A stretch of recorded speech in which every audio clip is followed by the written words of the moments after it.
In Other People's Money by Emile Gaboriau, we are drawn into the intricate world of finance and deception set against the backdrop of Paris in the 20th century. The story begins with the mysterious arrival of a man in the quiet Rue St, stirring curiosity among the locals. As the narrative unfolds, we meet Vincent Favoral, a respected cashier whose life is governed by strict routine and hidden secrets. This tale explores the depths of human nature and the moral dilemmas faced by those who navigate the treacherous waters of wealth and trust. Part 1. Chapter 1.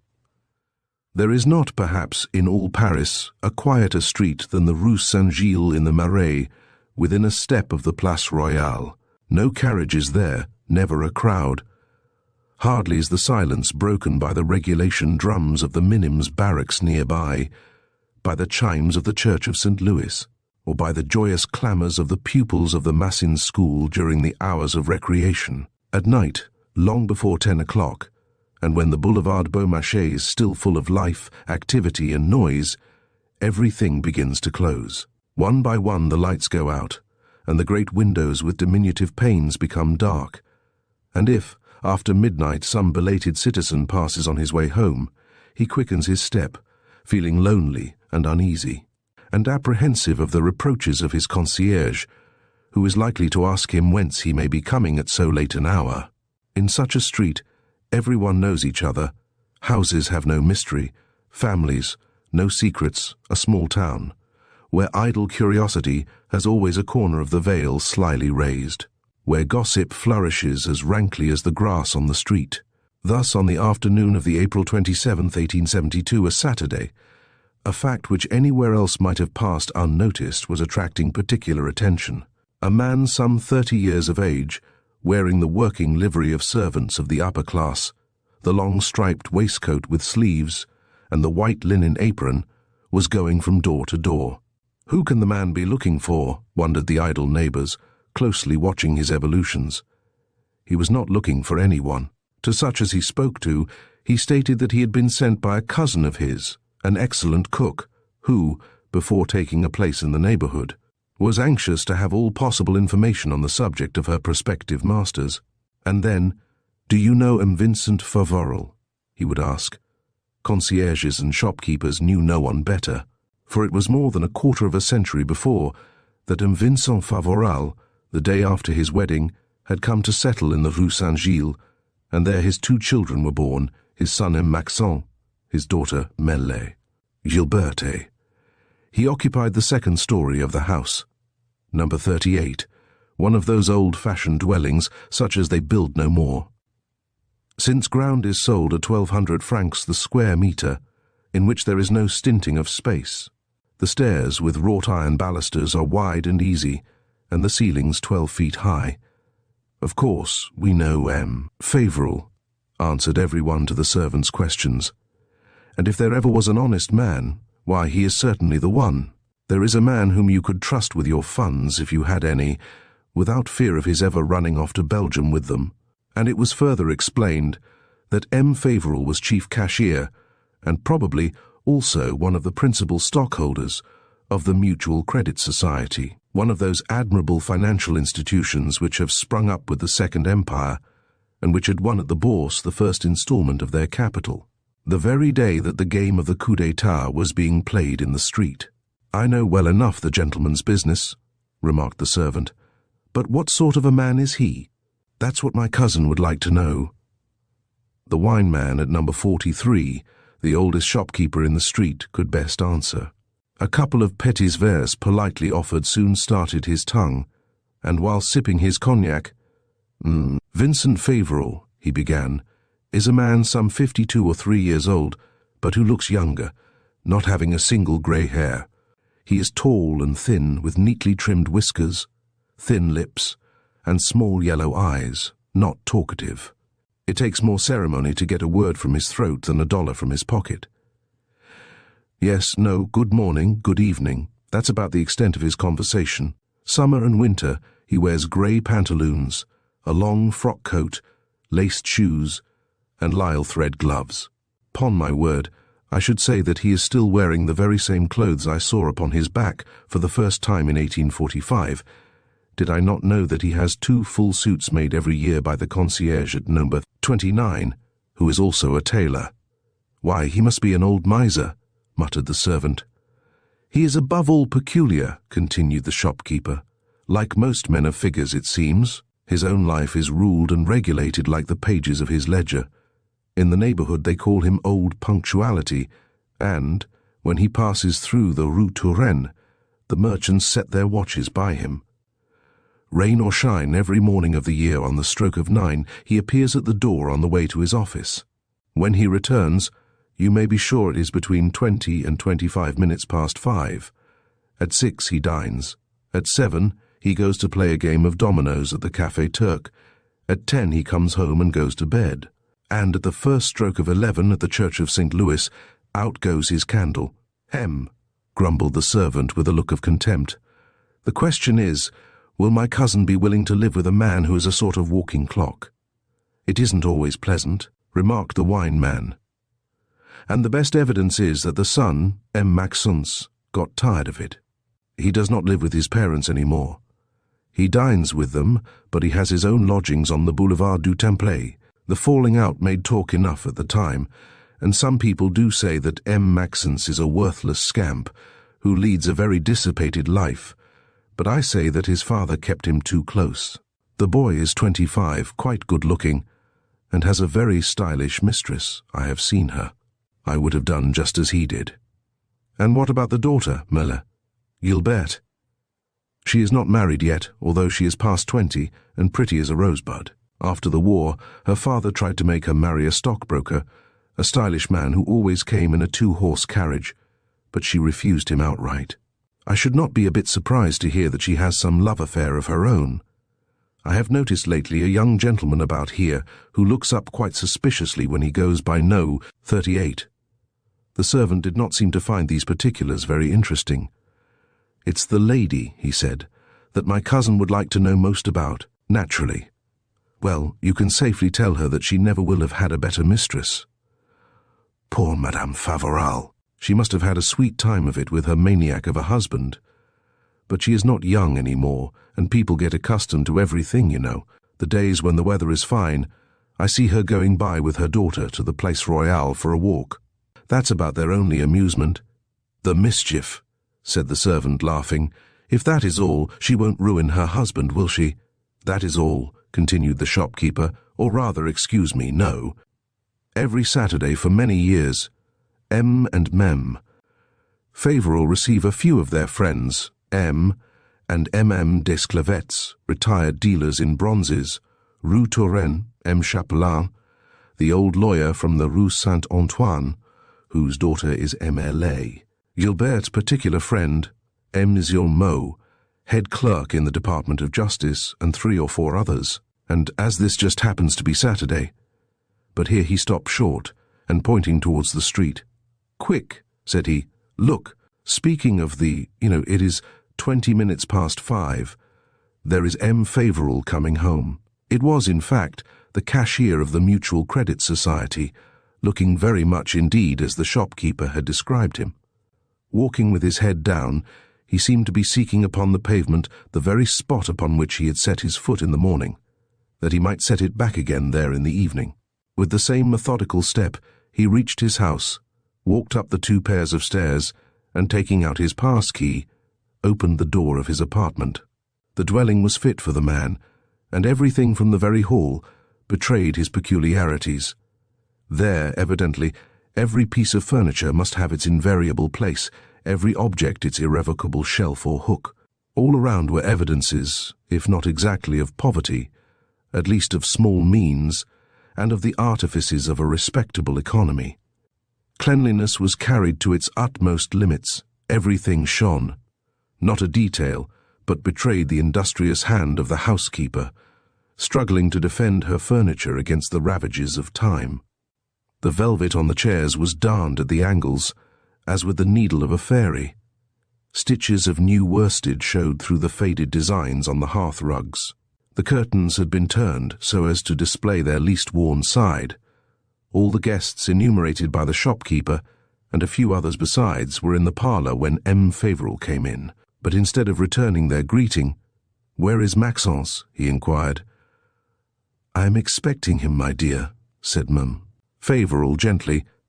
"Always behind time," he scolded. "It is too trifling." His daughter, Marie Bertie, interrupted him. "Where is my bouquet, father?" she asked. Favoral stopped short, struck his forehead, and with the accent of a man who reveals something incredible, prodigious, unheard of, "Forgotten," he answered, scanning the syllables. "I have forgotten it." It was a fact. Every Saturday, on his way home, he was in the habit of stopping at the old woman's shop in front of the Church of St. Louis and buying a bouquet for Emile, Gilberte. And today— "Ah, I catch you this time, father," exclaimed the girl. Meantime, Mem Favoral, whispering to Mem, "Desclevets, positively," she said in a troubled voice. "Something serious must have happened to my husband. He to forget, he to fail in one of his habits. It is the first time in 26 years.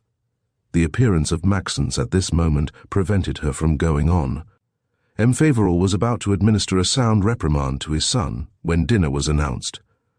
"Come," exclaimed M. Chaplain, the old lawyer, the conciliating man par excellence. "Come, let us to the table." They sat down, but Mem Favoral had scarcely helped the soup when the bell rang violently.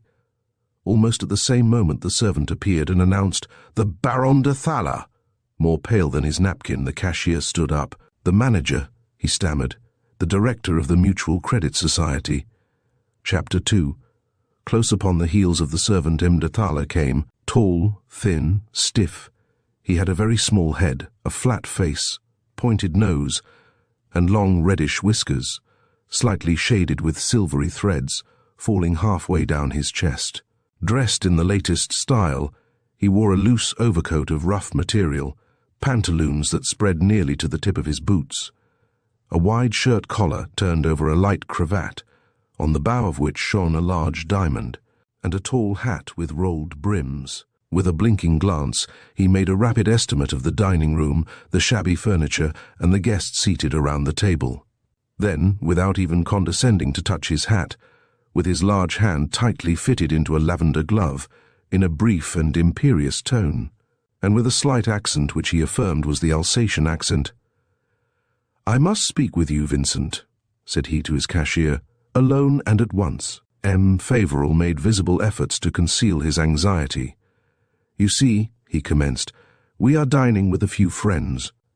"And, do you wish me to speak in presence of everybody?" interrupted harshly the manager of the Mutual Credit. The cashier hesitated no longer. Taking up a candle from the table, he opened the door leading to the parlor, and standing respectfully to one side, "Be kind enough to pass on, sir," said he. "I follow you," and at the moment of disappearing himself, "Continue to dine without me," said he to his guests, with a last effort at self-control. "I shall soon catch up with you. This will take but a moment. Do not be uneasy in the least." They were not uneasy, but surprised, and above all shocked at the manners of Monsieur de Thaler. "What a brute!" muttered Mem Desclevets. M. des Ormeaux, the head clerk at the Department of Justice, was an old legitimist, much imbued with reactionary ideas. "Such are our masters," said he with a sneer, "the high barons of financial feudality. Ah, you are indignant at the arrogance of the old aristocracy. Well, on your knees, by Jupiter, on your face rather, before the golden crown on field of gules." No one replied. Every one was trying his best to hear. In the parlor, between M. Favoral and M. de Thaler, a discussion of the utmost violence was evidently going on. To seize the meaning of it was not possible, and yet through the door, the upper panels of which were of glass, fragments could be heard, and from time to time such words distinctly reached the ear as dividend, stockholders, deficit, millions, etc. "What can it all mean?" "Great heaven!" moaned Mem Favoral. Doubtless the two interlocutors, the director and the cashier, had drawn nearer to the door of communication, for their voices, which rose more and more, had now become quite distinct. "It is an infamous trap," Mem Favoral was saying. "I should have been notified." "Come, come," interrupted the other. "Were you not fully warned? Did I ever conceal anything from you?" Fear, a fear vague still and unexplained, was slowly taking possession of the guests, and they remained motionless, their forks in suspense, holding their breath. Never, Favoral was repeating, stamping his foot so violently that the partition shook. Never, never. And yet it must be, declared Mdethala. It is the only, the last resource. And suppose I will not? Your will has nothing to do with it now. It is 20 years ago that you might have willed, or not willed. But listen to me, and let us reason a little. Here Mdethala dropped his voice, and for some minutes nothing was heard in the dining room, except confused words and incomprehensible exclamations, until suddenly, "That is ruin," he resumed in a furious tone. "It is bankruptcy on the last of the month." "Sir," the cashier was replying, "sir, you are a forger, Vincent Favoral. You are a thief." Maxence leaped from his seat. "I shall not permit my father to be thus insulted in his own house," he exclaimed. "Maxence," begged Favoral, my son." The old lawyer M. Chaplin held him by the arm, but he struggled hard and was about to burst into the parlor when the door opened and the director of the Mutual Credit stepped out. With a coolness quite remarkable after such a scene, he advanced towards Gilbert, and in a tone of offensive protection, "Your father is a wretch, mademoiselle," he said, "and my duty should be to surrender him at once into the hands of justice. On account of your worthy mother, however, of your father himself, above all, on your own account, mademoiselle, I shall forbear doing so. But let him fly, let him disappear, and never more be heard from." He drew from his pocket a roll of banknotes, and throwing them upon the table, "Hand him this," he added. "Let him leave this very night. The police may have been notified. There is a train for Brussels at 5 minutes past 11. And, having bowed, he withdrew, no one addressing him a single word. So great was the astonishment of all the guests of this house, heretofore so peaceful. Overcome with stupor, Maxence had dropped upon his chair. Mlle Gilbert alone retained some presence of mind. "It is a shame," she exclaimed, "for us to give up thus. That man is an impostor, a wretch he lies. Father, father." Favoral had not waited to be called, and was standing up against the parlor door, pale as death, and yet calm. "Why attempt any explanations?" he said. "The money is gone, and appearances are against me." His wife had drawn near to him and taken his hand. "The misfortune is immense," she said, "but not irreparable. We will sell everything we have." "Have you not friends?" "Are we not here?" insisted the others, Desclevets, M. Desormeaux, and M. Chaplin. Gently he pushed his wife aside, and coldly. "All we had," he said, "would be as a grain of sand in an ocean. But we have no longer anything. We are ruined." "Ruined?" exclaimed M. Desormeaux, "ruined? And where are the 45,000 francs I placed into your hands?" He made no reply. "And our 120,000 francs," groaned Mem and Desclevets. "And my 60,000 francs," shouted Mere Chaplain with a blasphemous oath. The cashier shrugged his shoulders. "Lost," he said, "irrevocably lost." Then their rage exceeded all bounds. Then they forgot that this unfortunate man had been their friend for 20 years, that they were his guests, and they commenced heaping upon him threats and insults without name. He did not even deign to defend himself. "Go on," he uttered, "go on. When a poor dog carried away by the current is drowning, men of heart cast stones at him from the bank. Go on." "You should have told us that you speculated," screamed M. Desclevets. On hearing these words he straightened himself up, and with a gesture so terrible that the others stepped back frightened. "What?" said he in a tone of crushing irony.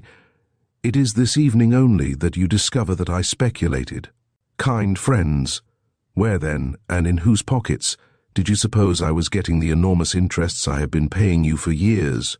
Where have you ever seen honest money, the money of labor, yield 12 or 14%? The money that yields thus is the money of the gaming table, the money of the bourse. Why did you bring me your funds? Because you were fully satisfied that I knew how to handle the cards. Ah! If I was to tell you that I had doubled your capital, you would not ask how I did it, nor whether I had stocked the cards. You would virtuously pocket the money. But I have lost, I am a thief. Well, so be it. But then you are all my accomplices. It is the avidity of the dupes which induces the trickery of the sharpers. Here he was interrupted by the servant coming in. "Sir," she exclaimed excitedly, "oh, sir, the courtyard is full of police agents. They are speaking to the concierge. They are coming upstairs, I hear them." Chapter 3. According to the time and place where they are uttered, there are words which acquire a terrible significance.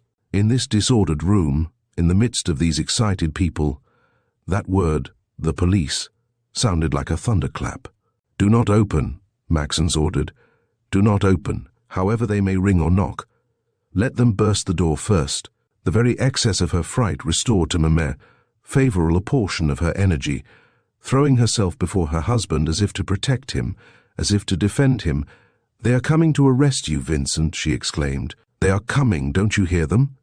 He remained motionless, his feet seemingly riveted to the floor. "That is as I expected," he said, and with the accent of the wretch who sees all hope vanish and who utterly gives up all struggle. "Be it so," he said. "Let them arrest me, and let all be over at once. I have had enough anxiety, enough unbearable alternatives. I am tired always to feign, to deceive, and to lie. Let them arrest me. Any misfortune will be smaller in reality than the horrors of uncertainty. I have nothing more to fear now. For the first time in many years I shall sleep tonight." He did not notice the sinister expression of his guests. "You think I am a thief," he added.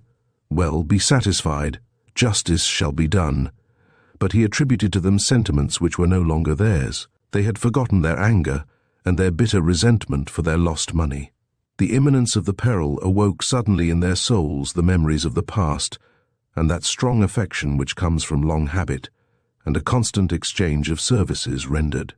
Whatever Emile Favoral might have done, they only saw in him now the friend, the host whose bread they had broken together more than 100 times, the man whose probity, up to this fatal night, had remained far above suspicion. Pale, excited, they crowded around him. "Have you lost your mind?" spoke M. Desormeaux. "Are you going to wait to be arrested, thrown into prison, dragged into a criminal court?" He shook his head, and in a tone of idiotic obstinacy, "Have I not told you," he repeated, "that everything is against me? Let them come, let them do what they please with me."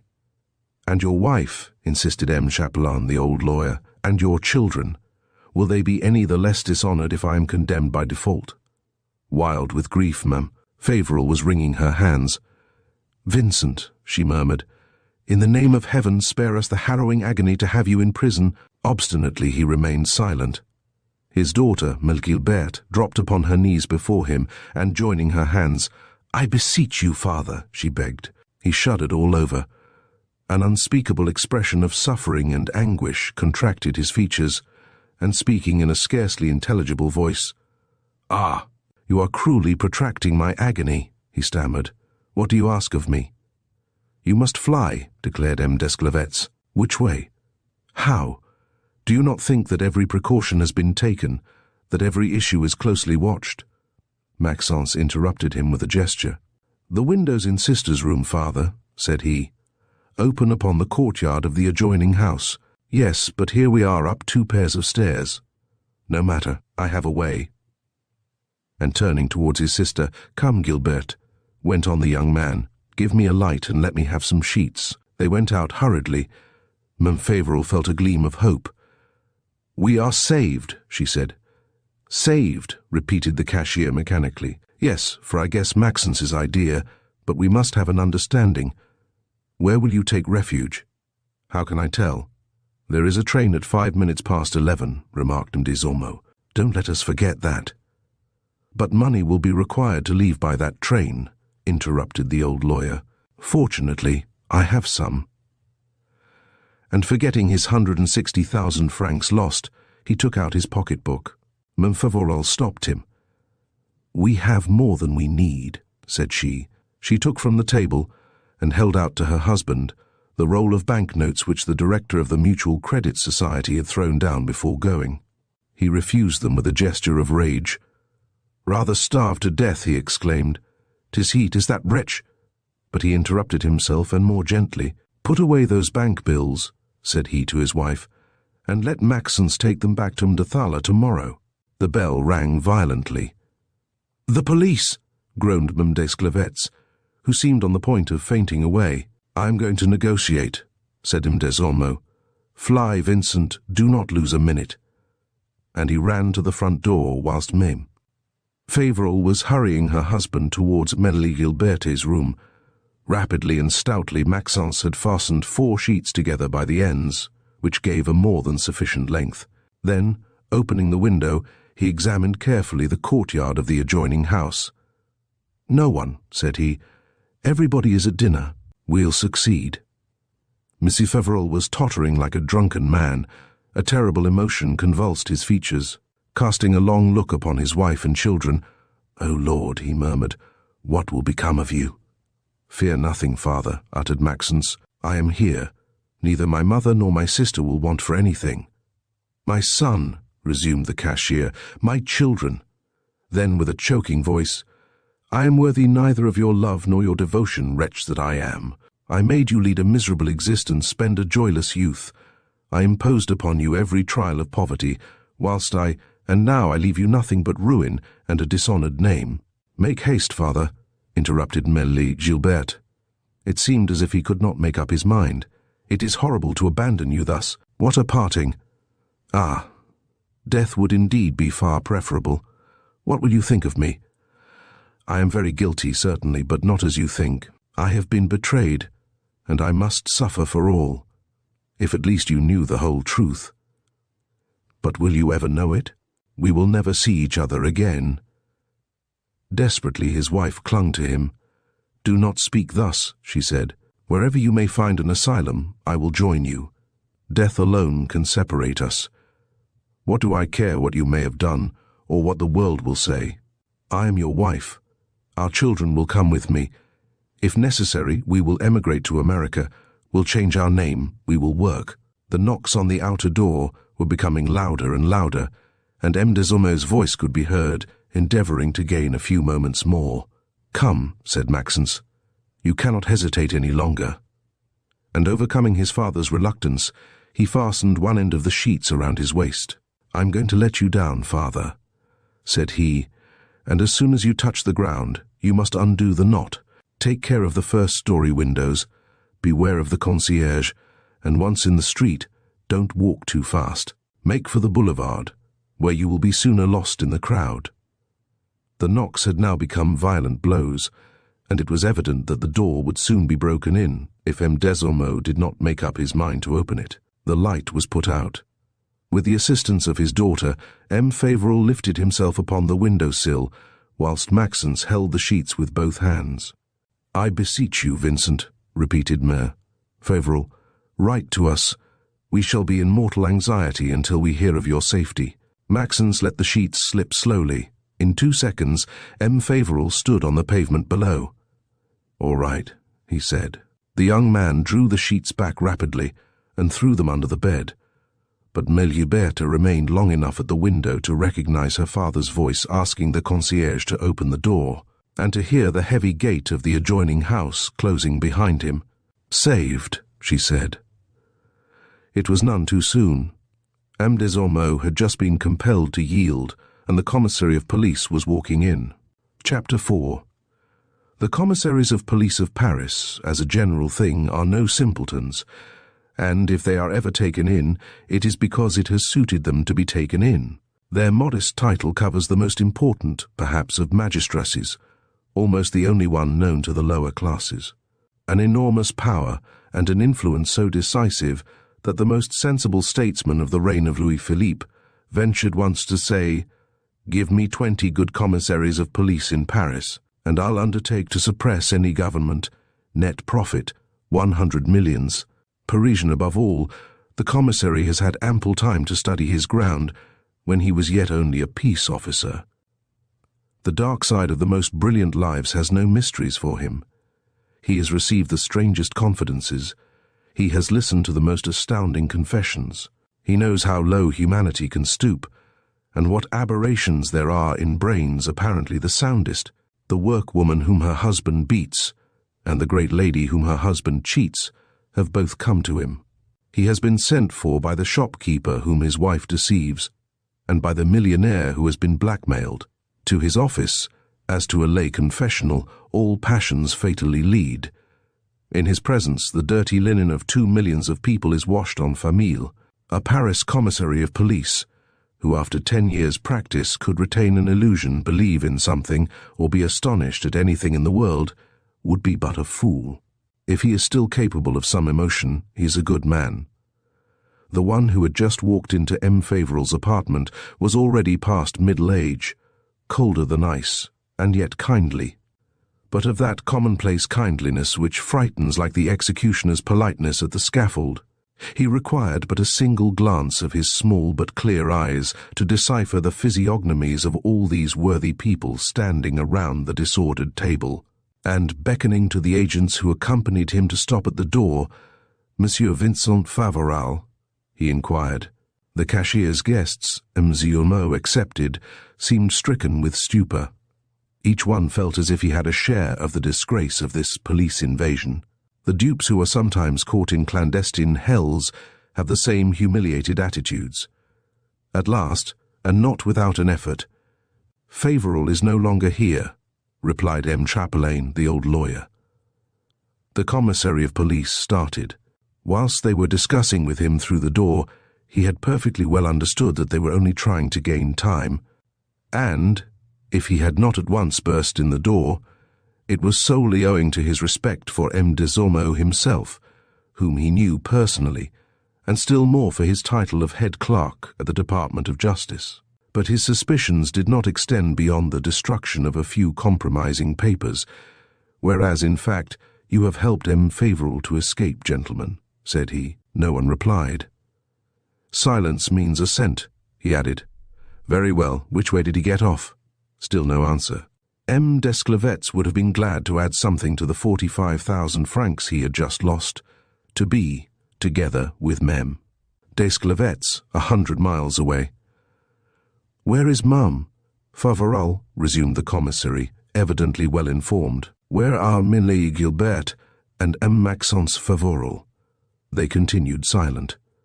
No one in the dining room knew what might have taken place in the other room, and a single word might be treason. The commissary then became impatient. "Take up a light," said he to one of the agents who had remained at the door, "and follow me. We shall see." And without a shadow of hesitation, for it seems to be the privilege of police agents to be at home everywhere, he crossed the parlour and reached Emile Gilbert's room just as she was withdrawing from the window.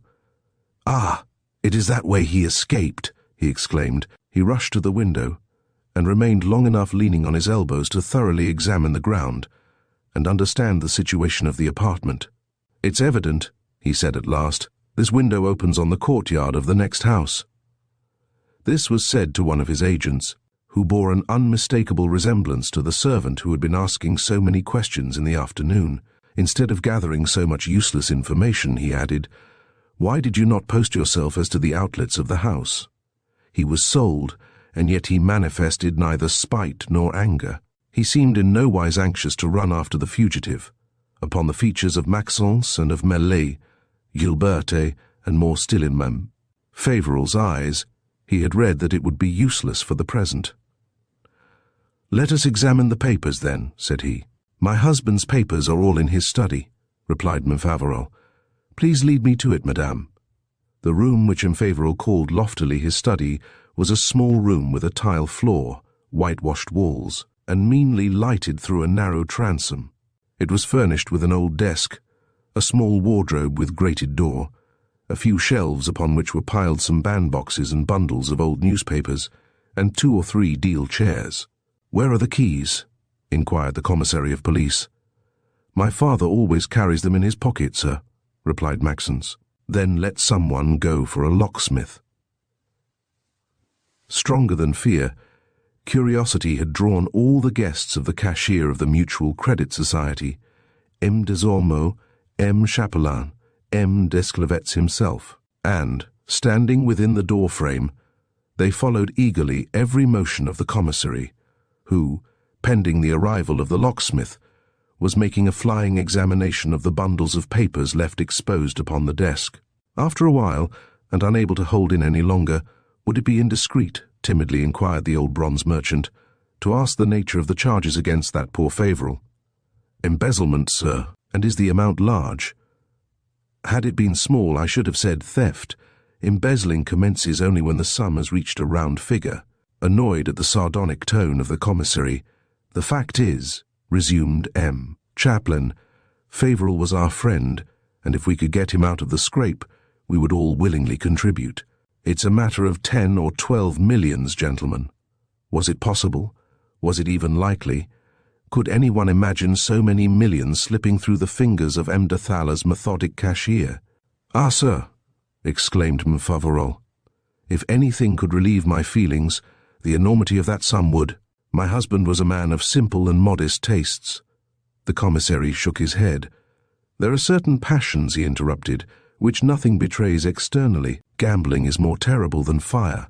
After a fire, some charred remnants are found. What is there left after a lost game? Fortunes may be thrown into the vortex of the bourse, without a trace of them being left." The unfortunate woman was not convinced. "I could swear, sir," she protested, "that I knew how my husband spent every hour of his life." "Do not swear, madame. All our friends will tell you how parsimonious my husband was." "Here, madame, towards yourself and your children, I have no doubt. For seeing is believing, but elsewhere—" He was interrupted by the arrival of the locksmith, who, in less than 5 minutes, had picked all the locks of the old desk. But in vain did the commissary search all the drawers. He found only those useless papers which are made relics of by people who have made order their religious faith uninteresting letters, grocers' and butchers' bills running back 20 years. "It is a waste of time to look for anything here," he growled. And in fact he was about to give up his perquisitions, when a bundle thinner than the rest attracted his attention. He cut the thread that bound it, and almost at once, "I knew I was right," he said, and holding out a paper to Mer. "Favoral, read, madame, if you please." It was a bill. She read thus: "Sold to M. Favoral and India Cashmere Far, 8,500. Received payment Forbay and Towler." "Is it for you, madame," asked the commissary, "that this magnificent shawl was bought?" Stupefied with astonishment, the poor woman still refused to admit the evidence. "Madame de Thaler spends a great deal," she stammered. "My husband often made important purchases for her account." "Often indeed," interrupted the commissary of police. "For here are many other receipted bills, earrings, 16,000 francs, a bracelet, 3,000 francs, a parlour set, a horse, 2 velvet dresses. Here is a part, at least, if not the whole, of the 10 millions. Chapter 5. Had the commissary received any information in advance? Or was he guided only by the scent peculiar to men of his profession, and the habit of suspecting everything, even that which seems most unlikely? At any rate, he expressed himself in a tone of absolute certainty. The agents who had accompanied and assisted him in his researches were winking at each other and giggling stupidly. The situation struck them as rather pleasant. The others, M. de Clavetz, M. Chapelain, and the worthy M. de Zormeaux himself, could have racked their brains in vain to find terms wherein to express the immensity of their astonishments. Vincent Favoral, their old friend, paying for cashmeres, diamonds, and parlour sets. Such an idea could not enter in their minds. For whom could such princely gifts be intended? For a mistress, for one of those redoubtable creatures whom fancy represents crouching in the depths of love, like monsters at the bottom of their caves. But how could anyone imagine the methodic cashier of the Mutual Credit Society carried away by one of those insane passions which knew no reason? Ruined by gambling, perhaps, but by a woman. Could anyone picture him, so homely and so plain here, Rue St. Gilles, at the head of another establishment, and leading elsewhere, in one of the brilliant quarters of Paris, a reckless life, such as strike terror in the bosom of quiet families? Could anyone understand the same man at once miserly economical and madly prodigal, storming when his wife spent a few cents, and robbing to supply the expenses of an adventuress, and collecting in the same drawer the jeweller's accounts and the butcher's bills? "It is the climax of absurdity," murmured good M. de Zormeaux.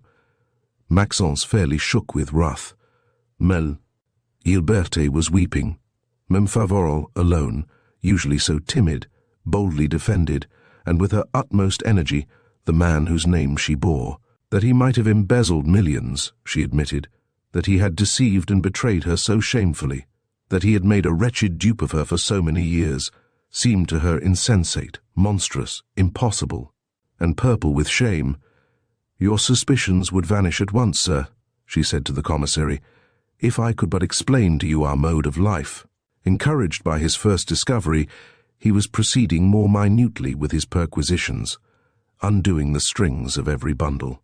"It is useless, madame," he answered in that brief tone which made so much impression upon him d'Esclavet's. "You can only tell me what you know, and you know nothing. Never, sir, did a man lead a more regular life than Emile Favoral. In appearance you are right. Besides, to regulate one's disorder is one of the peculiarities of our time. We open credits to our passions, and we keep account of our infamies by double entry. We operate with method. We embezzle millions that we may hang diamonds to the ears of an adventuress. But we are careful, and we keep the receipted bills. But, sir, I have already told you that I never lost sight of my husband. Of course. Every morning, precisely at 9 o'clock, he left home to go to Mentethala's office. The whole neighborhood knows that, madame. At 5:30 he came home. That also is a well-known fact. After dinner he went out to play a game, but it was his only amusement, and at 11 o'clock he was always in bed. Perfectly correct. Well then, sir, where could Emile Favoral have found time to abandon himself to the excesses of which you accuse him? Imperceptibly the commissary of police shrugged his shoulders. "Far from me, madame," he uttered, "to doubt your good faith. What matters it, moreover, whether your husband spent in this way or in that way the sums which he is charged with having appropriated? But what do your objections prove? Simply that Emile Favoral was very skilful and very much self-possessed. Had he breakfasted when he left you at 9? No. Pray then, where did he breakfast? In a restaurant? Which? Why did he come home only at 5:30 when his office actually closed at 3 o'clock? Are you quite sure that it was to the Café Turc that he went every evening? Finally, why do not you say anything of the extra work which he always had to attend to, as he pretended, once or twice a month? Sometimes it was a loan, sometimes a liquidation, or a settlement of dividends which devolved upon him. Did he come home then? No. He told you that he would dine out, and that it would be more convenient for him to have a cot put up in his office, and thus you were 24 or 48 hours without seeing him. Surely this double existence must have weighed heavily upon him, but he was forbidden from breaking off with you, under penalty of being caught the very next day with his hand in the till. It is the respectability of his official life here which made the other possible, that which has absorbed such enormous sums. The harsher and the closer he were here, the more magnificent he could show himself elsewhere. His household in the Rue St. Gilles was for him a certificate of impunity. Seeing him so economical, every one thought him rich. People who seem to spend nothing are always trusted. Every privation which he imposed upon you increased his reputation of austere probity and raised him farther above suspicion. Big tears were rolling down Emile Favoral's cheeks. "Why not tell me the whole truth?" she stammered. "Because I do not know it," replied the commissary. "Because these are all mere presumptions. I have seen so many instances of similar calculations." Then, regretting perhaps to have said so much, "But I may be mistaken," he added. "I do not pretend to be infallible." He was just then completing a brief inventory of all the papers found in the old desk. There was nothing left but to examine the drawer which was used for a cash drawer. He found in it in gold, notes, and small change, 718 francs. Having counted this sum, the commissary offered it to Emile Favoral, saying, "This belongs to you, madame." But instinctively she withdrew her hand. "Never," she said. The commissary went on with a gesture of kindness. "I understand your scruples, madame, and yet I must insist. You may believe me when I tell you that this little sum is fairly and legitimately yours. You have no personal fortune. The efforts of the poor woman to keep from bursting into loud sobs were but too visible. "I possess nothing in the world, sir," she said in a broken voice. "My husband alone attended to our business affairs.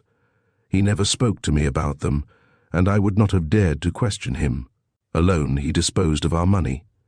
Every Sunday he handed me the amount which he thought necessary for the expenses of the week, and I rendered him an account of it. When my children or myself were in need of anything, I told him so, and he gave me what he thought proper. This is Saturday. Of what I received last Sunday, I have 5 francs left. That is our whole fortune." Positively, the commissary was moved. "You see then, madame," he said, "that you cannot hesitate. You must live." Maxence stepped forward. "Am I not here, sir?" he said. The commissary looked at him keenly, and in a grave tone, "I believe indeed, sir," he replied, "that you will not suffer your mother and sister to want for anything, but resources are not created in a day. Yours, if I have not been deceived, are more than limited just now." And as the young man blushed and did not answer, he handed the 700 francs to Mlle Gilberte, saying, "Take this, mademoiselle. Your mother permits it." His work was done. To place his seals upon M. Favoral's study was the work of a moment. Beckoning then to his agents to withdraw, and being ready to leave himself, "Let not the seals cause you any uneasiness, madame," said the commissary of police to Mme. Favoral. "Before 48 hours someone will come to remove these papers and restore to you the free use of that room." He went out, and as soon as the door had closed behind him, "Well?" exclaimed M. Desormeaux. But no one had anything to say. The guests of that house where misfortune had just entered were making haste to leave. The catastrophe was certainly terrible and unforeseen, but did it not reach them too? Did they not lose among them more than 300,000 francs? Thus, after a few commonplace protestations, and some of those promises which mean nothing, they withdrew, and as they were going down the stairs, "The commissary took Vincent's escape too easy," remarked Monsieur Desormeaux. "He must know some way to catch him again." Chapter 6. At last Mme. Favoral found herself alone with her children, and free to give herself up to the most frightful despair. She dropped heavily upon a seat, and drawing to her bosom Maxence and Gilberte, "Oh, my children!" she sobbed, covering them with her kisses and her tears. "My children, we are most unfortunate." Not less distressed than herself, they strove, nevertheless, to mitigate her anguish, to inspire her with sufficient courage to bear this crushing trial. And kneeling at her feet and kissing her hands, "Are we not with you still, mother?" they kept repeating, but she seemed not to hear them. "It is not for myself that I weep," she went on. "I, what had I still to wait or hope for in life? Whilst you, Maxence, you, my poor Gilberte, if at least I could feel myself free from blame. But no, it is my weakness and my want of courage that have brought on this catastrophe. I shrank from the struggle. I purchased my domestic peace at the cost of your future in the world. I forgot that a mother has sacred duties towards her children." Emile Favoral was at this time a woman of some 43 years, with delicate and mild features, a countenance overflowing with kindness, and whose whole being exhaled, as it were, an exquisite perfume of noblesse and distinction. Happy, she might have been beautiful still, of that autumnal beauty whose maturity has the splendors of the luscious fruits of the later season. But she had suffered so much. The livid paleness of her complexion, the rigid fold of her lips, the nervous shudders that shook her frame, revealed a whole existence of bitter deceptions, of exhausting struggles, and of proudly concealed humiliations, and yet everything seemed to smile upon her at the outset of life. She was an only daughter, and her parents, wealthy silk merchants, had brought her up like the daughter of an archduchess desired to marry some sovereign prince. But at 15 she had lost her mother. Her father, soon tired of his lonely fireside, commenced to seek away from home some diversion from his sorrow. He was a man of weak mind, and of those marked in advance to play the part of eternal dupes. Having money, he found many friends. Having once tasted the cup of facile pleasures, he yielded readily to its intoxication. Suppers, cards, amusements absorbed his time, to the utter detriment of his business, and 18 months after his wife's death, he had already spent a large portion of his fortune when he fell into the hands of an adventuress, whom, without regard for his daughter, he audaciously brought beneath his own roof. In provincial cities, where everybody knows everybody else, Such infamies are almost impossible. They are not quite so rare in Paris, where one is, so to speak, lost in the crowd, and where the restraining power of the neighbor's opinion is lacking. For 2 years the poor girl, condemned to bear this illegitimate stepmother, endured nameless sufferings. She had just completed her 18th year when one evening her father took her aside. "I have made up my mind to marry again," he said, "but I wish first to provide you with a husband. I have looked for one and found him. He is not very brilliant, perhaps, but he is, it seems, a good, hard-working, economical fellow who'll make his way in the world. I had dreamed of something better for you, but times are hard, trade is dull. In short, having only a dowry of 20,000 francs to give you, I have no right to be very particular. Tomorrow, I'll bring you my candidate." And sure enough, the next day that excellent father introduced Vincent Favoral to his daughter. She was not pleased with him, but she could hardly have said that she was displeased. He was, at the age of 25, which he had just reached, a man so utterly lacking in individuality that he could scarcely have excited any feeling either of sympathy or affection. Suitably dressed, he seemed timid and awkward, reserved, quite diffident, and of mediocre intelligence. He confessed to have received a most imperfect education, and declared himself quite ignorant of life. He had scarcely any means outside his profession. He was at this time chief accountant in a large factory of the Faubourg Saint-Antoine, with a salary of 4,000 francs a year. The young girl did not hesitate a moment. Anything appeared to her preferable to the contact of a woman whom she abhorred and despised. She gave her consent, and 20 days after the first interview, she had become Emile Favoral. Alas! 6 weeks had not elapsed before she knew that she had but exchanged her wretched fate for a more wretched one still. Not that her husband was in any way unkind to her, he dared not as yet, but he had revealed himself enough to enable her to judge him. He was one of those formidably selfish men who wither everything around them, like those trees within the shadow of which nothing can grow. His coldness concealed a stupid obstinacy, his mildness an iron will. If he had married, 'twas because he thought a wife a necessary adjunct, because he desired a home wherein to command, because, above all, he had been seduced by the dowry of 20,000 francs. For the man had one passion, money. Under his placid countenance revolved thoughts of the most burning covetousness. He wished to be rich. Now, as he had no illusion whatever upon his own merits, as he knew himself to be perfectly incapable of any of those daring conceptions which lead to rapid fortune, as he was in no wise enterprising, he conceived but one means to achieve wealth, that is, to save, to economize, to stint himself, to pile penny upon penny. His profession of accountant had furnished him with a number of instances of the financial power of the penny daily saved, and invested so as to yield its maximum of interest. If ever his blue eye became animated, it was when he calculated what would be at the present time the capital produced by a simple penny placed at 5% interest the year of the birth of our Saviour. For him this was sublime. He conceived nothing beyond. 1 penny. He wished, he said, he could have lived 1800 years to follow the evolutions of that penny, to see it grow 10-fold, 100-fold, produce, swell, enlarge, and become, after centuries, millions and hundreds of millions. In spite of all, he had, during the early months of his marriage, allowed his wife to have a young servant. He gave her from time to time a 5-franc piece and took her to the country on Sundays. This was the honeymoon, and, as he declared himself, this life of prodigalities could not last. Under a futile pretext, the little servant was dismissed. He tightened the strings of his purse. The Sunday excursions were suppressed. To mere economy succeeded the niggardly parsimony which counts the grains of salt in the pot au feu, which weighs the soap for the washing, and measures the evening's allowance of candle. Gradually the accountant took the habit of treating his young wife like a servant, whose honesty is suspected, or like a child, whose thoughtlessness is to be feared.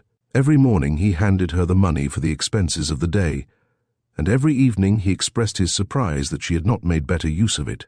He accused her of allowing herself to be grossly cheated, or even to be in collusion with the dealers.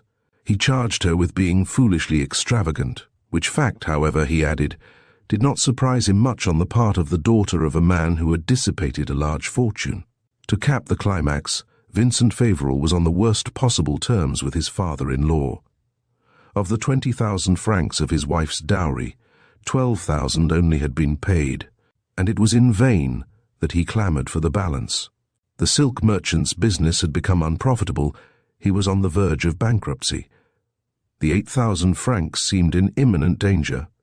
His wife alone he held responsible for this deception. He repeated to her constantly that she had connived with her father to take him in, to fleece him, to ruin him. What an existence! Certainly, had the unhappy woman known where to find a refuge, she would have fled from that home where each of her days was but a protracted torture. But where could she go? Of whom could she beg a shelter? She had terrible temptations at this time, when she was not yet 20, and they called her the beautiful Emile Favoral. Perhaps she would have succumbed when she discovered that she was about to become a mother.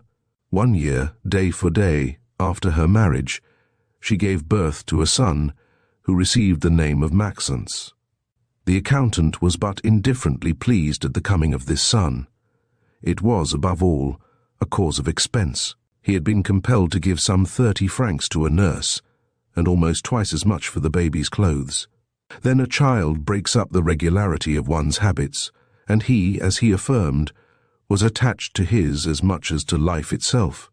And now he saw his household disturbed, the hours of his meals altered, his own importance reduced, his authority even ignored. But what mattered now to his young wife the ill humour which he no longer took the trouble to conceal? Mother, she defied her tyrant.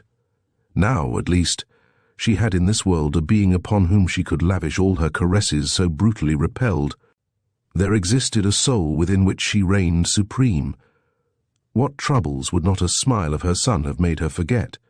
With the admirable instinct of an egotist, Favoral understood so well what passed in the mind of his wife that he dared not complain too much of what the little fellow cost.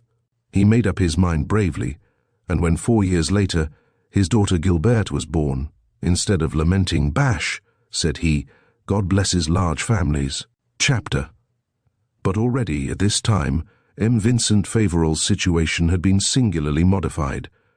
The revolution had just taken place. The factory in the Faubourg Saint-Antoine, where he was employed, had been compelled to close its doors. One evening, as he came home at the usual hour, he announced that he had been discharged. Meme Favoral shuddered at the thought of what her husband might be, without work and deprived of his salary. "What is to become of us?" she murmured. He shrugged his shoulders. Visibly he was much excited. His cheeks were flushed, his eyes sparkled. "Bash," he said. "We shan't starve for all that." And as his wife was gazing at him in astonishment, "Well," he went on, "what are you looking at? It is so. I know many a one who affects to live on his income, and who are not as well off as we are." It was, for over 6 years since he was married, the first time that he spoke of his business otherwise than to groan and complain, to accuse fate, and curse the high price of living. The very day before, he had declared himself ruined by the purchase of a pair of shoes for Maxence. The change was so sudden and so great that she hardly knew what to think, and wondered if grief at the loss of his situation had not somewhat disturbed his mind. "Such are women," he went on with a giggle. "Results astonish them, because they know nothing of the means used to bring them about. Am I a fool, then? Would I impose upon myself privations of all sorts if it were to accomplish nothing? Parbleu! I love fine living too, I do, and good dinners at the restaurant and the theatre, and the nice little excursions in the country. But I want to be rich, at the price of all the comforts which I have not had. I have saved a capital, the income of which will support us all. That's the power of the little penny put out to fatten." As she went to bed that night, Meme Favoral felt more happy than she had done since her mother's death. She almost forgave her husband his sordid parsimony, and the humiliations he had heaped upon her. Well, be it so, she thought. I shall have lived miserably, I shall have endured nameless sufferings, but my children shall be rich, their life shall be easy and pleasant. The next day, M. Favoral's excitement had completely abated. Manifestly, he regretted his confidences. "You must not think on that account that you can waste and pillage everything," he declared rudely. "Besides, I have greatly exaggerated." And he started in search of a situation. To find one was likely to be difficult. Times of revolution are not exactly propitious to industry. Whilst the parties discussed in the chamber, there were on the street 20,000 clerks, who, every morning as they rose, wondered where they would dine that day. For want of anything better, Vincent Favoral undertook to keep books in various places, an hour here, an hour there, twice a week in one house, 4 times in another. In this way he earned as much and more than he did at the factory, but the business did not suit him. What he liked was the office from which one does not stir, the stove-heated atmosphere, the elbow-worn desk, the leather-cushioned chair, the black alpaca sleeves over the coat. The idea that he should on one and the same day have to do with 5 or 6 different houses and be compelled to walk an hour, to go and work another hour at the other end of Paris, fairly irritated him. He found himself out of his reckoning, like a horse who has turned a mill for 10 years, if he is made to trot straight before him. So, one morning, he gave up the whole thing, swearing that he would rather remain idle until he could find a place suited to his taste and his convenience, and in the meantime, all they would have to do would be to put a little less butter in the soup and a little more water in the wine. He went out, nevertheless, and remained until dinner time, and he did the same the next and the following days. He started off the moment he had swallowed the last mouthful of his breakfast, came home at 6 o'clock, dined in haste and disappeared again, not to return until about midnight. He had hours of delirious joy and moments of frightful discouragement. Sometimes he seemed horribly uneasy. "What can he be doing?" thought Madame Favoral. She ventured to ask him the question one morning when he was in fine humour. "Well," he answered, "am I not the master? I am operating at the bourse, that's all." He could hardly have owned to anything that would have frightened the poor woman as much. "Are you not afraid," she objected, "to lose all we have so painfully accumulated? We have children." He did not allow her to proceed. "Do you take me for a child?" he exclaimed, "or do I look to you like a man so easy to be duped?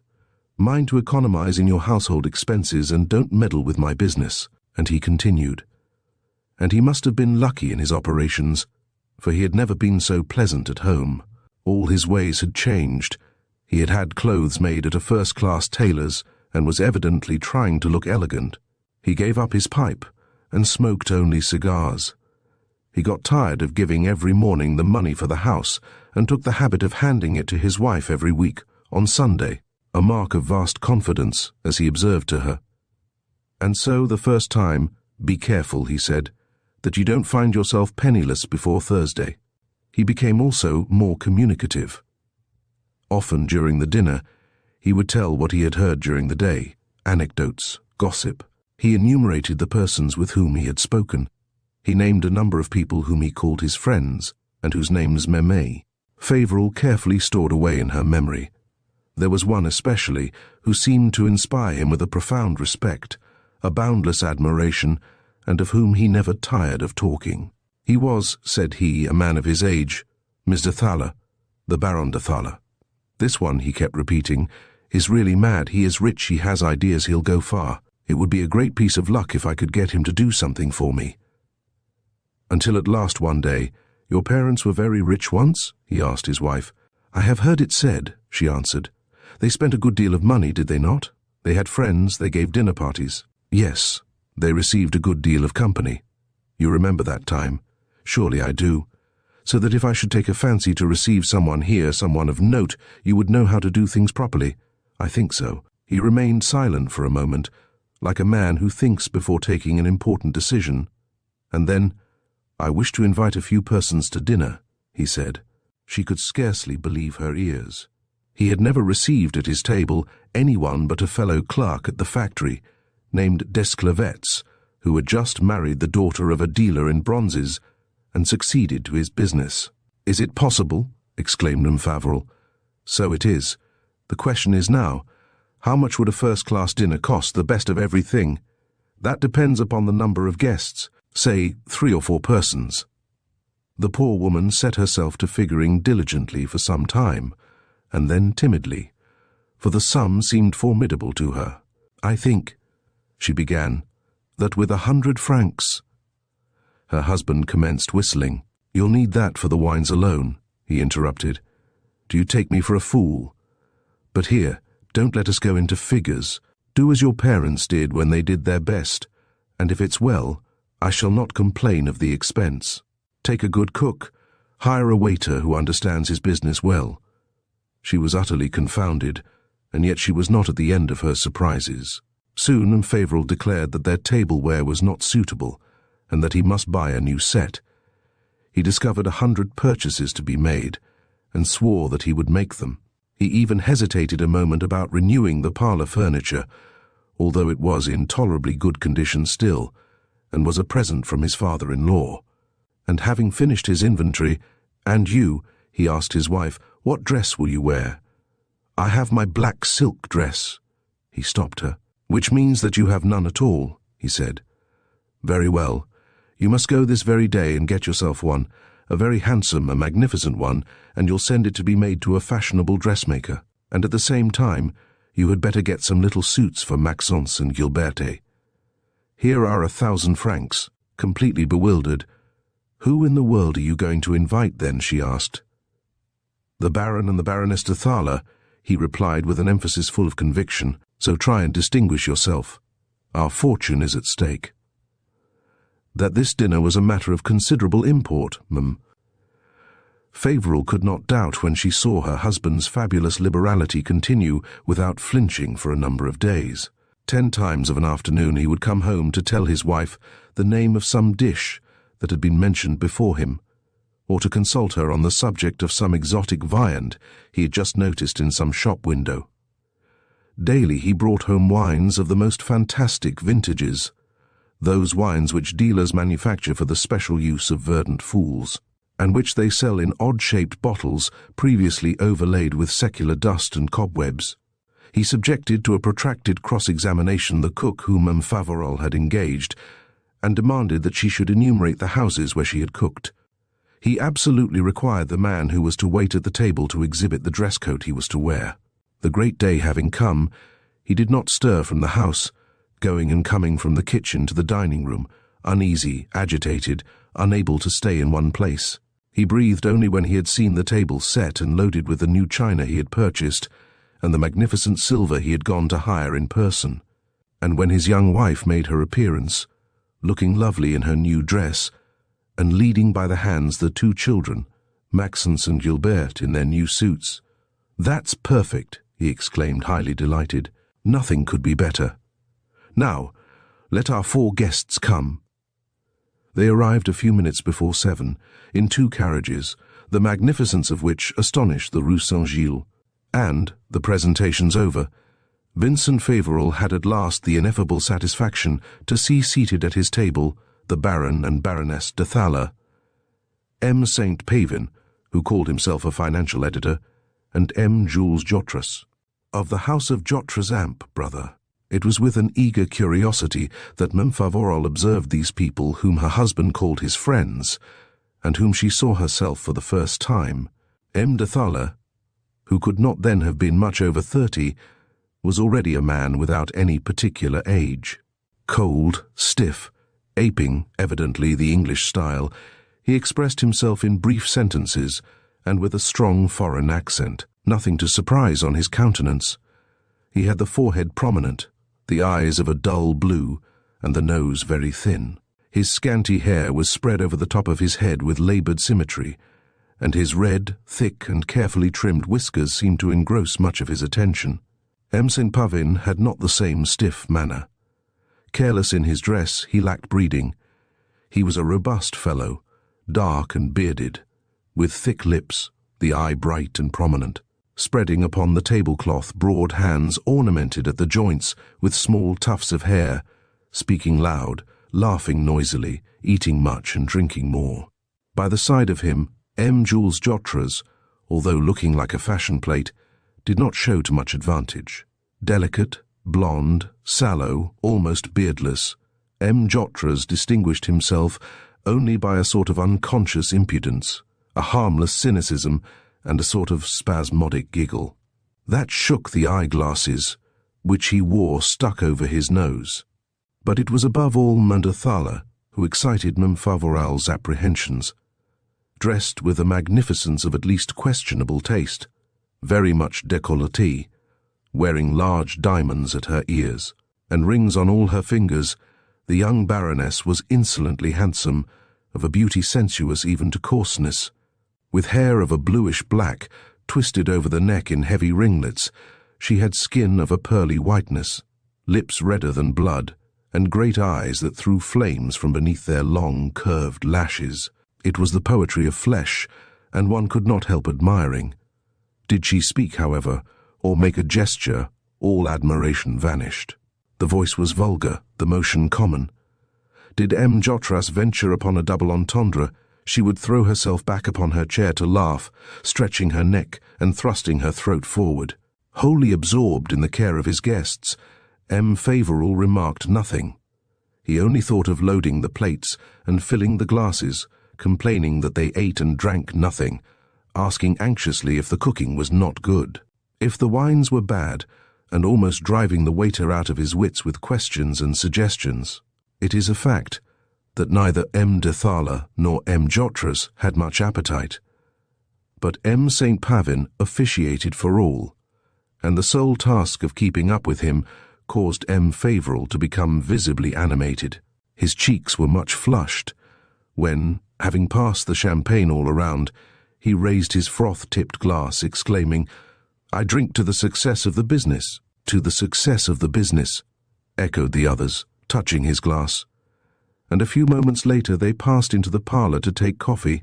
This toast had caused Mimi Favoral no little uneasiness, but she found it impossible to ask a single question. De Thala dragging her almost by force to a seat by her side on the sofa, pretending that two women always have secrets to exchange, even when they see each other for the first time. The young Baroness was fully au fait in matters of bonnets and dresses, and it was with giddy volubility that she asked Mem Favoral the names of her milliner and her dressmaker, and to what jeweller she entrusted her diamonds to be reset.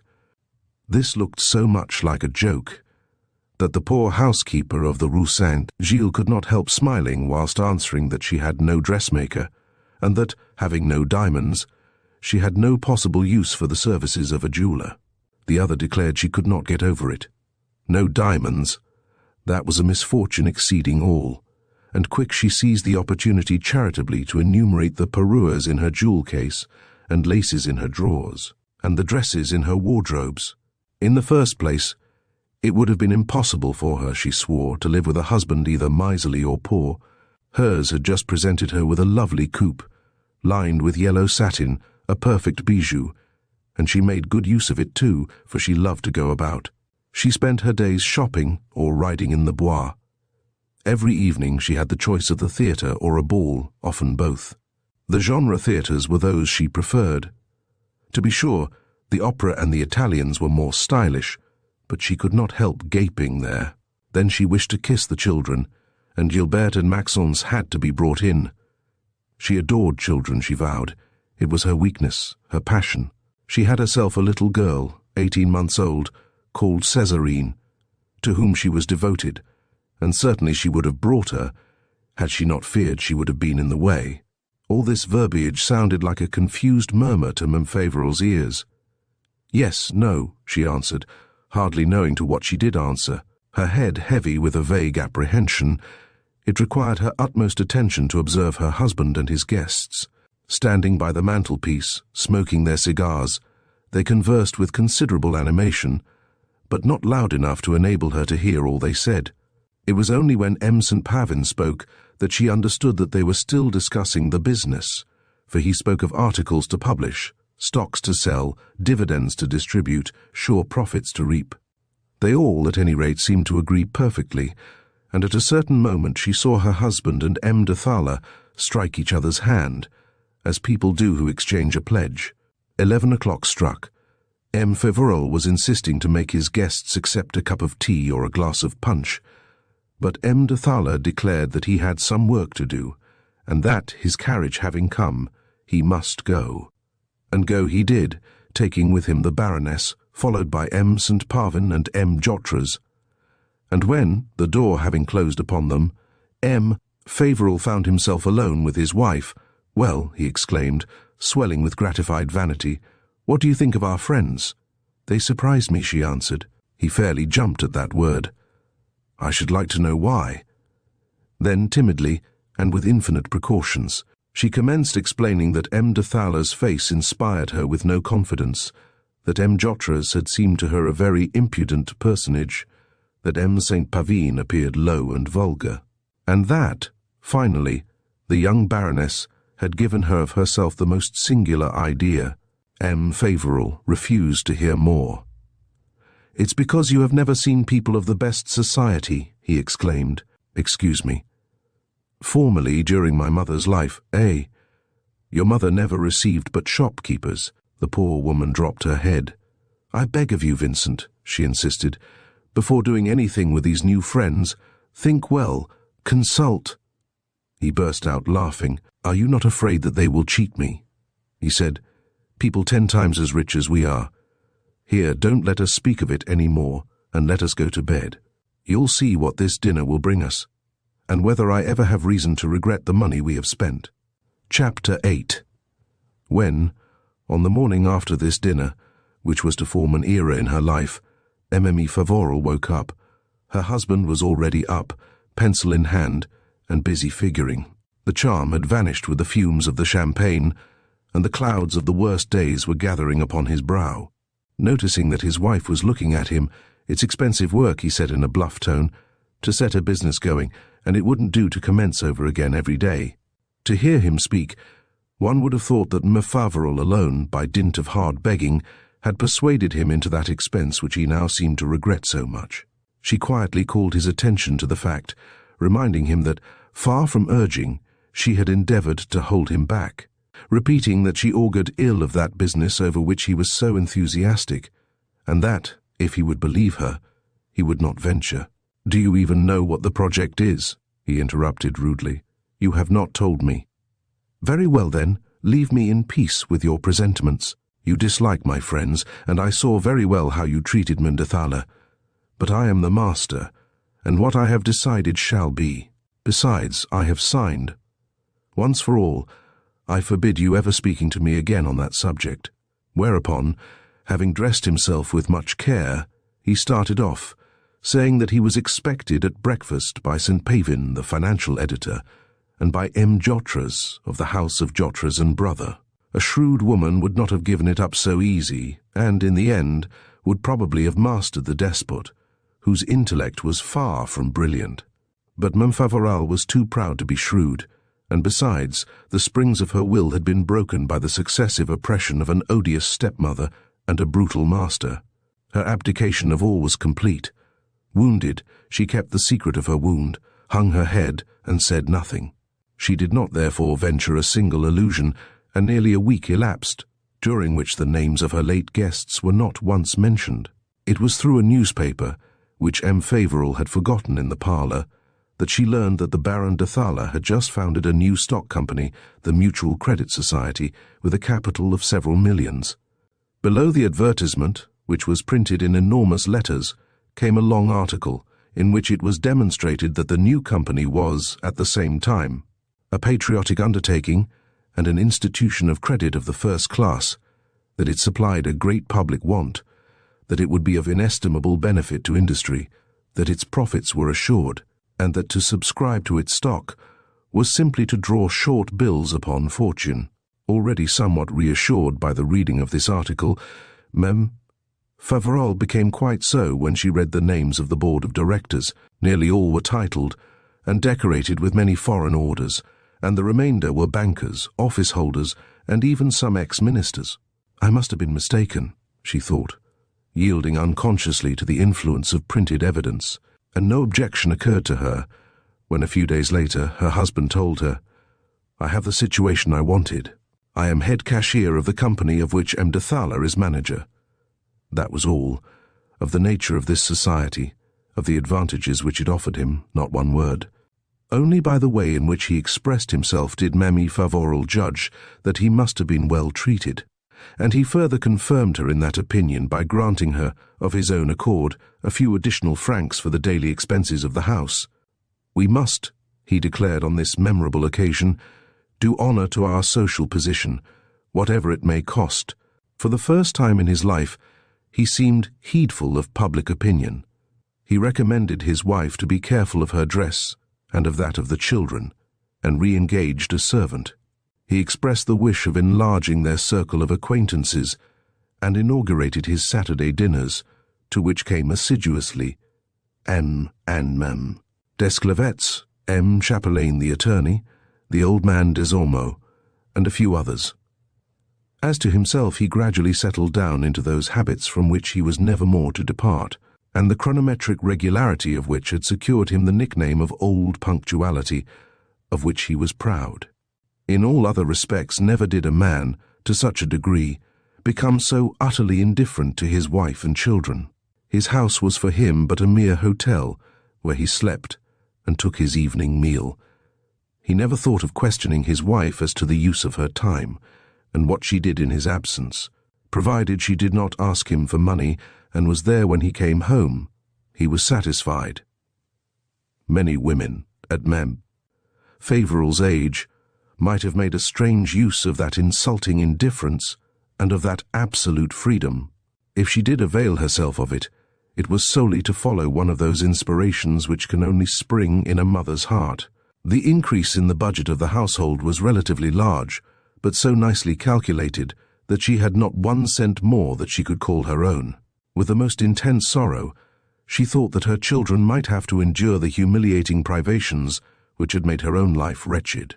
They were too young yet to suffer from the paternal parsimony, but they would grow, their desires would develop, and it would be impossible for her to grant them the most innocent satisfactions. Whilst turning over and over in her mind this distressing thought, she remembered a friend of her mother's, who kept, in the Rue St, a large establishment for the sale of hosiery and woolen goods. There, perhaps, lay the solution of the problem. She called to see the worthy woman, and, without even needing to confess the whole truth to her, she obtained sundry pieces of work, ill-paid as a matter of course, but which, by dint of close application, might be made to yield from 8 to 12 francs a week. From this time she never lost a minute, concealing her work as if it were an evil act. She knew her husband well enough to feel certain that he would break out, and swear that he spent money enough to enable his wife to live without being reduced to making a workwoman of herself. But what joy! The day when she hid way down at the bottom of a drawer the first 20-franc piece she had earned, a beautiful gold piece, which belonged to her without contest, and which she might spend as she pleased, without having to render any account to anyone, and with what pride, from week to week, she saw her little treasure swell, despite the drafts she made upon it, sometimes to buy a toy for Maxence, sometimes to add a few ribbons or trinkets to Gilbert's toilet. This was the happiest time of her life, a halt in that painful journey through which she had been dragging herself for so many years. Between her 2 children the hours flew light and rapid as so many seconds. If all the hopes of the young girl and of the woman had withered before they had blossomed, the mother's joys at least should not fail her, because, whilst the present sufficed to her modest ambition, the future had ceased to cause her any uneasiness. No reference had ever been made, between herself and her husband, to that famous dinner party. He never spoke to her of the Mutual Credit Society. But now and then he allowed some words or exclamations to escape, which she carefully recorded, and which betrayed a prosperous state of affairs. "That Thaler is a tough fellow," he would exclaim, "and he has the most infernal luck." And at other times, 2 or 3 more operations like the one we have just successfully wound up, and we can shut up shop. From all this, what could she conclude, if not that he was marching with rapid strides towards that fortune, the object of all his ambition? Already in the neighborhood, he had that reputation to be very rich, which is the beginning of riches itself.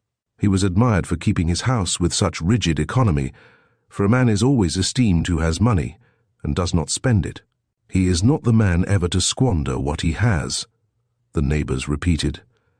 The persons whom he received on Saturdays believed him more than comfortably off.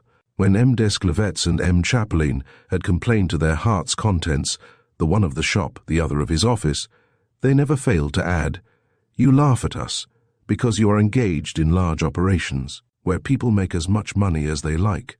They seemed to hold his financial capacities in high estimation. They consulted him and followed his advice. And Desormeaux was wont to say, "Oh, he knows what he is about." And Mme. Favoral tried to persuade herself that in this respect at least, her husband was a remarkable man. She attributed his silence and his distractions to the grave cares that filled his mind. In the same manner that he had once announced to her that they had enough to live on, she expected him, some fine morning, to tell her that he was a millionaire. Chapter 9. But the respite granted by fate to Mme. Favoral was drawing to an end. Her trials were about to return more poignant than ever, occasioned this time by her children. Hitherto her whole happiness, and her only consolation. Maxence was nearly 12. He was a good little fellow, intelligent, studious at times, but thoughtless in the extreme, and of a turbulence which nothing could tame. At the Masson school where he had been sent, he made his teacher's hair turn white, and not a week went by that he did not signalize himself by some fresh misdeed. A father, like any other, would have paid but slight attention to the pranks of a schoolboy, who, after all, ranked among the first of his class, and of whom the teachers themselves, whilst complaining, said, "Bash! What matters it, since the heart is sound and the mind sane?" But M. Favoral took everything tragically. If Maxence was kept in, or otherwise punished, he pretended that it reflected upon himself, and that his son was disgracing him. If a report came home with this remark, "execrable conduct," he fell into the most violent passion, and seemed to lose all control of himself. "At your age," he would shout to the terrified boy, "I was working in a factory, and earning my livelihood. Do you suppose that I will not tire of making sacrifices to procure you the advantages of an education which I lacked myself? Beware. Havre is not far off, and cabin boys are always in demand there." If at least he had confined himself to these admonitions, which, by their very exaggeration, failed in their object. But he favored mechanical appliances as a necessary means of sufficiently impressing reprimands upon the minds of young people, and therefore, seizing his cane, he would beat poor Maxence most unmercifully, the more so that the boy, filled with pride, would have allowed himself to be chopped to pieces rather than utter a cry or shed a tear. The first time that Mme. Favoral saw her son struck, she was seized with one of those wild fits of anger which do not reason and never forgive. To be beaten herself would have seemed to her less atrocious, less humiliating. Hitherto she had found it impossible to love a husband such as hers. Henceforth she took him in utter aversion. He inspired her with horror. She looked upon her son as a martyr for whom she could hardly ever do enough. And so, after these harrowing scenes, she would press him to her heart in the most passionate embrace. She would cover with her kisses the traces of the blows, and she would strive, by the most delirious caresses, to make him forget the paternal brutalities. With him she sobbed. Like him she would shake her clenched fists in the vacant space, exclaiming, "Coward, tyrant, assassin!" The little Gilberta mingled her tears with theirs, and, pressed against each other, they deplored their destiny, cursing the common enemy, the head of the family. Thus did Maxence spend his boyhood, between equally fatal exaggerations, between the revolting brutalities of his father and the dangerous caresses of his mother, the one depriving him of everything, the other refusing him nothing. For Mme. Favoral had now found a use for her humble savings. If the idea had never come to the cashier of the Mutual Credit Society to put a few sous in his son's pocket, the too weak mother would have suggested to him the want of money in order to have the pleasure of gratifying it. She who had suffered so many humiliations in her life, she could not bear the idea of her son having his pride wounded and being unable to indulge in those little trifling expenses which are the vanity of schoolboys. "Here, take this," she would tell him on holidays, slipping a few francs into his hands. Unfortunately, to her present, she joined the recommendation not to allow his father to know anything about it, forgetting that she was thus training Maxence to dissimulate, warping his natural sense of right, and perverting his instincts. No, she gave, and to repair the gaps thus made in her treasure, she worked to the point of ruining her sight with such eager zeal that the worthy shopkeeper of the Rue St asked her if she did not employ working girls. In truth, the only help she received was from Gilles, who, at the age of 8, already knew how to make herself useful. And this is not all. For this son, in anticipation of growing expenses, she stooped to expedients which formerly would have seemed to her unworthy and disgraceful. She robbed the household, cheating on her own marketing. She went so far as to confide to her servant, and to make of the girl the accomplice of her operations. She applied all her ingenuity to serve to Emile Favoral dinners, in which the excellence of the dressing concealed the want of solid substance, and on Sunday, when she rendered her weekly accounts, it was without a blush that she increased by a few centimes the price of each object, rejoicing when she had thus scraped a dozen francs, and finding, to justify herself to her own eyes, those sophisms which passion never lacks. At first Maxence was too young to wonder from what sources his mother drew the money she lavished upon his schoolboy fancies. She recommended him to hide from his father. He did so, and thought it perfectly natural. As he grew older, he learned to discern. The moment came when he opened his eyes upon the system under which the paternal household was managed. He noticed there that anxious economy which seems to betray want, and the acrimonious discussions which arose upon the inconsiderate use of a 20-franc piece. He saw his mother realize miracles of industry to conceal the shabbiness of her toilets, and resort to the most skillful diplomacy when she wished to purchase a dress for Gilles. And, despite all this, he had at his disposition as much money as those of his comrades whose parents had the reputation to be the most opulent and the most generous. Anxious, he questioned his mother. "Eh, what does it matter?" she answered, blushing and confused. "Is that anything to worry you?" And as he insisted, "Go ahead," she said, "we are rich enough." But he could hardly believe her, accustomed as he was to hear everyone talk of poverty, and as he fixed upon her his great astonished eyes. "Yes," she resumed, with an imprudence which fatally was to bear its fruits, "we are rich, and if we live as you see, it is because it suits your father, who wishes to amass a still greater fortune." This was hardly an answer, and yet Maxence asked no further question, but he inquired here and there, with that patient shrewdness of young people possessed with a fixed idea. Already, at this time, Emile Favoral had in the neighborhood, and ever among his friends, the reputation to be worth at least 1 million. The Mutual Credit Society had considerably developed itself. He must, they thought, have benefited largely by the circumstance, and the profits must have swelled rapidly in the hands of so able a man, and one so noted for his rigid economy. Such is the substance of what Maxence heard, and people did not fail to add, ironically, that he need not rely upon the paternal fortune to amuse himself. Desormeaux himself, whom he had pumped rather cleverly, had told him, whilst patting him amicably on the shoulder, "If you ever need money for your frolics, young man, try and earn it, for I'll be hanged if it's the old man who'll ever supply it." Such answers complicated, instead of explaining, the problem which occupied Maxence. He observed, he watched, and at last he acquired the certainty that the money he spent was the fruit of the joint labor of his mother and sister. "Ah, why not have told me so?" he exclaimed, throwing his arms around his mother's neck. "Why have exposed me to the bitter regrets which I feel at this moment?" By this sole word the poor woman found herself amply repaid. She admired the noblesse of her son's feelings and the kindness of his heart. "Do you not understand?" she told him, shedding tears of joy. "Do you not see that the labor which can promote her son's pleasure is a happiness for his mother?" But he was dismayed at his discovery. "No matter," he said. "I swear that I shall no longer scatter to the winds, as I have been doing, the money that you give me." For a few weeks, indeed, he was faithful to his pledge. But at 15 resolutions are not very stanch. The impressions he had felt wore off. He became tired of the small privations which he had to impose upon himself. He soon came to take to the letter what his mother had told him, and to prove to his own satisfaction that to deprive himself of a pleasure was to deprive her. He asked for 10 francs one day, then 10 francs another, and gradually resumed his old habits. He was at this time about leaving school. The moment has come, said Emile Favoral, for him to select a career and support himself. Chapter 10.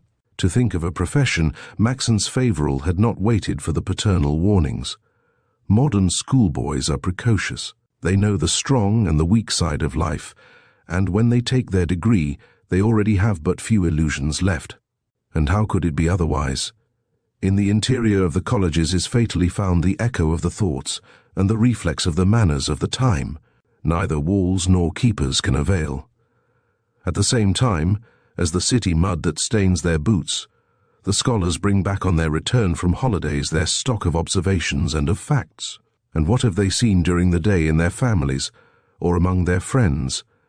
Ardent cravings, insatiable appetites for luxuries, comforts, enjoyments, pleasures, contempt for patient labor, scorn for austere convictions, eager longing for money, the will to become rich at any cost, and the firm resolution to ravish fortune on the first favorable occasion. To be sure, they have dissembled in their presence, but their perceptions are keen.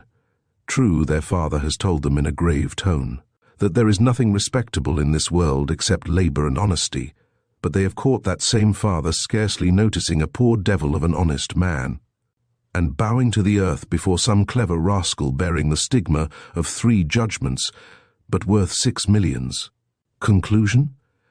Oh, they know very well how to conclude, for there are none such as young people to be logical, and to deduce the utmost consequences of a fact. They know, the most of them, that they will have to do something or other, but what? And it is then that, during the recreations, their imagination strives to find that hitherto unknown profession which is to give them fortune without work and freedom at the same time as a brilliant situation. They discuss and criticize freely all the careers which are open to youthful ambition. And how they laugh. If some simple fellow ventures upon suggesting some of those modest situations where they earn 150 francs a month at the start, 150 francs, why, it's hardly as much as many a boy spends for his cigars and his cab fares when he is late. Maxence was neither better nor worse than the rest. Like the rest, he strove to discover the ideal profession which makes a man rich and amuses him at the same time. Under the pretext that he drew nicely, he spoke of becoming a painter, calculating coolly what painting may yield, and reckoning, according to some newspaper, the earnings of Corot or Geroin, Ziem Bouguereau, and some others, who are reaping at last the fruits of unceasing efforts and crushing labors. But in the way of pictures, Vincent Favoral appreciated only the blue vignettes of the Bank of France. "I wish no artists in my family," he said, in a tone that admitted of no reply. Maxence would willingly have become an engineer, for it's rather the style to be an engineer nowadays, but the examinations for the Polytechnic school are rather steep, or else a cavalry officer, but the 2 years at St. Cyr are not very gay. Or chief clerk, like M. Desormeaux, but he would have to begin by being supernumerary. Finally, after hesitating for a long time between law and medicine, he made up his mind to become a lawyer, influenced above all by the joyous legends of the Latin Quarter. That was not exactly M. Vincent Favoral's dream. "That's going to cost money again," he growled. The fact is, he had indulged in the fallacious hope that his son, as soon as he left college, would enter at once some business house, where he would earn enough to take care of himself. He yielded at last, however, to the persistent entreaties of his wife and the solicitations of his friends. "Be it so," he said to Maxence. "You will study law. Only, as it cannot suit me that you should waste your days lounging in the billiard rooms of the left bank, you shall at the same time work in an attorney's office. Next Saturday I shall arrange with my friend, Chaplin." Maxence had not bargained for such an arrangement, and he came near backing out at the prospect of a discipline which he foresaw must be as exacting as that of the college. Still, as he could think of nothing better, he persevered. And, vacations over, he was duly entered at the law school, and settled at a desk in Monsieur Chapelin's office, which was then in the Rue St. Antoine. The first year, everything went on tolerably. He enjoyed as much freedom as he cared to. His father did not allow him 1 centime for his pocket money, but the attorney, in his capacity of an old friend of the family, did for him what he had never done before for an amateur clerk, and allowed him 20 francs a month. Emile Favoral adding to this a few 5-franc pieces, Maxence declared himself entirely satisfied. Unfortunately, with his lively imagination and his impetuous temper, no one was less fit than himself for that peaceful existence, that steady toil, the same each day, without the stimulus of difficulties to overcome, or the satisfaction of results obtained. Before long he became tired of it. He had found at the law school a number of his old schoolmates whose parents resided in the provinces, and who, consequently, lived as they pleased in the Latin Quarter, less assiduous to the lectures than to the spring brewery and the Closerie des Lilas, a noted dancing garden. He envied them their joyous life, their freedom without control, their facile pleasures, their furnished rooms, and even the low eating house where they took their meals, and as much as possible he lived with them and liked them. But it is not with Mim, Chaplin's 20 francs, that it would have been possible for him to keep up with fellows who, with superb recklessness, took on credit everything they could get, reserving the amount of their allowance for those amusements which had to be paid for in cash. But was not May Favoral here? She had worked so much, the poor woman, especially since Emile Gilbert had become almost a young lady. She had so much saved, so much stinted, that her reserve, notwithstanding repeated drafts, amounted to a good round sum. When Maxence wanted 2 or 3 Napoleons, he had but a word to say, and he said it often. Thus, after a while, he became an excellent billiard player. He kept his coloured meerschaum in the rack of a popular brewery. He took absinthe before dinner, and spent his evenings in the laudable effort to ascertain how many mugs of beer he could put away. Gaining in audacity, he danced at Bullier's, dined at Foyd's, and at last had a mistress. So much so that one afternoon, M. Favoral, having to visit on business the other side of the water, found himself face to face with his son, who was coming along, a cigar in his mouth, and having on his arm a young lady, painted in superior style, and harnessed with a toilet calculated to make the cab horses rear. He returned to the Rue St. in a state of indescribable rage. "A woman!" he exclaimed in a tone of offended modesty. "A woman! He, my son!" And when that son made his appearance, looking quite sheepish, his first impulse was to resort to his former mode of correction. But Maxence was now over 19 years of age. At the sight of the uplifted cane, he became whiter than his shirt, and wrenching it from his father's hands, he broke it across his knees, threw the pieces violently upon the floor, and sprang out of the house.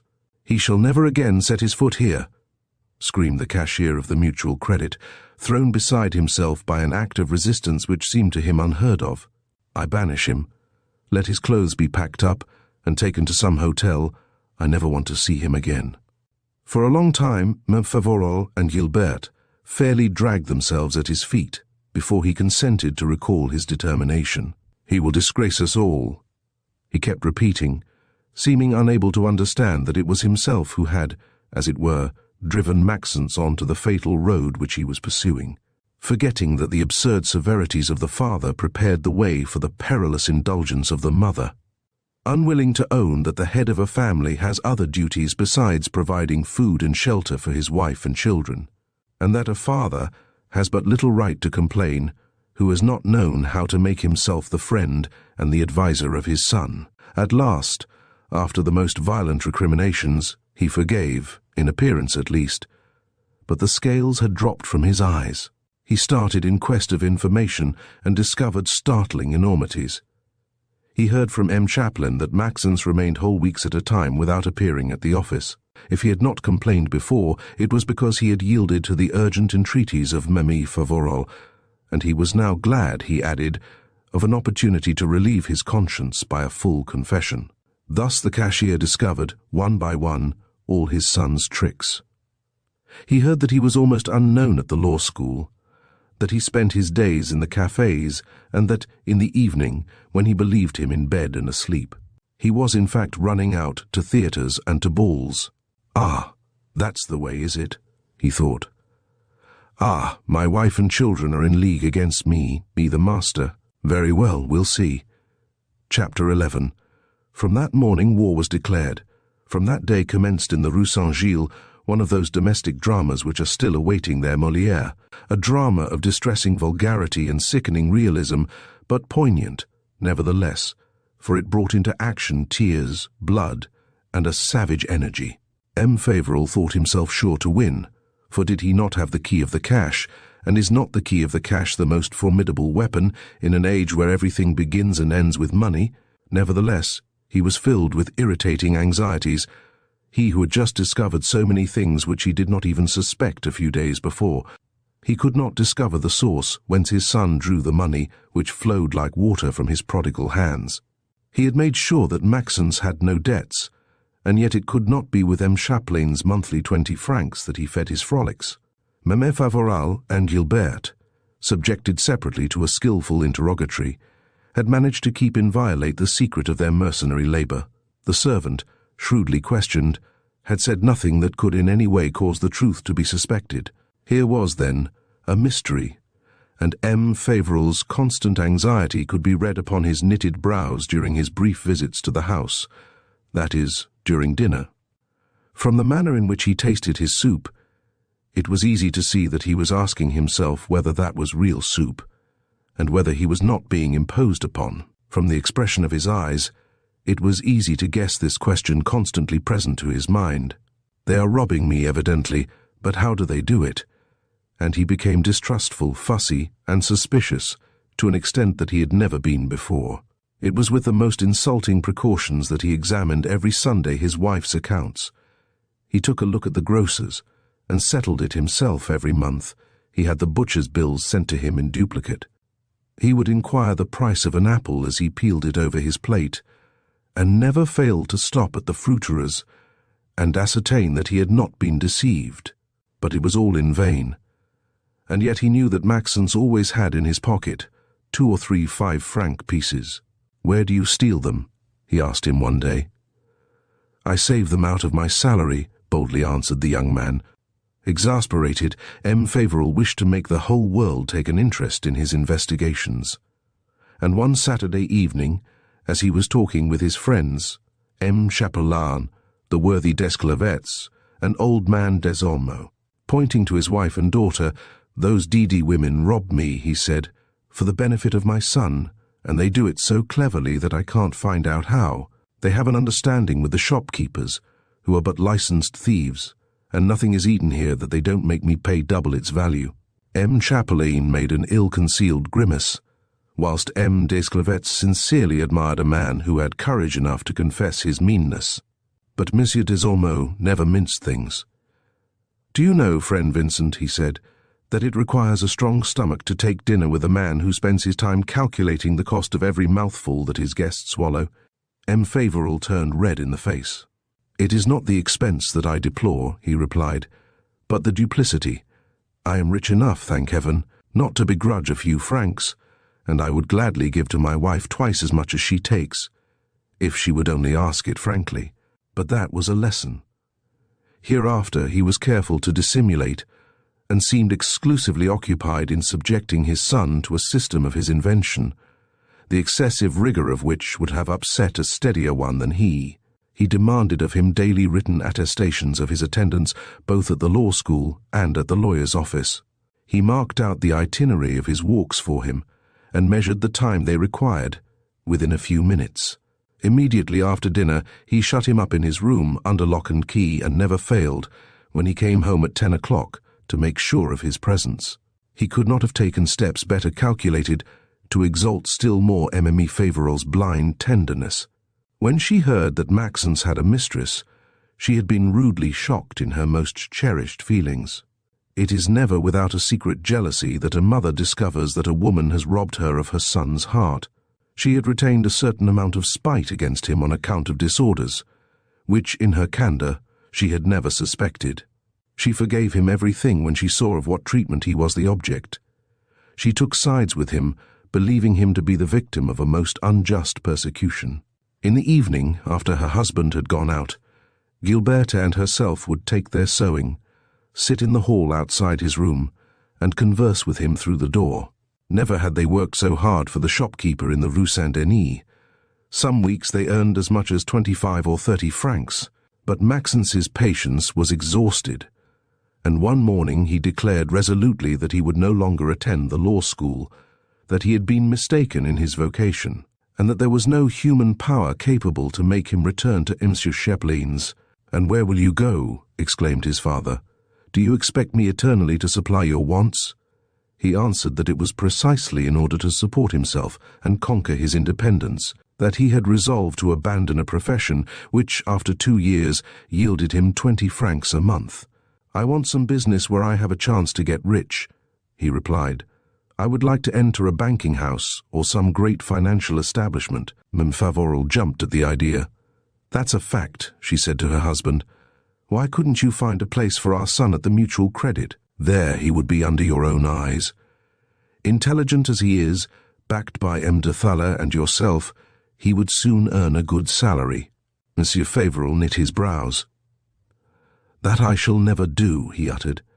"I have not sufficient confidence in my son. I cannot expose myself to have him compromise the consideration which I have acquired for myself."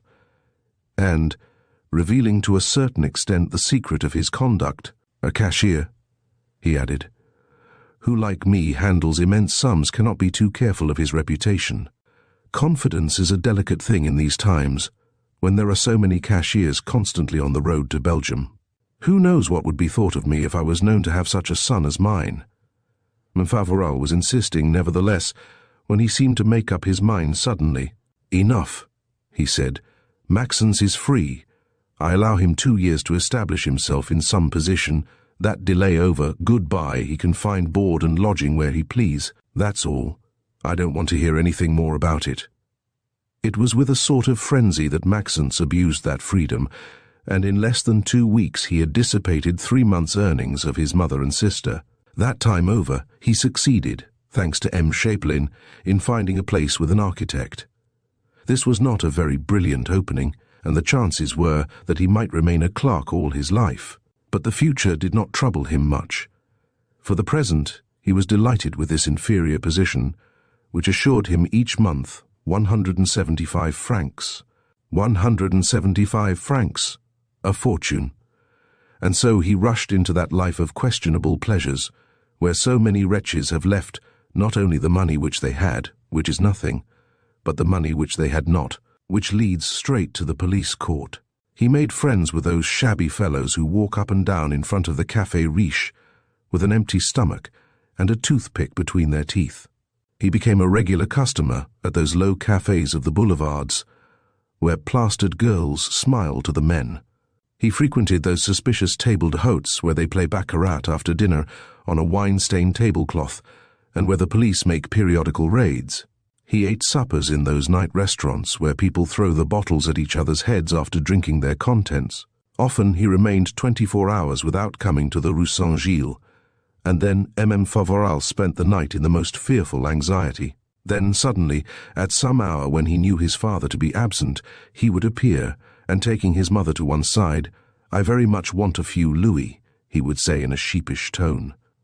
She gave them to him, and she kept giving them so long as she had any, not, however, without observing timidly to him that Gilberte and herself could not earn very much, until finally one evening, and to a last demand.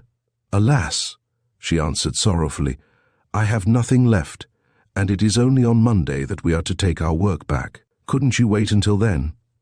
He could not wait. He was expected for a game. Blind devotion begets ferocious egotism. He wanted his mother to go out and borrow the money from the grocer or the butcher. She was hesitating. He spoke louder. Then Mel. Gilberte appeared. "Have you then really no heart?" she said. "It seems to me that if I were a man I would not ask my mother and sister to work for me." Chapter 12. Gilberte Favoral had just completed her 18th year. Rather tall, slender, her every motion betrayed the admirable proportions of her figure, and had that grace which results from the harmonious blending of litheliness and strength. She did not strike at first sight, but soon a penetrating and indefinable charm arose from her whole person, and one knew not which to admire most, The exquisite perfections of her figure, the divine roundness of her neck, her aerial carriage, or the placid ingenuousness of her attitudes. She could not be called beautiful, inasmuch as her features lacked regularity, but the extreme mobility of her countenance, upon which could be read all the emotions of her soul, had an irresistible seduction. Her large eyes of velvety blue had untold depths and an incredible intensity of expression. The imperceptible quiver of her rosy nostrils revealed an untamable pride, and the smile that played upon her lips told her immense contempt for everything mean and small.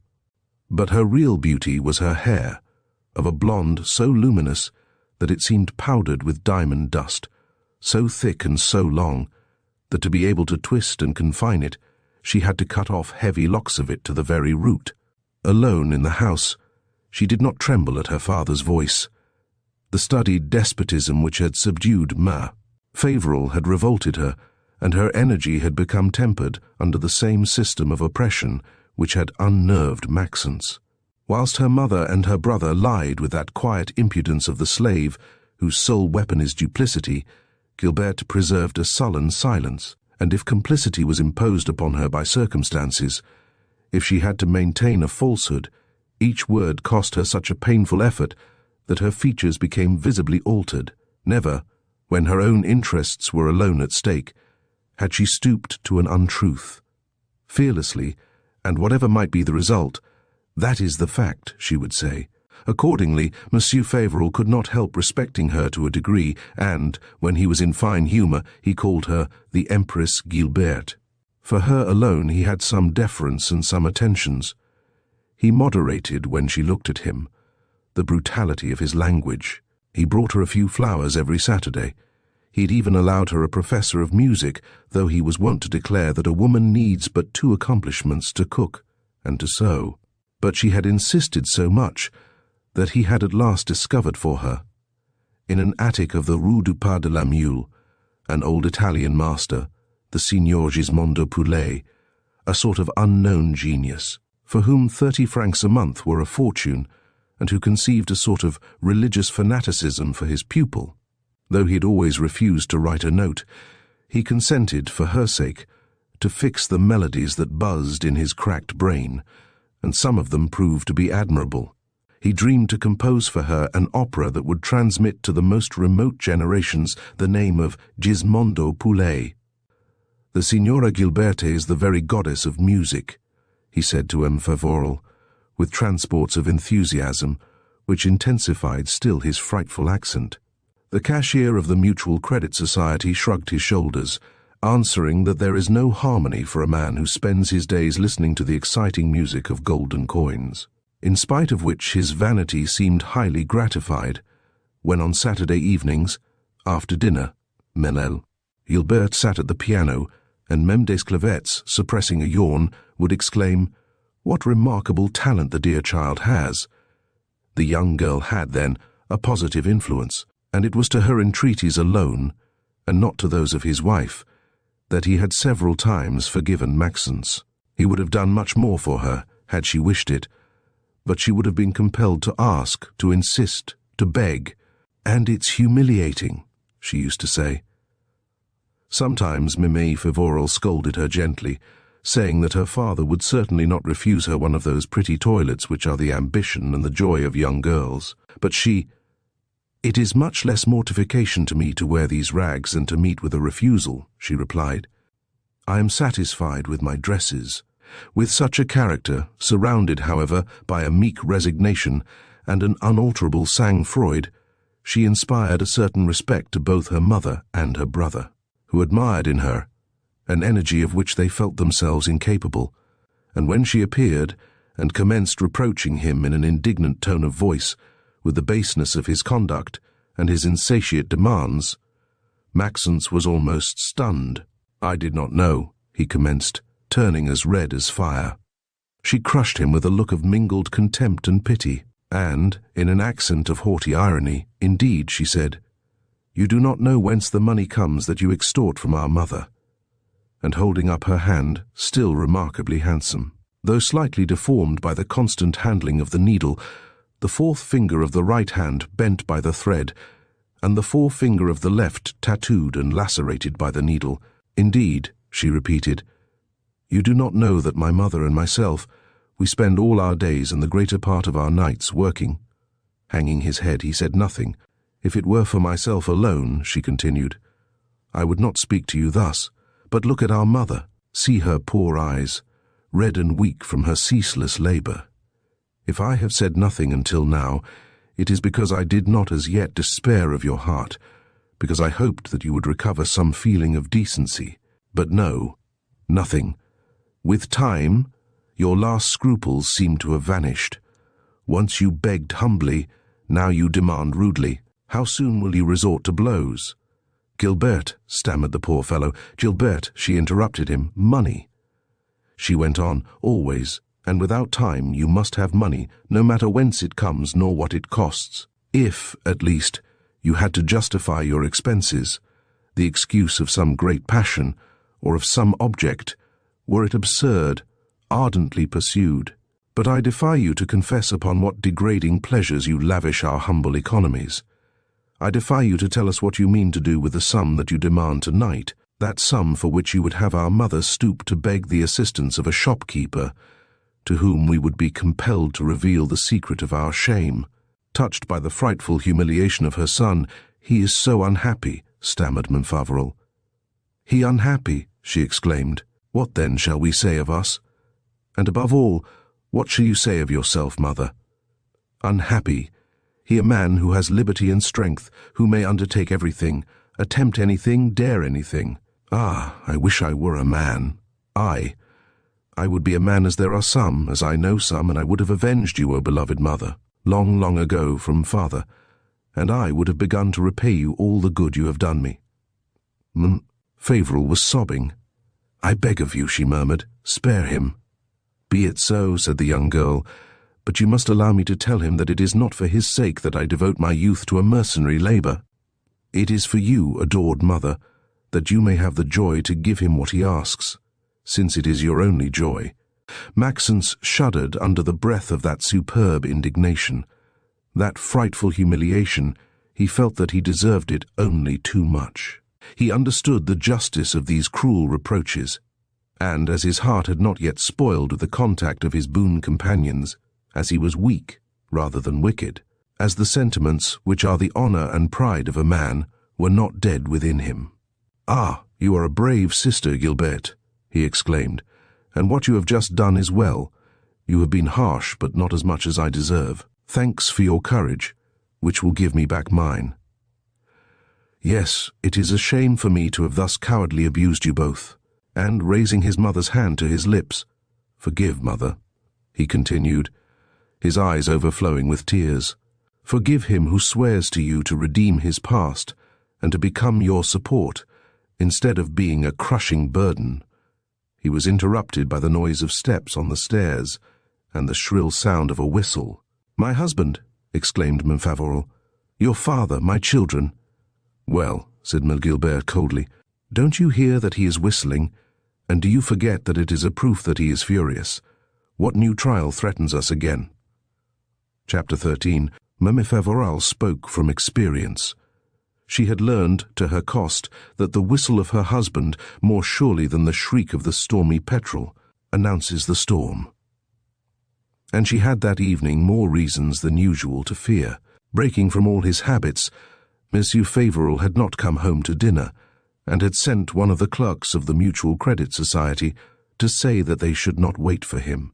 Soon his latchkey grated in the lock, the door swung open, he came in, and seeing his son, "Well, I am glad to find you here," he exclaimed with a giggle, which with him was the utmost expression of anger. Favoral shuddered. Still under the impression of the scene which had just taken place, his heart heavy, and his eyes full of tears, Maxence did not answer. "It is doubtless a wager," resumed the father, "and you wish to know how far my patience may go." "I do not understand you," stammered the young man. "The money that you used to get, I know not where, doubtless fails you now, or at least is no longer sufficient, and you go on making debts right and left, at the tailors, the shirt-makers, the jewelers. Of course, it's simple enough. We earn nothing, but we wish to dress in the latest style, to wear a gold chain across our vest, and then we make dupes. I have never made any dupes, father. Bah! And what then do you call all these people who came this very day to present me their bills? For they did dare to come to my office. They had agreed to come together, expecting thus to intimidate me more easily. I told them that you were of age, and that your business was none of mine. Hearing this, they became insolent, and commenced speaking so loud that their voices could be heard in the adjoining rooms. At that very moment, the manager, Emile, happened to be passing through the hall. Hearing the noise of a discussion, he thought that I was having some difficulty with some of our stockholders, and he came in, as he had a right to. Then I was compelled to confess everything. He became excited at the sound of his words, like a horse at the jingle of his bells, and more beside himself. That is just what your creditors wished, he pursued. They thought I would be afraid of a row, and that I would come down. It is a system of blackmailing like any other. An account is opened to some young rascal, and when the amount is reasonably large, they take it to the family, saying, "Money, or I make row." Do you think it is to you who are penniless that they give credit? It's on my pocket that they were drawing, on my pocket, because they believed me rich. They sold you at exorbitant prices everything they wished, and they relied on me to pay for trousers at 90 francs, shirts at 40 francs, and watches at 600 francs. Contrary to his habit, Maxence did not offer any denial. "I expect to pay all I owe," he said. "You. I give my word I will. And with what, pray?" "With my salary." "You have a salary, then?" Maxence blushed. "I have what I earn at my employer's." "What employer?" "The architect in whose office M. Chaplin helped me to find a place." With a threatening gesture, M. Favoral interrupted him. "Spare me your lies," he uttered. "I am better posted than you suppose. I know that, over a month ago, your employer, tired of your idleness, dismissed you in disgrace." Disgrace was superfluous. The fact was that Maxence, returning to work after an absence of 5 days, had found another in his place. "I shall find another place," he said. M. Favoral shrugged his shoulders with a movement of rage. "And in the meantime," he said, "I shall have to pay. Do you know what your creditors threatened to do?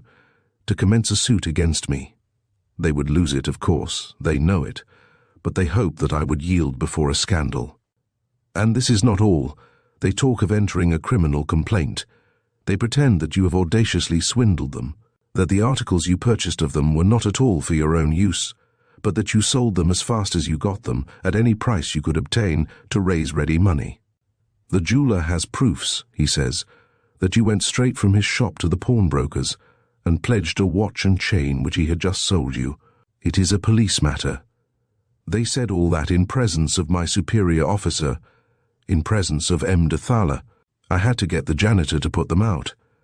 But after they had left, M. de Thaler gave me to understand that he wished me very much to settle everything, and he is right. My consideration could not resist another such scene. What confidence can be placed in a cashier whose son behaves in this manner? How can a key of a safe containing millions be left with a man whose son would have been dragged into the police courts? In a word, I am at your mercy. In a word, my honor, my position, my fortune rest upon you.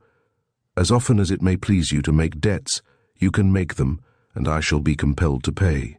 Gathering all his courage, "You have been sometimes very harsh with me, father," commenced Maxence, "and yet I will not try to justify my conduct. I swear to you that hereafter you shall have nothing to fear from me." "I fear nothing," uttered M. Favoral with a sinister smile. "I know the means of placing myself beyond the reach of your follies, and I shall use them. I assure you, father, that I have taken a firm resolution. Oh, you may dispense with your periodical repentance." Mlle. Gilberte stepped forward. "I'll stand warrant," she said, "for Maxence's resolutions." Her father did not permit her to proceed. "Enough," he interrupted somewhat harshly. "Mind your own business, Gilbert. I have to speak to you too." "To me, father?" "Yes." He walked up and down 3 or 4 times through the parlor, as if to calm his irritation. Then planting himself straight before his daughter, His arms folded across his breast. "You are 18 years of age," he said. "That is to say, it is time to think of your marriage. An excellent match offers itself." She shuddered, stepped back, and redder than a peony. "A match," she repeated in a tone of immense surprise. "Yes, and which suits me. But I do not wish to marry, father. All young girls say the same thing, and as soon as a pretender offers himself, they are delighted. Mine is a fellow of 26, quite good-looking, amiable, witty, and who has had the greatest success in society. Father, I assure you that I do not wish to leave mother." "Of course not. He is an intelligent, hard-working man, destined, everybody says, to make an immense fortune, although he is rich already, for he holds a controlling interest in a stockbroker's firm. He works as hard as any poor devil. I would not be surprised to hear that he makes 500,000 francs a year. His wife will have her carriage, her box at the opera, diamonds, and dresses as handsome as Mel de Thalers. What do I care for such things? It's understood. I'll present him to you on Saturday." But Mère Gilberte was not one of those young girls who allow themselves, through weakness or timidity, to become engaged, and so far engaged that later they can no longer withdraw. A discussion being unavoidable, she preferred to have it out at once. "A presentation is absolutely useless, father," she declared resolutely, "because I have told you that I did not wish to marry. But if it is my will, I am ready to obey you in everything except that." "In that, as in everything else," interrupted the cashier of the Mutual Credit in a thundering voice, and, casting upon his wife and children a glance full of defiance and threats. "In that, as in everything else," he repeated, "because I am the master, and I shall prove it. Yes, I will prove it, for I am tired to see my family leagued against my authority."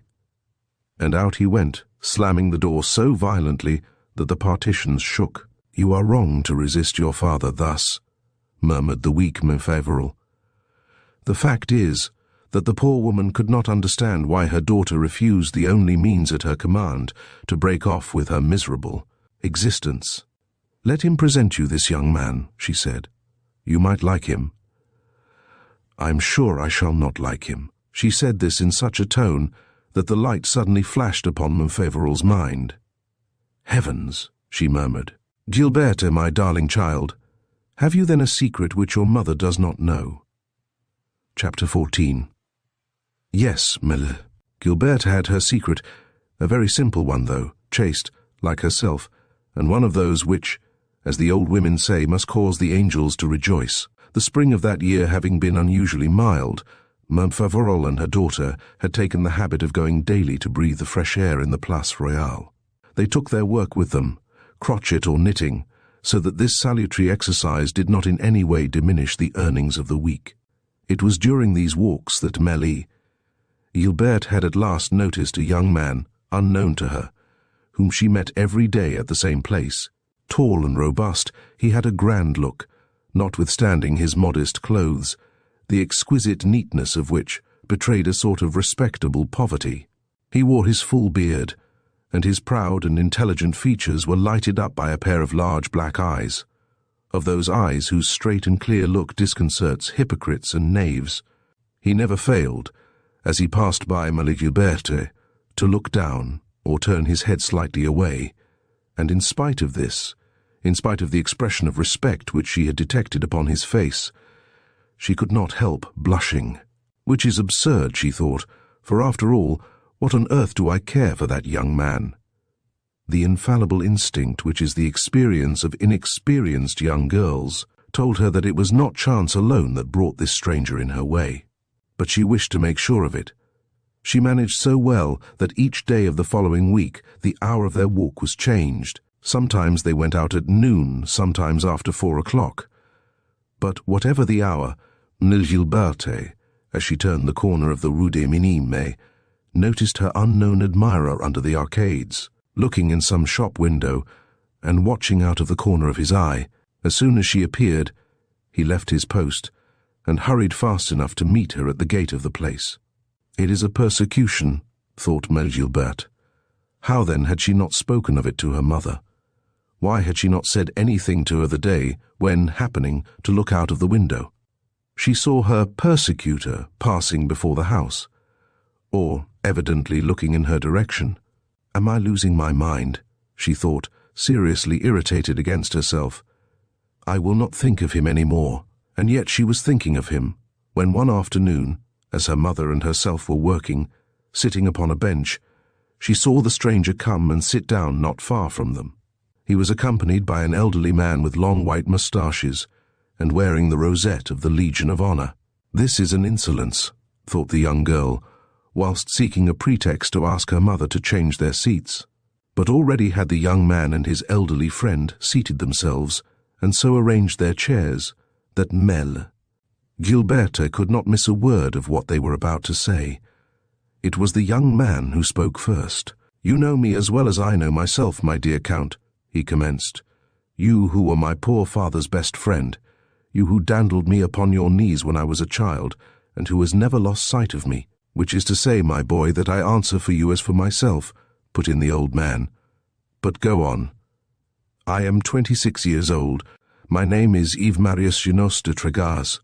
My family, which is one of the oldest of Brittany, is allied to all the great families." "Perfectly exact," remarked the old gentleman. "Unfortunately, my fortune is not on a par with my nobility. When my mother died, in 1856, my father, who worshipped her, could no longer bear, in the intensity of his grief, to remain at the Château de Tregaz, where he had spent his whole life. He came to Paris, which he could well afford, since we were rich then, but unfortunately made acquaintances who soon inoculated him with the fever of the age. They proved to him that he was mad to keep lands which barely yielded him 40,000 francs a year, and which he could easily sell for 2 millions, which amount, invested merely at 5%, would yield him an income of 100,000 francs. He therefore sold everything, except our patrimonial homestead on the road from Quimper to Audierne, and rushed into speculations. He was rather lucky at first, but he was too honest and too loyal to be lucky long. An operation in which he became interested early in turned out badly. His associates became rich, but he, I know not how, was ruined, and came near being compromised. He died of grief a month later." The old soldier was nodding his assent. "Very well, my boy," he said, "but you are too modest, and there's a circumstance which you neglect. You had a right, when your father became involved in these troubles, to claim and retain your mother's fortune, that is, some 30,000 francs a year. Not only you did not do so, but you gave up everything to his creditors. You sold the domain of Tregaz, except the old castle and its park, and paid over the proceeds to them, so that, if your father did die ruined, at least he did not owe a cent. And yet you knew, as well as myself, that your father had been deceived and swindled by a lot of scoundrels who drive their carriages now, and who, perhaps, if the courts were applied to, might still be made to disgorge their ill-gotten plunder." Her head bent upon her tapestry, Gilberte seemed to be working with incomparable zeal. The truth is, she knew not how to conceal the blushes on her cheeks and the trembling of her hands. She had something like a cloud before her eyes, and she drove her needle at random. She scarcely preserved enough presence of mind to reply to Emile Favoral, who, not noticing anything, spoke to her from time to time. Indeed, the meaning of this scene was too clear to escape her. They have had an understanding, she thought, and it is for me alone that they are speaking. Meantime, Marius de Tregaz was going on.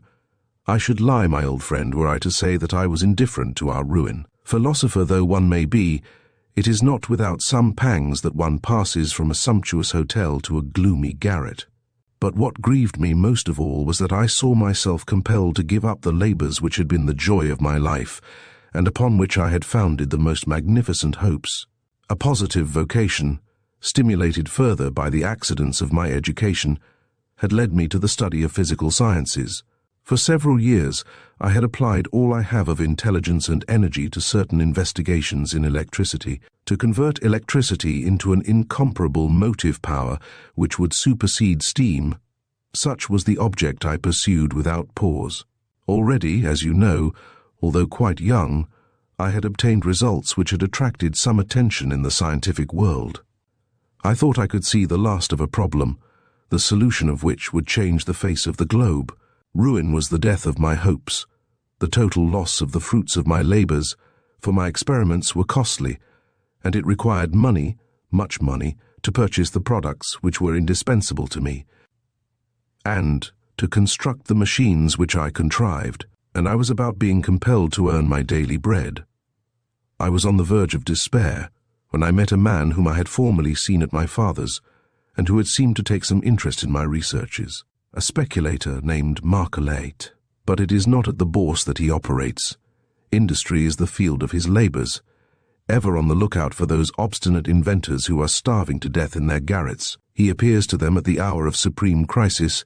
He pities them, encourages them, consoles them, helps them, and almost always succeeds in becoming the owner of their discovery. Sometimes he makes a mistake, and then all he has to do is to put a few thousand francs to the debit of profit or loss. But if he has judged right, then he counts his profits by hundreds of thousands. And how many patents does he work thus? Of how many inventions does he reap the results which are a fortune, and the inventors of which have no shoes to wear? Everything is good to him, and he defends with the same avidity a cough syrup, the formula of which he has purchased of some poor devil of a druggist, and an improvement to the steam engine, the patent for which has been sold to him by an engineer of genius. And yet Maxence is not a bad man. Seeing my situation, he offered me a certain yearly sum to undertake some studies of industrial chemistry which he indicated to me. I accepted, and the very next day I hired a small basement in the Rue St, where I set up my laboratory and went to work at once. That was a year ago. Maxence must be satisfied. I have already found for him a new shade for dyeing silk, the cost price of which is almost nothing. As to me, I have lived with the strictest economy, devoting all my surplus earnings to the prosecution of the problem, the solution of which would give me both glory and fortune. Palpitating with inexpressible emotion, Emile Gaboriau was listening to this young man, unknown to her a few moments since, and whose whole history she now knew as well as if she had always lived near him, for it never occurred to her to suspect his sincerity. No voice had ever vibrated to her ear like this voice, whose grave sonorousness stirred within her strange sensations and legions of thoughts which she had never suspected. She was surprised at the accent of simplicity with which he spoke of the illustriousness of his family, of his past opulence, of his obscure labors, and of his exalted hopes. She admired the superb disregard for money which beamed forth in his every word. Here was then one man, at least, who despised that money before which she had hitherto seen all the people she knew prostrated in abject worship. After a pause of a few moments, Marius de Tregars, still addressing himself apparently to his aged companion, went on. I repeat it, because it is the truth. My old friend, this life of labor and privation so new to me was not a burden. Calm, silence, the constant exercise of all the faculties of the intellect, have charms which the vulgar can never suspect. I was happy to think that, if I was ruined, it was through an act of my own will. I found a positive pleasure in the fact that I, the Marquis de Tregars, who had had 100,000 a year, I must the next moment go out in person to the bakers and the greengrocers to purchase my supplies for the day. I was proud to think that it was to my labor alone, to the work for which I was paid by Maxence, that I owed the means of prosecuting my task. And from the summits where I was carried on the wings of science, I took pity on your modern existence, on that ridiculous and tragical medley of passions, interests, and cravings, that struggle without truce or mercy, whose law is, woe to the weak, in which whosoever falls is trampled under feet. Sometimes, however, like a fire that has been smouldering under the ashes, the flame of youthful passions blazed up within me. I had hours of madness, of discouragement, of distress, during which solitude was loathsome to me, but I had the faith which raises mountains, faith in myself and my work, and soon, tranquilized, I would go to sleep in the purple of hope, beholding in the vista of the distant future the triumphal arches erected to my success. Such was my situation when, one afternoon in the month of February last, after an experiment upon which I had founded great hopes, and which had just miserably failed, I came here to breathe a little fresh air. It was a beautiful spring day, warm and sunny. The sparrows were chirping on the branches, swelled with sap. Bands of children were running along the alleys, filling the air with their joyous screams. I was sitting upon a bench, ruminating over the causes of my failure, when two ladies passed by me, one somewhat aged, the other quite young. They were walking so rapidly that I hardly had time to see them, but the young lady's step, the noble simplicity of her carriage, had struck me so much that I rose to follow her with the intention of passing her, and then walking back to have a good view of her face. I did so, and I was fairly dazzled. At the moment when my eyes met hers, a voice rose within me crying that it was all over now, and that my destiny was fixed. "I remember, my dear boy," remarked the old soldier in a tone of friendly raillery, "for you came to see me that night, and I had not seen you for months before." Marius proceeded without heeding the remark. "And yet you know that I am not the man to yield to first impression." I struggled. With determined energy, I strove to drive off that radiant image which I carried within my soul, which left me no more, which haunted me in the midst of my studies. Vain efforts. My thoughts obeyed me no longer, my will escaped my control. It was indeed one of those passions that fill the whole being, overpower all, and which make of life an ineffable felicity or a nameless torture, according that they are reciprocated or not. How many days I spent there, waiting and watching for her of whom I had thus had a glimpse, and who ignored my very existence. And what insane palpitations, when, after hours of consuming anxiety, I saw at the corner of the street the undulating folds of her dress. I saw her thus often, and always with the same elderly person, her mother. They had adopted in this square a particular bench, where they sat daily, working at their sewing with an assiduity and zeal which made me think that they lived upon the product of their labor. Here he was suddenly interrupted by his companion. The old gentleman feared that Vincent Favoral's attention might at last be attracted by too direct allusions. "Take care, boy," he whispered. Not so low, however, but what Gilbert overheard him. But it would have required much more than this to draw Favoral from her sad thoughts. She had just finished her band of tapestry, and grieving to lose a moment, "It is perhaps time to go home," she said to her daughter. "I have nothing more to do." Ms. Gilbert drew from her basket a piece of canvas, and handing it to her mother, "Here is enough to go on with, Mamma," she said in a troubled voice. "Let us stay a little while longer." And Ms. Favoral, having resumed her work, Marius proceeded. "The thought that she whom I loved was poor delighted me. Was not this similarity of positions a link between us? I felt a childish joy to think that I would work for her and for her mother, and that they would be indebted to me for their ease and comfort in life. But I am not one of those dreamers who confide their destiny to the wings of a chimera.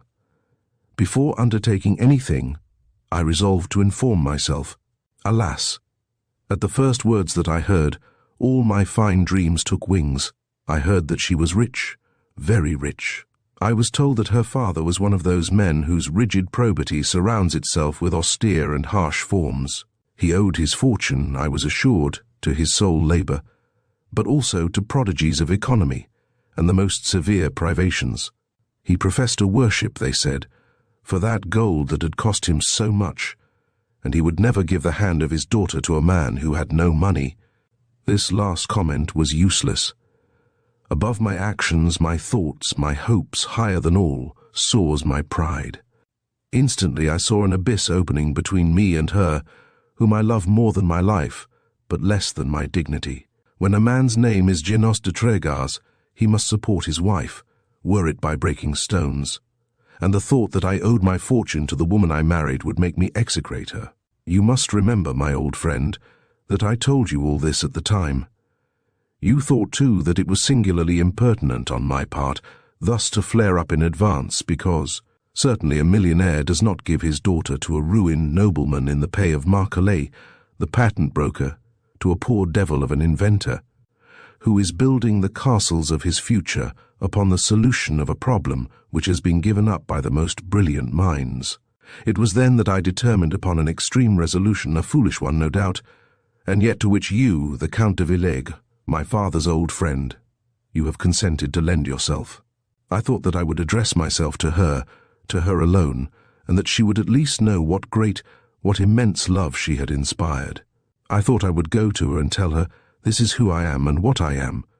For mercy's sake, grant me a respite of 3 years. To a love such as mine there is nothing impossible. In 3 years I shall be dead, or rich enough to ask your hand. From this day forth, I give up my task for work of more immediate profit. The arts of industry have treasures for successful inventors. If you could only read in my soul, you would not refuse me the delay I am asking. Forgive me. 1 word, for mercy's sake, only one. It is my sentence that I am awaiting. Emile Gaboriau's thoughts were in too great a state of confusion to permit her to think of being offended at this extraordinary proceeding. She rose, quivering and addressing herself to Vincent Favoral. "Come, mother," she said, "come. I feel that I have taken cold. I must go home and think. Tomorrow, yes, tomorrow, we will come again." Deep as Mem. Favoral was plunged in her meditations, and 1,000 miles as she was from the actual situation, it was impossible that she should not notice the intense excitement under which her daughter labored, the alteration of her features, and the incoherence of her words. "What is the matter?" she asked, somewhat alarmed. "What are you saying?" "I feel unwell," answered her daughter in a scarcely audible voice. "Quite unwell. Come, let us go home." As soon as they reached home, Emile Gaboriau took refuge in her own room. She was in haste to be alone, to recover her self-possession, to collect her thoughts, more scattered than dry leaves by a storm wind. It was a momentous event which had just suddenly fallen in her life, so monotonous and so calm. An inconceivable, startling event, the consequences of which were to weigh heavily upon her entire future. Staggering still, she was asking herself if she was not the victim of an hallucination, and if really there was a man who had dared to conceive and execute the audacious project of coming thus under the eyes of her mother, of declaring his love, and of asking her in return a solemn engagement. But what stupefied her more still, what confused her, was that she had actually endured such an attempt. Under what despotic influence had she then fallen? To what undefinable sentiments had she obeyed? And if she had only tolerated, but she had done more, she had actually encouraged. By detaining her mother when she wished to go home, and she had detained her, had she not said to this unknown, "Go on, I allow it. I am listening." And he had gone on. And she, at the moment of returning home, she had engaged herself formally to reflect, and to return the next day at a stated hour to give an answer. In a word, she had made an appointment with him. It was enough to make her die of shame. And, as if she had needed the sound of her own words to convince herself of the reality of the fact, she kept repeating loud, "I have made an appointment. I, Gilbert, with a man whom my parents do not know, and of whose name I was still ignorant yesterday." And yet she could not take upon herself to be indignant at the imprudent boldness of her conduct.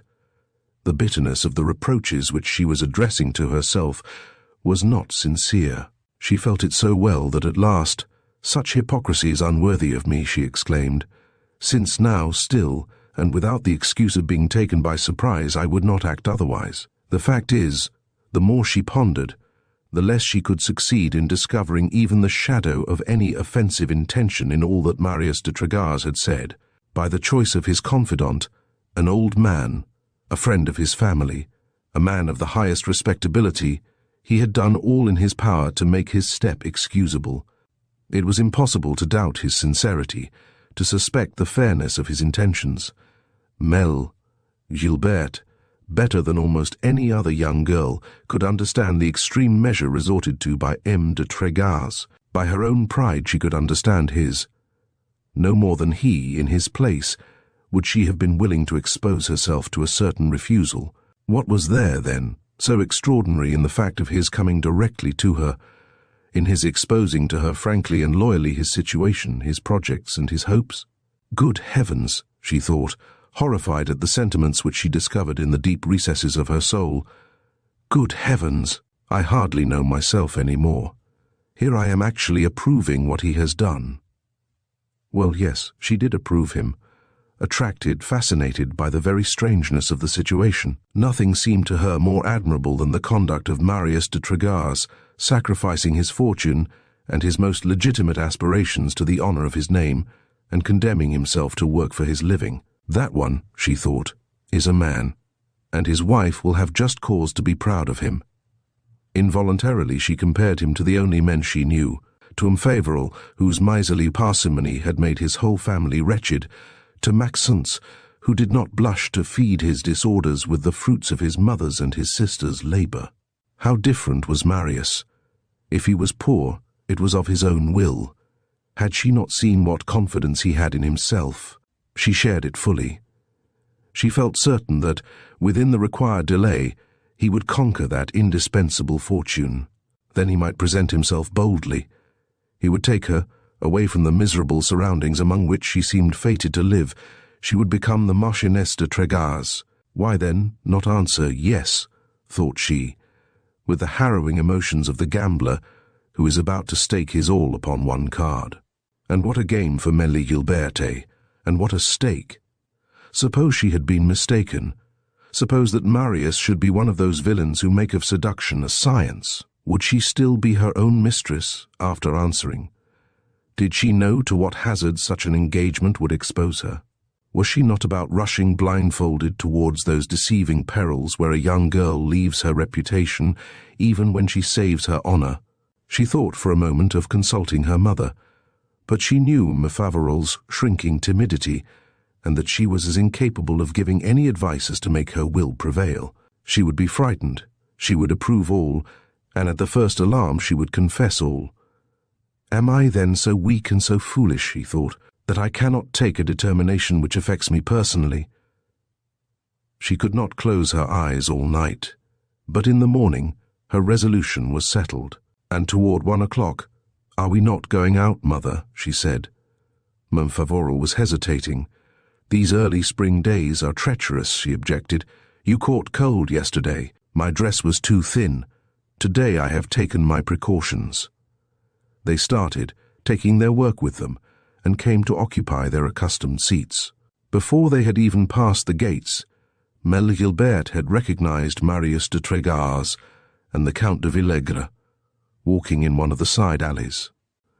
Soon, as on the day before, they took 2 chairs and settled themselves within hearing. Never had the young girl's heart beat with such violence. It is easy enough to take a resolution, but it is not always quite so easy to execute it, and she was asking herself if she would have strength enough to articulate a word. At last, gathering her whole courage, "You don't believe in dreams, do you, mother?" she asked. Upon this subject, as well as upon many others, Vincent Favoral had no particular opinion. "Why do you ask the question?" said she. "Because I have had such a strange one." "Oh!" It seemed to me that suddenly a young man whom I did not know stood before me. He would have been most happy, said he to me, to ask my hand, but he dared not, being very poor, and he begged me to wait 3 years, during which he would make his fortune. Vincent Favoral smiled. "Why, it's quite a romance," said she. "But it wasn't a romance in my dream," interrupted Emile Gaboriau.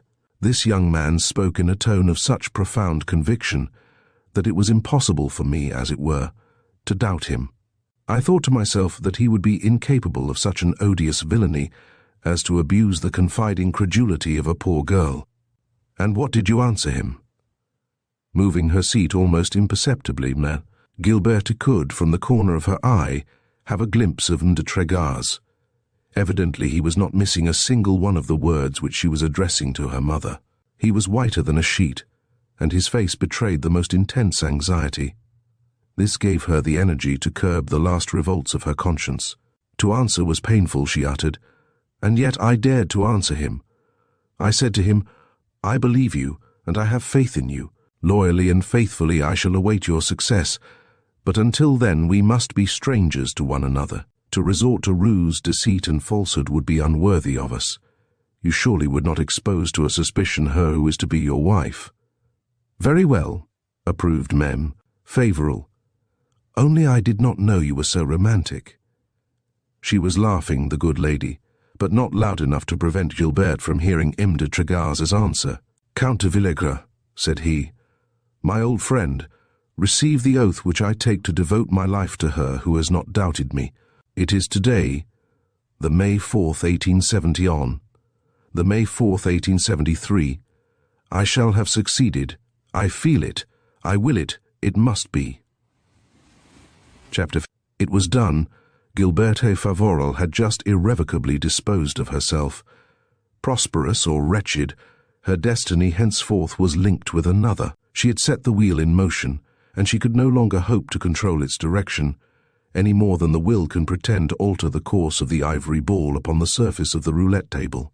At the outset of this great storm of passion which had suddenly surrounded her, she felt an immense surprise, mingled with unexplained apprehensions and vague terrors. Around her, apparently, nothing was changed. Father, mother, brother, friends gravitated mechanically in their accustomed orbits. The same daily facts repeated themselves monotonous and regular as the tic-tac of the clock. And yet an event had occurred more prodigious for her than the moving of a mountain. Often during the weeks that followed, she would repeat to herself, "Is it true? Is it possible even?" Or else she would run to a mirror to make sure once more that nothing upon her face or in her eyes betrayed the secret that palpitated within her. The singularity of the situation was, moreover, well calculated to trouble and confound her mind. Mastered by circumstances, she had in utter disregard of all accepted ideas and of the commonest propriety, listened to the passionate promises of a stranger, and pledged her life to him. And, the pact concluded and solemnly sworn, they had parted without knowing when propitious circumstances might bring them together again. Certainly, thought she, before God, M. de Tregaz is my betrothed husband, and yet we have never exchanged a word. Were we to meet in society, we should be compelled to meet as strangers. If he passes by me in the street, he has no right to bow to me. I know not where he is, what becomes of him, nor what he is doing. And in fact she had not seen him again. He had given no sign of life, so faithfully did he conform to her expressed wish, and perhaps secretly, and without acknowledging it to herself, had she wished him less scrupulous. Perhaps she would not have been very angry to see him sometimes gliding along at her passage under the old arcades of the Rue des Vosges. But, whilst suffering from this separation, she conceived for the character of Marius the highest esteem, for she felt sure that he must suffer as much and more than she from the restraint which he imposed upon himself. Thus he was ever present to her thoughts. She never tired of turning over in her mind all he had said of his past life. She tried to remember his words and the very tone of his voice, and by living constantly thus with the memory of Marius de Tregaz, she made herself familiar with him, deceived to that extent by the illusion of absence, that she actually persuaded herself that she knew him better and better every day. Already nearly a month had elapsed, when one afternoon, as she arrived on the Place Royal, she recognized him, standing near that same bench where they had so strangely exchanged their pledges. He saw her coming too. She knew it by his looks. But when she had arrived within a few steps of him, he walked off rapidly, leaving on the bench a folded newspaper. Vincent Favoral wished to call him back and return it, but Gilles persuaded her not to. "Never mind, mother," said she. "It isn't worthwhile, and besides, the gentleman is too far now." But while getting out her embroidery, with that dexterity which never fails even the most naive girls, she slipped the newspaper in her work-basket. Was she not certain that it had been left there for her? As soon as she had returned home, she locked herself up in her own room, and after searching for some time through the columns, she read at last, "One of the richest and most intelligent manufacturers in Paris, Emile Gaboriau, has just purchased in Grenelle the vast grounds belonging to the Lacoche estate. He proposes to build upon them a manufacture of chemical products, the management of which is to be placed in the hands of Meziti. Although still quite young, M. de T is already well known in connection with his remarkable studies on electricity. He was perhaps on the eve of solving the much controverted problem of electricity as a motive power, when his father's ruin compelled him to suspend his labors. He now seeks to earn by his personal industry the means of prosecuting his costly experiments. He is not the first to tread this path. Is it not to the invention of the machine bearing his name that the engineer Giffard owes the fortune which enables him to continue to seek the means of steering balloons. Why should not M'de Two, who has as much skill and energy, have as much luck? Ah, he does not forget me, thought Mel. Gilbert, moved to tears by this article, which after all was but a mere puff, written by Macaulay himself, without the knowledge of M'de Trégars. She was still under that impression, thinking that Marius was already at work, when her father announced to her that he had discovered a husband, and enjoined her to find him to her liking, as he the master. Thought it proper that she should, hence the energy of her refusal, but hence also the imprudent vivacity which had enlightened Mem Favoral, and which made her say, "You hide something from me, Gilbert." Never had the young girl been so cruelly embarrassed as she was at this moment by this sudden and unforeseen perspicacity. Would she confide to her mother? She felt, indeed, no repugnance to do so, certain as she was, in advance, of the inexhaustible indulgence of the poor woman. And besides, she would have been delighted to have someone at last with whom she could speak of Marius. But she knew that her father was not the man to give up a project conceived by himself. She knew that he would return to the charge obstinately, without peace and without truce. Now, as she was determined to resist with a no less implacable obstinacy, she foresaw terrible struggles, all sorts of violence and persecutions. Informed of the truth, would Emile Favoral have strength enough to resist these daily storms? Would not a time come when, called upon by her husband to explain the refusals of her daughter, threatened, terrified, she would confess all? At one glance mêlée, Gilbert estimated the danger, and drawing from necessity an audacity which was very foreign to her nature, "You are mistaken, dear mother," said she. "I have concealed nothing from you." Not quite convinced, Mem Favoral shook her head. "Then," said she, "you will yield." "Never." "Then there must be some reason you do not tell me." "None, except that I do not wish to leave you. Have you ever thought what would be your existence if I were no longer here? Have you ever asked yourself what would become of you between my father, whose despotism will grow heavier with age, and my brother?" Always prompt to defend her son. "Maxence is not bad," she interrupted. "He will know how to compensate me for the sorrows he has inflicted upon me." The young girl made a gesture of doubt. "I wish it, dear mother," said she, "with all my heart, but I dare not hope for it. His repentance tonight was great and sincere, but will he remember it tomorrow? Besides, don't you know that father has fully resolved to separate himself from Maxence? Think of yourself alone here with father." Mem Favoral shuddered at the mere idea. "I would not suffer very long," she murmured. Gilbert kissed her. "It is because I wish you to live to be happy that I refuse to marry," she exclaimed. "Must you not have your share of happiness in this world? Let me manage. Who knows what compensations the future may have in store for you? Besides, this person whom father has selected for me does not suit me. A stock jobber who would think of nothing but money, who would examine my house accounts as papa does yours, or else who would load me with cashmeres and diamonds, like Memmi de Thaler, to make of me a sign for his shop? No, no, I want no such man.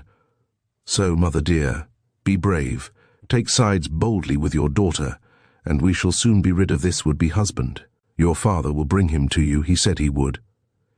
Well, he is a man of courage, if he returns 3 times. At this moment the parlour door opened suddenly. "What are you plotting here again?" cried the irritated voice of the master. "And you, Mem Favoral, why don't you go to bed?" The poor slave obeyed, without saying a word. And whilst making her way to her room, there is trouble ahead, thought Mel. Gilberte. But bash! If I do have to suffer some, it won't be great harm after all. Surely Marius does not complain, though he gives up for me his dearest hopes, becomes the salaried employee of Monsieur Macaulay, and thinks of nothing but making money. He's so proud and so disinterested. Mais, Gilberte's anticipations were but too soon realized. When M.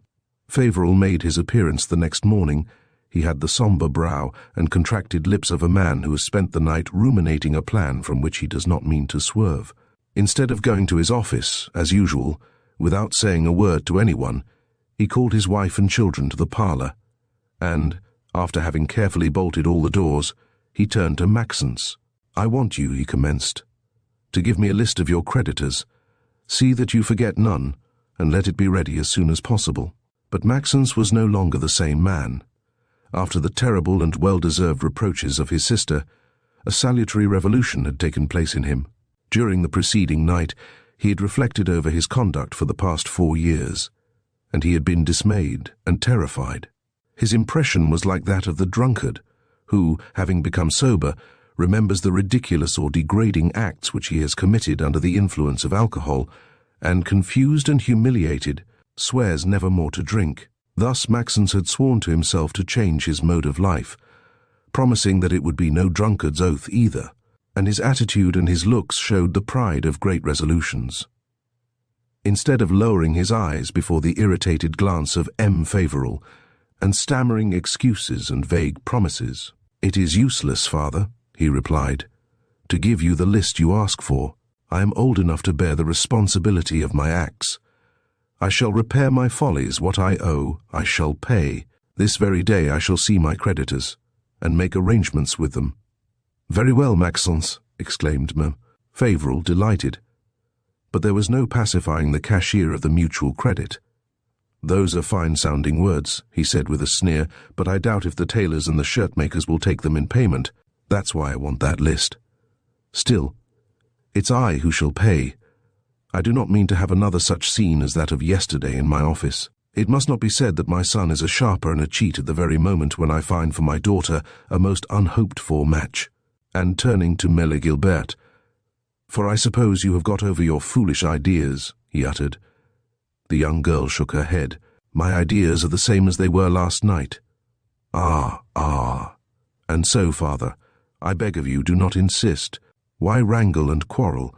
You must know me well enough to know that, whatever may happen, I shall never yield. Indeed, Favoral was well aware of his daughter's firmness, for he had already been compelled on several occasions, as he expressed it himself, to strike his flag before her. But he could not believe that she would resist when he took certain means of enforcing his will. "I have pledged my word," he said, "but I have not pledged mine, father."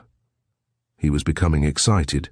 His cheeks were flushed and his little eyes sparkled. "And suppose I were to tell you," he resumed, doing at least to his daughter the honor of controlling his anger, "suppose I were to tell you that I would derive from this marriage immense, positive and immediate advantages." "Oh," she interrupted with a look of disgust. "Oh, for mercy's sake. Suppose I were to tell you that I have a powerful interest in it, that it is indispensable to the success of vast combinations." Emile Gilbert looked straight at him. "I would answer you," she exclaimed, "that it does not suit me to be made use of as an earnest to your combinations." "Ah, it's an operation, is it? An enterprise, a big speculation? And you throw in your daughter in the bargain as a bonus? Well, no. You can tell your partner that the thing has fallen through." Favoral's anger was growing with each word. "I'll see if I can't make you yield," he said. "You may crush me, perhaps. Make me yield, never." "Well, we shall see. You will see Maxence. And whether there are no means by which a father can compel his rebellious children to submit to his authority." And feeling that he was no longer master of himself, he left, swearing loud enough to shake the plaster from the stair walls. Maxence shook with indignation. "Never," he uttered, "never until now had I understood the infamy of my conduct. With a father such as ours, Gilbert, I should be your protector, and now I am debarred even of the right to interfere. But never mind, I have the will, and all will soon be repaired." Left alone, a few moments after Mel, Gilberta was congratulating herself upon her firmness. I am sure, she thought, Marius would approve if he knew. She had not long to wait for her reward. The bell rang. It was her old professor, the Signor Gismondo Poulet, who came to give her his daily lesson. The liveliest joy beamed upon his face, more shriveled than an apple at Easter, and the most magnificent anticipations sparkled in his eyes. "I knew it, Signora," he exclaimed from the threshold. "I knew that angels bring good luck. As everything succeeds to you, so must everything succeed to those who come near you." She could not help smiling at the appropriateness of the compliment. "Something fortunate has happened to you, dear master," she asked. "That is to say, I am on the high road to fortune and glory," he replied. "My fame is extending. Pupils dispute the privilege of my lesson." Mais Gilberte knew too well the thoroughly Italian exaggeration of the worthy maestro to be surprised. "This morning," he went on, "visited by inspiration, I had risen early, and I was working with marvelous facility, when there was a knock at my door. I do not remember such an occurrence since the blessed day when your worthy father called for me.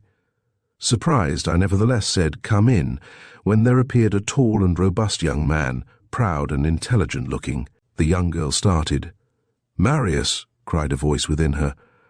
This young man, continued the old Italian, had heard me spoken of, and came to apply for lessons. I questioned him, and from the first words I discovered that his education had been frightfully neglected, that he was ignorant of the most vulgar notions of the divine art, and that he scarcely knew the difference between a sharp and a quaver. It was really the ABC which he wished me to teach him. Laborious task, ungrateful labor. But he manifested so much shame at his ignorance and so much desire to be instructed, that I felt moved in his favor. Then his countenance was most winning, his voice of a superior tone, and finally he offered me 60 francs a month. In short, he is now my pupil." As well as she could, Gilberte was hiding her blushes behind a music book. "We remained over 2 hours talking," said the good and simple maestro, "and I believe that he has excellent dispositions. Unfortunately, he can only take 2 lessons a week. Although a nobleman, he works, and when he took off his glove to hand me a month in advance, I noticed that one of his hands was blackened, as if burnt by some acid. But never mind, signora, 60 francs, together with what your father gives me, it's a fortune. The end of my career will be spared the privations of its beginning. This young man will help making me known. The morning has been dark, but the sunset will be glorious." The young girl could no longer have any doubts. Monsieur de Trégas had found the means of hearing from her, and letting her hear from him. The impression she felt contributed no little to give her the patience to endure the obstinate persecution of her father, who, twice a day, never failed to repeat to her, "Get ready to properly receive my protégé on Saturday. I have not invited him to dinner. He will only spend the evening with us." And he mistook for a disposition to yield the cold tone in which she answered, "I beg you to believe that this introduction is wholly unnecessary." Thus, the famous day having come, he told his usual Saturday guests, M. and Meme Clavets, M. Chapelain, and Old Man Desormeaux, I guess you are going to see a future son-in-law." At 9 o'clock, just as they had passed into the parlor, the sound of carriage wheels startled the Rue St. Gilles. "There he is," exclaimed the cashier of the Mutual Credit. And throwing open a window, "Come, Gilberte," he added, "come and see his carriage and horses." She never stirred, but M. Desclevets and M. Chapelain ran. It was night, unfortunately, and of the whole equipage nothing was visible but the 2 lanterns that shone like stars. Almost at the same time the parlor door flew open, and the servant, who had been properly trained in advance, announced, "Monsieur Costeclat," leaning toward Meme Favoral, who was seated by her side on the sofa. "A nice-looking man, isn't he?" "A really nice-looking man," whispered Meme Desclevets. And indeed he really thought so himself. Gesture, attitude, smile, everything in M. Costeclat betrayed the satisfaction of self, and the assurance of a man accustomed to success. His head, which was very small, had but little hair left, but it was artistically drawn towards the temples, parted in the middle, and cut short around the forehead. His leaden complexion, his pale lips and his dull eye did not certainly betray a very rich blood. He had a great long nose, sharp and curved like a sickle, and his beard, of undecided color, trimmed in the Victor Emmanuel style, did the greatest honor to the barber who cultivated it. Even when seen for the first time, one might fancy that he recognized him. So exactly was he like 300 or 400 others who are seen daily in the neighborhood of the Café Riche, who are met everywhere where people run who pretend to amuse themselves, at the Bourse or in the Bois. At the first representations, where they are just enough hidden to be perfectly well seen at the back of boxes filled with young ladies with astonishing chignons, at the races, in carriages, where they drink champagne to the health of the winner. He had on this occasion hoisted his best looks, and the full dress de rigueur dress coat with wide sleeves, shirt cut low in the neck, and open vest, fastened below the waist by a single button. "Quite the man of the world," again remarked Mame d'Esclavetz. M. Favoral rushed toward him, and the latter, hastening, met him halfway, and taking both his hands into his, "I cannot tell you, dear friend," he commenced, "how deeply I feel the honor you do me in receiving me in the midst of your charming family and your respectable friends." And he bowed all around during this speech, which he delivered in the condescending tone of a lord visiting his inferiors. "Let me introduce you to my wife," interrupted the cashier, and leading him towards Meme Favoral, "Monsieur Costeclat, my dear," said he, "the friend of whom we have spoken so often." M. Costeclat bowed, rounding his shoulders, bending his lean form in a half-circle, and letting his arms hang forward. "I am too much the friend of our dear Favoral, madame," he uttered, "not to have heard of you long since, nor to know your merits and the fact that he owes to you that peaceful happiness which he enjoys, and which we all envy him." Standing by the mantelpiece, the usual Saturday evening guests followed with the liveliest interest the evolutions of the pretender. Two of them, M. Chapelain and old Desormeaux, were perfectly able to appreciate him at his just value, but, in affirming that he made $500,000 a year, M. Favoral had, as it were, thrown over his shoulders that famous ducal cloak which concealed all deformities. Without waiting for his wife's answer, M. Favoral brought his protégé in front of Mele Gilbert. "Dear daughter," said he, "Monsieur Costeclat, the friend of whom I have spoken." M. Costeclat bowed still lower and rounded off his shoulders again, but the young lady looked at him from head to foot with such a freezing glance that his tongue remained as if paralyzed in his mouth, and he could only stammer out, "Mademoiselle, the honor, the humblest of your admirers." Fortunately, Maxence was standing 3 steps off. He fell back in good order upon him, and seizing his hand, which he shook vigorously, "I hope, my dear sir, that we shall soon be quite intimate friends. Your excellent father, whose special concern you are, has often spoken to me of you. Events, so he has confided to me, have not hitherto responded to your expectations. At your age this is not a very grave matter. People, nowadays, do not always find at the first attempt the road that leads to fortune. You will find yours. From this time forth I place at your command my influence and my experience, and if you will consent to take me for your guide." Maxence had withdrawn his hand. "I am very much obliged to you, sir," he answered coldly, "but I am content with my lot, and I believe myself old enough to walk alone. Almost anyone would have lost countenance." But M. Costeclat was so little put out that it seemed as though he had expected just such a reception. He turned upon his heels and advanced towards M. Favoral's friends with a smile so engaging as to make it evident that he was anxious to conquer their suffrages. This was at the beginning of the month of June, 1870. No one as yet could foresee the frightful disasters which were to mark the end of that fatal year.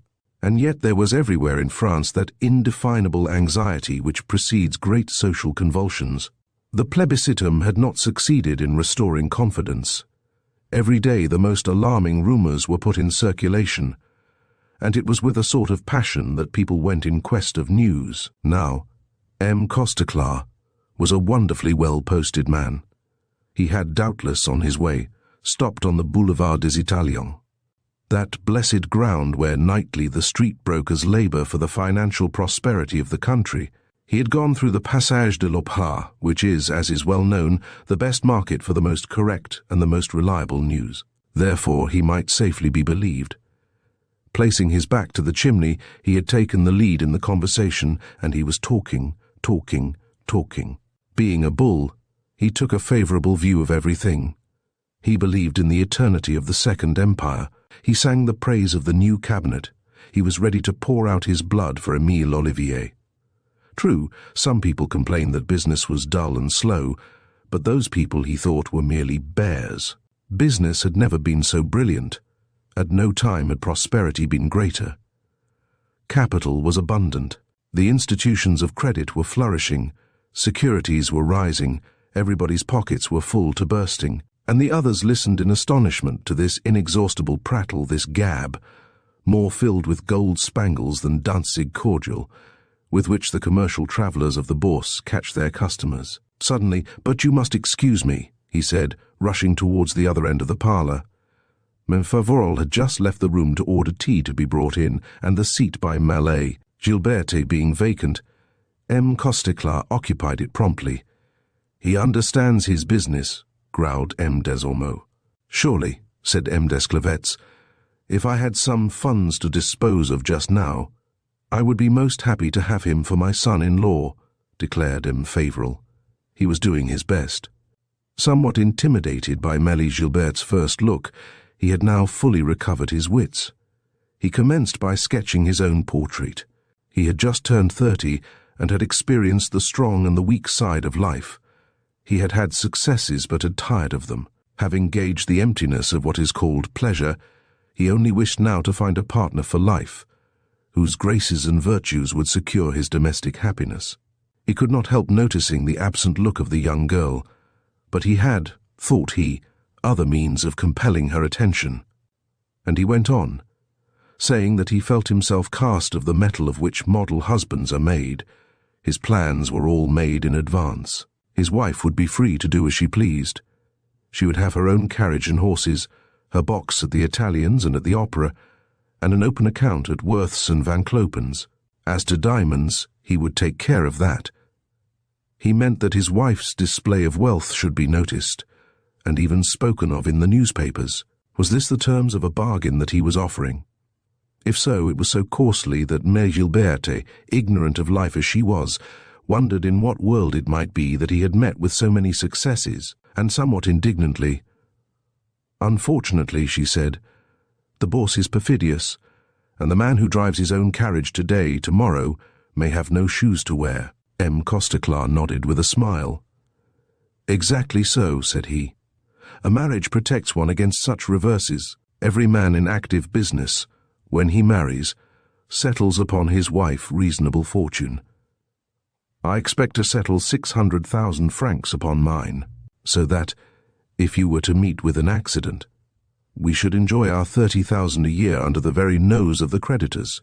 Blushing with shame, Mère Gilberte rose. "But then," said she, "it isn't a wife that you are looking for, it is an accomplice." He was spared the embarrassment of an answer by the servant who came in bringing in tea. He accepted a cup, and after 2 or 3 anecdotes, judging that he had done enough for a first visit, he withdrew, and a moment later they heard his carriage driving off at full gallop. Chapter 16. It was not without mature thought that M. Costeclar had determined to withdraw, despite M. Favoral's pressing overtures.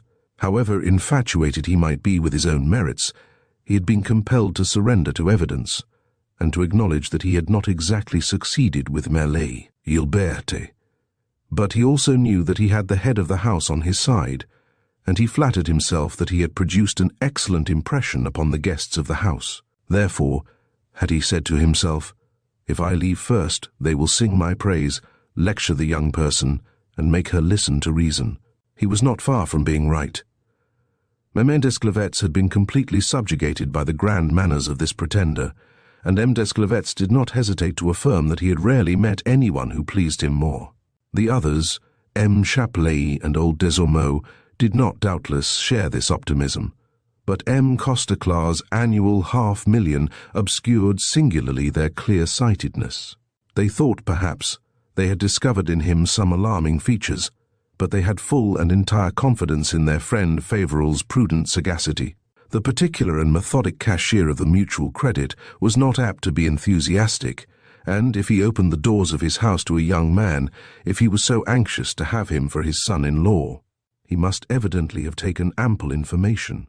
Finally, there are certain family matters from which sensible people keep away, as they would from the plague, and, on the question of marriage especially, he is a bold man who would take side for or against. Thus Mame Desclevets was the only one to raise her voice. Taking Mélie Gilberte's hands within hers, "Let me scold you, my dear," said she, "for having received thus a poor young man who was only trying to please you." Excepting her mother, too weak to take her defense, and her brother, who was debarred from interfering, the young girl understood readily that, in that parlour, everyone, overtly or tacitly, was against her. The idea came to her mind to repeat there boldly what she had already told her father, that she was resolved not to marry, and that she would not marry, not being one of those weak girls without energy, whom they dress in white and drag to church against their will. Such a bold declaration would be in keeping with her character, but she feared a terrible and perhaps degrading scene.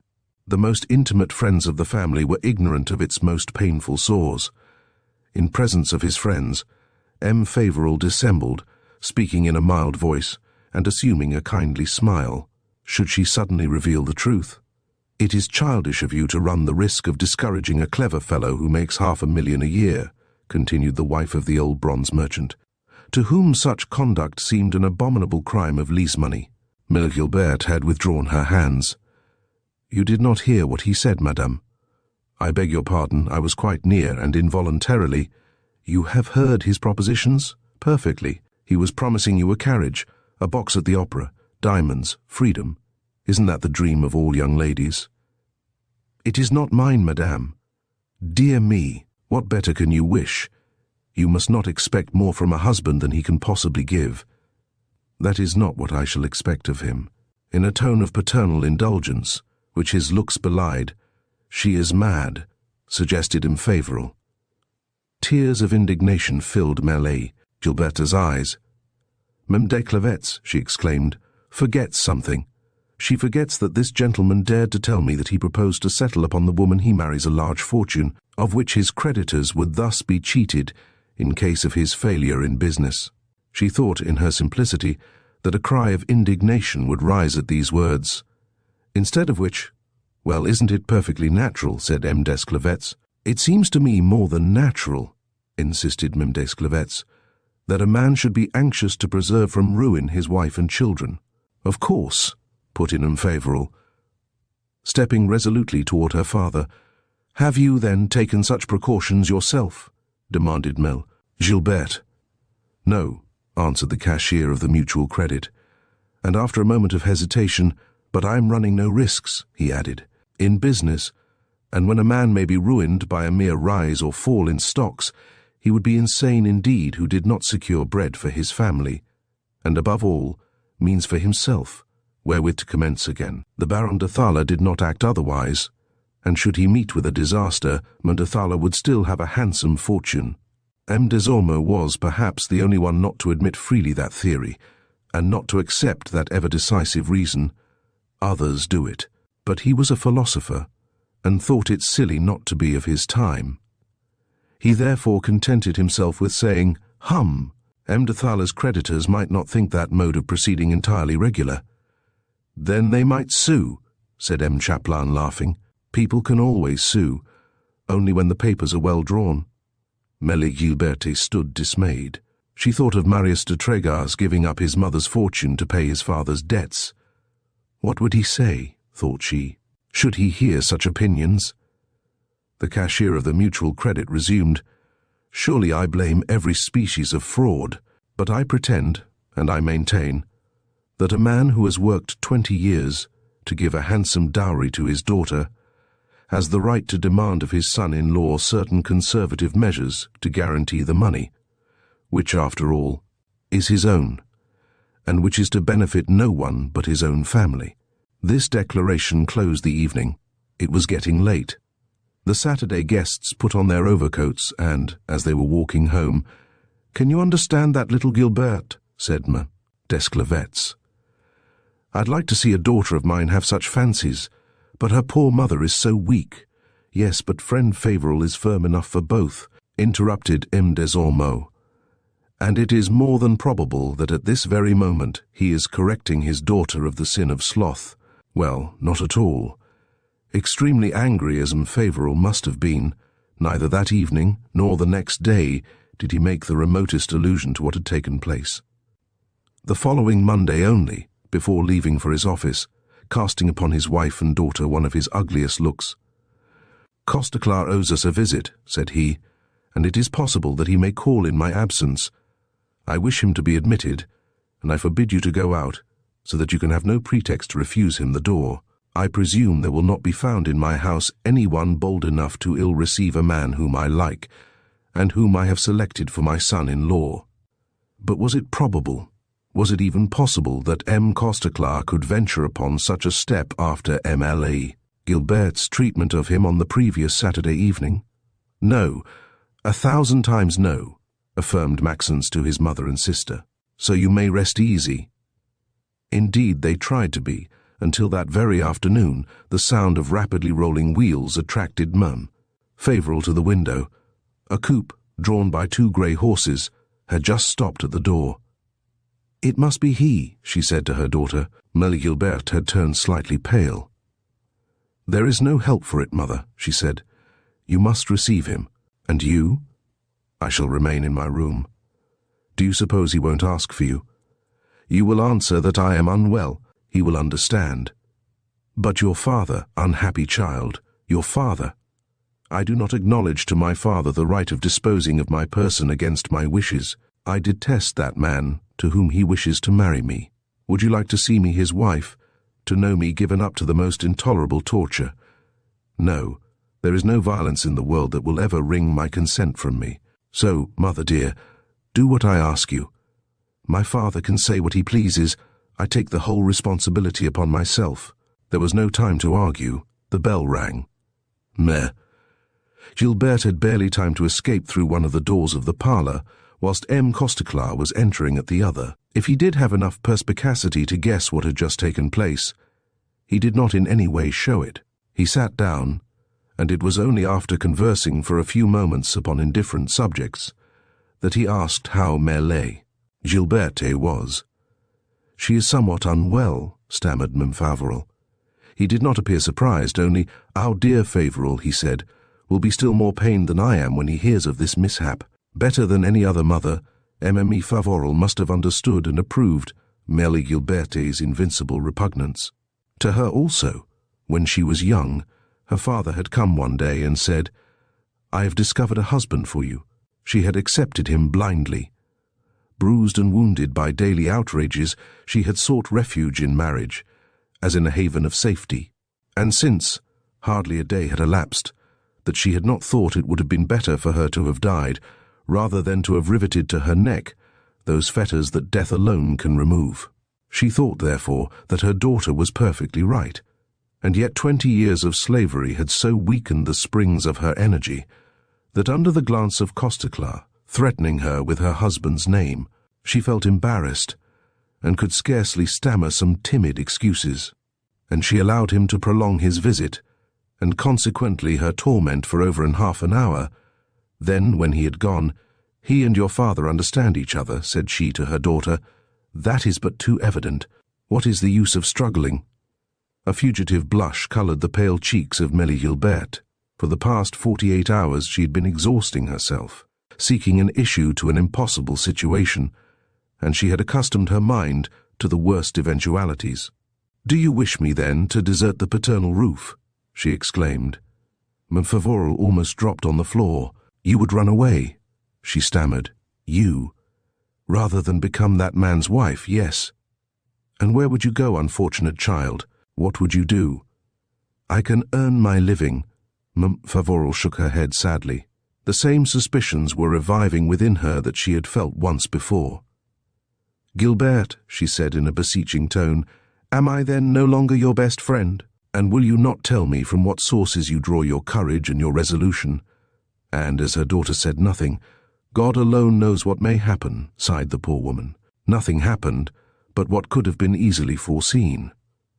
When M. Favoral came home to dinner, he was whistling a perfect storm on the stairs. He abstained at first from all recrimination, but towards the end of the meal, with the most sarcastic look he could assume.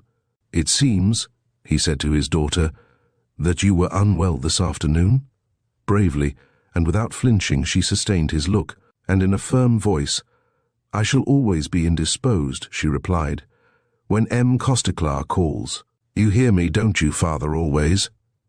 But the cashier of the Credit Mutual was not one of those men whose wrath finds vent in mere sarcasms. Rising suddenly to his feet, "By the holy heavens," he screamed forth, "you are wrong to trifle thus with my will, for, all of you here, I shall crush you as I do this glass." And with a frenzied gesture, he dashed the glass he held in his hand against the wall, where it broke in 1,000 pieces. Trembling like a leaf, Favoral staggered upon her chair. Chapter 17.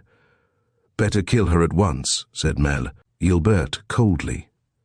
"She would suffer less." It was by a torrent of invective that Favoral replied, his rage, dammed up for the past 4 days, finding at last an outlet, flowed in gross insults and insane threats. He spoke of throwing out in the street his wife and children, or starving them out, or shutting up his daughter in a house of correction, until at last, language failing his fury, beside himself, he left, swearing that he would bring M. Costeclat home himself, and then they would see. "Very well, we shall see," said Gilbert. Motionless in his place, and white as a plaster cast, Maxence had witnessed this lamentable scene. A gleam of common sense had enabled him to control his indignation and to remain silent. He had understood that, at the first word, his father's fury would have turned against him, and then what might have happened? The most frightful dramas of the criminal courts have often had no other origin. "No, this is no longer bearable," he exclaimed. Even at the time of his greatest follies, Maxence had always had for his sister a fraternal affection. He admired her from the day she had stood up before him to reproach him for his misconduct. He envied her her quiet determination, her patient tenacity, and that calm energy that never failed her. "Have patience, my poor Gilbert," he added. "The day is not far, I hope, when I may commence to repay you all you have done for me. I have not lost my time since you restored me my reason. I have arranged with my creditors. I have found a situation which, if not brilliant, is at least sufficiently lucrative to enable me before long to offer you, as well as to our mother, a peaceful retreat." "But it is tomorrow," interrupted Favoral. "Tomorrow that your father is to bring M. Costeclat. He has said so, and he will do it." And so he did. About 2 o'clock in the afternoon, Favoral and his protégé arrived in the Rue St. Gilles, in that famous coupe with the 2 horses, which excited the wonder of the neighbors. But Gilbert had her plan ready. She was on the lookout, and as soon as she heard the carriage stop, she ran to her room, undressed in a twinkling, and went to bed. When her father came for her and saw her in bed, he remained surprised and puzzled on the threshold of the door. "And yet I'll make you come into the parlor," he said in a hoarse voice. "Then you must carry me there as I am," she said in a tone of defiance, "for I shall certainly not get up." For the first time since his marriage, Favoral met in his own house a more inflexible will than his own, and a more unyielding obstinacy. He was baffled. He threatened his daughter with his clenched fists, but could discover no means of making her obey. He was compelled to surrender, to yield. "This will be settled with the rest," he growled as he went out. "I fear nothing in the world, father," said the girl. It was almost true, so much did the thought of Marius de Tregaz inflame her courage. Twice already she had heard from him through the Signor Gismondo Poulet, who never tired talking of this new pupil, to whom he had already given 2 lessons. "He is the most gallant man in the world," he said, his eye sparkling with enthusiasm, "and the bravest, and the most generous, and the best, and no quality that can adorn one of God's creatures shall be wanting in him, when I have taught him the divine art. It is not with a little contemptible gold that he means to reward my zeal. To him I am as a second father, and it is with the confidence of a son that he explains to me his labors and his hopes. Thus, Malay." Gilberte learned through the old maestro that the newspaper article she had read was almost exactly true, and that M. de Tregaz and M. Marcolet had become associated for the purpose of working, in joint account, certain recent discoveries, which bid fair to yield large profits in a near future. And yet it is for my sake alone that he has thus thrown himself into the turmoil of business, and has become as eager for gain as that M. Marcolet himself. And at the height of her father's persecutions, She felt glad of what she had done, and of her boldness in placing her destiny in the hands of a stranger. The memory of Marius had become her refuge, the element of all her dreams and of all her hopes, in a word, her life. It was of Marius she was thinking, when her mother, surprising her gazing into vacancy, would ask her, "What are you thinking of?" And at every new vexation she had to endure, her imagination decked him with a new quality, and she clung to him with a more desperate grasp. How much he would grieve, thought she, if he knew of what persecution I am the object. And very careful was she not to allow the Signor Gismondo Pullai to suspect anything of it, affecting, on the contrary, in his presence, the most cheerful serenity. And yet she was a prey to the most cruel anxiety, since she observed a new and most incredible transformation in her father. That man so violent and so harsh, who flattered himself never to have been bent, who boasted never to have forgotten or forgiven anything, that domestic tyrant, had become quite a debonair personage. He had referred to the expedient imagined by Emile Gaboriau, only to laugh at it, saying that it was a good trick, and he deserved it, for he repented bitterly, he protested, his past brutalities. He owned that he had at heart his daughter's marriage with M. Costeclar, but he acknowledged that he had made use of the surest means for making it fail. He should, he humbly confessed, have expected everything of time and circumstances, of M. Costeclar's excellent qualities, and of his beautiful, darling daughter's good sense. More than of all his violence, Vincent Favoral was terrified at this affected good nature. "Dear me," she sighed, "what does it all mean?" But the cashier of the Mutual Credit was not preparing any new surprise to his family. If the means were different, it was still the same object that he was pursuing with the tenacity of an insect. When severity had failed, he hoped to succeed by gentleness. That's all.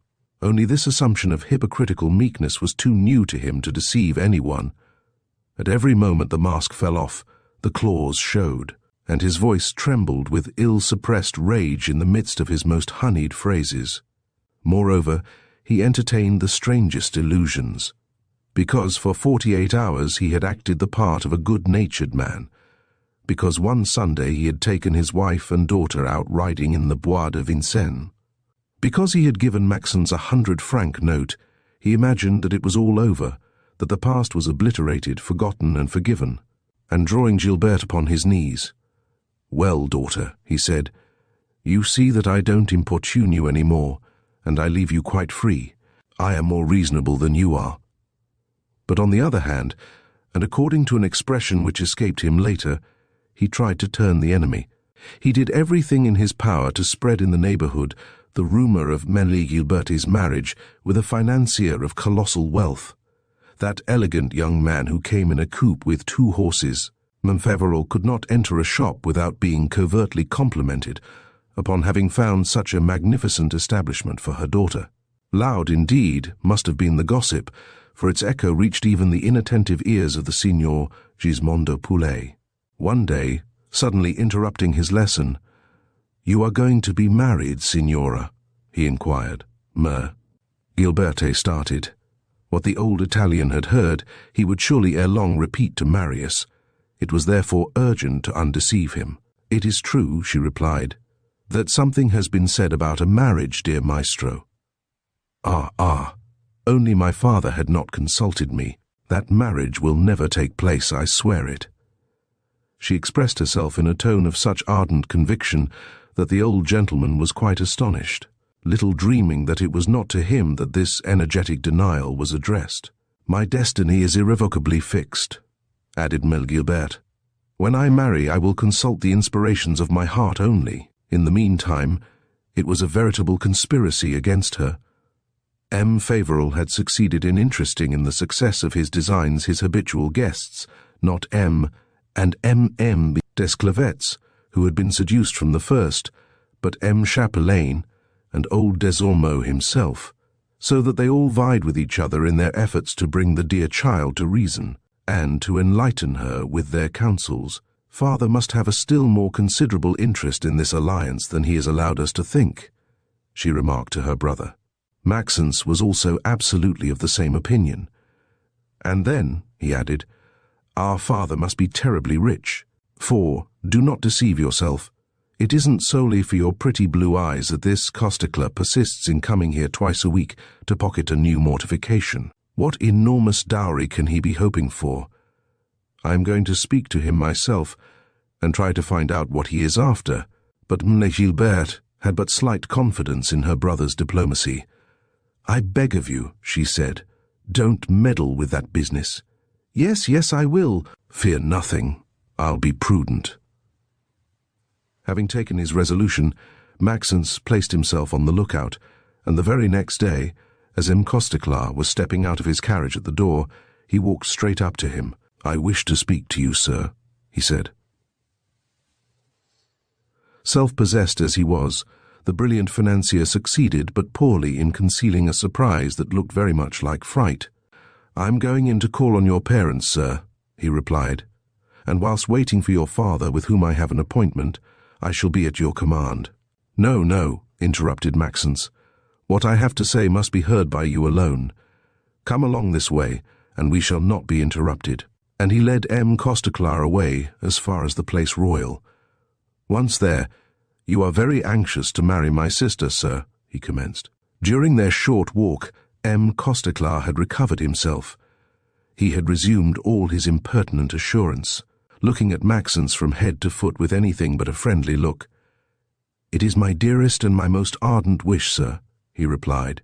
Very well. But you must have noticed the very slight success, to use no harsher word, of your assiduities. Alas! And perhaps you will judge, like myself, that it would be the act of a gentleman to withdraw in presence of such positive repugnance? An ugly smile was wandering upon M. Costecler's pale lips. Is it at the request of your sister, sir, that you make me this communication? No, sir. Are you aware whether your sister has some inclination that may be an obstacle to the realization of my hopes? Sir, excuse me. What I say has nothing to offend.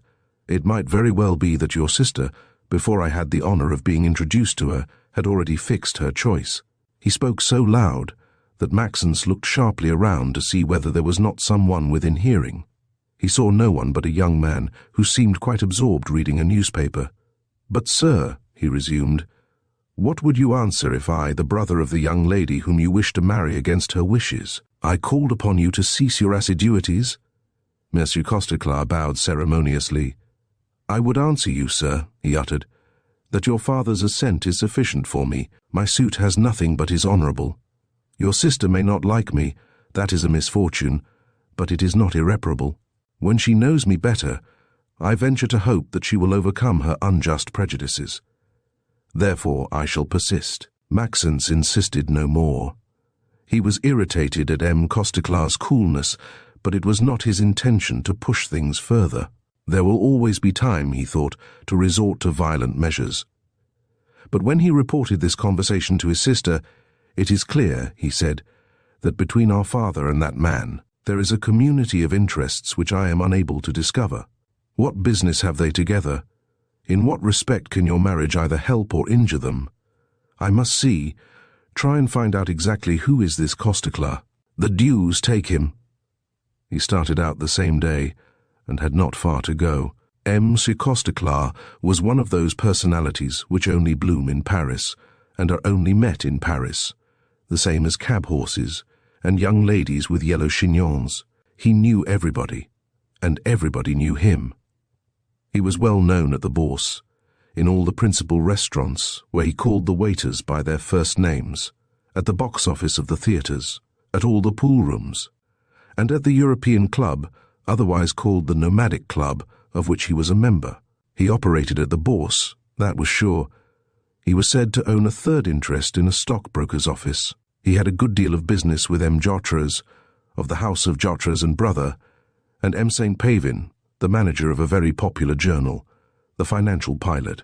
It was further known that he had on Rue Vivienne a magnificent apartment, and that he had successively honoured with his liberal protection LLA, Sidney of the Varieties, and Mem Jenny Fancy, a lady of a certain age already, but so situated as to return to her lovers in notoriety what they gave her in good money.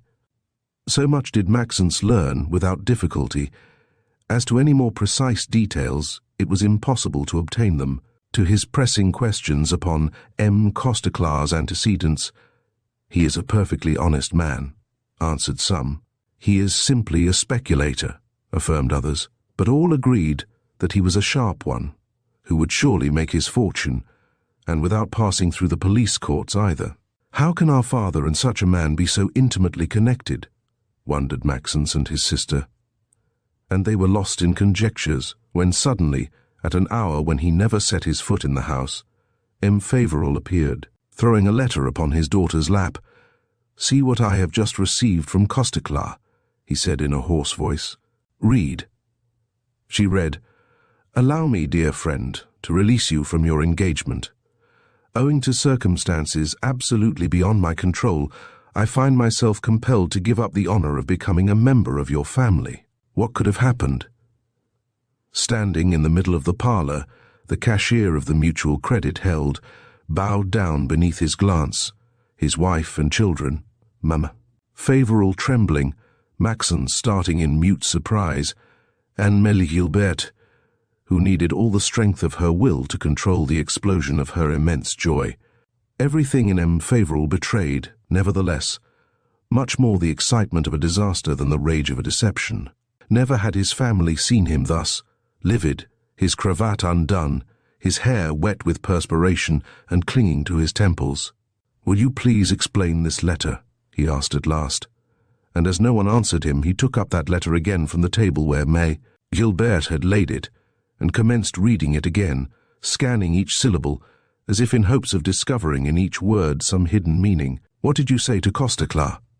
he resumed. "What did you do to him to make him take such a determination?" "Nothing," answered Maxence and Mel. "Gilberte." The hope of being at last rid of that man inspired Emile Favoral with something like courage. "He has doubtless understood," she meekly suggested, "that he could not triumph over our daughter's repugnance." But her husband interrupted her. "No," he uttered. "Costeclar is not the man to trouble himself about the ridiculous caprices of a little girl. There is something else." "But what is it? Come, if you know it, any of you, if you suspect it even, speak, say it. You must see that I am in a state of fearful anxiety." It was the first time that he thus allowed something to appear of what was passing within him, the first time that he ever complained. "M. Costeclar alone, father, can give you the explanation you ask of us," said Mel Gilberte. The cashier of the Mutual Credit shook his head. "Do you suppose, then, that I have not questioned him? I found his letter this morning at the office. At once I ran to his apartments, Rue Vivienne. He had just gone out, and it is in vain that I called for him at Jotra's and at the office of the financial pilot. I found him at last at the Bourse, after running 3 hours. But I could only get from him evasive answers and vague explanations. Of course he did not fail to say that if he does withdraw, it is because he despairs of ever succeeding in pleasing Gilbert. But it isn't so, I know it, I am sure of it, I read it in his eyes. Twice his lips moved as if he were about to confess all, and then he said nothing, and the more I insisted, the more he seemed ill at ease, embarrassed, uneasy, troubled, the more he appeared to me like a man who has been threatened, and dares not brave the threat. He directed upon his children one of those obstinate looks which search the inmost depths of the conscience. "If you have done anything to drive him off," he resumed, "confess it frankly, and I swear I will not reproach you. We did not. You did not threaten him." "No," and Favoral seemed appalled. "Doubtless you deceive me," he said, "and I hope you do. Unhappy children, you do not know what this rupture may cost you." And, instead of returning to his office, he shut himself up in that little room which he called his study, and only came out of it at about 5 o'clock, holding under his arm an enormous bundle of papers, and saying that it was useless to wait for him for dinner, as he would not come home until late in the night, if he came home at all, being compelled to make up for his lost day. "What is the matter with your father, my poor children?" exclaimed Emile Favoral. "I have never seen him in such a state." "Doubtless," replied Maxence, "the rupture with Costeclar is going to break up some combination." But that explanation did not satisfy him any more than it did his mother. He too felt a vague apprehension of some impending misfortune. But what? He had nothing upon which to base his conjectures. He knew nothing, any more than his mother, of his father's affairs, of his relations, of his interests, or even of his life, outside the house.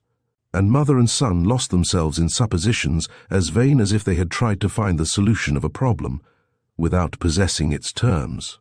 With a single word, Emile thought she might have enlightened them.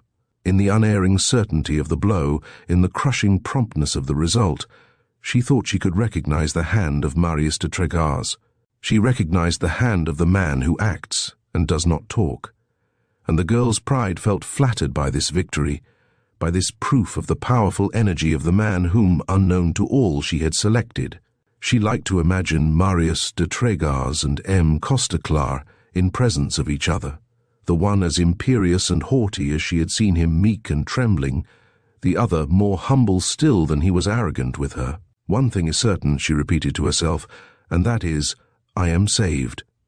And she wished the morrow to come, that she might announce her happiness to the very involuntary and very unconscious accomplice of Marius, the worthy Maestro Gismondo Poulet. The next day, M. Favoral seemed to have resigned himself to the failure of his projects, and the following Saturday he told as a pleasant joke how merrily Gilberte had carried the day and had managed to dismiss her lover. But a close observer could discover in him symptoms of devouring cares. Deep wrinkles showed along his temples. His eyes were sunken. A continued tension of mind contracted his features. Often during the dinner he would remain motionless for several minutes, his fork aloft, and then he would murmur, "How is it all going to end?" Sometimes in the morning, before his departure for his office, M. Jotres, of the house of Jotres and brother, and M. St. Pavin, the manager of the financial pilot, came to see him. They closeted themselves together and remained for hours in conference, speaking so low that not even a vague murmur could be heard outside the door. "Your father has grave subjects of anxiety, my children," said M. Favoral. "You may believe me, who for 20 years have been trying to guess our fate upon his countenance. But the political events were sufficient to explain any amount of anxiety. It was the second week of July 1870, and the destinies of France trembled as upon a cast of the dice in the hands of a few presumptuous incapables. Was it war with Prussia, or was it peace, that was to issue from the complications of a childishly astute policy? The most contradictory rumors caused daily at the Bourse the most violent oscillations, which endangered the safest fortunes. A few words uttered in a corridor by Émile Olivier had made a dozen heavy operators rich, but had ruined 500 small ones. On all hands, credit was trembling, until one evening when he came home. "War is declared," said M. Favoral. It was but too true, and no one then had any fears of the result for France. They had so much exalted the French army, they had so often said that it was invincible, that every one among the public expected a series of crushing victories. Alas! The first telegram announced a defeat. People refused to believe it at first, but there was the evidence. The soldiers had died bravely, but the chiefs had been incapable of leading them. From that time, and with a vertiginous rapidity, from day to day, from hour to hour, the fatal news came crowding on. Like a river that overflows its banks, Prussia was overrunning France. Bazaine was surrounded at Metz, and the capitulation of Sedan capped the climax of so many disasters. At last, on the 4th of September, the Republic was proclaimed. On the 5th, when the Signor Gismondo Poulet presented himself at Rue St. Gilles, his face bore such an expression of anguish that Gilberte could not help asking what was the matter. He rose on that question, and threatening heaven with his clenched fist, "Implacable fate does not tire to persecute me," he replied. I had overcome all obstacles. I was happy. I was looking forward to a future of fortune and glory. No, the dreadful war must break out. For the worthy maestro, this terrible catastrophe was but a new caprice of his own destiny. "What has happened to you?" inquired the young girl, repressing a smile. "It happens to me, signora, that I am about to lose my beloved pupil. He leaves me. He forsakes me. In vain have I thrown myself at his feet. My tears have not been able to detain him. He is going to fight. He leaves. He is a soldier. Then it was given to Emile Gaboriau to see clearly within her soul. Then she understood how absolutely she had given herself up, and to what extent she had ceased to belong to herself. Her sensation was terrible, such as if her whole blood had suddenly escaped through her open arteries. She turned pale, her teeth chattered, and she seemed so near fainting that the Signor Gismondo sprang to the door, crying, "Help! Help! She is dying!"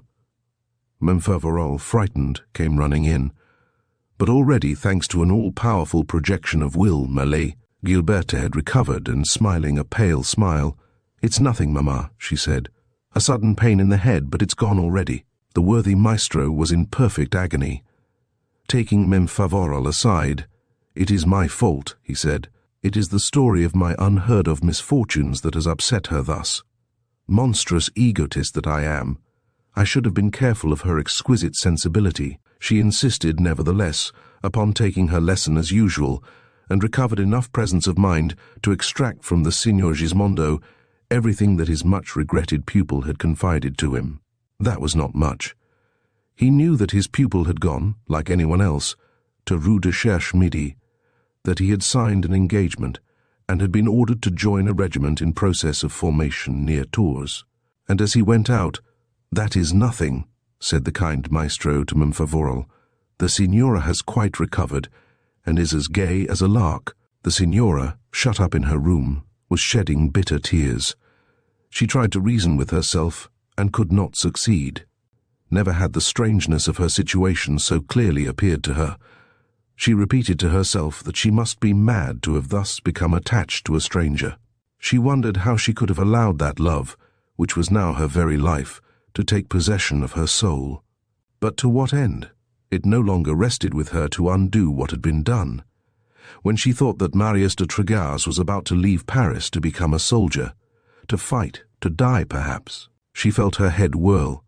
She saw nothing around her but despair and chaos. And the more she thought, the more certain she felt that Marius could not have trusted solely to the chance gossip of the Signor Poulet to communicate to her his determination. "It is perfectly inadmissible," she thought. "It is impossible that he will not make an effort to see me before going." Thoroughly imbued with the idea, she wiped her eyes, took a seat by an open window, and, whilst apparently busy with her work, she concentrated her whole attention upon the street. There were more people out than usual. The recent events had stirred Paris to its lowest depths, and, as from the crater of a volcano in labor, all the social scoriae rose to the surface. Men of sinister appearance left their haunts and wandered through the city. The workshops were all deserted, and people strolled at random, stupor or terror painted on their countenance. But in vain did Emile Gaboriau seek in all this crowd the one she hoped to see. The hours went by, and she was getting discouraged when suddenly, towards dusk, at the corner of the Rue St, "'Tis he," cried a voice within her. It was, in fact, M. de Tregas. He was walking towards the boulevard, slowly, and his eyes raised. Palpitating, the girl rose to her feet. She was in one of those moments of crisis when the blood, rushing to the brain, smothers all judgment. Unconscious, as it were, of her acts, she leaned over the window and made a sign to Marius, which he understood very well, and which meant, "Wait, I am coming down." "Where are you going, dear?" asked M. Favoral, seeing Gilberte putting on her bonnet. "To the shop, Mamma, to get a shade of worsted I need." Emile Gaboriau was not in the habit of going out alone, but it happened quite often that she would go down in the neighborhood on some little errand. "Do you wish the girl to go out with you?" asked M. Favoral. "Oh, it isn't worthwhile." She ran down the stairs, and once out, regardless of the looks that might be watching her, she walked straight to M. de Tregas, who was waiting on the corner of the Rue des Minimes. "You are going away," she said, too much agitated to notice his own emotion, which was, however, quite evident. "I must," he answered. "Oh, when France is invaded, the place for a man who bears my name is where the fighting is. But there will be fighting in Paris too. Paris has 4 times as many defenders as it needs. It is outside that soldiers will be wanted." They walked slowly, as they spoke thus, along the Rue des Minimes, one of the least frequented in Paris, and there were only to be seen at this hour 5 or 6 soldiers talking in front of the barracks gate. "Suppose I were to beg you not to go," resumed Emile Gilbert. "Suppose I beseeched you, Marius." "I should remain then," he answered in a troubled voice, "but I would be betraying my duty, and failing to my honor, and remorse would weigh upon our whole life. Command now, and I will obey." They had stopped, and no one seeing them standing there side by side, affectionate and familiar, could have believed that they were speaking to each other for the first time. They themselves did not notice it, so much had they come, with the help of all-powerful imagination, and in spite of separation, to the understanding of intimacy.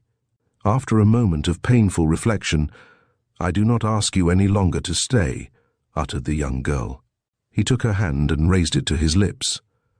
"I expected no less of your courage," he said, his voice vibrating with love.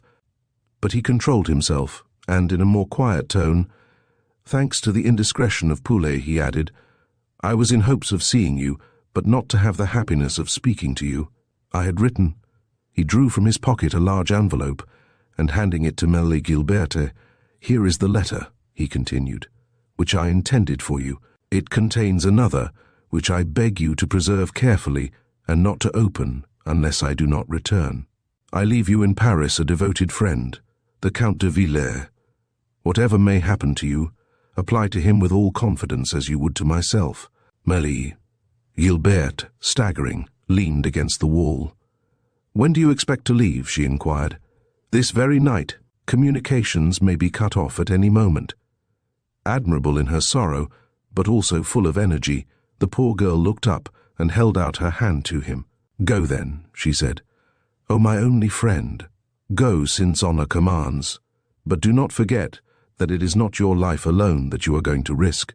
And fearing to burst into sobs, she fled and reached the Rue St. Gilles a few moments before her father, who had gone out in quest of news. Those he brought home were of the most sinister kind. Like the rising tide, the Prussians spread and advanced, slowly but steadily. Their marches were numbered, and the day and hour could be named when their flood would come and strike the walls of Paris. And so, at all the railroad stations, there was a prodigious rush of people who wished to leave at any cost, in any way, in the baggage car if needs be, and who certainly were not, like Marius, rushing to meet the enemy, one after another. M. Favoral had seen nearly everyone he knew take flight. The Baron and Baroness de Thaler and their daughter had gone to Switzerland. M. Costeclar was travelling in Belgium. The elder Jotras was in England, buying guns and cartridge, and if the younger Jotras, with M. St. Pavin of the Financial Pilot, remained in Paris, it was because, through the gallant influence of a lady whose name was not mentioned, they had obtained some valuable contracts from the government. The perplexities of the cashier of the Mutual Credit were great. The day that the Baron and the Baroness de Thaler had left, "Pack up our trunks," he ordered his wife. "The bourse is going to close, and the Mutual Credit can very well get along without me." But the next day he became undecided again. What Emile Gilbert thought she could guess was that he was dying to start alone and leave his family, but dared not do it. He hesitated so long that at last one evening, "You may unpack the trunks," he said to his wife. "Paris is invested and no one can now leave." Chapter 18. In fact, the news had just come that the Western Railroad, the last one that had remained open, was now cut off. Paris was invested, and so rapid had been the investment that it could hardly be believed. People went in crowds on all the culminating points, the hills of Montmartre and the heights of the Trocadero. Telescopes had been erected there, and everyone was anxious to scan the horizon and look for the Prussians, but nothing could be discovered. The distant fields retained their quiet and smiling aspect under the mild rays of the autumn sun, so that it really required quite an effort of imagination to realize the sinister fact, to understand that Paris, with its 2 millions of inhabitants, was indeed cut off from the world and separated from the rest of France by an insurmountable circle of steel. Doubt, and something like a vague hope, could be traced in the tone of the people who met on the streets saying, "Well, it's all over, we can't leave any more. Letters even cannot pass. No more news, eh?" But the next day, which was the 19th of September, the most incredulous were convinced. For the first time, Paris shuddered at the hoarse voice of the cannon, thundering on the heights of Châtillon. The siege of Paris, that siege without example in history, had commenced. The life of the Favorals during these interminable days of anguish and suffering was that of 100,000 other families. Incorporated in the battalion of his ward, the cashier of the mutual credit went off 2 or 3 times a week, as well as all his neighbours, to mount guard on the ramparts, a useless service perhaps, but which those that performed it did not look upon as such. A very arduous service at any rate for poor merchants accustomed to the comforts of their shops or the quiet of their offices.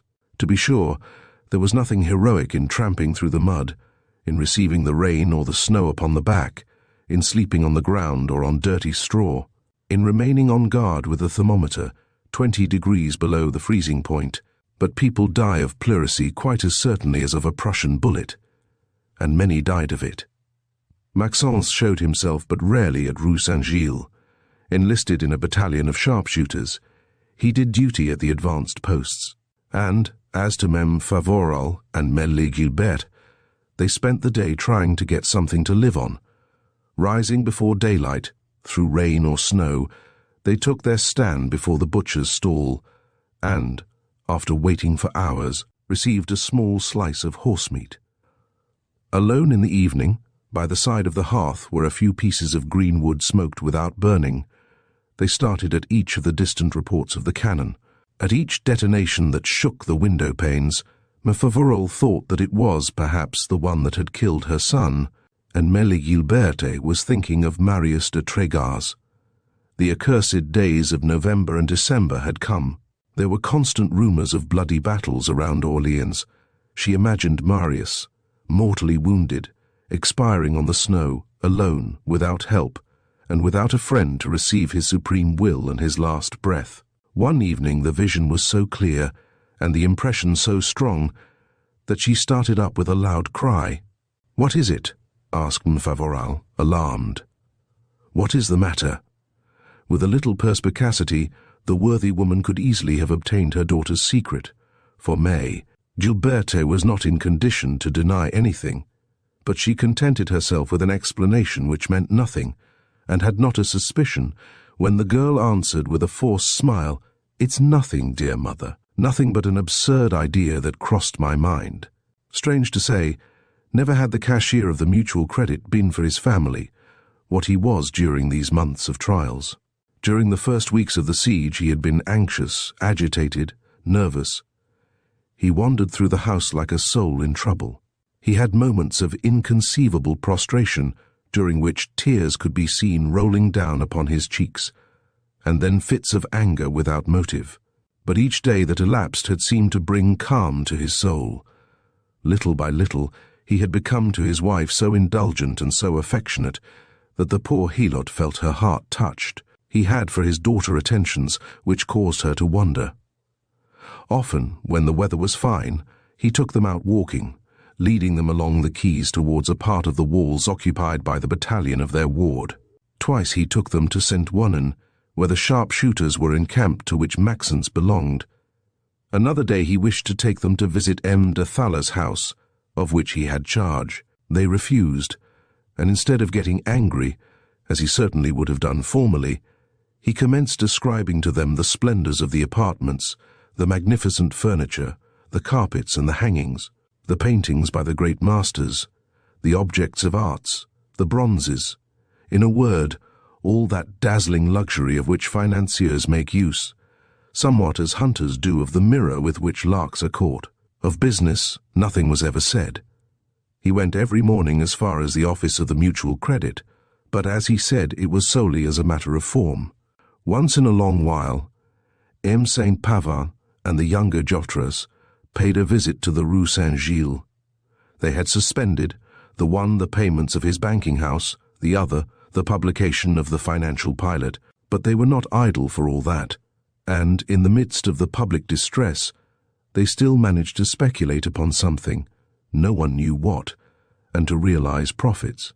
They rallied pleasantly the fools who had faith in the defense, and imitated in the most laughable manner the appearance, under their soldier's coat, of 3 or 4 of their friends who had joined the marching battalions.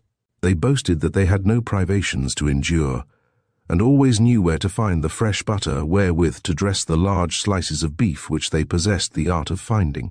Vincent Favoral heard them laugh, and M. St. Pavin, the manager of the financial pilot, exclaimed, "Come, come, we would be fools to complain. It is a general liquidation, without risks and without costs." Their mirth had something revolting in it, for it was now the last and most acute period of the siege. At the beginning, the greatest optimists hardly thought that Paris could hold out longer than 6 weeks, and now the investment had lasted over 4 months. The population was reduced to nameless articles of food. The supply of bread had failed. The wounded, for lack of a little soup, died in the ambulances. Old people and children perished by the hundred.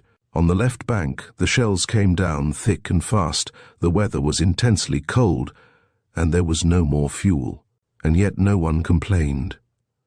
From the midst of that population of 2 millions of inhabitants, not one voice rose to beg for their comfort, their health, their life even, at the cost of a capitulation. Clear-sighted men had never hoped that Paris alone could compel the raising of the siege, but they thought that by holding out and keeping the Prussians under its walls, Paris would give to France time to rise, to organize armies, and to rush upon the enemy.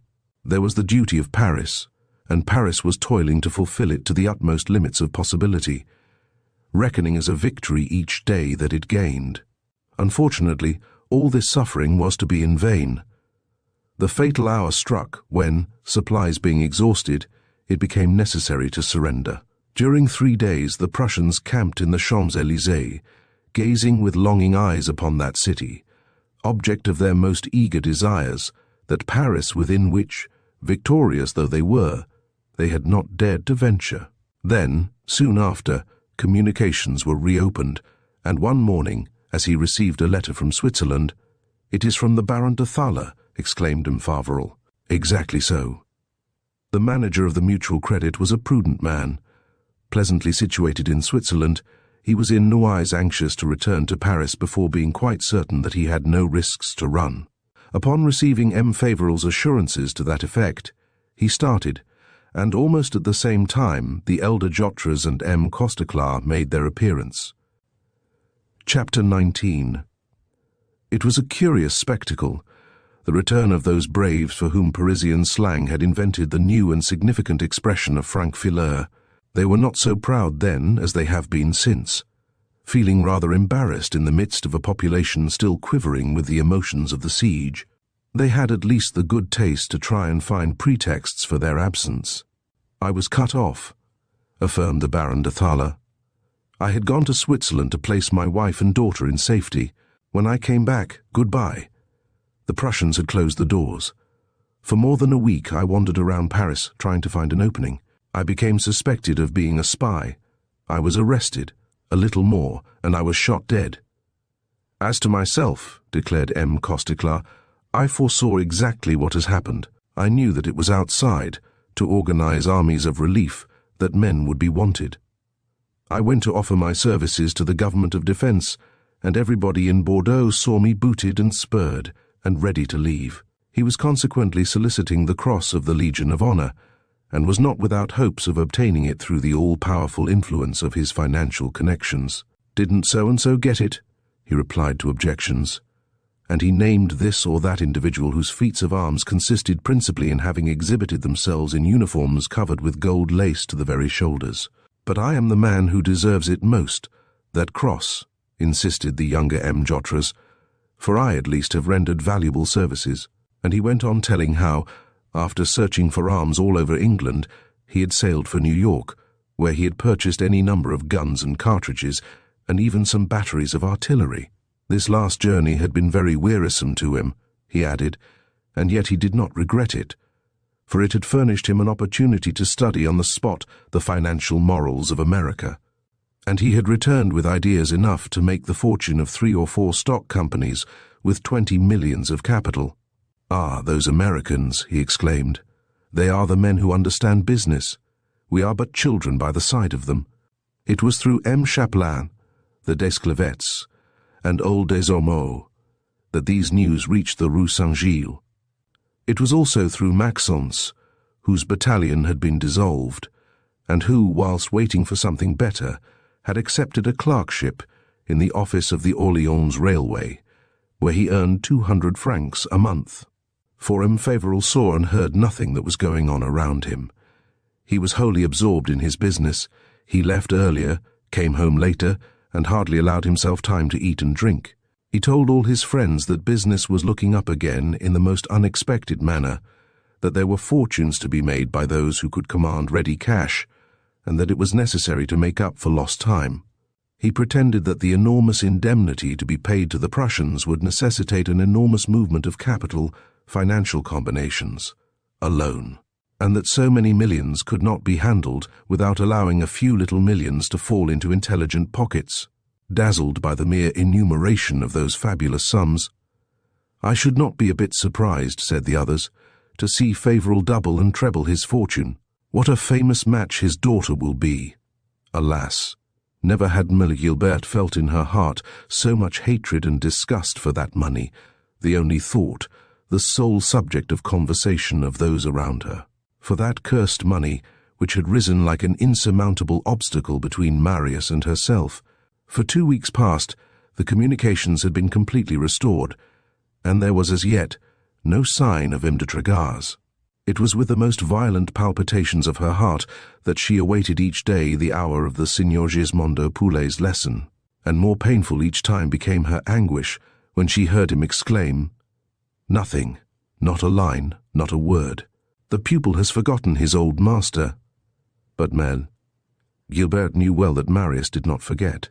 Her blood froze in her veins when she read in the papers the interminable list of those poor soldiers who had succumbed during the invasion, the more fortunate ones under Prussian bullets, the others along the roads, in the mud or in the snow, of cold, of fatigue, of suffering and of want.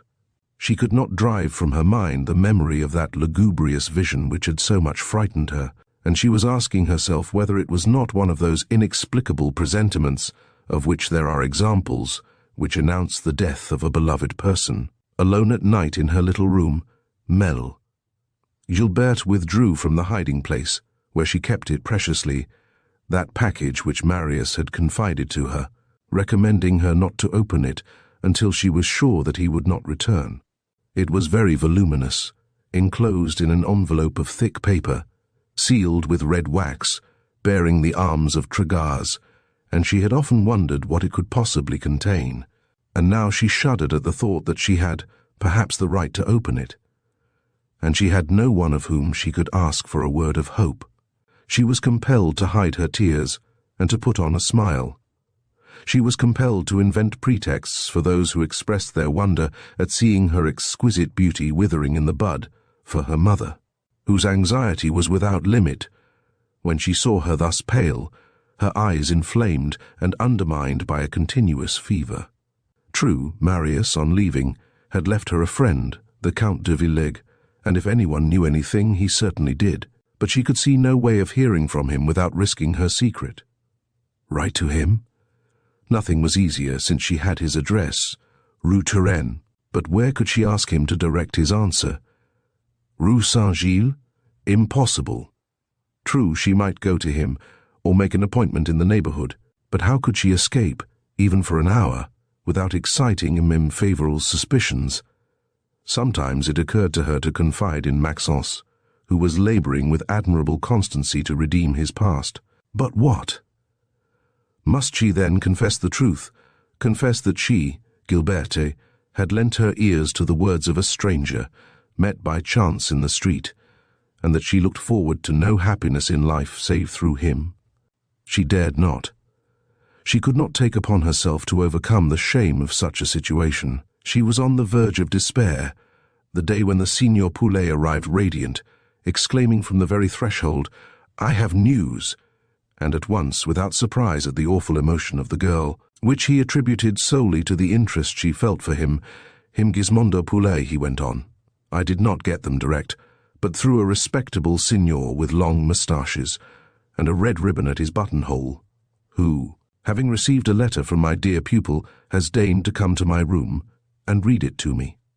The worthy maestro had not forgotten a single word of that letter, and it was almost literally that he repeated it. 6 weeks after having enlisted, his pupil had been promoted corporal, then sergeant, then lieutenant. He had fought in all the battles of the Army of the Loire without receiving a scratch.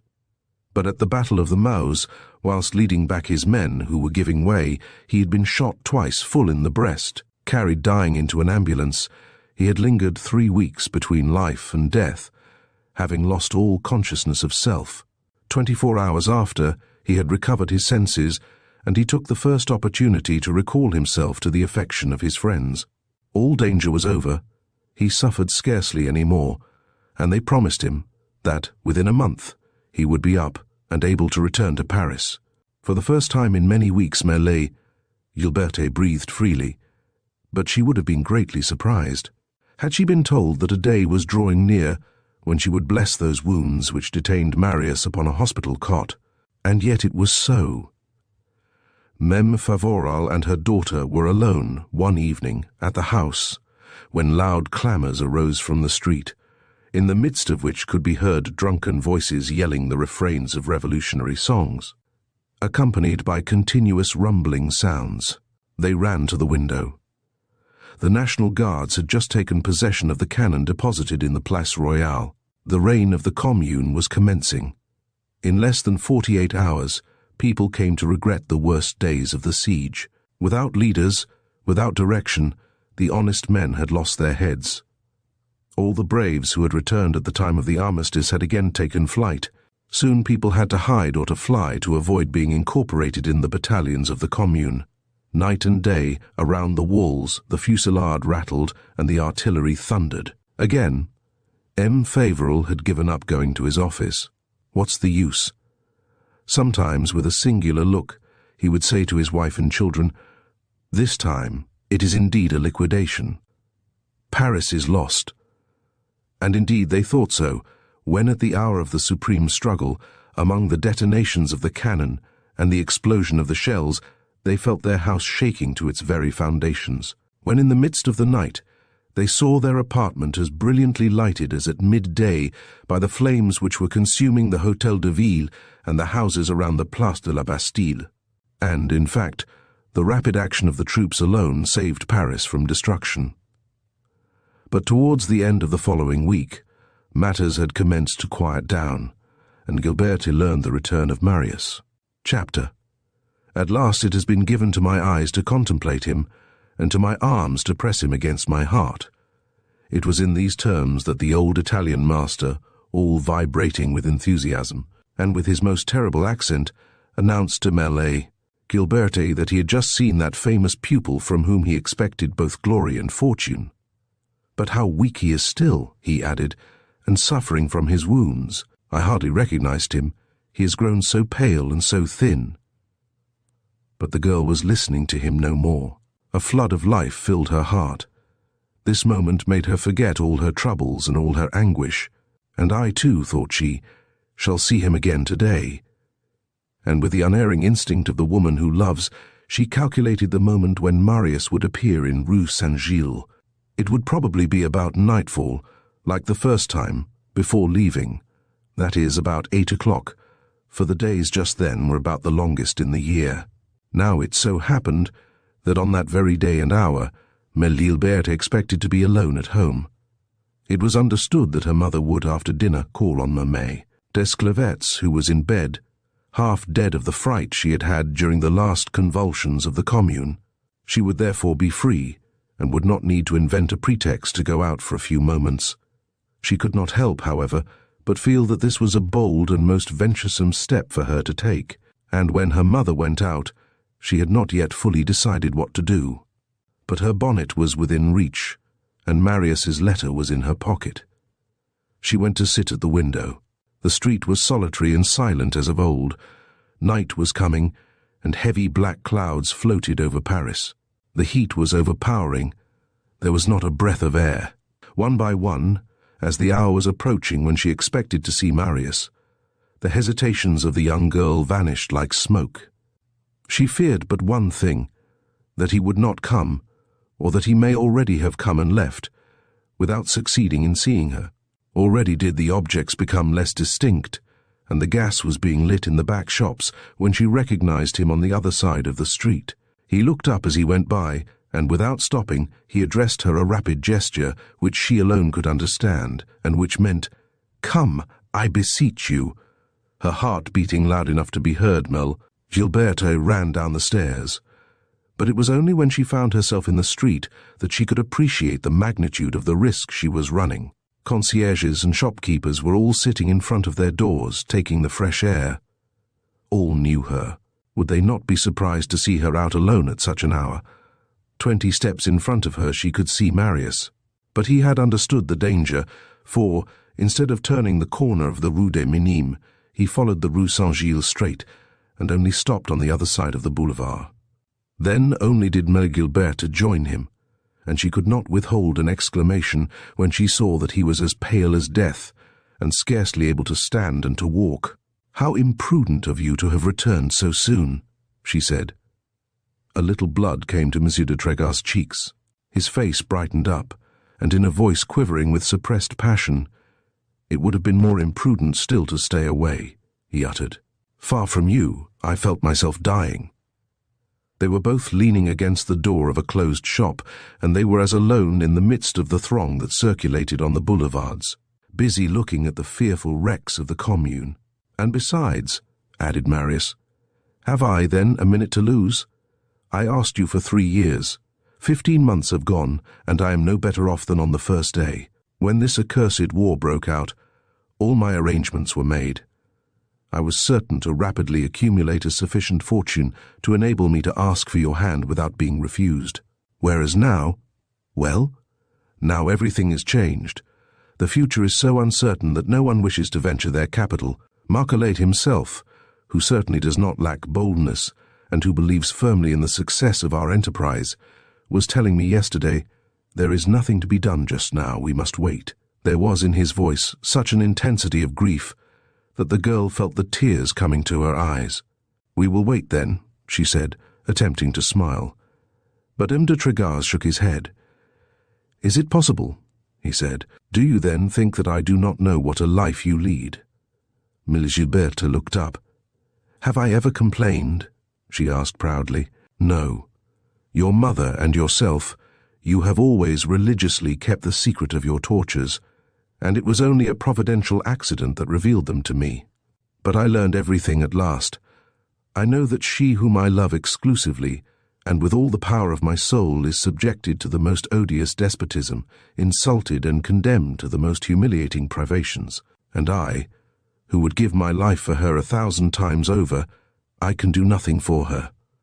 Money raises between us such an insuperable obstacle that my love is actually an offense. To hear from her, I am driven to accept accomplices.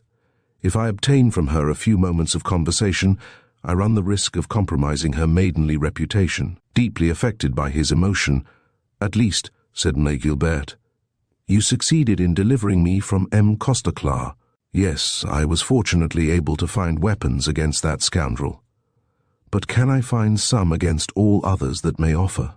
Your father is very rich, and the men are numerous for whom marriage is but a speculation like any other. Would you doubt me? Rather would I doubt myself. But I know what cruel trials your refusal to marry M. Costeclar imposed upon you. I know what a merciless struggle you had to sustain. Another pretender may come, and then you see that we cannot wait. What would you do? I know not. I have not yet decided upon my future course. And yet heaven knows what have been the labors of my mind during that long month I have just spent upon an ambulance bed, that month during which you were my only thought. When I think of it, I cannot find words to curse the recklessness with which I disposed of my fortune." As if she had heard a blasphemy, the young girl drew back a step.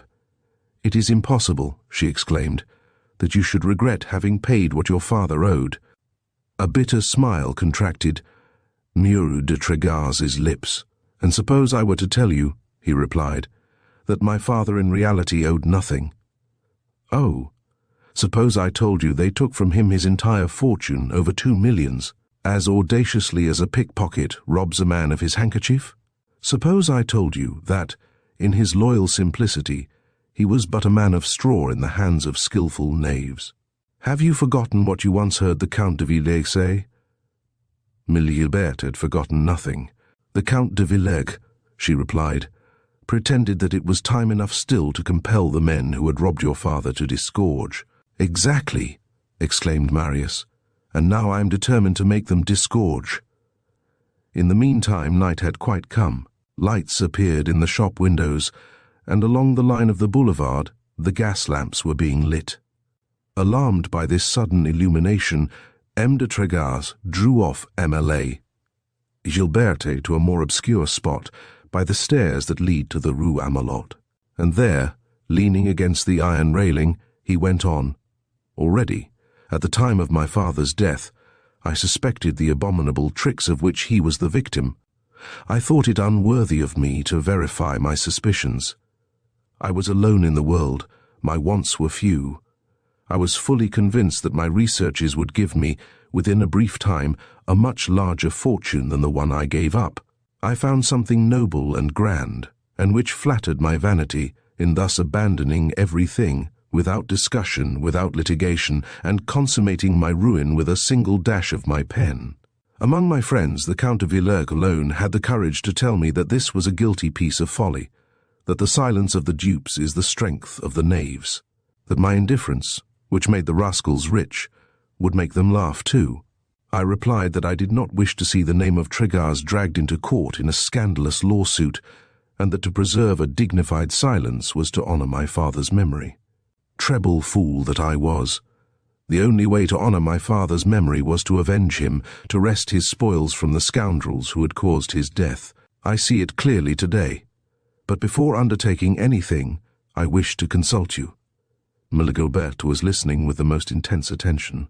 She had come to mingle so completely in her thoughts her future life and that of M. de Tregaz that she saw nothing unusual in the fact of his consulting her upon matters affecting their prospects, and of seeing herself standing there deliberating with him.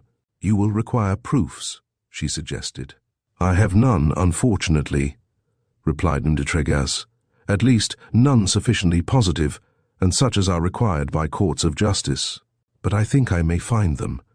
My former suspicions have become a certainty.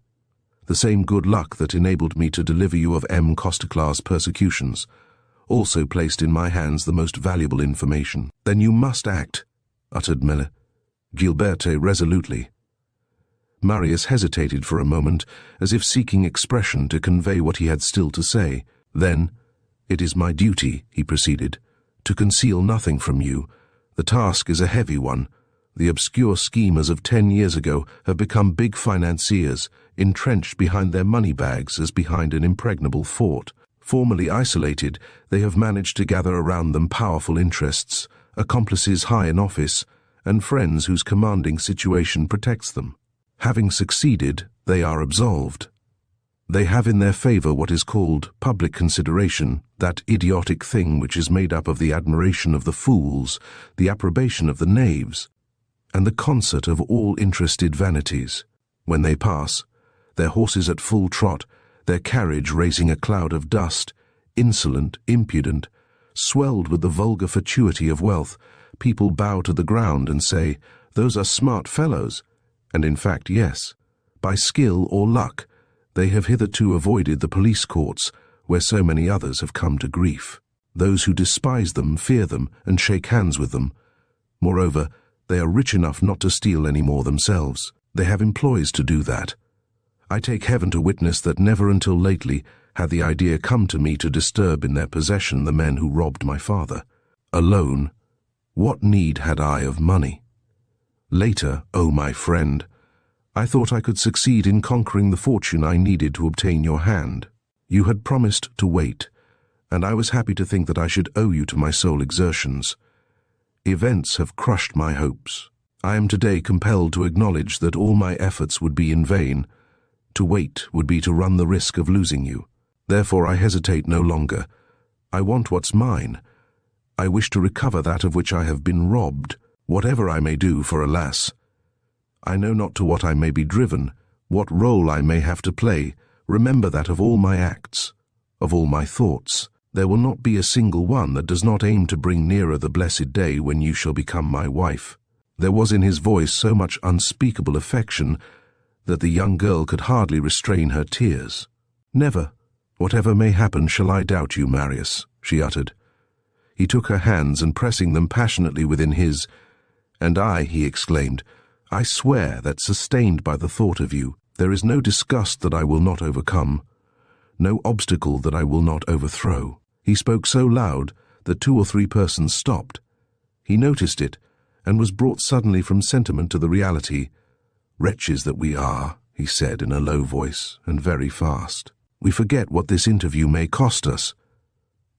And he led Melee, Gilberte across the boulevard, and whilst making their way to the Rue St. Gilles, through the deserted streets, "It is a dreadful imprudence we have just committed," resumed de Trégars, "but it was indispensable that we should see each other, and we had not the choice of means.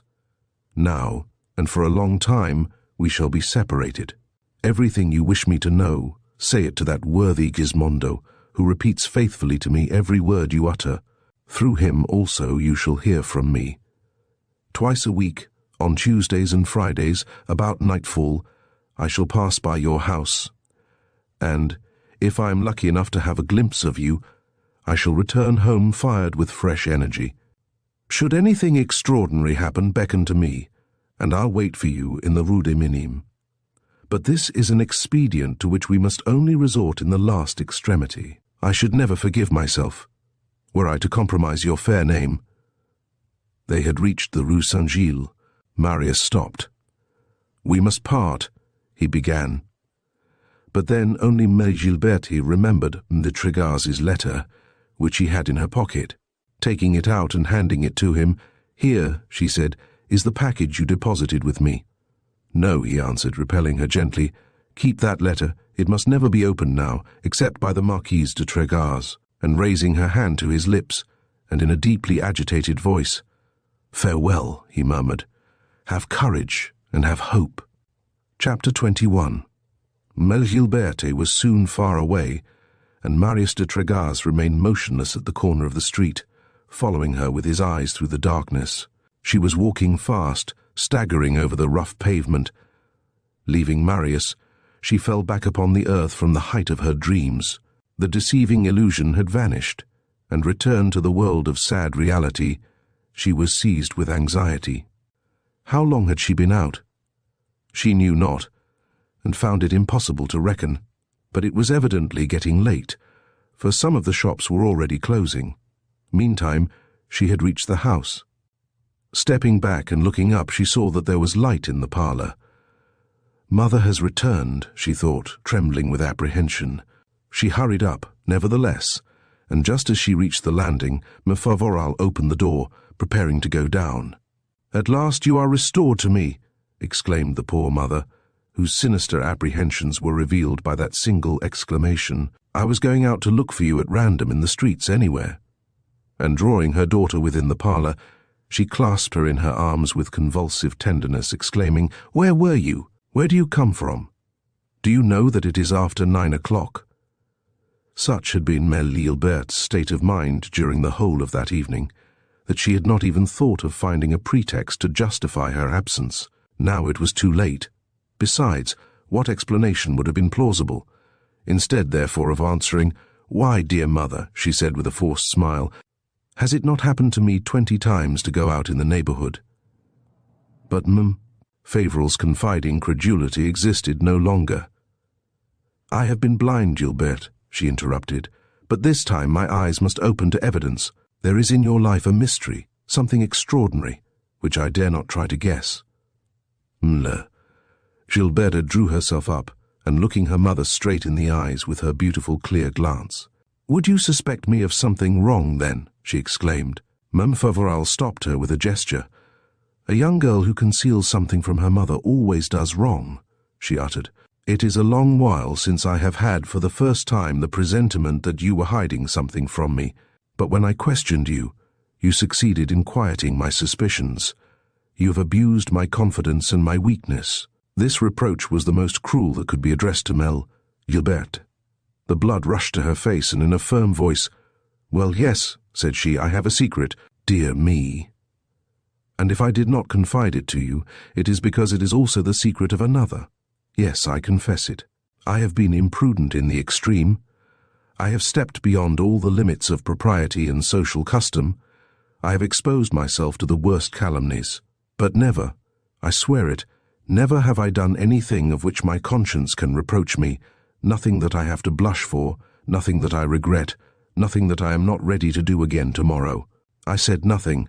'Tis true, but it was my duty. Alone I had to suffer the responsibility of my acts. Having alone freely engaged my future, I wished to bear alone the weight of my anxiety. I should never have forgiven myself for having added this new care to all your other sorrows." Emile Favoral stood dismayed. Big tears rolled down her withered cheeks. "Don't you see, then," she stammered, "that all my past suffering is as nothing compared to what I endure today? Good heavens! What have I ever done to deserve so many trials? Am I to be spared none of the troubles of this world? And it is through my own daughter that I am the most cruelly stricken." This was more than Gilberte could bear. Her heart was breaking at the sight of her mother's tears, that angel of meekness and resignation. Throwing her arms around her neck and kissing her on the eyes, "Mother," she murmured, "adored mother, I beg of you, do not weep thus. Speak to me. What do you wish me to do?" Gently the poor woman drew back. "Tell me the truth," she answered. Was it not certain that this was the very thing she would ask, in fact, the only thing she could ask? Ah! How much would the young girl have preferred one of her father's violent scenes and brutalities which would have exalted her energy, instead of crushing it, attempting to gain time. "Well, yes," she answered. "I'll tell you everything, mother, but not now, tomorrow, later."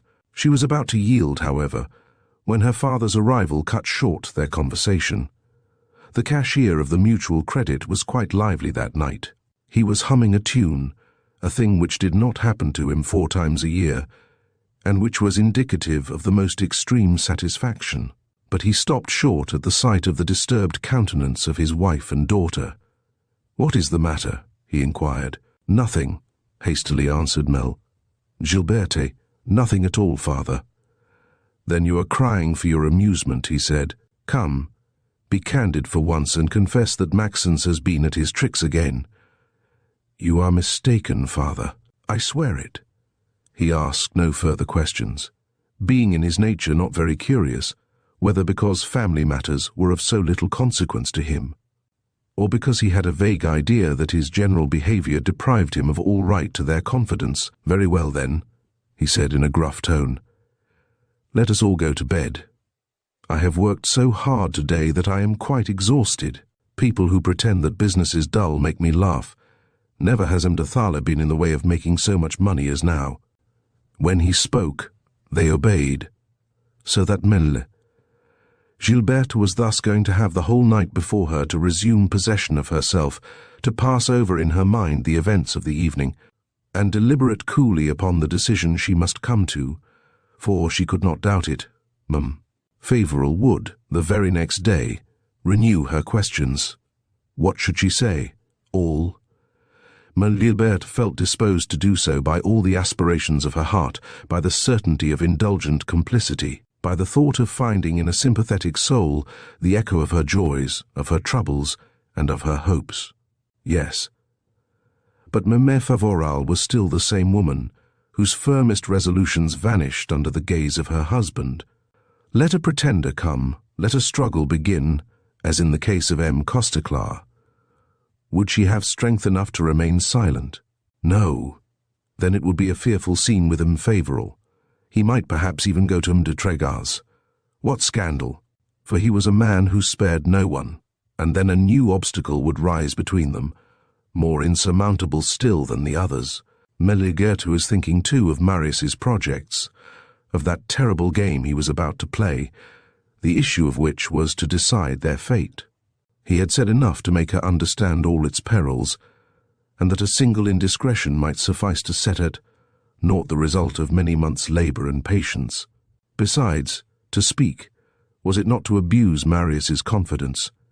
How could she expect another to keep a secret she had been unable to keep herself? At last, After protracted and painful hesitation, she decided that she was bound to silence, and that she would only vouchsafe the vaguest explanations. It was in vain, then, that on the next and the following days, Emile Favoral tried to obtain that confession which she had seen, as it were, rise to her daughter's lips. To her passionate adjurations, to her tears, to her ruses even, Gilles invariably opposed equivocal answers, a story through which nothing could be guessed. Save one of those childish romances which stop at the preface, a schoolgirl love for a chimerical hero, there was nothing in this very reassuring to a mother, but Emile Favoral knew her daughter too well to hope to conquer her invincible obstinacy. She insisted no more, appeared convinced, but resolved to exercise the utmost vigilance. In vain, however, did she display all the penetration of which she was capable. The severest attention did not reveal to her a single suspicious fact, not a circumstance from which she could draw an induction, until, at last, she thought that she must have been mistaken. The fact is that Miss Gilberte had not been long in feeling herself watched, and she observed herself with a tenacious circumspection that could hardly have been expected of her resolute and impatient nature. She had trained herself to a sort of cheerful carelessness, to which she strictly adhered, watching every expression of her countenance, and avoiding carefully those hours of vague reverie in which she formerly indulged. For 2 successive weeks, fearing to be betrayed by her looks, she had the courage not to show herself at the window at the hour when she knew Marius would pass. Moreover, she was very minutely informed of the alternatives of the campaign undertaken by Emile de Trégas. More enthusiastic than ever about his pupil, the Signor Gismondo Poulet never tired of singing his praise, and with such pomp of expression, and so curious an exuberance of gesticulation, that Emile Favoral was much amused, and, on the days when she was present at her daughter's lesson, she was the first to inquire, "Well, how is that famous pupil?" And according to what Marius had told him, "He is swimming in the purest satisfaction," answered the candid maestro. "Everything succeeds miraculously well and much beyond his hopes." Or else, knitting his brows, "He was sad yesterday," he said, "owing to an unexpected disappointment, but he does not lose courage. We shall succeed." The young girl could not help smiling to see her mother assisting thus the unconscious complicity of the Signor Gismondo. Then she reproached herself for having smiled, and for having thus come, through a gradual and fatal descent, to laugh at a duplicity at which she would have blushed in former times. In spite of herself, however, she took a passionate interest in the game that was being played between her mother and herself, and of which her secret was the stake. It was an ever-palpitating interest in her hitherto monotonous life, and a source of constantly renewed emotions. The days became weeks, and the weeks months, and Emile Favoral relaxed her useless surveillance, and little by little gave it up almost entirely. She still thought that, at a certain moment, something unusual had occurred to her daughter, but she felt persuaded that, whatever that was, it had been forgotten. So that, on the stated days, Gilberte could go and lean upon the window, without fear of being called to account for the emotion which she felt when Emile de Trégas appeared. At the expected hour, invariably, and with a punctuality to shame Emile Favoral himself, he turned the corner of the Rue St, exchanged a rapid glance with the young girl, and passed on. His health was completely restored, and with it he had recovered that graceful virility which results from the perfect blending of suppleness and strength. But he no longer wore the plain garments of former days. He was dressed now with that elegant simplicity which reveals at first sight that rarest of objects, a perfect gentleman, and, whilst she accompanied him with her eyes as he walked towards the boulevard, she felt thoughts of joy and pride rising from the bottom of her soul. Who would ever imagine, thought she, that this young gentleman walking away yonder is my affianced husband, and that the day is perhaps not far when, having become his wife, I shall lean upon his arm. Who would think that all my thoughts belong to him, that it is for my sake that he has given up the ambition of his life, and is now prosecuting another object? Who would suspect that it is for Gilberte Favoral's sake that the Marquis de Trégas is walking in the Rue St? And indeed Marius did deserve some credit for these walks, for winter had come, spreading a thick coat of mud over the pavement of all those little streets which are always forgotten by the street cleaners. The cashier's home had resumed its habits of before the war, its drowsy monotony scarcely disturbed by the Saturday dinner, by M. Desclavetz's naïvetés or old Desormeau's puns. Maxence, in the meantime, had ceased to live with his parents. He had returned to Paris immediately after the Commune, and, feeling no longer in the humour to submit to the paternal despotism, he had taken a small apartment on the Boulevard du Temple. But, at the pressing instance of his mother, he had consented to come every night to dine at the Rue St. Gilles. Faithful to his oath, he was working hard, though without getting on very fast. The moment was far from propitious, and the occasion, which he had so often allowed to escape, did not offer itself again. For lack of anything better, he had kept his clerkship at the railway, and as 200 francs a month were not quite sufficient for his wants.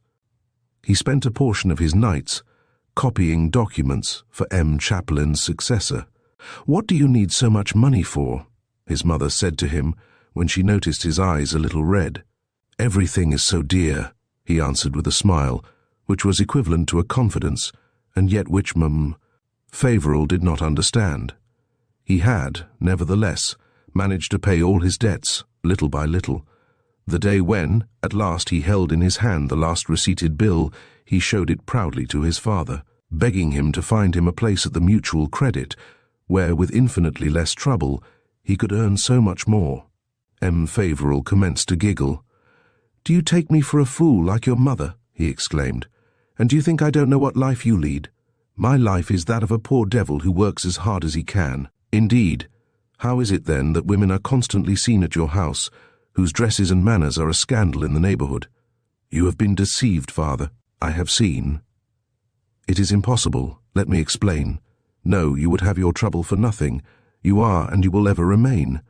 The same, and it would be folly on my part, to introduce into an office where I enjoy the esteem of all, a fellow who some day or other will be fatally dragged into the mud by some lost creature.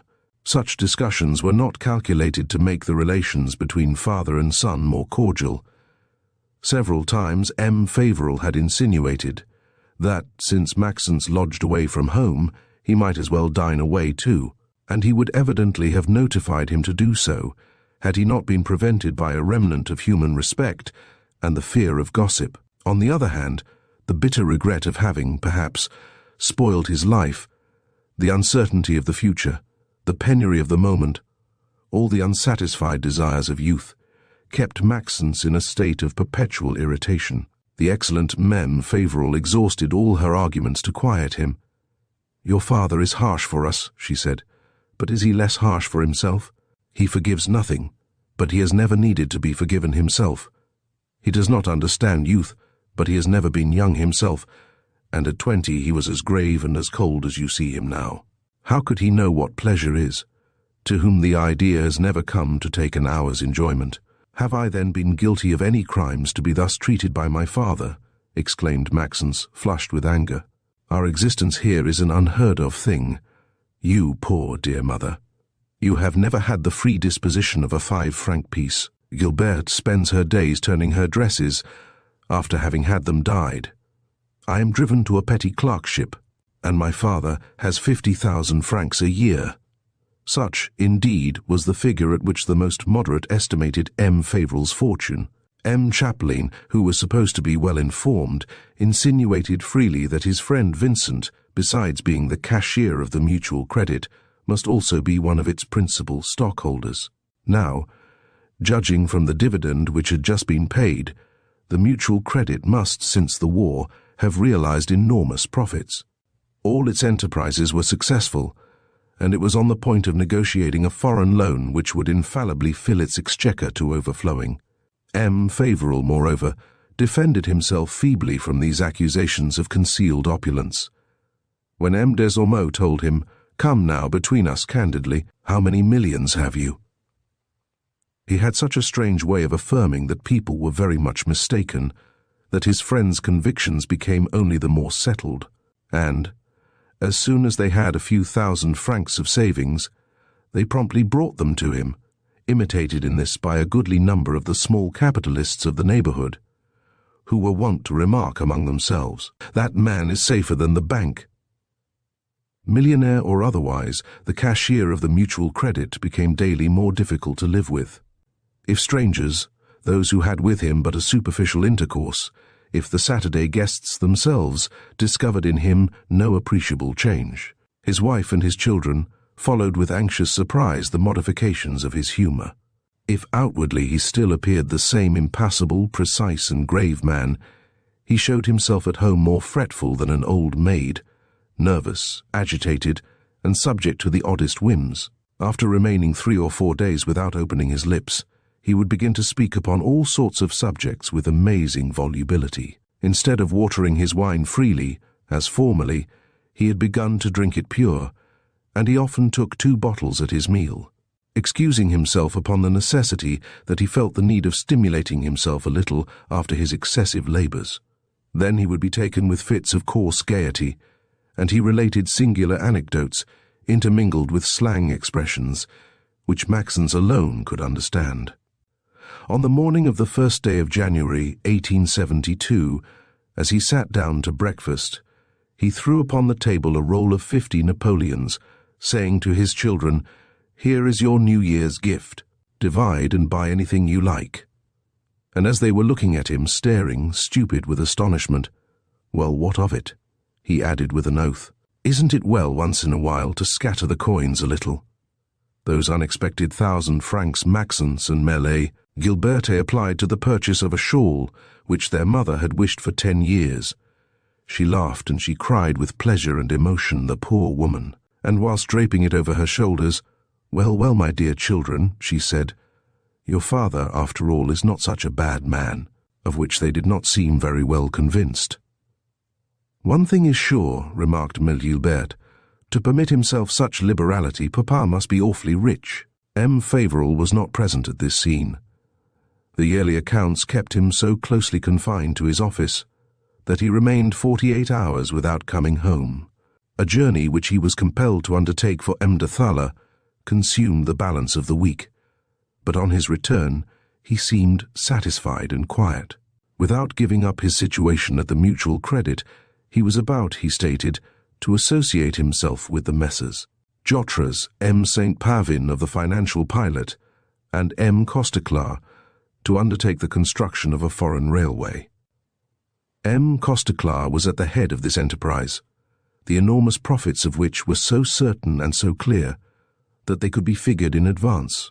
And whilst on this same subject, "You were very wrong," he said to Emile Gilbert, "not to make haste and marry Costeclar when he was willing to have you. You will never find another such match, a man who, before 10 years, will be a financial power." The very name of M. Costeclar had the effect of irritating the young girl. "I thought you had fallen out," she said to her father. "So we had," he replied with some embarrassment, "because he has never been willing to tell me why he had withdrawn. But people always make up again when they have interests in common. Formerly, before the war, M. Favoral would certainly never have condescended to enter into all these details, but he was becoming almost communicative. Emile Gilberte, who was observing him with interested attention, fancied she could see that he was yielding to that necessity of expansion, more powerful than the will itself, which besets the man who carries within him a weighty secret. Whilst for 20 years he had, so to speak, never breathed a word on the subject of the Thaler family, now he was continually speaking of them. He told his Saturday friends all about the princely style of the Baron, the number of his servants and horses, the colour of his liveries, the parties that he gave, what he spent for pictures and objects of art, and even the very names of his mistresses, for the Baron had too much respect for himself not to lay every year a few thousand Napoleons at the feet of some young lady sufficiently conspicuous to be mentioned in the society newspapers. M. Favoral confessed that he did not approve the Baron, but it was with a sort of bitter hatred that he spoke of the Baroness. It was impossible, he affirmed to his guests, to estimate even approximately the fabulous sums squandered by her, scattered, thrown to the four winds. For she was not prodigal, she was prodigality itself, that idiotic, absurd, unconscious prodigality which melts a fortune in a turn of the hand. which cannot even obtain from money the satisfaction of a want, a wish, or a fancy. He said incredible things of her, things which made Mme Desclavets jump upon her seat, explaining that he learned all these details from M. de Thaler, who had often commissioned him to pay his wife's debts, and also from the Baroness herself, who did not hesitate to call sometimes at the office for 20 francs. For such was her want of order, that after borrowing all the savings of her servants, she frequently had not 2 cents to throw to a beggar. Neither did the cashier of the Mutual Credit seem to have a very good opinion of Mademoiselle de Thaler, brought up at haphazard, in the kitchen much more than in the parlour, until she was 12, and later dragged by her mother anywhere, to the races, to the first representations, to the watering places, always escorted by a squadron of the young men of the Bourse, MLA. De Thaler had adopted a style which would have been deemed detestable in a man. As soon as some questionable fashion appeared, she appropriated it at once, never finding anything eccentric enough to make herself conspicuous. She rode on horseback, fenced, frequented pigeon shooting matches, spoke slang, sang Teresa's songs, emptied neatly her glass of champagne, and smoked her cigarette. The guests were struck dumb with astonishment. "But those people must spend millions," interrupted M. Chaplin. M. Favoral started as if he had been slapped on the back. "Bash," he answered. "They are so rich, so awfully rich." He changed the conversation that evening. But on the following Saturday, from the very beginning of the dinner, "I believe," he said, "that M. de Thaler has just discovered a husband for his daughter." "My compliments," exclaimed M. Desormeaux. "And who may this bold fellow be?" "A nobleman, of course," he replied. "Isn't that the tradition? As soon as a financier has made his little million, he starts in quest of a nobleman to give him his daughter. One of those painful presentiments, such as arise in the inmost recesses of the soul, made Marie Berthe turn pale.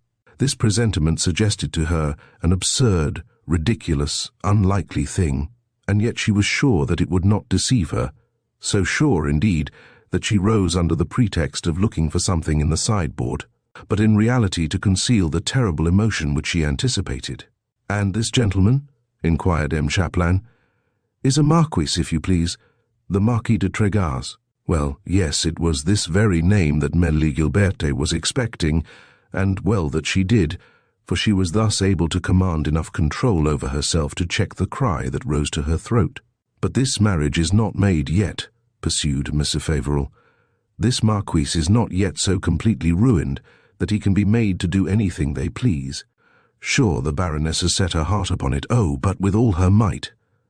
A discussion which now arose prevented Gilberte from learning any more, and as soon as the dinner, which seemed eternal to her, was over, she complained of a violent headache, and withdrew to her room.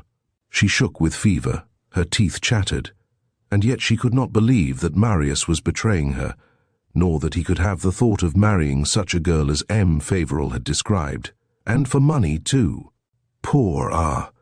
No, that was not admissible. Although she remembered well that Marius had made her swear to believe nothing that might be said of him, she spent a horrible Sunday, and she felt like throwing herself in the Signor Gismondo's arms, when, in giving her his lesson the following Monday, "My poor pupil," he said, "feels miserable. A marriage has been spoken of for him, for which he has a perfect horror, and he trembles lest the rumour may reach his intended, whom he loves exclusively. Mêlée." Gilberte felt reassured after that, and yet there remained in her heart an invincible sadness. She could hardly doubt that this matrimonial scheme was a part of the plan planned by Marius to recover his fortune. But why, then, had he applied to M. de Thaler? Who could be the man who had despoiled the Marquis de Trégas? Such were the thoughts which occupied her mind on that Saturday evening when the commissary of police presented himself in the Rue St. Gilles to arrest M. Favoral, charged with embezzling 10 or 12 millions. Chapter. The hour had now come for the denouement of that home tragedy which was being enacted in the Rue St. Gilles. The reader will remember the incidents narrated at the beginning of this story: de Thaler's visit and angry words with M. Favoral, his departure after leaving a package of banknotes in MLE, Gilberte's hands, the advent of the commissary of police, Emile Favoral's escape, and finally the departure of the Saturday evening guests. The disaster which struck Emile Favoral and her children had been so sudden and so crushing that they had been, on the moment, too stupefied to realize it. What had happened went so far beyond the limits of the probable, of the possible even, that they could not believe it. The two cruel scenes which had just taken place were to them like the absurd incidents of a horrible nightmare. But when their guests had retired after a few commonplace protestations, when they found themselves alone, all three, in that house whose master had just fled, tracked by the police, then only, as the disturbed equilibrium of their minds became somewhat restored, did they fully realize the extent of the disaster and the horror of the situation. Whilst Emile Favoral lay apparently lifeless on an armchair, Gilberte kneeling at her feet, Maxence was walking up and down the parlor with furious steps. He was whiter than the plaster on the halls, and a cold perspiration glued his tangled hair to his temples, his eyes glistening and his fists clenched. "Our father a thief!" he kept repeating in a hoarse voice, "a forger," and in fact never had the slightest suspicion arisen in his mind. In these days of doubtful reputations, he had been proud indeed of Emile Favoral's reputation of austere integrity. And he had endured many a cruel reproach, saying to himself that his father had, by his own spotless conduct, acquired the right to be harsh and exacting. "And he has stolen 12 millions, he exclaimed, and he went on, trying to calculate all the luxury and splendor which such a sum represents, all the cravings gratified, all the dreams realized, all it can procure of things that may be bought, and what things are not for sale for 12 millions. Then he examined the gloomy home in the Rue St, the contracted dwelling, the faded furniture, the prodigies of a parsimonious industry, his mother's privations, his sister's penury, and his own distress, and he exclaimed again, 'It is a monstrous infamy.' The words of the commissary of police had opened his eyes, and he now fancied the most wonderful things. Emile Favoral, in his mind, assumed fabulous proportions. By what miracles of hypocrisy and dissimulation had he succeeded in making himself ubiquitous, as it were, and, without awaking a suspicion, living two lives so distinct and so different here, in the midst of his family, parsimonious, methodic, and severe, elsewhere, in some illicit household, doubtless facile, smiling and generous, like a successful thief, for Maxence considered the bills found in the secretary as a flagrant, irrefutable and material proof. Upon the brink of that abyss of shame into which his father had just tumbled, he thought he could see, not the inevitable woman, that incentive of all human actions, but the entire legion of those bewitching courtesans who possess unknown crucibles wherein to swell fortunes, and who have secret filters to stupefy their dupes and strip them of their honor, after robbing them of their last cent. "And I," said Maxence, "I, because at 20 I was fond of pleasure, I was called a bad son. Because I had made some 300 francs of debts, I was deemed a swindler. Because I love a poor girl who has for me the most disinterested affection, I am one of those rascals whom their family disown, and from whom nothing can be expected but shame and disgrace." He filled the parlor with the sound of his voice, which rose like his wrath, and at the thought of all the bitter reproaches which had been addressed to him by his father, and of all the humiliations that had been heaped upon him, "Ah, the wretch!" he fairly shrieked, "the coward!" As pale as her brother, her face bathed in tears, and her beautiful hair hanging undone, Mel. Gilberta drew herself up. "He is our father, Maxence," she said gently. But he interrupted her with a wild burst of laughter. "True," he answered, "and by virtue of the law which is written in the code, we owe him affection and respect." "Maxence," murmured the girl in a beseeching tone, but he went on, nevertheless, "Yes, he is our father, unfortunately, but I should like to know his titles to our respect and our affection. After making our mother the most miserable of creatures, he has embittered our existence, withered our youth, ruined my future, and done his best to spoil yours by compelling you to marry Costeclar. And, to crown all these deeds of kindness, he runs away now, after stealing 12 millions, leaving us nothing but misery, and a disgraced name. And yet, he added, is it possible that a cashier should take 12 millions and his employer know nothing of it? And is our father really the only man who benefited by these millions? Then came back to the mind of Maxence and Emile Gilbert the last words of their father at the moment of his flight. I have been betrayed, and I must suffer for all. And his sincerity could hardly be called in question, for he was then in one of those moments of decisive crisis in which the truth forces itself out in spite of all calculation. He must have accomplices then, murmured Maxence. Although he had spoken very low, Mem Favoral overheard him. To defend her husband, she found a remnant of energy, and straightening herself on her seat. Ah, do not doubt it, she stammered out. Of his own inspiration, Vincent could never have committed an evil act. He has been circumvented, led away, duped. Very well, but by whom? By Costeclar, affirmed Mel. Gilbert. By the Messrs. Jotras, the bankers, said Emile Favoral, and also by St. Pavin, the editor of the Financial Pilot. By all of them, evidently, interrupted Maxence. Even by his manager, Imdathala. When a man is at the bottom of a precipice, what is the use of finding out how he has got there, whether by stumbling over a stone or slipping on a tuft of grass? And yet it is always our foremost thought. It was with an eager obstinacy that Mem Favoral and her children ascended the course of their existence, seeking in the past the incidents and the merest words which might throw some light upon their disaster, for it was quite manifest that it was not in one day, and at the same time that 12 millions had been subtracted from the mutual credit. This enormous deficit must have been, as usual, made gradually, with infinite caution at first, whilst there was a desire and some hope to make it good again. Then, with mad recklessness towards the end when the catastrophe had become inevitable.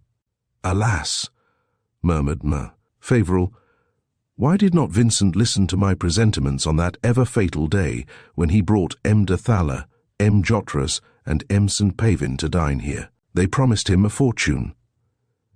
Maxence and Mère Gilbert were too young at the time of that dinner to have preserved any remembrance of it, but they remembered many other circumstances, which, at the time they had taken place, had not struck them.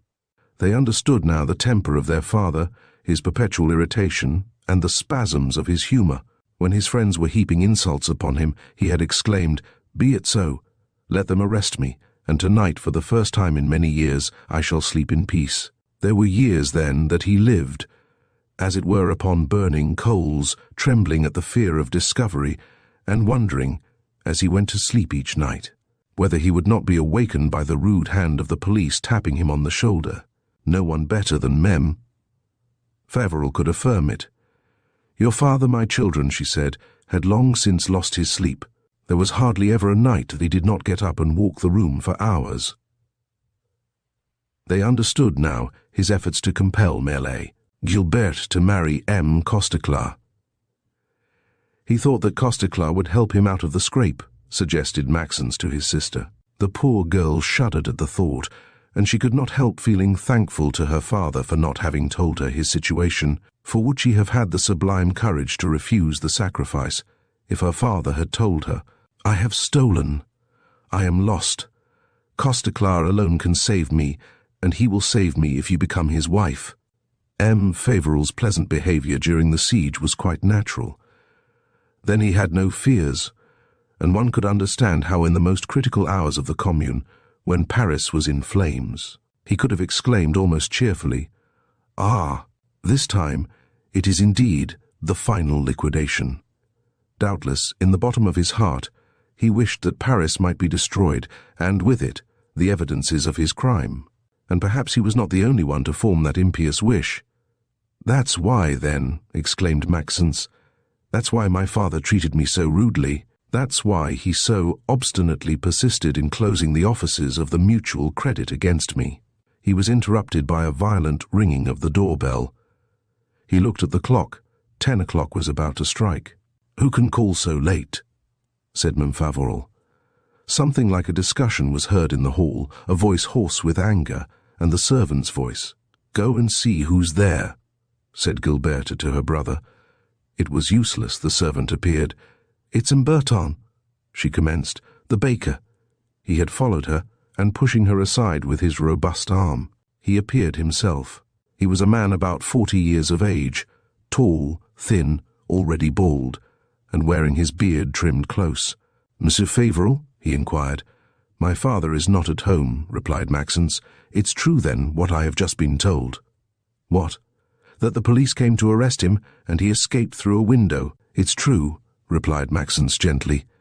The baker seemed prostrated. "And my money?" he asked. "What money?" "Why, my 10,000 francs. 10,000 francs which I brought to M. Favoral. In gold, you hear? In 10 rolls which I placed there, on that very table, and for which he gave me a receipt. Here it is, his receipt." He held out a paper, but Maxence did not take it. "I do not doubt your words, sir," he replied, "but my father's business is not ours. You refuse to give me back my money. Neither my mother, my sister, nor myself have anything." The blood rushed to the man's face, and with a tongue made thick by anger, "And you think you are going to pay me off in that way?" he exclaimed. "You have nothing, poor little fellow. And will you tell me, then, what has become of the 20 millions your father has stolen? For he has stolen 20 millions. I know it, I have been told so. Where are they?" "The police, sir, has placed the seals over my father's papers." "The police?" interrupted the baker. "The seals? What do I care for that? It's my money I want, do you hear? Justice is going to take a hand in it, is it? Arrest your father, try him. What good will that do me? He will be condemned to 2 or 3 years' imprisonment. Will that give me a cent? He will serve out his time quietly, and when he gets out of prison, he'll get hold of the pile that he's got hidden somewhere, and while I starve, he'll spend my money under my very nose. No, things won't suit me that way. It's at once that I want to be paid." And throwing himself upon a chair, his head back and his legs stretched forward, "And what's more," he declared, "I am not going out of here until I am paid." It was not without the greatest efforts that Maxence managed to keep his temper. "Your insults are useless, sir," he commenced. The man jumped up from his seat. "Insults," he cried in a voice that could have been heard all through the house. "Do you call it an insult when a man claims his own? If you think you can make me hush, you are mistaken in your man, M. Favoral, June. I am not rich myself. My father has not stolen to leave me an income. It is not in gambling at the bourse that I made these 10,000 francs. It is by the sweat of my body, by working hard night and day for years, by depriving myself of a glass of wine when I was thirsty. And I am to lose them? By the holy name of heaven, we'll have to see about that.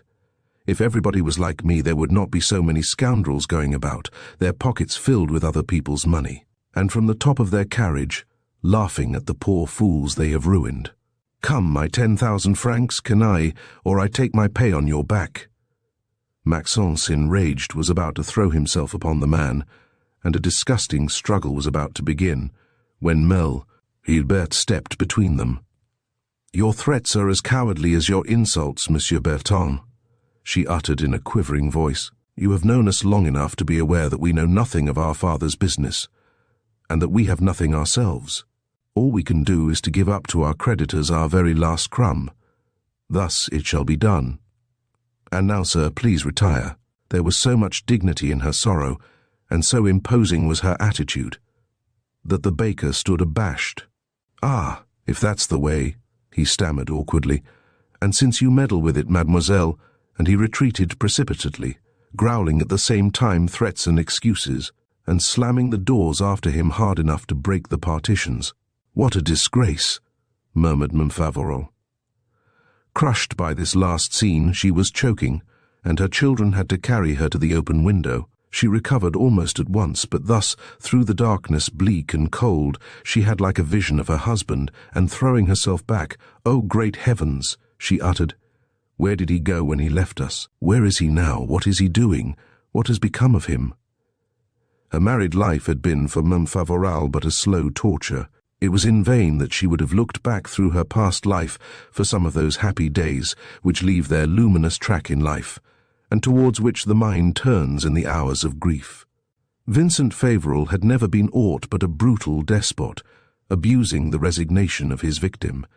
And yet, had he died, she would have wept bitterly over him in all the sincerity of her honest and simple soul. Habit.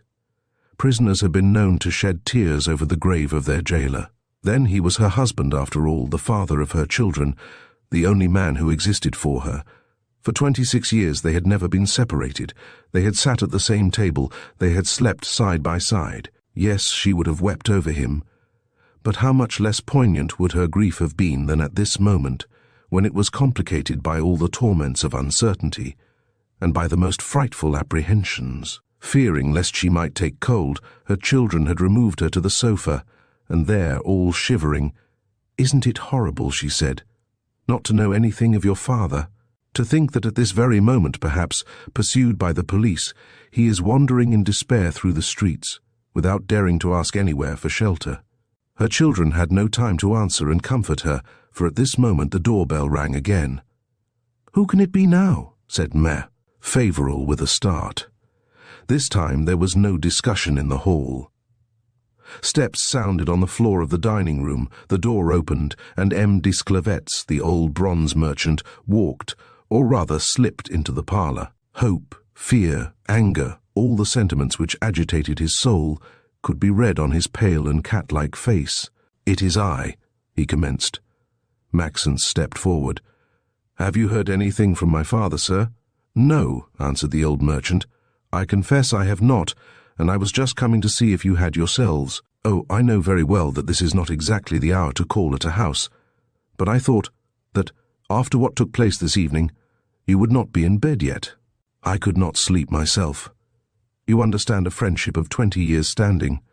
So I took Emile Desclevets home, and here I am. "We feel very thankful for your kindness," murmured Emile Favoral. "I am glad you do. The fact is, you see, I take a good deal of interest in the misfortune that strikes you, a greater interest than anyone else. For after all, I too am a victim. I had entrusted 120,000 francs to our dear Vincent." "Alas, sir," said Emile Gilbert. But the worthy man did not allow her to proceed. "I have no fault to find with him," he went on, "absolutely none. Why, dear me, haven't I been in business myself? And don't I know what it is? First we borrow 1,000 francs or so from the cash account, then 10,000, then 100,000. Oh, without any bad intention, to be sure, and with the firm resolution to return them. But we don't always do what we wish to do. Circumstances sometimes work against us. If we operate at the bourse to make up the deficit we lose, then we must borrow again, draw from Peter to pay Paul. We are afraid of being caught. We are compelled, reluctantly of course, to alter the books. At last a day comes when we find that millions are gone, and the bombshell bursts. Does it follow from this that a man is dishonest? Not the least in the world. He is simply unlucky." He stopped as if awaiting an answer, but as none came he resumed, "I repeat, I have no fault to find with Favoral. Only then, now between us, to lose these 120,000 francs would simply be a disaster for me. I know very well that both Chaplain and Desormeaux had also deposited funds with Favoral. But they are rich. One of them owns 3 houses in Paris, and the other has a good situation. Whereas I, these 120,000 francs gone, I'd have nothing left but my eyes to weep with. My wife is dying about it. I assure you our position is a terrible one." To Meme Desclevets, as to the baker a few moments before, "We have nothing," said Maxence. "I know it," exclaimed the old merchant. "I know it as well as you do yourself, and so I have come to beg a little favour of you, which will cost you nothing. When you see Favoral, remember me to him, explain my situation to him, and try to make him give me back my money. He is a hard one to fetch, that's a fact. But if you go right about it, above all, if our dear Gilbert will take the matter in hand, sir. Oh, I swear I shan't say a word about it, either to Desormeaux or Chaplain, nor to anyone else. Although reimbursed, I'll make as much noise as the rest, more noise even. Come now, my dear friends, what do you say?" He was almost crying. "And where the deuce," exclaimed Maxence, "do you expect my father to take 120,000 francs? Didn't you see him go without even taking the money that M. de Thala had brought?" A smile appeared upon M. Desclevets's pale lips. "That will do very well to say, my dear Maxence," he said, "and some people may believe it. But don't say it to your old friend, who knows too much about business for that. When a man puts off, after borrowing 12 millions from his employers, he would be a great fool if he had not put away 2 or 3 in safety. Now Favoral is not a fool." Tears of shame and anger started from Emile Gilbert's eyes. "What you are saying is abominable, sir," she exclaimed. He seemed much surprised at this outburst of violence. "Why so?" he answered.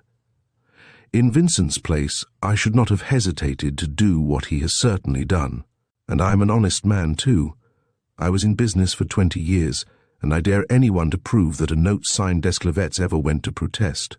And so, my dear friends, I beseech you, consent to serve your old friend, and when you see your father—" The old man's tone of voice exasperated even Mum. Favoral herself. "We never expect to see my husband again," she uttered. He shrugged his shoulders, and in a tone of paternal reproach, "You just give up all such ugly ideas," he said. "You will see him again, that dear Vincent, for he is much too sharp to allow himself to be caught. Of course, he'll stay away as long as it may be necessary, but as soon as he can return without danger, he will do so. The statute of limitations has not been invented for the Grand Turk. Why, the boulevard is crowded with people who have all had their little difficulty and who have spent 5 or 10 years abroad for their health. Does anyone think anything of it?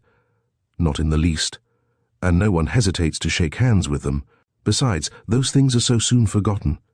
He kept on as if he never intended to stop, and it was not without trouble that Maxence and Gilbert succeeded in sending him off, very much dissatisfied to see his request so ill received. It was after 12 o'clock. Maxence was anxious to return to his own home, but, at the pressing instances of his mother, he consented to remain and threw himself, without undressing, on the bed in his old room. "What will the morrow bring forth?" he thought. Chapter 23.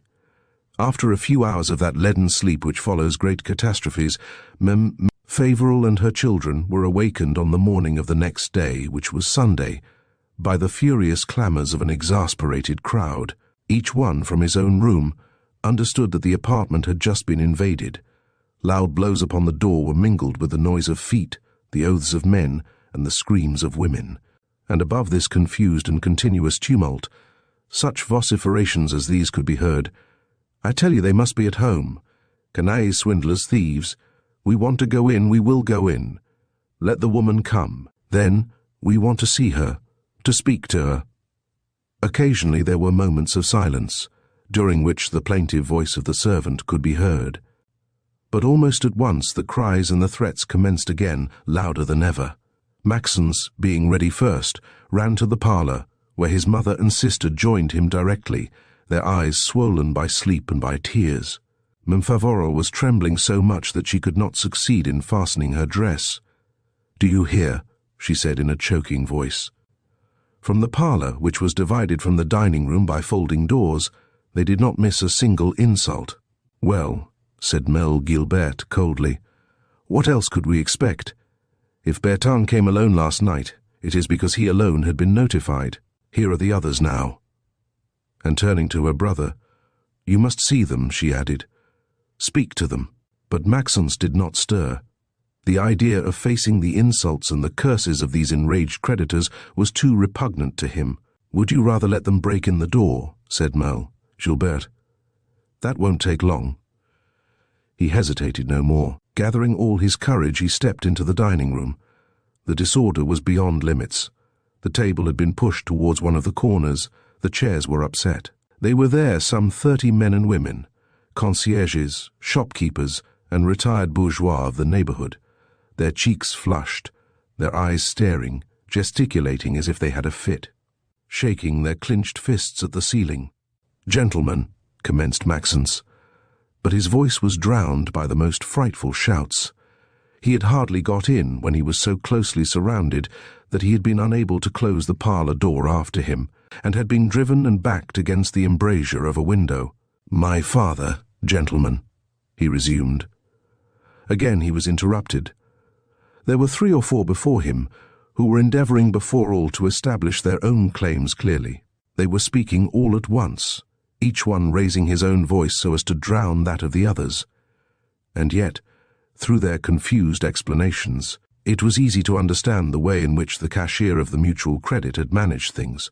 Formerly, it was only with great reluctance that he consented to take charge of the funds which were offered to him, and then he never accepted sums less than 10,000 francs, being always careful to say that, not being a prophet, he could not answer for anything and might be mistaken, like anyone else, since the Commune, on the contrary, and with a duplicity that could never have been suspected, he had used all his ingenuity to attract deposits. Under some pretext or other, he would call among the neighbors, the shopkeepers, and, after lamenting with them about the hard times and the difficulty of making money, he always ended by holding up to them the dazzling profits which are yielded by certain investments unknown to the public.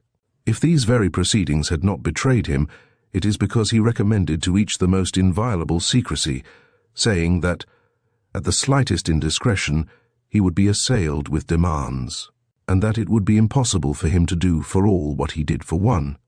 At any rate, he took everything that was offered, even the most insignificant sums, affirming, with the most imperturbable assurance, that he could double or treble them without the slightest risk. The catastrophe having come, the smaller creditors showed themselves as usual the most angry and the most intractable. The less money one has, the more anxious one is to keep it. There was there an old newspaper vendor who had placed in M. Favoral's hands all she had in the world, the savings of her entire life, 500 francs. Clinging desperately to Maxence's garments, she begged him to give them back to her, swearing that, if he did not, there was nothing left for her to do, except to throw herself in the river. Her groans and her cries of distress exasperated the other creditors. That the cashier of the mutual credit should have embezzled millions they could well understand, they said, but that he could have robbed this poor woman of her 500 francs, nothing more low, more cowardly, and more vile could be imagined, and the law had no chastisement severe enough for such a crime. "Give her back her 500 francs, they cried, for there was not one of them but would have wagered his head that M. Favoral had lots of money put away, and some went even so far as to say that he must have hid it in the house, and if they looked well, they would find it. Maxence, bewildered, was at a loss what to do, when, in the midst of this hostile crowd, he perceived M. Chapelain's friendly face, driven from his bed at daylight by the bitter regrets at the heavy loss he had just sustained. The old lawyer had arrived in the Rue St. Gilles at the very moment when the creditors invaded M. Favoral's apartment. Standing behind the crowd, he had seen and heard everything without breathing a word, and if he interfered now, it was because he thought things were about to take an ugly turn. He was well known, and as soon as he showed himself, "He is a friend of the rascal," they shouted on all sides. But he was not the man to be so easily frightened. He had seen many a worse case during 20 years that he had practiced law, and had witnessed all the sinister comedies and all the grotesque dramas of money. He knew how to speak to infuriated creditors, how to handle them, and what strings can be made to vibrate within them. In the most quiet tone, "Certainly," he answered. "I was Favoral's intimate friend, and the proof of it is that he has treated me more friendly than the rest. I am in for 160,000 francs. By this mere declaration he conquered the sympathies of the crowd. He was a brother in misfortune. They respected him. He was a skillful businessman. They stopped to listen to him. At once, and in a short and trenchant tone, he asked these invaders what they were doing there, and what they wanted. Did they not know to what they exposed themselves in violating a domicile? What would have happened if, instead of stopping to parley, Maxence had sent for the commissary of police? Was it to Emile Favoral and her children that they had entrusted their funds? No. What did they want with them then? Was there by chance among them some of those shrewd fellows who always try to get themselves paid in full to the detriment of the others? This last insinuation proved sufficient to break up the perfect accord that had hitherto existed among all the creditors. Distrust arose, suspicious glances were exchanged, and as the old newspaper woman was keeping up her groans, "I should like to know why you should be paid before us," two women told her roughly. "Our rights are just as good as yours." Prompt to avail himself of the dispositions of the crowd, "And, moreover," resumed the old lawyer, "in whom did we place our confidence? Was it in Favoral, the private individual? To a certain extent, yes, but it was much more to the cashier of the mutual credit. Therefore that establishment owes us, at least, some explanations. And this is not all. Are we really so badly burned that we should scream so loud? What do we know about it? That Favoral is charged with embezzlement, that they came to arrest him, and that he has run away. Is that any reason why our money should be lost? I hope not. And so what should we do? Act prudently, and wait patiently for the work of justice. Already by this time the creditors had slipped out one by one, and soon the servant closed the door on the last of them. Then Favoral, Maxence, and Emile Gaboriau surrounded M. Chapelain, and pressing his hands, "How thankful we feel, sir, for the service you have just rendered us." But the old lawyer seemed in no wise proud of his victory. "Do not thank me," he said. "I have only done my duty, what any honest man would have done in my place." And yet, under the appearance of impassible coldness, which he owed to the long practice of a profession which leaves no illusions, he evidently felt a real emotion.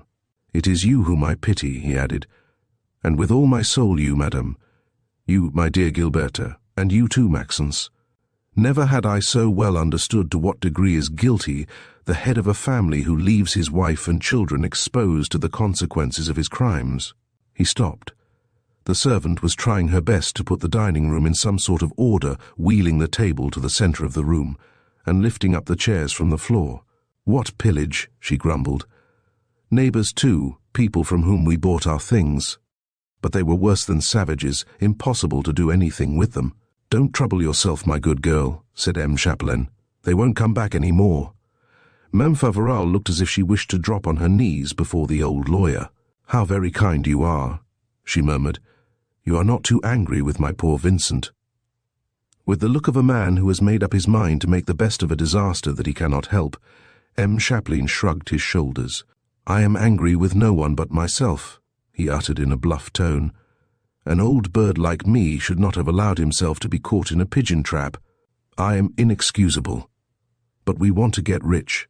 It's slow work getting rich by working, and it's so much easier to get the money already made out of our neighbors' pockets. I have been unable to resist the temptation myself. It's my own fault, and I should say it was a good lesson, if it did not cost so dear." Chapter 24. So much philosophy could hardly have been expected of him. "All my father's friends are not as indulgent as you are," said Maxence. "Desclevet's, for instance. Have you seen him?" "Yes, last night, about 12 o'clock. He came to ask us to get father to pay him back if we should ever see him again. That might be an idea." Emile Gaboriau started. "What?" said she. "You too, sir, can imagine that my father has run away with millions."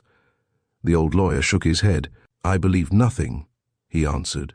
"Favoral has taken me in so completely, me who had the pretension of being a judge of men, that nothing from him, either for good or for evil, could surprise me hereafter." Favoral was about to offer some objection, but he stopped her with a gesture. "And yet," he went on, "I'd bet that he has gone off with empty pockets. His recent operations reveal a frightful distress. Had he had a few thousand francs at his command, would he have extorted 500 francs from a poor old woman, a newspaper vendor? What did he want with the money? Try his luck once more, no doubt." He was seated, his elbow upon the arm of the chair, his head resting upon his hands, thinking, and the contraction of his features indicated an extraordinary tension of mind. Suddenly he drew himself up. "But why?" he exclaimed. "Why wander in idle conjectures? What do we know about Favoral? Nothing. One entire side of his existence escapes us, that fantastic side, of which the insane prodigalities and inconceivable disorders have been revealed to us by the bills found in his desk. He is certainly guilty, but is he as guilty as we think?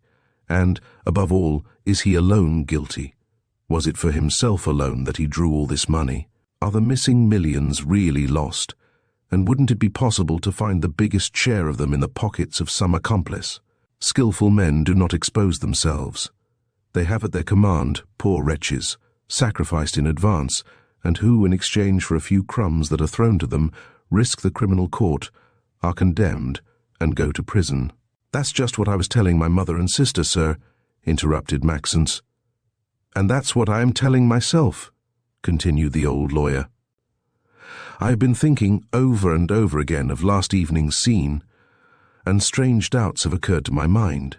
For a man who has been robbed of 12 millions, Monsieur de Thaler was remarkably quiet and self-possessed. Favoral appeared to me singularly calm for a man charged with embezzlement and forgery. M. de Thaler, as manager of the Mutual Credit, is really responsible for the stolen funds, and, as such, should have been anxious to secure the guilty party, and to produce him. Instead of that, he wished him to go, and actually brought him the money to enable him to leave. Was he in hopes of hushing up the affair? Evidently not, since the police had been notified. On the other hand, Favoral seemed much more angry than surprised by the occurrence. It was only on the appearance of the commissary of police that he seems to have lost his head, and then some very strange things escaped him which I cannot understand. He was walking at random through the parlour, apparently rather answering the objections of his own mind than addressing himself to his interlocutors, who were listening nevertheless, with all the attention of which they were capable. "I don't know," he went on. "An old traveller like me to be taken in thus. Evidently there is under all this one of those diabolical combinations which time even fails to unravel. We ought to see, to inquire." And then, suddenly stopping in front of Maxence, "How much did Monsieur de Thaler bring to your father last evening?" he asked. 15,000 francs. "Where are they?" "Put away in mother's room." "When do you expect to take them back to M. de Thaler?" "Tomorrow. Why not today?" "This is Sunday. The offices of the Mutual Credit must be closed. After the occurrences of yesterday, M. de Thaler must be at his office. Besides, haven't you his private address?" "I beg your pardon, I have." The old lawyer's small eyes were shining with unusual brilliancy. He certainly felt deeply the loss of his money, but the idea that he had been swindled for the benefit of some clever rascal was absolutely insupportable to him. "If we were wise," he said again, "we'd do this. Emile Favoral would take these 15,000 francs, and we would go together, she and I, to see M. de Thaler. It was an unexpected good fortune for Emile Favoral that M. Chapelain should consent to assist her. So, without hesitating, 'The time to dress, sir,' she said, 'and I am ready.' She left the parlour, but as she reached her room, her son joined her. 'I am obliged to go out, dear mother,' he said, 'and I shall probably not be home to breakfast.' She looked at him with an air of painful surprise. 'What?' she said, 'at such a moment?' 'I am expected home.' 'By whom? A woman?' she murmured. 'Well, yes, and it is for that woman's sake that you want to leave your sister alone at home.' 'I must, mother, I assure you, and if you only knew, I do not wish to know anything.' But his resolution had been taken. He went off, and a few moments later, Meme Favoral and M. Chapelain entered a cab which had been sent for, and drove to Miss de Thaler's. Left alone, Emile Gilbert had but one thought, to notify M. de Trégas and obtain word from him. Anything seemed preferable to the horrible anxiety which oppressed her. She had just commenced a letter, which she intended to have taken to the Count de Villègue, when a violent ring of the bell made her start. And almost immediately the servant came in, saying, "It is a gentleman who wishes to see you, a friend of Monsieur's. Costeclar, you know." Miss Gilberte started to her feet, trembling with excitement. "That's too much impudence," she exclaimed. She was hesitating whether to refuse him the door, or to see him, and dismiss him shamefully herself, when she had a sudden inspiration. "What does he want?" she thought. "Why not see him, and try and find out what he knows? For he certainly must know the truth." But it was no longer time to deliberate. Above the servant's shoulder, M. Costeclar's pale and impudent face showed itself. The girl having stepped to one side, he appeared, hat in hand. Although it was not yet 9 o'clock, his morning toilet was irreproachably correct. He had already passed through the hairdresser's hands, and his scanty hair was brought forward over his low forehead with the usual elaborate care. He wore a pair of those ridiculous trousers which grow wide from the knee down, and which were invented by Prussian tailors to hide their customers' ugly feet. Under his light-coloured overcoat could be seen a velvet-faced jacket with a rose in its buttonhole. Meantime, he remained motionless on the threshold of the door, trying to smile and muttering one of those sentences which are never intended to be finished. "I beg you to believe, mademoiselle, your mother's absence, my most respectful admiration." In fact, he was taken aback by the disorder of the girl's toilet, disorder which she had had no time to repair since the clamours of the creditors had started her from her bed. She wore a long brown cashmere wrapper, fitting quite close over the hips, setting off the vigorous elegance of her figure, the maidenly perfections of her waist, and the exquisite contour of her neck. Gathered up in haste, her thick blonde hair escaped from beneath the pins and spread over her shoulders in luminous cascades. Never had she appeared to M. Costeclar as lovely as at this moment, when her whole frame was vibrating with suppressed indignation, her cheeks flushed, her eyes flashing. "Please come in, sir," she uttered. He stepped forward, no longer bowing humbly as formerly, but with legs outstretched, chest thrown out, with an ill-concealed look of gratified vanity. "I did not expect the honour of your visit, sir," said the young girl, passing rapidly his hat and his cane from the right hand into the left, and then the right hand upon his heart, his eyes raised to the ceiling, and with all the depth of expression of which he was capable. "It is in times of adversity that we know our real friends, mademoiselle," he uttered. "Those upon whom we thought we could rely the most, often, at the first reverse, take flight forever." She felt a shiver pass over her. Was this an allusion to Marius?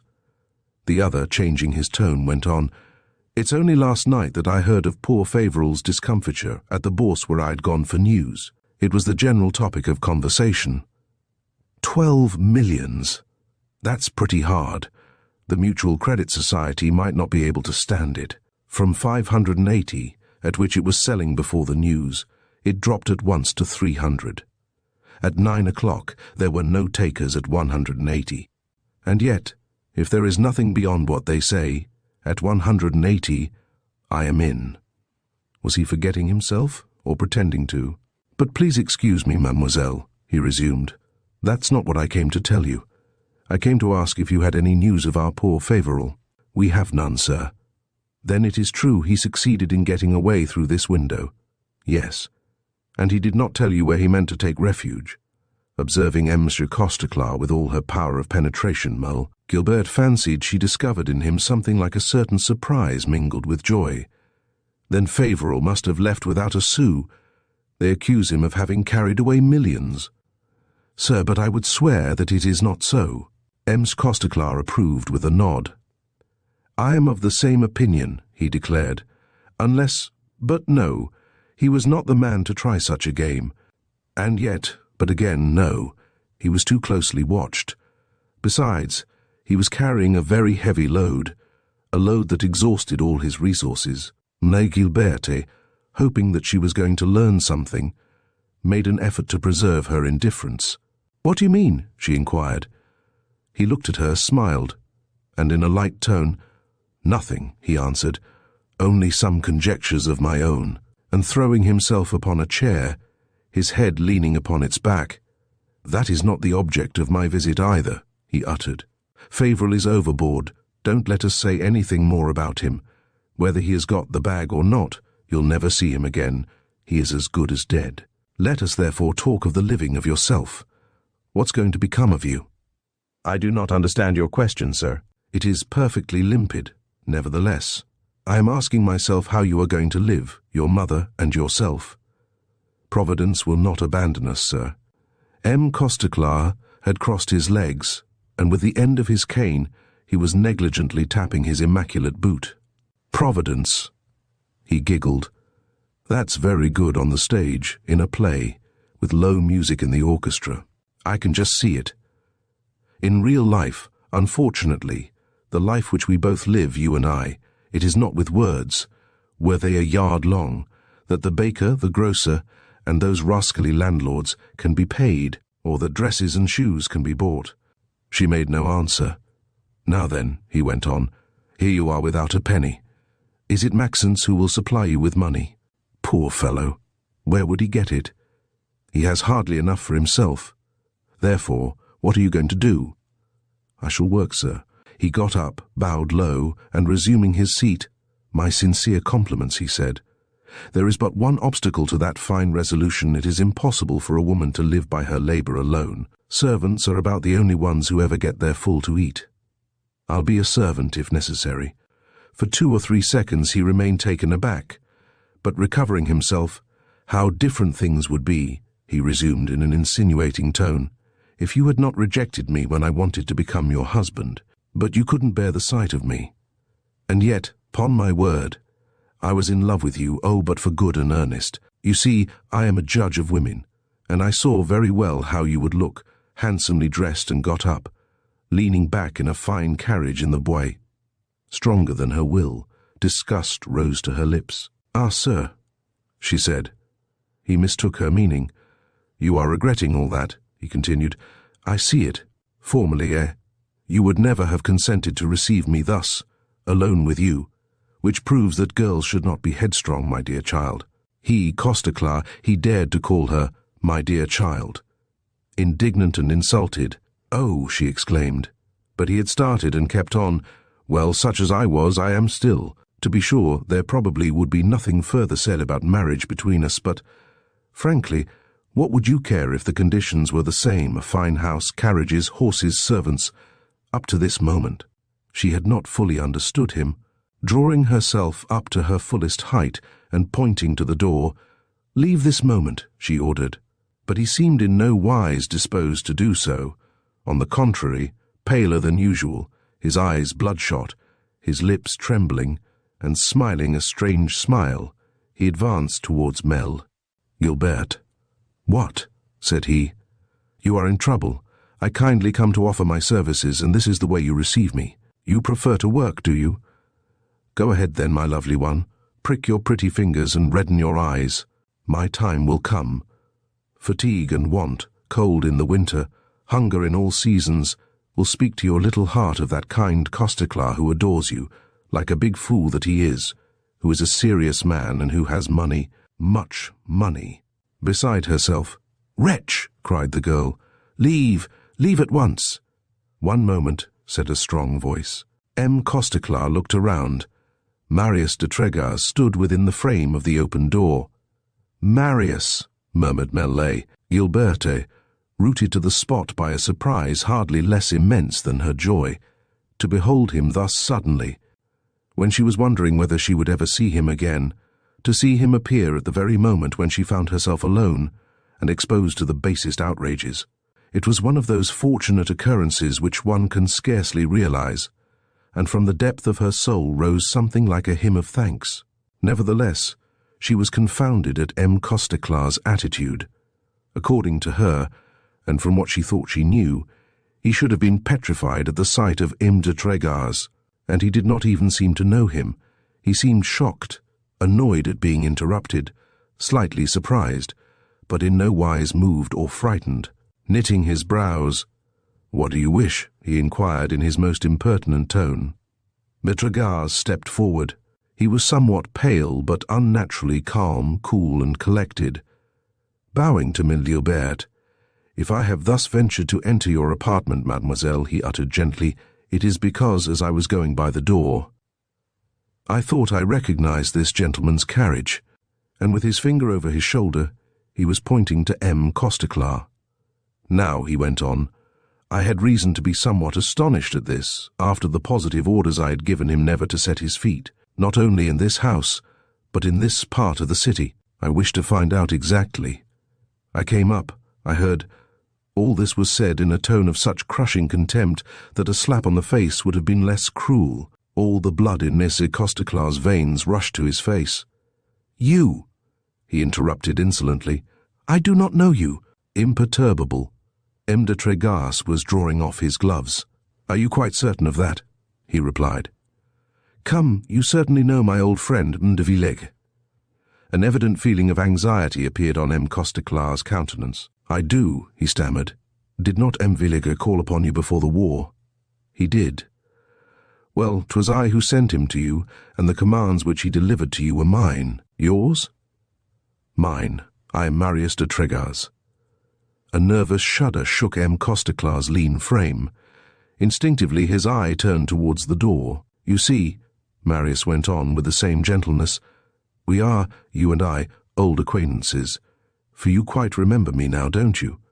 I am the son of that poor Marquis de Tregas who came to Paris, all the way from his old Brittany with his whole fortune, 2 millions. I remember, said the stockbroker. I remember perfectly well. On the advice of certain clever people, the Marquis de Tregas ventured into business. Poor old man. He was not very sharp. He was firmly persuaded that he had already more than doubled his capital when his honourable partners demonstrated to him that he was ruined and, besides, compromised by certain signatures imprudently given. Emile Gaboriau was listening, her mouth open, and wondering what Marius was aiming at, and how he could remain so calm. That disaster, he went on, was at the time the subject of an enormous number of very witty jokes. The people of the Bourse could hardly admire enough these bold financiers who had so deftly relieved that candid marquis of his money. That was well done for him. What was he meddling with? As to myself, to stop the prosecutions with which my father was threatened, I gave up all I had. I was quite young and, as you see, quite what you call, I believe, green. I am no longer so now. Were such a thing to happen to me today, I should want to know at once what had become of the millions. I would feel all the pockets around me. I would say, "Stop, thief!" At every word, as it were, M. Costeclar's uneasiness became more manifest. It was not I, he said, who received the benefit of Monsieur de Tregas' fortune. Marius nodded approvingly. I know now, he replied, among whom the spoils were divided. You, M. Costeclar, you took what you could get timidly, and according to your means. Sharks are always accompanied by small fishes, to which they abandon the crumbs they disdain. You were but a small fish then. You accommodated yourself with what your patrons, the sharks, did not care about. But when you tried to operate alone, you were not shrewd enough. You left proofs of your excessive appetite for other people's money. Those proofs I have in my possession. M. Costeclar was now undergoing perfect torture. I am caught, he said. I know it. I told Nobiville so. Why are you here, then? How did I know that the Count had been sent by you? That's a poor reason, sir. Besides, after what has occurred, after Favoral's flight, I thought myself relieved of my engagement. Indeed. Well, if you insist upon it, I am wrong, I suppose. Not only you are wrong, uttered Marius, still perfectly cool, but you have committed a great imprudence. By failing to keep your engagements, you have relieved me of mine. The pact is broken. According to the agreement, I have the right, as I leave here, to go straight to the police. M. Costeclar's dull eye was vacillating. I did not think I was doing wrong, he muttered. Favoral was my friend, and that's the reason why you were coming to propose to Emile Favoral to become your mistress? There she is, you thought, without resources, literally without bread, without relatives, without friends to protect her. This is the time to come forward. And thinking you could be cowardly, vile, and infamous with impunity, you came. To be thus treated, he, the successful man, in presence of this young girl, whom, a moment before, he was crushing with his impudent opulence. No, Monsieur Costeclar could not stand it, losing completely his head. You should have let me know then, he exclaimed, that she was your mistress. Something like a flame passed over Mem de Tregas' face. His eyes flashed, rising in all the height of his wrath, which broke out terrible at last. Ah, you scoundrel, he exclaimed. M. Costeclar threw himself suddenly to one side. Sir, but at one bound, M. de Tregas had caught him. On your knees, he cried, and seizing him by the collar with an iron grip, he lifted him clear off the floor and then threw him down violently upon both knees. Speak, he commanded. Repeat, mademoiselle. Monsieur Costeclar had expected worse from de Tregas' look. A horrible fear had instantly crushed within him all idea of resistance. Mademoiselle, he stuttered in a choking voice. I am the vilest of wretches, continued Marius M. Costeclar's livid face was oscillating like an inert object. "I am," he repeated, "the vilest of wretches. And I beg of you," but Emile Gilbert was sick of the sight. "Enough," she interrupted, "enough." Feeling no longer upon his shoulders the heavy hand of Maitre Tregas, the stockbroker rose with difficulty to his feet. So livid was his face that one might have thought that his whole blood had turned to gall, dusting with the end of his glove the knees of his trousers, and restoring as best he could the harmony of his toilet, which had been seriously disturbed. "Is it showing any courage," he grumbled, "to abuse one's physical strength?" De Tregas had already recovered his self-possession and mêlée. Gilberte thought she could read upon his face regret for his violence. "Would it be better to make use of what you know?" M. Costeclar joined his hands. "You would not do that," he said. "What good would it do to ruin me?" "None," answered de Tregas. "You are right, but yourself." And looking straight into M. Costeclar's eyes, "If you could be of service to me," he inquired, "would you be willing? Perhaps that I might recover possession of the papers you have." Tregas was thinking. "After what has just taken place," he said at last, "an explanation is necessary between us. I will be at your house in an hour. Wait for me." M. Costeclar had become more pliable than his own lavender kid gloves. In fact, alarmingly pliable. "I am at your command, sir," he replied to Maitre Tregas, and, bowing to the ground before Melle, Gilberte left the parlour, and, a few moments after, the street door was heard to close upon him. "Ah, what a wretch!" exclaimed the girl, dreadfully agitated. "Marius, did you see what a look he gave us as he went out?" "I saw it," replied Tregas. "That man hates us. He will not hesitate to commit a crime to avenge the atrocious humiliation you have just inflicted upon him." "I believe it too." Gilberte made a gesture of distress. "Why did you treat him so harshly?" she murmured. "I had intended to remain calm, and it would have been politic to have done so. But there are some insults which a man of heart cannot endure. I do not regret what I have done." A long pause followed, and they remained standing, facing each other, somewhat embarrassed. Gilberte felt ashamed of the disorder of her dress. M. de Tregas wondered how he could have been bold enough to enter this house. "You have heard of our misfortune," said the young girl at last. "I read about it this morning, in the papers." "What? The papers know already." "Everything. And our name is printed in them." "Yes." She covered her face with her two hands. "What disgrace," she said. "At first," went on de Tregas, "I could hardly believe what I read. I hastened to come, and the first shopkeeper I questioned confirmed only too well what I had seen in the papers. From that moment I had but one wish, to see and speak to you. When I reached the door, I recognized M. Costeclar's equipage, and I had a presentiment of the truth. I inquired from the concierge for your mother or your brother, and heard that Maxence had gone out a few moments before, and that Emile Favoral had just left in a carriage with M. Chaplin, the old lawyer. At the idea that you were alone with Costeclar, I hesitated no longer. I ran upstairs, and finding the door open, had no occasion to ring." Gilberte could hardly repress the sobs that rose to her throat. "I never hoped to see you again," she stammered. "And you'll find there on the table the letter I had just commenced for you when—" M. Costeclar interrupted me. De Tregas took it up quickly. 2 lines only were written. He read, "I release you from your engagement, Marius. Henceforth you are free." He became whiter than his shirt. "You wish to release me from my engagement," he exclaimed. Is it not my duty?" "Ah, if it had only been our fortune, I should perhaps have rejoiced to lose it. I know your heart. Poverty would have brought us nearer together. But it's honor, Marius, honor that is lost too.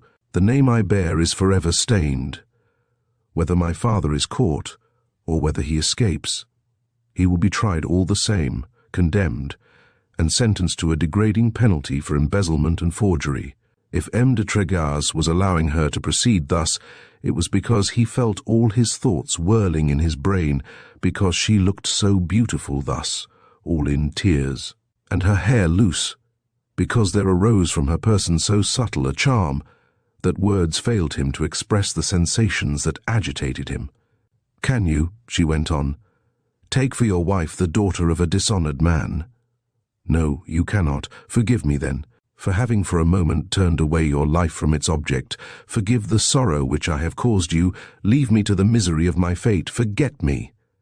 She was suffocating. Ah, you have never loved me, exclaimed Marius, raising her hands to heaven. Thou hearest him, great God, she uttered, as if shocked by a blasphemy. Would it be easy for you to forget me then? Were I to be struck by misfortune, would you break our engagement, cease to love me? She ventured to take his hands and, pressing them between hers, to cease loving you no longer depends on my will, she murmured with quivering lips. Poor, abandoned of all, disgraced, criminal even, I should love you still and always. With a passionate gesture, Marius threw his arm around her waist and, drawing her to his breast, covered her blonde hair with burning kisses. Well, 'tis thus that I love you too, he exclaimed, and with all my soul, exclusively and for life. What do I care for your parents? Do I know them? Your father, does he exist? Your name, it is mine, the spotless name of the Trégars. You are my wife. Mine. She was struggling feebly. An almost invincible stupor was creeping over her. She felt her reason disturbed, her energy giving way, a film before her eyes, the air failing to her heaving chest. A great effort of her will restored her to consciousness. She withdrew gently and sank upon a chair, less strong against joy than she had been against sorrow. Pardon me, she stammered. Pardon me for having doubted you. De Trégars was not much less agitated than Merlet, Gilberte, but he was a man, and the springs of his energy were of a superior temper. In less than a minute he had fully recovered his self-possession and imposed upon his features their accustomed expression. Drawing a chair by the side of Merlet, Gilbert, permit me, my friend, he said, to remind you that our moments are numbered, and that there are many details which it is urgent that I should know. What details? She asked, raising her head. About your father. She looked at him with an air of profound surprise. Do you not know more about it than I do? She replied, more than my mother, more than any of us. Did you not, whilst following up the people who robbed your father, strike mine unwittingly? And 'tis I, wretch that I am, who inspired you to that fatal resolution, and I have not the heart to regret it. De Trégars had blushed imperceptibly. How did you know? He began. Was it not said that you were about to marry Millet? De Thaler? He drew up suddenly. Never, he exclaimed, has this marriage existed, except in the brain of Monsieur Thaler, and more still of the Baroness de Thaler. That ridiculous idea occurred to her because she likes my name, and would be delighted to see her daughter Marquise de Trégars. She has never breathed a word of it to me, but she has spoken of it everywhere, with just enough secrecy to give rise to a good piece of parlour gossip. She went so far as to confide to several persons of my acquaintance the amount of the dowry, thinking thus to encourage me. As far as I could, I warned you against this false news through the Signor Gismondo. The Signor Gismondo relieved me of cruel anxieties, she replied, but I had suspected the truth from the first. Was I not the confidant of your hopes? Did I not know your projects? I had taken for granted that all this talk about a marriage was but a means to advance yourself in M. de Thaler's intimacy without awaking his suspicions. M. de Trégars was not the man to deny a true fact. Perhaps indeed I have not been wholly foreign to M. Favoral's disaster. At least I may have hastened it a few months, a few days only perhaps, for it was inevitable, fatal. Nevertheless, had I suspected the real facts, I would have given up my designs, Gilbert, I swear it, rather than risk injuring your father. There is no undoing what is done, but the evil may perhaps be somewhat lessened. Mlle Gilberte started. Great heavens! She exclaimed. Do you then believe my father innocent? Better than anyone else, Melle. Gilberte must have been convinced of her father's guilt. Had she not seen him humiliated and trembling before Monsieur de Thaler? Had she not heard him, as it were, acknowledge the truth of the charge that was brought against him? But at 20 hope never forsakes us, even in presence of facts. and when she understood by M. de Trégas's silence that she was mistaken, "It's madness," she murmured, dropping her head. "I feel it but too well. But the heart speaks louder than reason. It is so cruel to be driven to despise one's father." She wiped the tears which filled her eyes, and in a firmer voice, "What happened is so incomprehensible," she went on. "How can I help imagining some one of those mysteries which time alone unravels? For 24 hours we have been losing ourselves in idle conjectures, and always and fatally we come to this conclusion, that my father must be the victim of some mysterious intrigue. M. Chapelain, whom a loss of 160,000 francs has not made particularly indulgent, is of that opinion." "And so am I," exclaimed Marius. "You see, then—" But without allowing her to proceed and taking gently her hand, "Let me tell you all," he interrupted, "and try with you to find an issue to this horrible situation. Strange rumors are afloat about Emile Favoral. It is said that his austerity was but a mask, his sordid economy a means of gaining confidence. It is affirmed that in fact he abandoned himself to all sorts of disorders, that he had, somewhere in Paris, an establishment where he lavished the money of which he was so sparing here. Is it so? The same thing is said of all those in whose hands large fortunes have melted." The young girl had become quite red. "I believe that is true," she replied. "The commissary of police stated so to us. He found among my father's papers receipted bills for a number of costly articles, which could only have been intended for a woman." Monsieur de Trégas looked perplexed. "And does anyone know who this woman is?" he asked. "Whoever she may be, I admit that she may have cost M. Favoral considerable sums, but can she have cost him 12 millions? Precisely the remark which M. Chapelain made, and which every sensible man must also make. I know very well that to conceal for years a considerable deficit is a costly operation, requiring purchases and sales, the handling and shifting of funds, all of which is ruinous in the extreme. But, on the other hand, Monsieur Favoral was making money, a great deal of money. He was rich, he was supposed to be worth millions. Otherwise, Costeclar would never have asked your hand.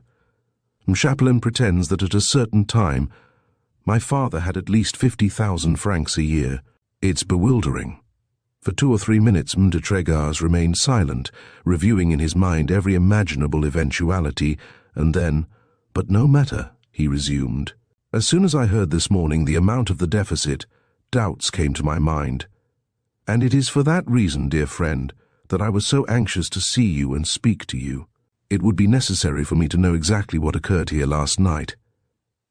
Rapidly, but without omitting a single useful detail, Merli, Gilberte narrated the scenes of the previous night, the sudden appearance of M. de Thala, the arrival of the commissary of police, M. Favoral's escape, thanks to Maxence's presence of mind. Every one of her father's words had remained present to her mind, and it was almost literally that she repeated his strange speeches to his indignant friends, and his incoherent remarks at the moment of flight, when, whilst acknowledging his fault, he said that he was not as guilty as they thought, that at any rate he was not alone guilty, and that he had been shamefully sacrificed. When she had finished, "That's exactly what I thought," said M. de Trégas. "What?" "Emile Favoral accepted a role in one of those terrible financial dramas which ruin 1,000 poor dupes to the benefit of 2 or 3 clever. Rascals! Your father wanted to be rich. He needed money to carry on his intrigues. He allowed himself to be tempted. But whilst he believed himself one of the managers called upon to divide the receipts, he was but a scene shifter with a stated salary. The moment of this denouement having come, his so-called partners disappeared through a trap-door with the cash, leaving him alone, as they say, to face the music." "If that's the case," replied the young girl, "why didn't my father speak? What was he to say? Name his accomplices. And suppose he had no proofs of their complicity to offer? He was the cashier of the mutual credit, and it is from his cash that the millions are gone." Gilberte's conjectures had run far ahead of that sentence. Looking straight at Marius, "Then," she said, "you believe, as M. Chapelain does, that M. de Thala—" "Ah!" M. Chapelain thinks that the manager of the mutual credit must have known the fact of the frauds, and that he had his share of them? A larger share than his cashier, yes." A singular smile curled M. de Trégas' lips. "Quite possible," he replied. "That's quite possible." For the past few moments, Mille Gilbert's embarrassment was quite evident in her look. At last, overcoming her hesitation, "Pardon me," said she, "I had imagined that M. de Thaler was one of those men whom you wished to strike, and I had indulged in the hope that, whilst having justice done to your father, you were thinking perhaps of avenging mine." Monsieur de Tregaz stood up as if moved by a spring. "Well, yes," he exclaimed, "yes, you have correctly guessed. But how can we obtain this double result? A single misstep at this moment might lose all.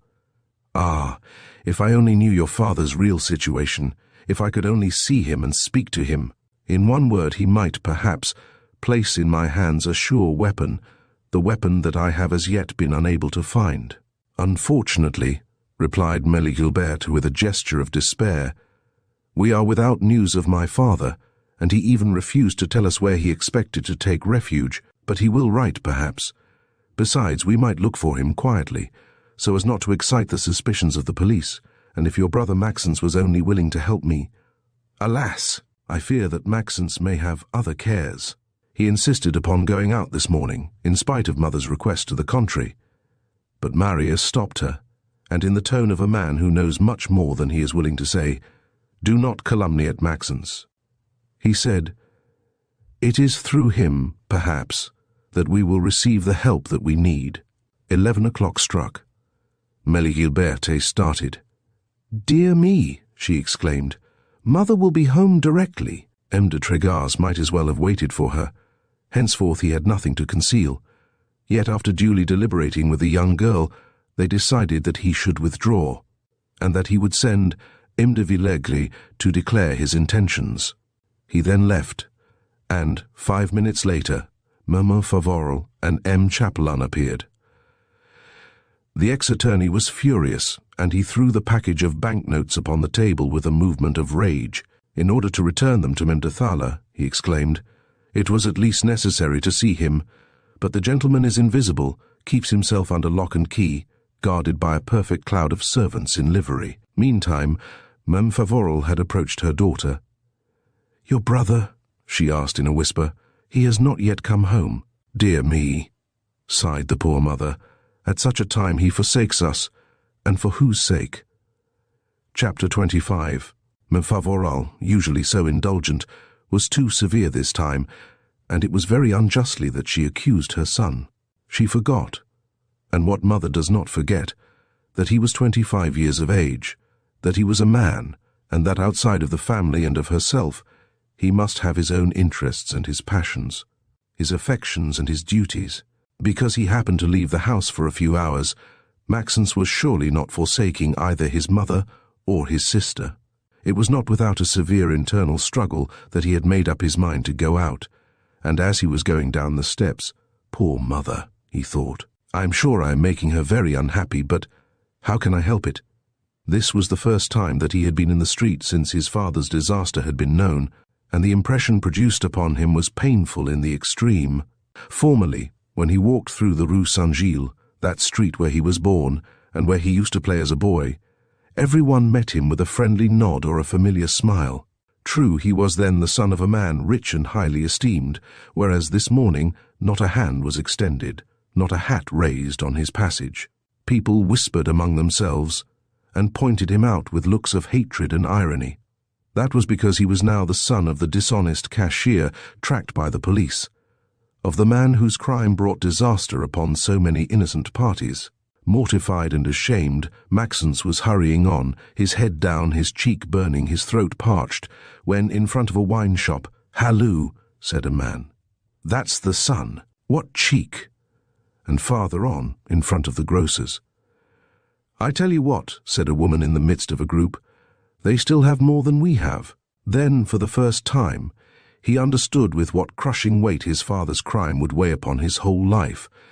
And whilst going up the Rue St, "It's all over," he thought, "I can never get over it." And he was thinking of changing his name, of emigrating to America, and hiding himself in the deserts of the far west, when, a little farther on, he noticed a group of some 30 persons in front of a newspaper stand.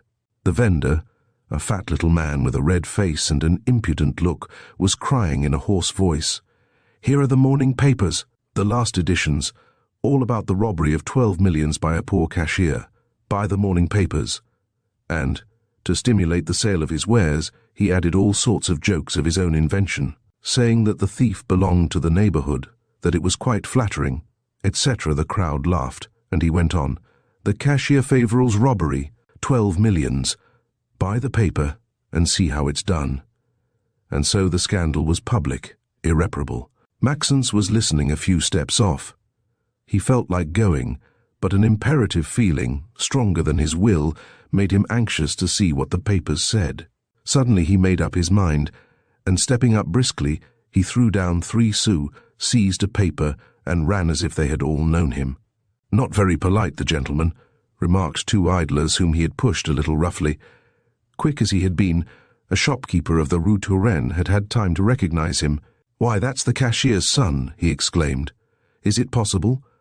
Why don't they arrest him?" Half a dozen curious fellows, more eager than the rest, ran after him to try and see his face, but he was already far off. Leaning against a gas lamp on the boulevard, he unfolded the paper he had just bought. He had no trouble looking for the article. In the middle of the first page, in the most prominent position, he read in large letters, "At the moment of going to press, the greatest agitation prevails among the stockbrokers and operators at the Bourse generally, owing to the news that one of our great banking establishments has just been the victim of a theft of unusual magnitude. At about 5 o'clock in the afternoon, the manager of the Mutual Credit Society, having need of some documents, went to look for them in the office of the head cashier, who was then absent. A memorandum forgotten on the table excited his suspicions. Sending at once for a locksmith, he had all the drawers broken open, and soon acquired the irrefutable evidence that the Mutual Credit had been defrauded of sums, which, as far as now known, amount to upwards of 12 millions. At once the police was notified, and M. Brosse, commissary of police, duly provided with a warrant, called at the guilty cashier's house. That cashier, named Favoral, we do not hesitate to name him, since his name has already been made public, had just sat down to dinner with some friends. Warned, no one knows how, he succeeded in escaping through a window into the yard of the adjoining house, and up to this hour has succeeded in eluding all search. It seems that these embezzlements had been going on for years, but had been skillfully concealed by false entries. M. Favoral had managed to secure the esteem of all who knew him. He led at home a more than modest existence. But that was only, as it were, his official life. Elsewhere, and under another name, he indulged in the most reckless expenses for the benefit of a woman with whom he was madly in love. Who this woman is not yet exactly known. Some mention a very fascinating young actress, who performs at a theatre not 100 miles from the Rue Vivienne. Others, a lady of the financial high life, whose equipages, diamonds, and dresses are justly famed. We might easily, in this respect, give particulars which would astonish many people, for we know all. But, at the risk of seeming less well informed than some others of our morning contemporaries, we will observe a silence which our readers will surely appreciate.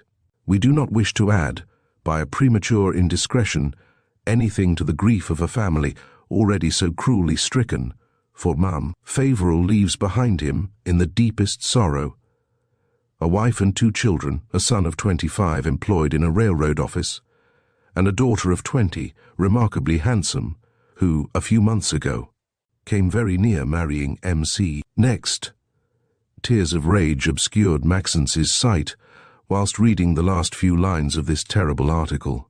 To find himself thus held up to public curiosity, though innocent, was more than he could bear. And yet he was, perhaps, still more surprised than indignant. He had just learned in that paper more than his father's most intimate friends knew, more than he knew himself. Where had it got its information? And what could be these other details which the writer pretended to know but did not wish to publish as yet? Maxence felt like running to the office of the paper, fancying that they could tell him there exactly where and under what name M. Favoral led that existence of pleasure and luxury, and who the woman was to whom the article alluded. But in the meantime he had reached his hotel, the Hotel des Folies. After a moment of hesitation, "Bash," he thought. "I have the whole day to call at the office of the paper," and he started in the corridor of the hotel, a corridor that was so long, so dark, and so narrow that it gave an idea of the shaft of a mine, and that it was prudent, before entering it, to make sure that no one was coming in the opposite direction. It was from the neighboring Theatre des Folies Nouvelles, now the Theatre des Gilles, that the hotel had taken its name. It consists of the rear building of a large old house, and has no frontage on the boulevard, where nothing betrays its existence, except a lantern hung over a low and narrow door, between a café and a confectionery shop. It is one of those hotels, as there are a good many in Paris, somewhat mysterious and suspicious, ill-kept, and whose profits remain a mystery for simple-minded folks. Who occupy the apartments of the first and second story? No one knows. Never have the most curious of the neighbors discovered the face of a tenant, and yet they are occupied, for often, in the afternoon, a curtain is drawn aside, and a shadow is seen to move. In the evening, lights are noticed within, and sometimes the sound of a cracked old piano is heard. Above the second story, the mystery ceases. All the upper rooms, the price of which is relatively modest, are occupied by tenants who may be seen and heard, clerks like Maxence, shop girls from the neighborhood, a few restaurant waiters, and sometimes some poor devil of an actor or chorus singer from the Theatre des Gilles, the circus, or the Château d'Eau. One of the great advantages of the Hotel des Folies and Meme Fortin, the landlady, never failed to point it out to the new tenants. An inestimable advantage, she declared, was a back entrance on the Rue Béranger. And everybody knows, she concluded, that there is no chance of being caught when one has the good luck of living in a house that has two outlets. When Maxence entered the office, a small, dark and dirty room, the proprietors, M and Meme Fortin, were just finishing their breakfast with an immense bowl of coffee of doubtful colour, of which an enormous red cat was taking a share. "Ah, here is M. Favoral," they exclaimed. There was no mistaking their tone. They knew the catastrophe, and the newspaper lying on the table showed how they had heard it. "Someone called to see you last night," said Meme Fortin, a large fat woman, whose nose was always besmeared with snuff, and whose honeyed voice made a marked contrast with her bird-of-prey look. "Who?" "A gentleman of about 50, tall and thin, with a long overcoat, coming down to his heels." Maxence imagined, from this description, that he recognized his own father. And yet it seemed impossible, after what had happened, that he should dare to show himself on the Boulevard du Temple, where everybody knew him, within a step of the Café Turc, of which he was one of the oldest customers. "At what o'clock was he here?" he inquired. "I really can't tell," answered the landlady. "I was half asleep at the time, but Fortin can tell us." M. Fortin, who looked about 20 years younger than his wife, was one of those small men, blond, with scanty beard, a suspicious glance and uneasy smile, such as the Madame Fortins know how to find, heaven knows where. "The confectioner had just put up his shutters," he replied.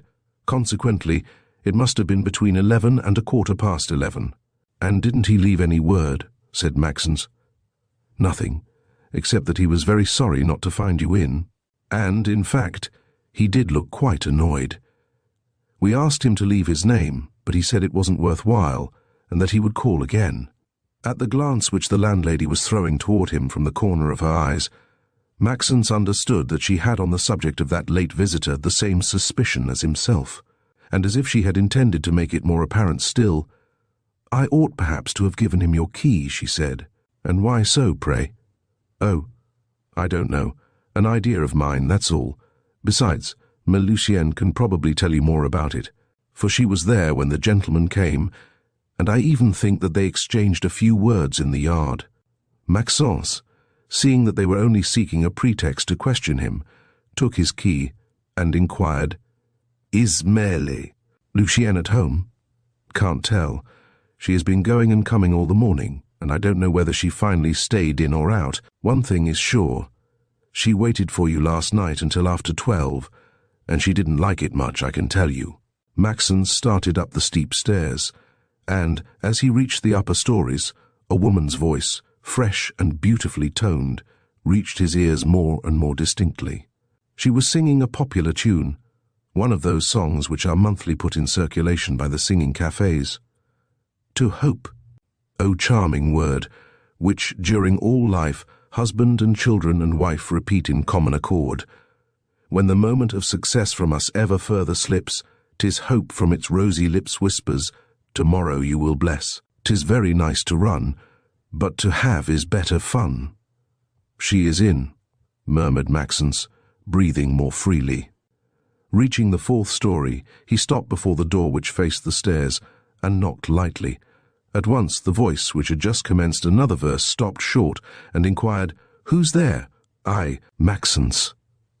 "At this hour," replied the voice with an ironical laugh. "That's lucky. You have probably forgotten that we were to go to the theatre last night and start for Saint-Germain at 7 o'clock this morning. Don't you know then?" Maxence began, as soon as he could put in a word. "I know that you did not come home last night, quite true. But when I have told you—" "What? The lie you have imagined? Save yourself the trouble. Lucien, I beg of you, open the door." "Impossible, I am dressing." "Go to your own room. As soon as I am dressed, I'll join you." And to cut short all these explanations, she took up her song again. "Hope, I've waited but too long for thy manna divine. I've drunk enough of thy wine, and I know thy siren song, waiting for a lucky turn. I have wasted my best days. Take up thy magic lantern, and elsewhere display its rays. 'Tis very nice to run, but to have is better fun." Chapter 26. It was on the opposite side of the landing that what Fortin pompously called Maxence's apartment was situated.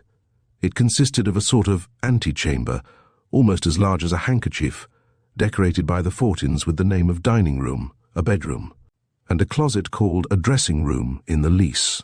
Nothing could be more gloomy than this lodging, in which the ragged paper and soiled paint retained the traces of all the wanderers who had occupied it since the opening of the Hôtel des Folies.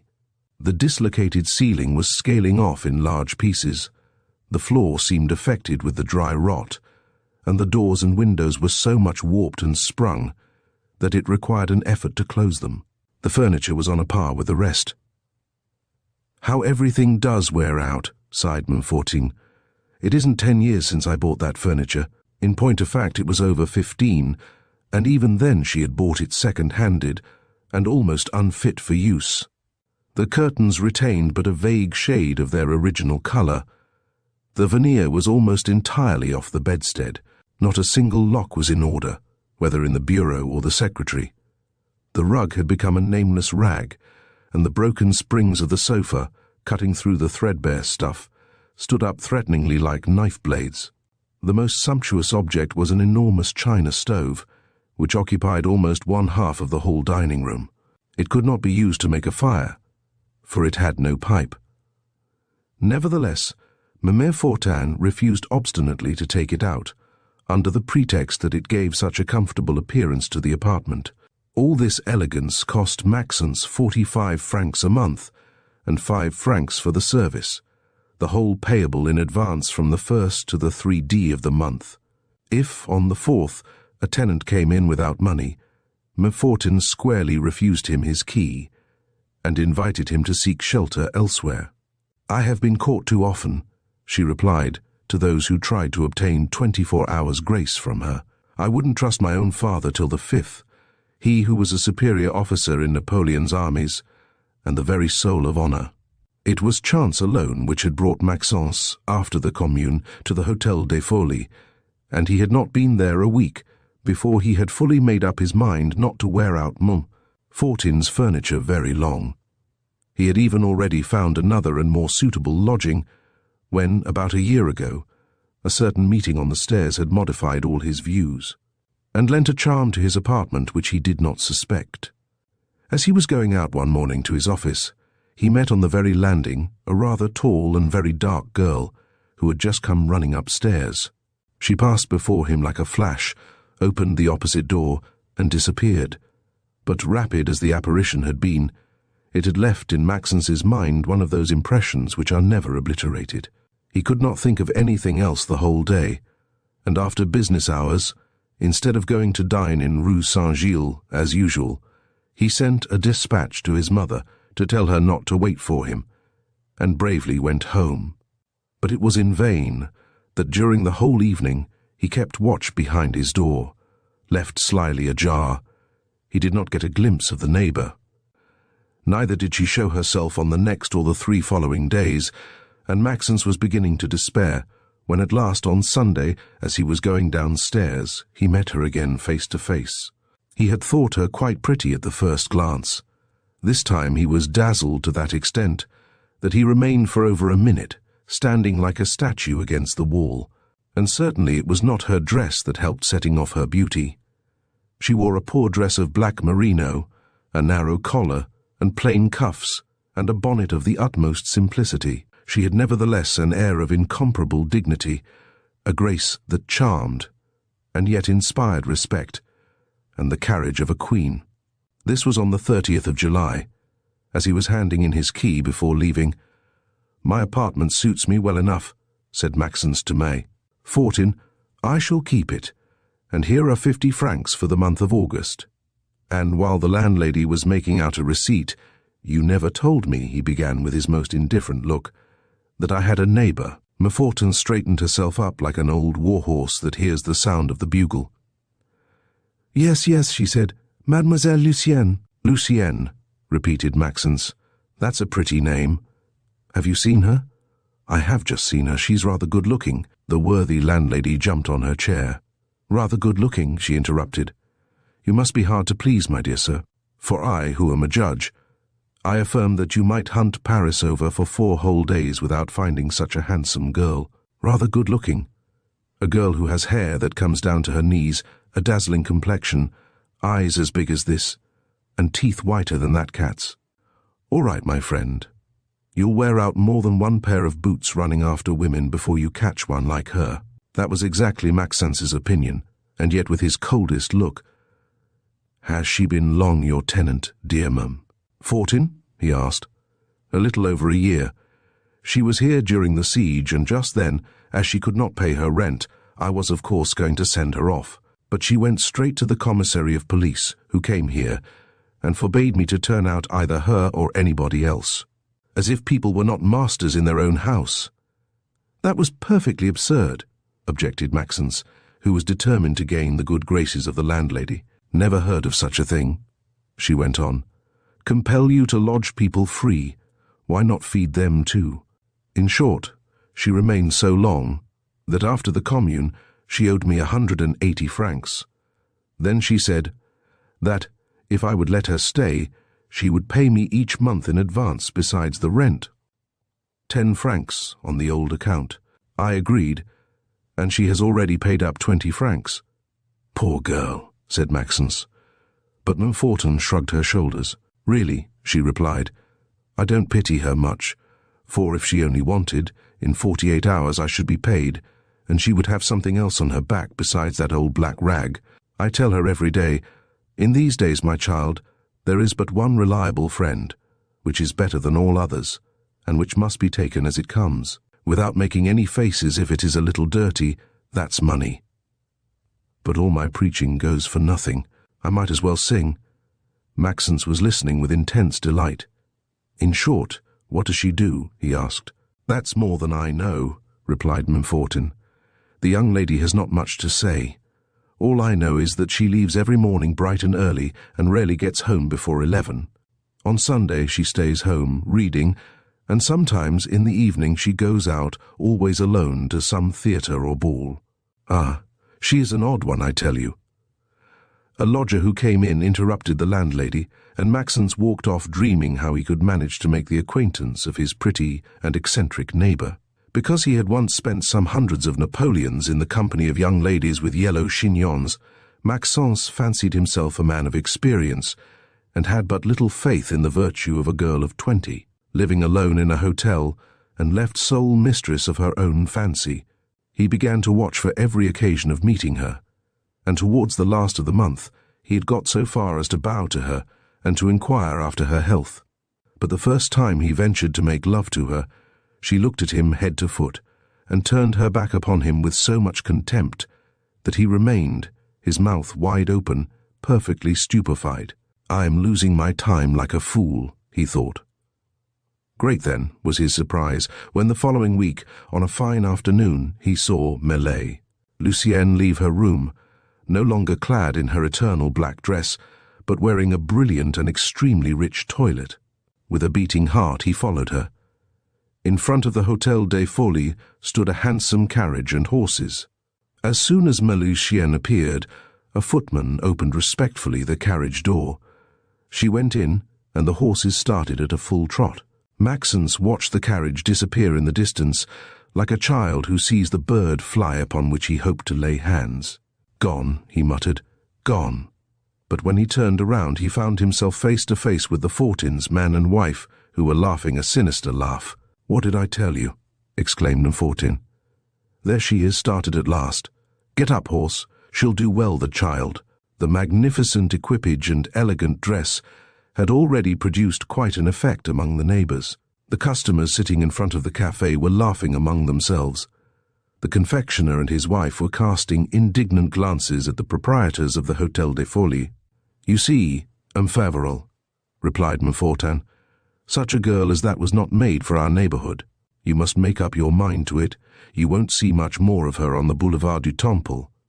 Without saying a word, Maxence ran to his room, the hot tears streaming from his eyes. He felt ashamed of himself, for, after all, what was this girl to him? "She is gone," he repeated to himself. "Well, goodbye. Let her go." But despite all his efforts at philosophy, he felt an immense sadness invading his heart.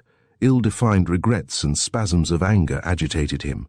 He was thinking what a fool he had been to believe in the grand airs of the young lady, and that, if he had had dresses and horses to give her, she might not have received him so harshly. At last he made up his mind to think no more of her, one of those fine resolutions which are always taken and never kept, and in the evening he left his room to go and dine in the Rue St. Gilles. But, as was often his custom, he stopped at the café next door and called for a drink. He was mixing his absinthe when he saw the carriage that had carried off Emile, Lucienne in the morning, returning at a rapid gait and stopping short in front of the hotel. Lucienne got out slowly, crossed the sidewalk, and entered the narrow corridor. Almost immediately, the carriage turned around and drove off. "What does it mean?" thought Maxence, who was actually forgetting to swallow his absinthe. He was losing himself in absurd conjectures when, some 15 minutes later, he saw the girl coming out again. Already she had taken off her elegant clothes and resumed her cheap black dress. She had a basket on her arm and was going towards the Rue St. Without further reflections, Maxence rose suddenly and started to follow her, being very careful that she should not see him. After walking for 5 or 6 minutes, she entered a shop, half eating house and half wine shop, in the window of which a large sign could be read, "Ordinary at all hours for 40 centimes, hard-boiled eggs, and salad of the season." Maxence, having crept up as close as he could, saw Lucienne take a tin box out of her basket and have what is called an ordinaire poured into it, that is, half a pint of soup, a piece of beef as large as the fist, and a few vegetables. She then had a small bottle half filled with wine, paid, and walked out with that same look of grave dignity which he always wore. "Funny dinner," murmured Maxence, "for a woman who was spreading herself just now in a 10,000-franc carriage." From that moment she became the sole and only object of his thoughts. A passion which he no longer attempted to resist was penetrating like a subtle poison to the innermost depths of his being. He thought himself happy when, after watching for hours, he caught a glimpse of this singular creature, who, after that extraordinary expedition, seemed to have resumed her usual mode of life. Fortin was dumbfounded. "She has been too exacting," she said to Maxence, "and the thing has fallen through." He made no answer. He felt a perfect horror for the honourable landlady's insinuations, and yet he never ceased to repeat to himself that he must be a great simpleton to have faith for a moment in that young lady's virtue. What would he not have given to be able to question her? But he dared not. Often he would gather up his courage and wait for her on the stairs, but, As soon as she fixed upon him her great black eye, all the phrases he had prepared took flight from his brain, his tongue clove to his mouth, and he could barely succeed in stammering out a timid, "Good morning, mademoiselle." He felt so angry with himself that he was almost on the point of leaving the Hotel de Folie, when one evening, "Well," said Mem, fought into him. "All is made up again, it seems. The beautiful carriage called again today." Maxence could have beaten her. "What good would it do you," he replied, "if Lucienne were to turn out badly?" "It's always a pleasure," she grumbled, "to have one more woman to torment the men. Those are the girls, you see, who avenge us poor honest women." The sequel seemed at first to justify her worst previsions. 3 times during that week, Mère Lucienne rode out in grand style, but as she always returned, and always resumed her eternal black woolen dress, "I can't make head or tail of it," thought Maxence, "but never mind, I'll clear the matter up yet." He applied and obtained leave of absence, and from the very next day he took up a position behind the window of the adjoining café. On the first day he lost his time, but on the second day, at about 3 o'clock, the famous equipage made its appearance, and a few moments later, Mère Lucienne took a seat in it. Her toilet was richer and more showy still than the first time. Maxence jumped into a cab. "You see that carriage?" he said to the coachman. "Wherever it goes, you must follow it.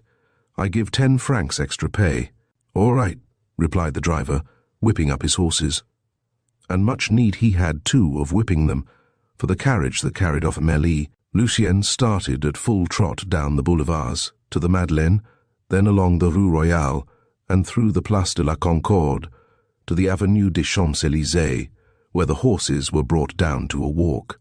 It was the end of September, and one of those lovely autumnal days which are a last smile of the blue sky and the last caress of the sun.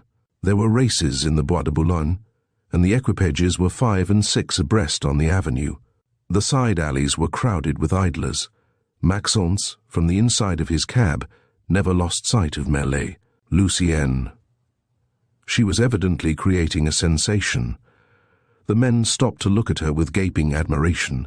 The women leaned out of their carriages to see her better. Where can she be going? Maxence wondered. She was going to the Bois, and soon her carriage joined the interminable line of equipages, which were following the grand drive at a walk. It became easier now to follow on foot. Maxence sent off his cab to wait for him at a particular spot, and took the pedestrians' road that follows the edge of the lakes. He had not gone 50 steps, however, before he heard someone call him. He turned around, and within 2 lengths of his cane, saw M. St. Pavin and M. Costeclat. Maxence hardly knew M. St. Pavin, whom he had only seen 2 or 3 times in the Rue St. Gilles, and execrated M. Costeclat. Still he advanced towards them. Mère Lucienne's carriage was now caught in the file, and he was sure of joining it whenever he thought proper. "It is a miracle to see you here, my dear Maxence," exclaimed M. Costeclat, loud enough to attract the attention of several persons. To occupy the attention of others, anyhow and at any cost, was M. Costeclat's leading object in life. That was evident from the style of his dress, the shape of his hat, the bright stripes of his shirt, his ridiculous shirt collar, his cuffs, his boots, his gloves, his cane, everything, in fact. "If you see us on foot," he added, "it is because we wanted to walk a little. The doctor's prescription, my dear. My carriage is yonder, behind those trees. Do you recognize my dapple greys?" And he extended his cane in that direction, as if he were addressing himself not to Maxence alone, but to all those who were passing by. "Very well, very well. Everybody knows you have a carriage," interrupted M. St. Pavin. The editor of the Financial Pilot was the living contrast of his companion. More slovenly still than M. Costeclat was careful of his dress, he exhibited cynically a loose cravat rolled over a shirt worn 2 or 3 days, a coat white with lint and plush, muddy boots, though it had not rained for a week, and large red hands, surprisingly filthy. He was but the more proud, and he wore, cocked up to one side, a hat that had not known a brush since the day it had left the hatter's. "That fellow Costeclat," he went on, He won't believe that there are in France a number of people who live and die without ever having owned a horse or a coupe, which is a fact nevertheless. Those fellows who were born with 50 or 60,000 francs income in their baby clothes are all alike. The unpleasant intention was evident, but M. Costeclar was not the man to get angry for such a trifle. "You are in bad humor today, old fellow," he said. The editor of the Financial Pilot made a threatening gesture. "Well, yes," he answered. "I am in bad humor, like a man who for 10 years past has been beating the drum in front of your DD financial shops and who does not pay expenses. Yes, for 10 years I have shouted myself hoarse for your benefit. Walk in, ladies and gentlemen, and for every 20-cent piece you deposit with us, we will return you a 5-franc piece. Walk in, follow the crowd, step up to the office. This is the time." They go in. You receive mountains of 20-cent pieces. You never return anything, neither a 5-franc piece nor even a centime. The trick is done. The public is sold. You drive your own carriage. You suspend diamonds to your mistress' ears. And I, the organizer of success, whose puffs open the tightest closed pockets and start up the old louis from the bottom of the old woolen stocking, I am driven to have my boots half soled. You stint me my existence. You kick as soon as I ask you to pay for the big drums bursted in your behalf." He spoke so loud that 3 or 4 idlers had stopped. Without being very shrewd, Maxence understood readily that he had happened in the midst of an acrimonious discussion. Closely pressed and desirous of gaining time, M. Costeclar had called him in the hopes of effecting a diversion. Bowing, therefore, politely, "Excuse me, gentlemen," he said. "I fear I have interrupted you." But M. Costeclar detained him. "Don't go," he declared. "You must come down and take a glass of Madeira with us, down at the Cascade." And turning to the editor of the Pilot, "Come now, shut up," he said. "You shall have what you want, really, upon my word. I'd rather have 2 or 3 lines in black and white. I'll give them to you tonight." "All right then, forward the big guns. Look out for next Sunday's number." Peace being made, the gentlemen continued their walk in the most friendly manner. M. Costeclar pointing out to Maxence all the celebrities who were passing by them in their carriages. He had just designated to his attention Mem and Mel de Thaler, accompanied by 2 gigantic footmen, when suddenly interrupting himself and rising on tiptoe. "Sacré bleu!" he exclaimed. "What a handsome woman!" Without too much affectation, Maxence fell back a step or 2. He felt himself blushing to his very ears, and trembled lest his sudden emotion were noticed, and he were questioned. For it was Mel, Lucienne, who thus excited M. Costeclar's noisy enthusiasm. Once already she had been around the lake, and she was continuing her circular drive. Positively, approved the editor of the Financial Pilot. "She is somewhat better than the rest of those ladies we have just seen going by." M. Costeclar was on the point of pulling out what little hair he had left. "And I don't know her," he went on. "A lovely woman rides in the Bois, and I don't know who she is. That is ridiculous and prodigious. Who can post us?" A little ways off stood a group of gentlemen, who had also just left their carriages, and were looking on this interminable procession of equipages, and this amazing display of toilets. "They are friends of mine," said M. Costeclar. "Let us join them." They did so, and after the usual greetings, "Who is that?" inquired M. Costeclar, "that dark person whose carriage follows Mem?" "De Thaler's?" An old young man with scanty hair, dyed beard, and a most impudent smile answered him. "That's just what we are trying to find out. None of us have ever seen her." "I must and shall find out," interrupted M. Costeclar. "I have a very intelligent servant." Already he was starting in the direction of the spot where his carriage was waiting for him. The old beau stopped him. "Don't bother yourself, my dear friend," he said. "I have also a servant who is no fool, and he has had orders for over 15 minutes. The others burst out laughing. "Distanced, Costeclar!" exclaimed M. St. Pavin, who, notwithstanding his slovenly dress and cynic manners, seemed perfectly well received. No one was now paying any attention to Maxence, and he slipped off without the slightest care as to what M. Costeclar might think. Reaching the spot where his cab awaited him, "Which way, boss?" inquired the driver. Maxence hesitated. What better had he to do than to go home?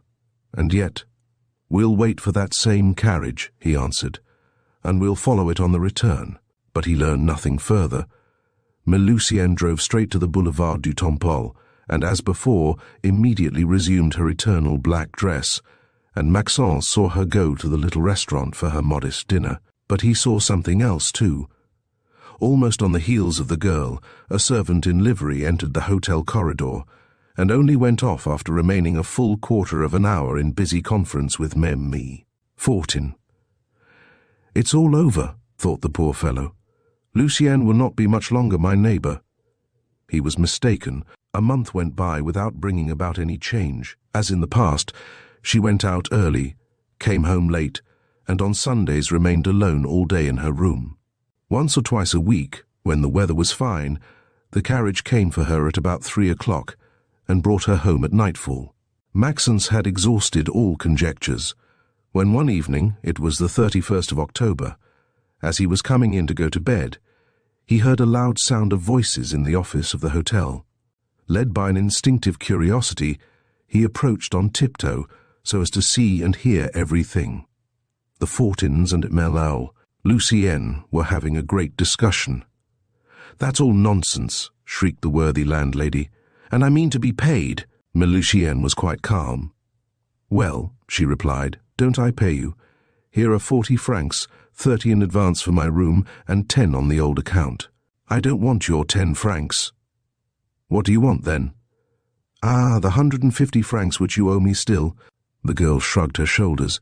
"You forget our agreement," she uttered. "Our agreement?" "Yes, after the Commune, it was understood that I would give you 10 francs a month on the old account. As long as I give them to you, you have nothing to ask." Crimson with rage, Fortin had risen from her seat. "Formerly," she interrupted, "I presumed I had to deal with a poor working girl, an honest girl." Lucien took no notice of the insult. "I have not the amount you ask," she said coldly. "Well then," vociferated the other, "you must go and ask it of those who pay for your carriages and your dresses." Still impassible, the girl, instead of answering, stretched her hand towards her key, but Fortin stopped her arm. "No, no," he said with a giggle. "People who don't pay their hotel bills sleep out, my darling." Maxence, that very morning, had received his month's pay, and he felt, as it were, his 200 francs trembling in his pockets. Yielding to a sudden inspiration, he threw open the office door, and throwing down 150 francs upon the table, "Here is your money, wretch," he exclaimed, and he withdrew at once. Chapter 27. Maxence had not spoken to Lucien for nearly a month. He tried to persuade himself that she despised him because he was poor. He kept watching for her, for he could not help it, but as much as possible he avoided her. "I shall be miserable," he thought, "the day when she does not come home, and yet it would be the very best thing that could happen for me." Nevertheless, he spent all his time trying to find some explanations for the conduct of this strange girl, who, beneath her woolen dress, had the haughty manners of a great lady. Then he delighted to imagine between her and himself some of those subjects of confidence, some of those facilities which chance never fails to supply to attentive passion, or some event which would enable him to emerge from his obscurity and to acquire some rights by virtue of some great service rendered. But never had he dared to hope for an occasion as propitious as the one he had just seized. And yet, after he had returned to his room, he hardly dared to congratulate himself upon the promptitude of his decision. He knew too well Lucien's excessive pride and sensitive nature. "I should not be surprised if she were angry with me for what I've done," he thought.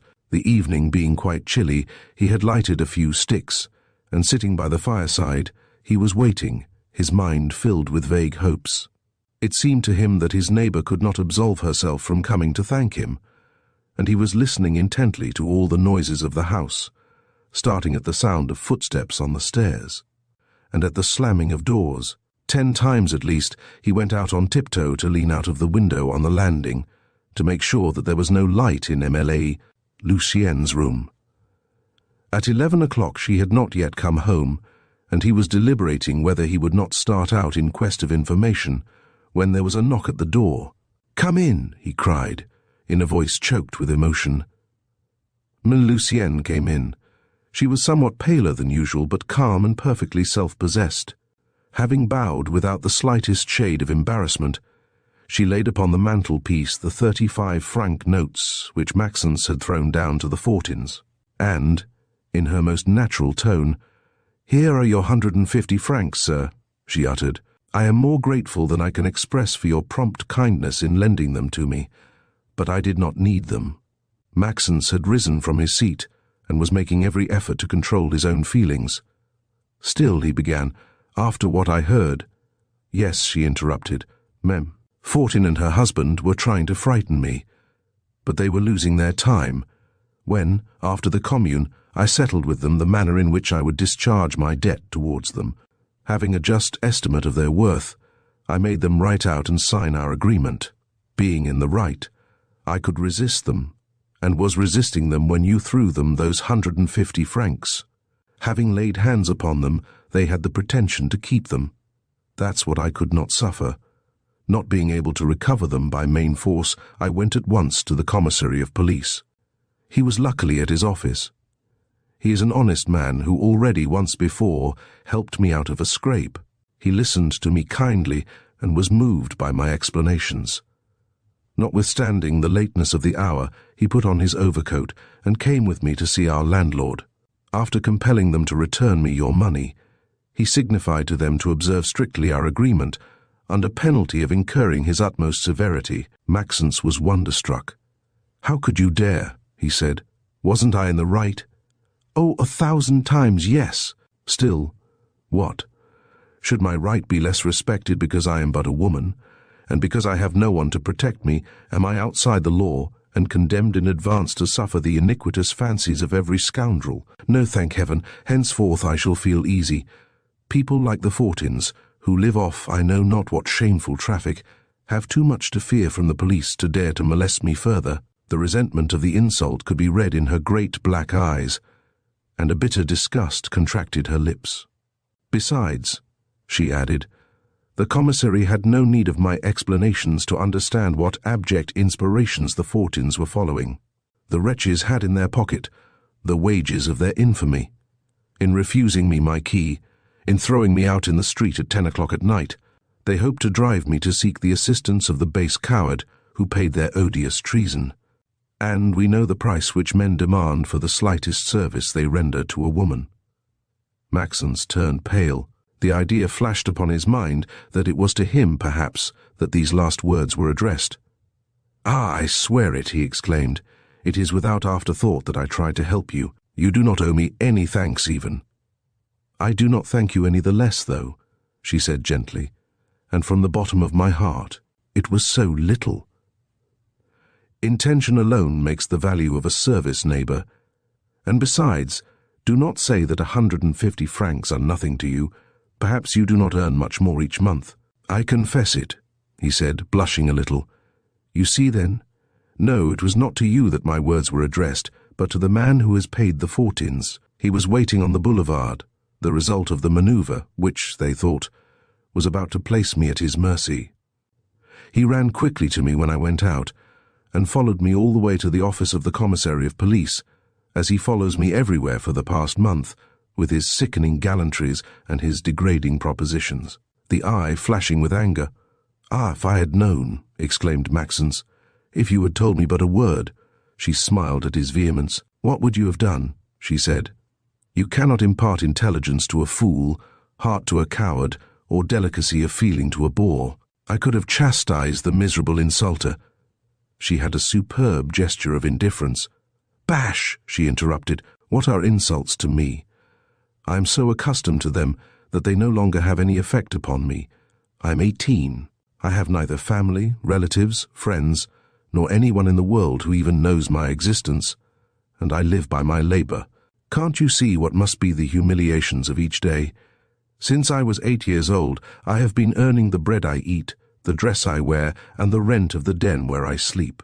Can you understand what I have endured, to what ignominies I have been exposed, what traps have been set for me, and how it has happened to me sometimes to owe my safety to mere physical force? And yet I do not complain, since through it all I have been able to retain the respect of myself and to remain virtuous in spite of all. She was laughing a laugh that had something wild in it, and as Maxence was looking at her with immense surprise, "That seems strange to you, doesn't it?" she resumed. "A girl of 18 without a sou, free as air, very pretty, and yet virtuous in the midst of Paris. Probably you don't believe it, or if you do, you just think, what on earth does she make by it? And really you are right, for, after all, who cares and who thinks any the more of me if I work 16 hours a day to remain virtuous? But it's a fancy of my own. And don't imagine for a moment that I am deterred by any scruples, or by timidity, or ignorance. No, no. I believe in nothing. I fear nothing, and I know as much as the oldest libertines, the most vicious, and the most depraved, and I don't say that I have not been tempted sometimes, when, coming home from work, I'd see some of them coming out of the restaurants, splendidly dressed, on their lover's arm, and getting into carriages to go to the theatre.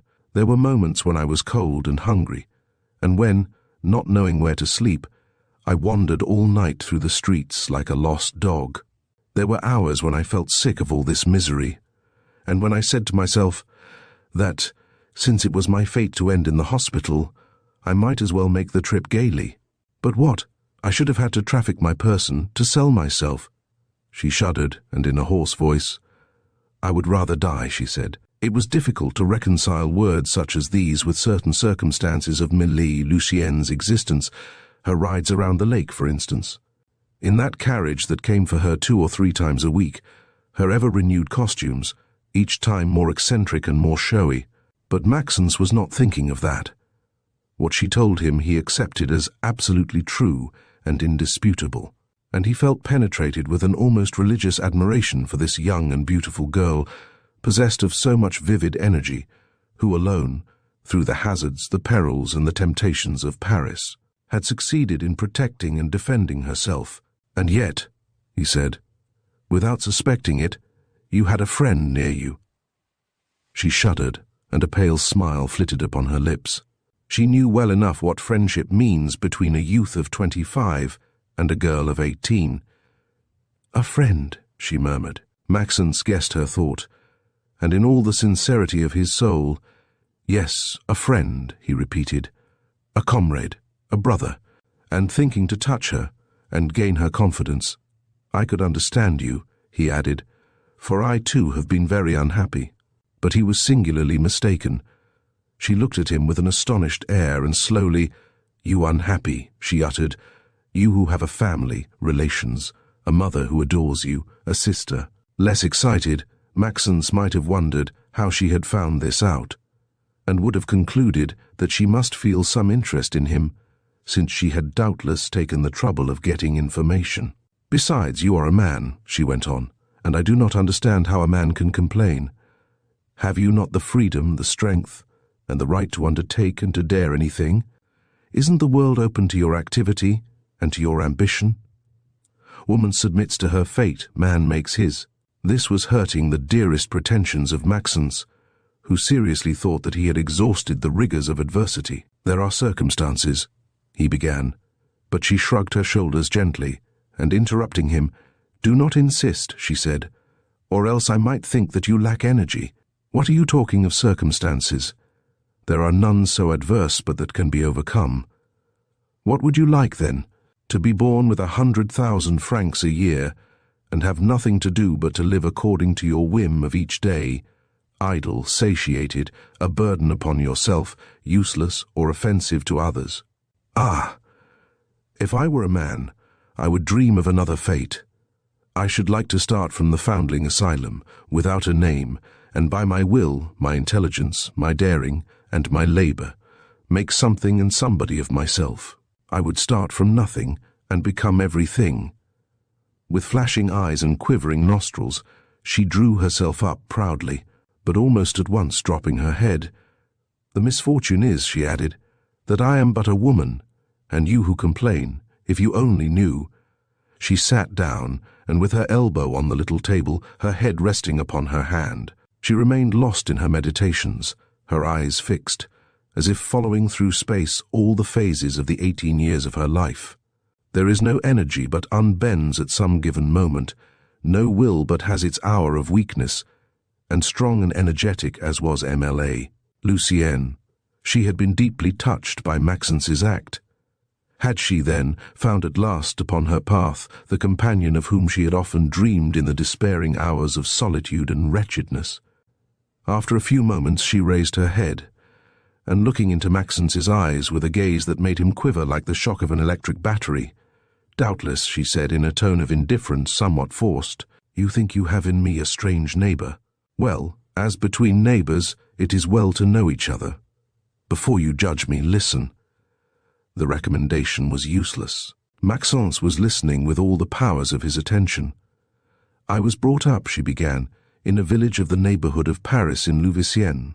My mother had put me out to nurse with some honest gardeners, poor, and burdened with a large family. After 2 months, hearing nothing of my mother, they wrote to her. She made no answer. They then went to Paris and called at the address she had given them. She had just moved out, and no one knew what had become of her. They could no longer, therefore, expect a single sou for the cares they would bestow upon me. They kept me, nevertheless, thinking that one child the more would not make much difference. I know nothing of my parents, therefore, except what I heard through these kind gardeners, and, as I was still quite young when I had the misfortune to lose them, I have but a very vague remembrance of what they told me. I remember very well, however, that according to their statements, my mother was a young working woman of rare beauty, and that, very likely, she was not my father's wife. If I was ever told the name of my mother or my father, if I ever knew it, I have quite forgotten it. I had myself no name. My adopted parents called me the Parisian. I was happy, nevertheless, with these kind people, and treated exactly like their own children. In winter, they sent me to school. In summer, I helped weeding the garden. I drove a sheep or two along the road, or else I went to gather violets and strawberries through the woods. This was the happiest, indeed, the only happy time of my life, towards which my thoughts may turn when I feel despair and discouragement getting the better of me. Alas! I was but 8 when, within the same week, the gardener and his wife were both carried off by the same disease, inflammation of the lungs. On a freezing December morning, in that house upon which the hand of death had just fallen, we found ourselves 6 children, the oldest of whom was not 11, crying with grief, fright, cold, and hunger. Neither the gardener nor his wife had any relatives, and they left nothing but a few wretched pieces of furniture, the sale of which barely sufficed to pay the expenses of their funeral. The 2 younger children were taken to an asylum, the others were taken charge of by the neighbors.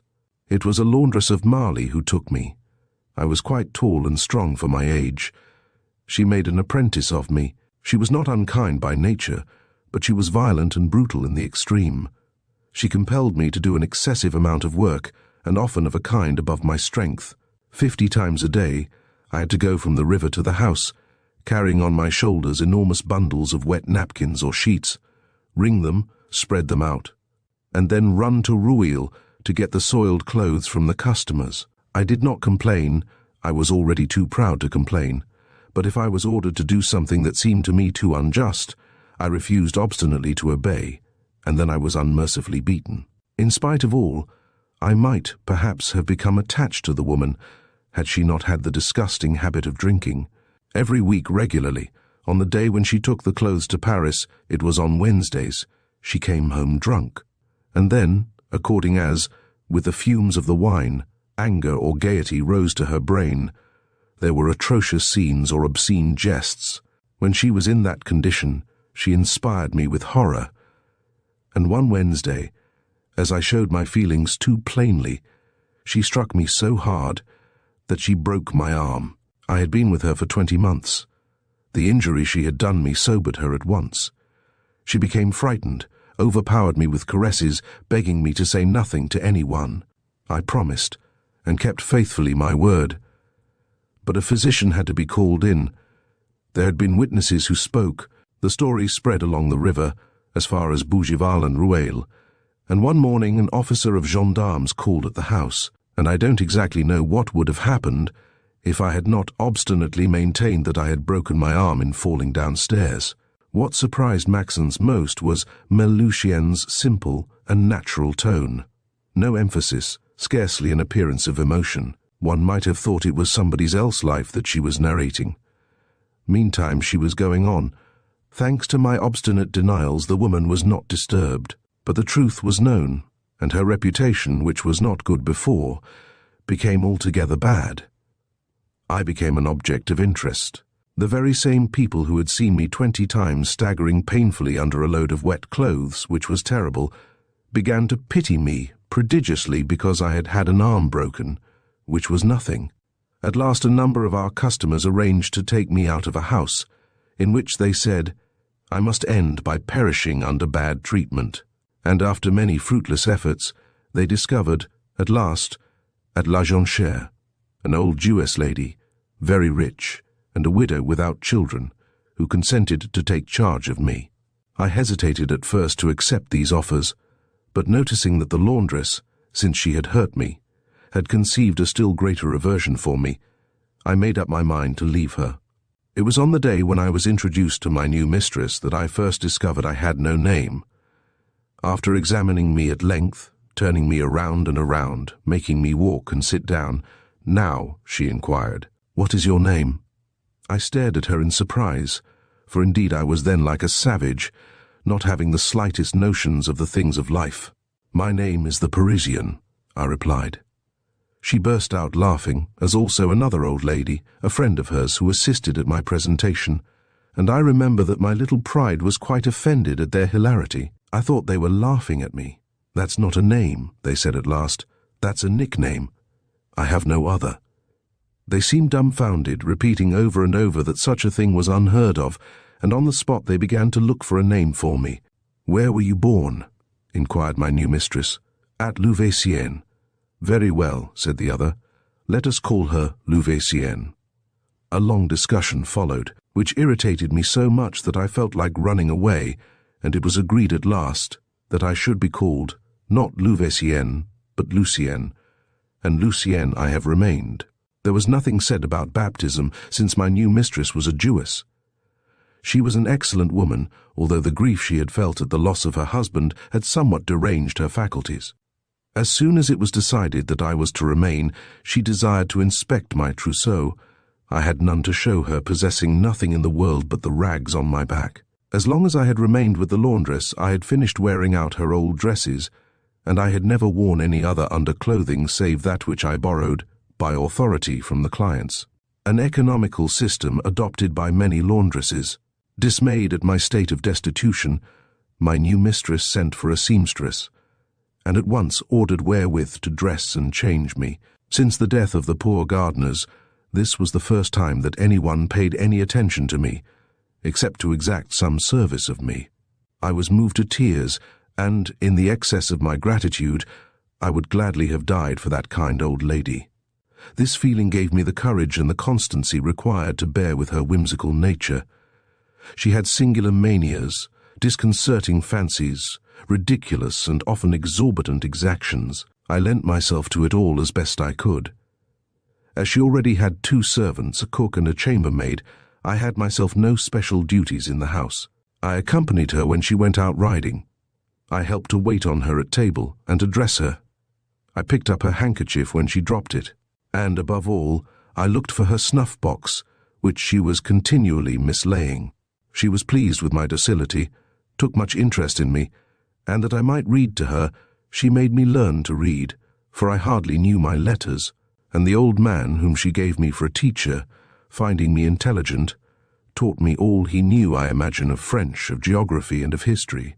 The chambermaid, on the other hand, had been commissioned to teach me to sew, to embroider, and to execute all sorts of fancy work, and she took the more interest in her lessons, that little by little she shifted upon me the most tedious part of her work. I would have been happy in that pretty house at La Jonchère if I had only had some society better suited to my age than the old women with whom I was compelled to live, and who scolded me for a loud word or a somewhat abrupt gesture. What would I not have given to have been allowed to play with the young girls whom I saw on Sundays passing in crowds along the road? As time went on, my old mistress became more and more attached to me, and endeavored in every way to give me proofs of her affection. I sat at table with her. Instead of waiting on her, as at first, she had given me clothes so that she could take me and introduce me anywhere. She went about repeating everywhere that she was as fond of me as of a daughter, that she intended to set me up in life, and that certainly she would leave a part of her fortune to me. Alas! She said it too loud, for my misfortune so loud, that the news reached at last the ears of some nephews of hers in Paris, who came once in a while to La Jonchère. They had never paid much attention to me up to this time. Those speeches opened their eyes. They noticed what progress I had made in the heart of their relative, and their cupidity became alarmed. Trembling lest they should lose an inheritance which they considered as theirs, they united against me, determined to put a stop to their aunt's generous intentions by having me sent off. But it was in vain that, for nearly a year, their hatred exhausted itself in skillful maneuvers. The instinct of preservation, stimulating my perspicacity, I had penetrated their intentions, and I was struggling with all my might. Every day, to make myself more indispensable, I invented some novel attention. They only came once a week to La Jonchère. I was there all the time. I had the advantage. I struggled successfully, and was probably approaching the end of my troubles when my poor old mistress was taken sick. After 48 hours, she was very low. She was fully conscious, but for that very reason she could appreciate the danger, and the fear of death made her crazy. Her nieces had come to sit by her bedside, and I was expressly forbidden to enter the room. They had understood that this was an excellent opportunity to get rid of me forever, evidently gained in advance.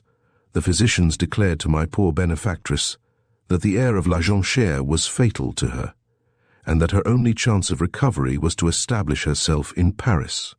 One of her nephews offered to have her taken to his house in a litter. She would soon get well, they said, and she could then go to finish her convalescence in some southern city. Her first word was for me. She did not wish to be separated from me, she protested, and insisted absolutely upon taking me with her.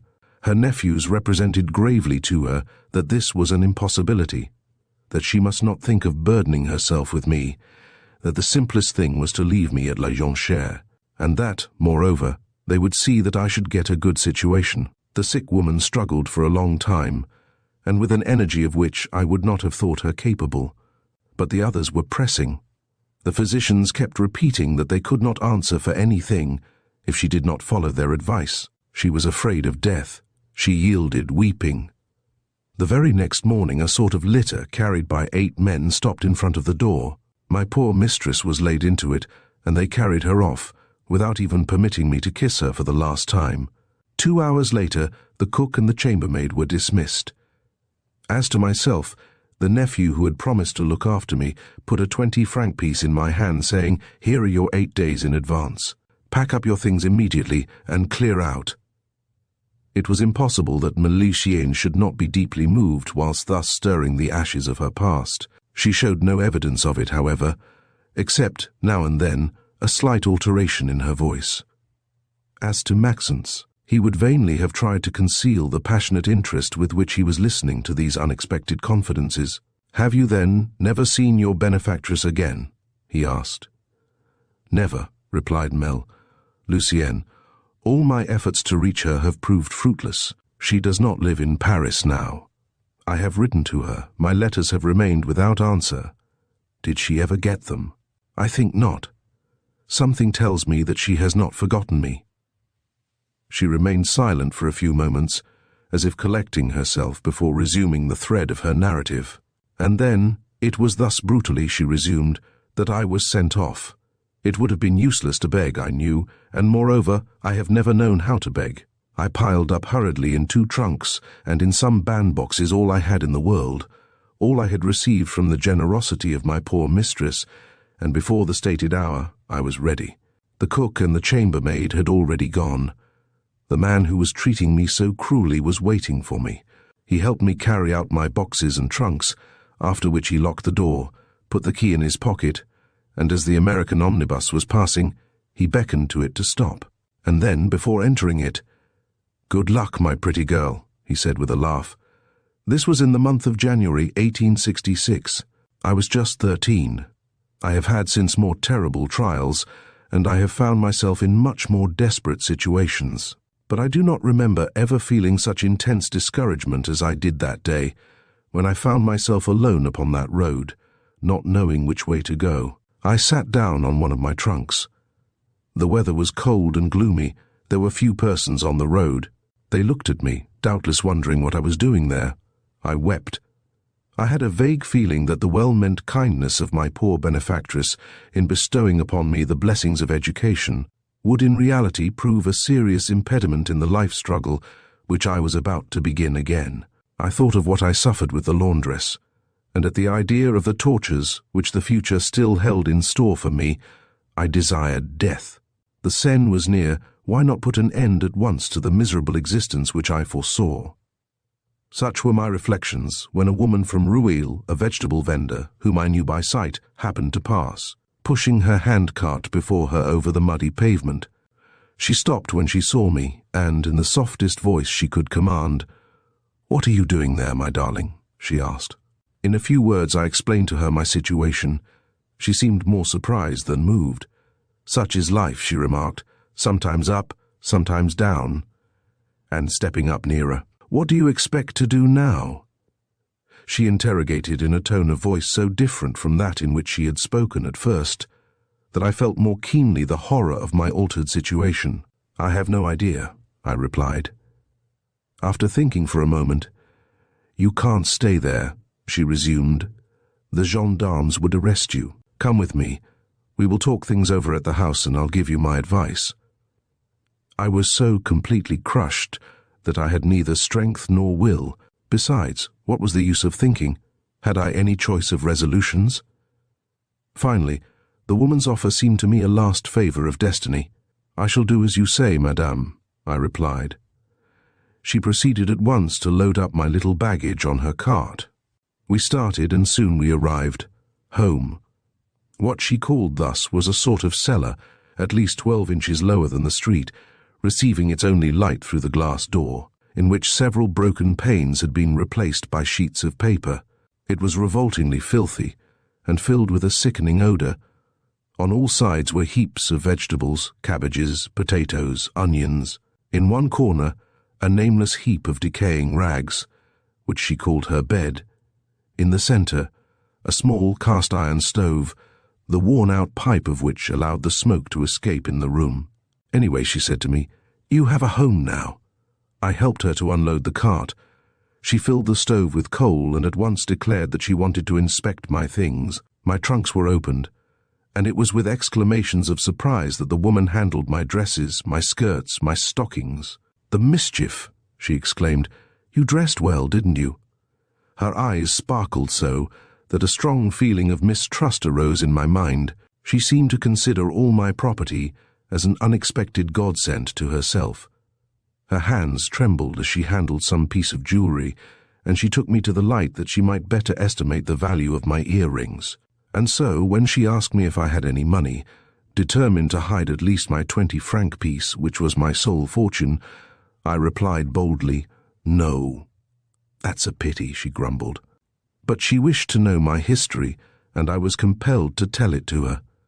One thing only surprised her, my age, and in fact, though only 13, I looked fully 16. When I had done, "Never mind," she said. "It was lucky for you that you met me. You are at least certain now of eating every day, for I am going to take charge of you. I am getting old. You'll help me to drag my cart. If you are as smart as you are pretty, we'll make money." Nothing could suit me less, but how could I resist? She threw a few rags upon the floor, and on them I had to sleep. The next day, wearing my meanest dress and a pair of wooden shoes which she had bought for me, and which bruised my feet horribly, I had to harness myself to the cart by means of a leather strap which cut my shoulders and my chest. She was an abominable creature, that woman, and I soon found out that her repulsive features indicated but too well her ignoble instincts.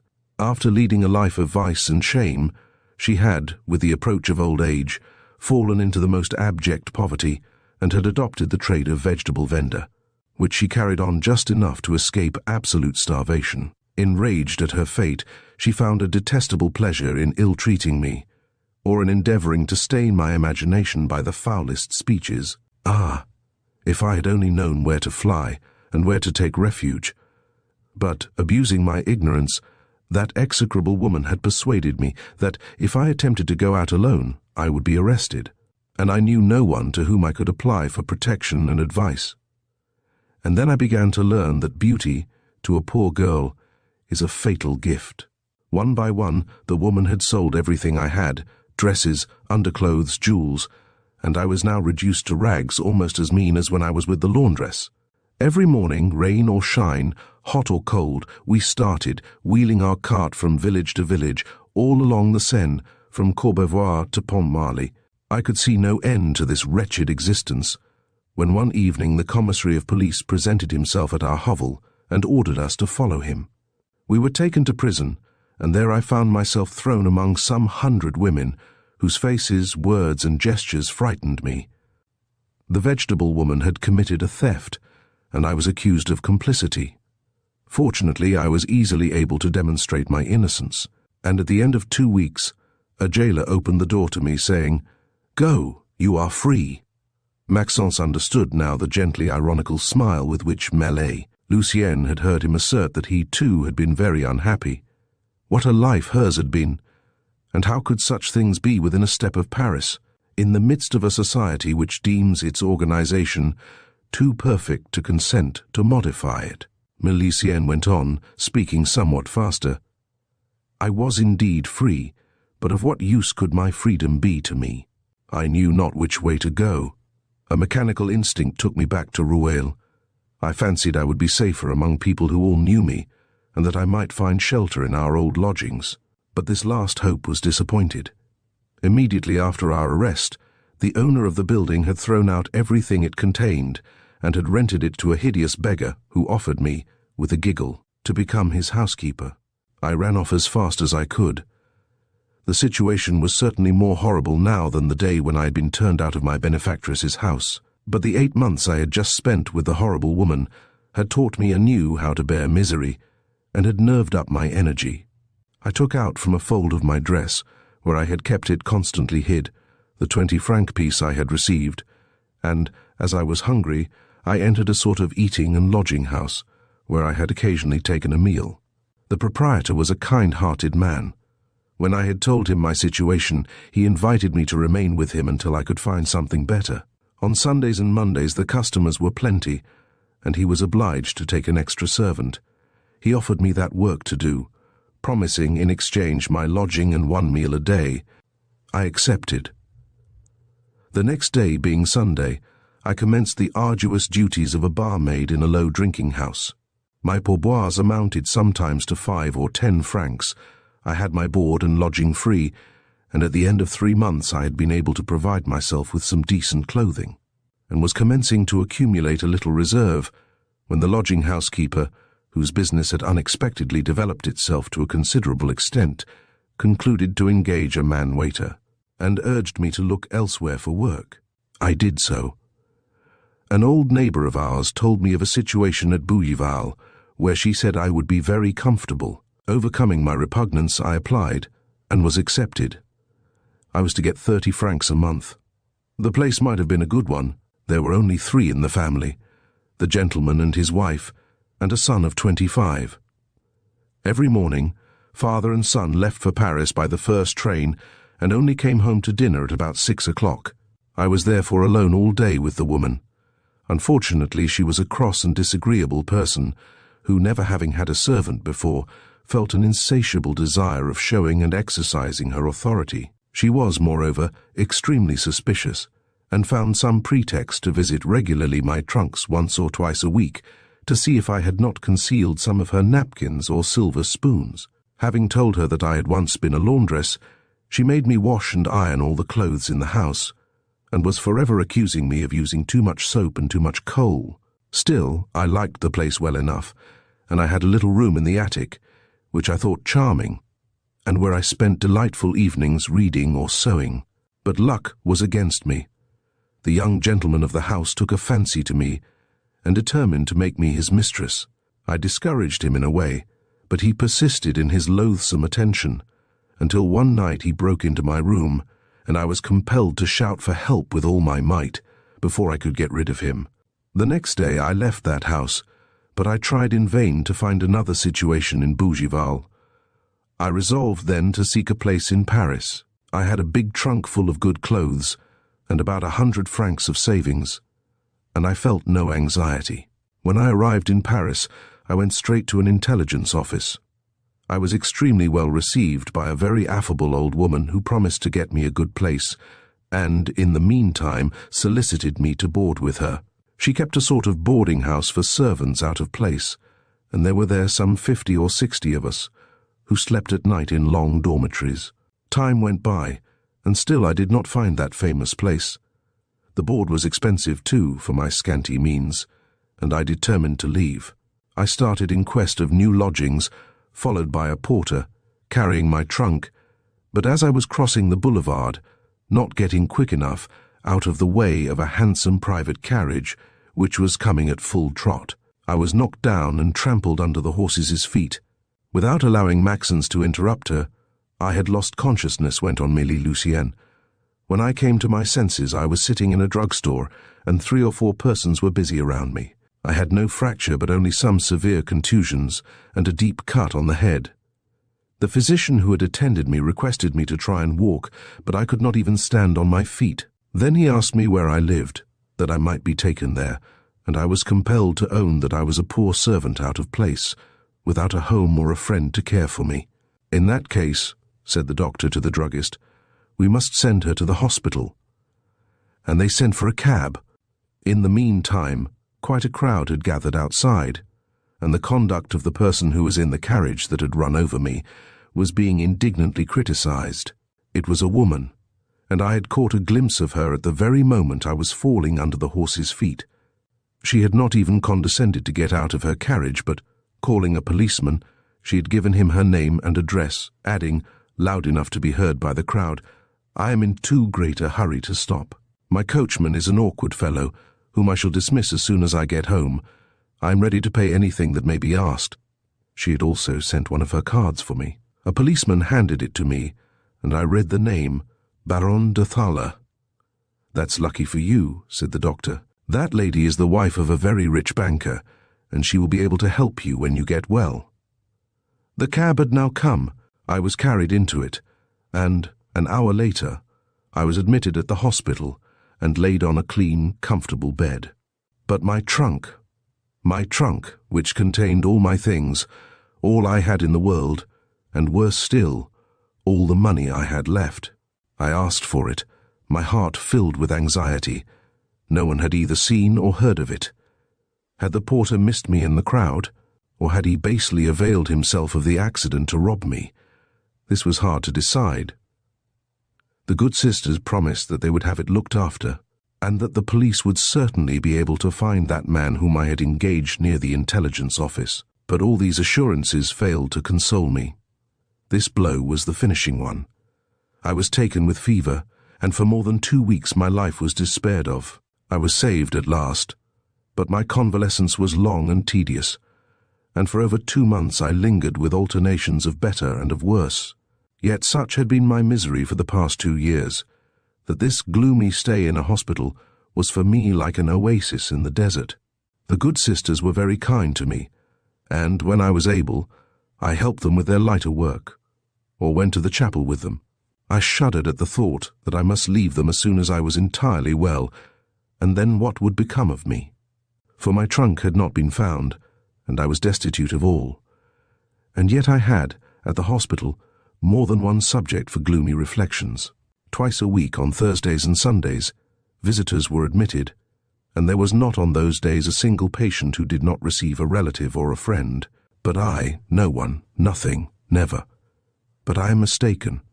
I was commencing to get well when one Sunday I saw by my bedside an old man, dressed all in black, of alarming appearance, wearing blue spectacles, and holding under his arm an enormous portfolio, crammed full of papers.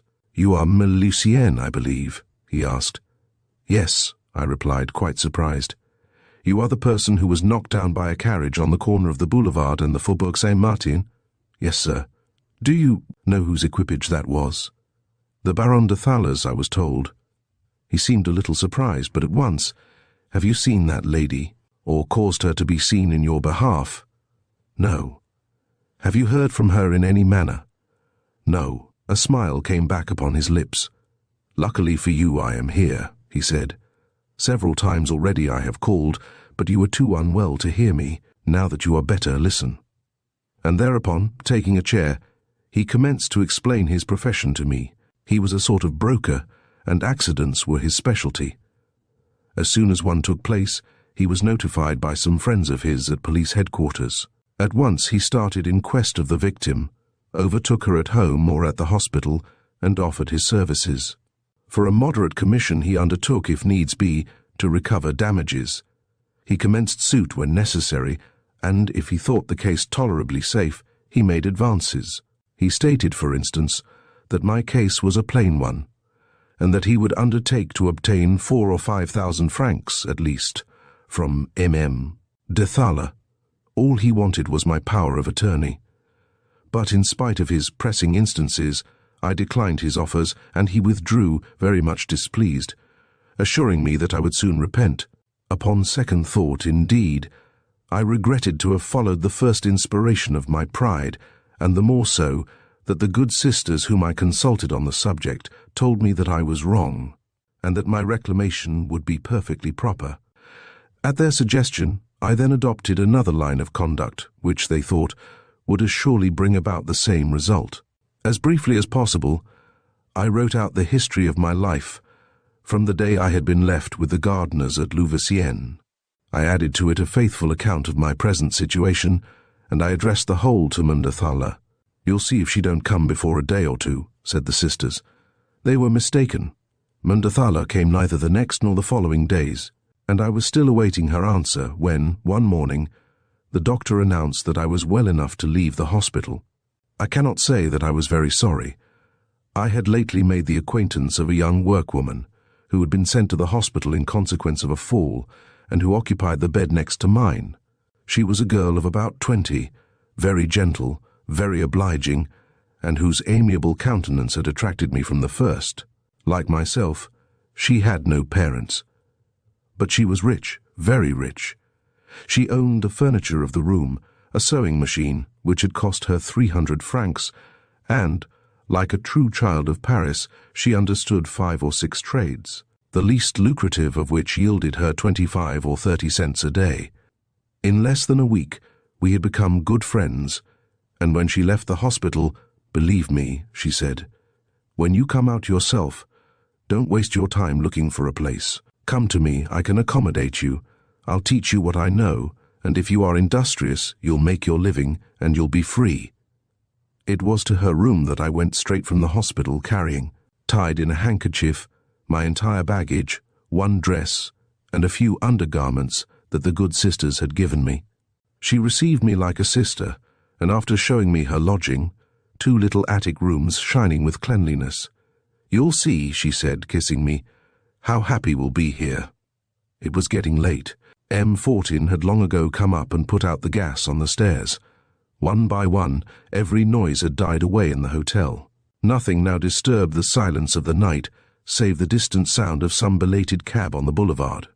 But neither Maxence nor Melusine were noticing the flight of time, so interested were they, one in telling, and the other in listening to, this story of a wonderful existence. However, Melusine's voice had become hoarse with fatigue.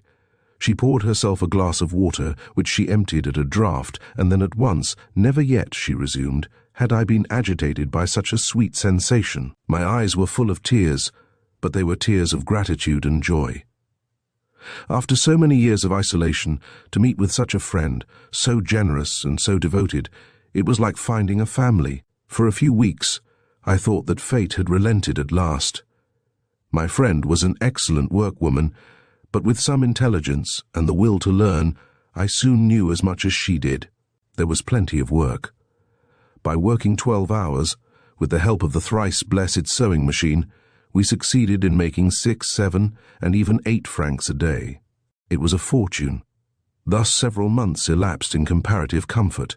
Once more I was afloat, and I had more clothes than I had lost in my trunk. I liked the life I was leading, and I would be leading it still, if my friend had not one day fallen desperately in love with a young man she had met at a ball. I disliked him very much, and took no trouble to conceal my feelings. Nevertheless, my friend imagined that I had designs upon him, and became fiercely jealous of me. Jealousy does not reason, and I soon understood that we would no longer be able to live in common, and that I must look elsewhere for shelter. But my friend gave me no time to do so. Coming home one Monday night at about 11, she notified me to clear out at once. I attempted to expostulate, she replied with abuse. Rather than enter upon a degrading struggle, I yielded and went out. That night I spent on a chair in a neighbor's room. But the next day, when I went for my things, my former friend refused to give them, and presumed to keep everything. I was compelled, though reluctantly, to resort to the intervention of the commissary of police. I gained my point, but the good days had gone. Luck did not follow me to the wretched furnished house where I hired a room. I had no sewing machine, and but few acquaintances.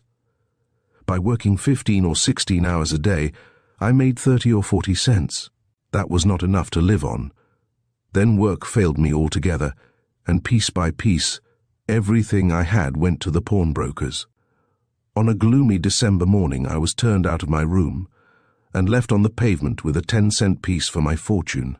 Never had I been so low, and I know not to what extremities I might have come at last, when I happened to think of that wealthy lady whose horses had upset me on the boulevard. I had kept her card.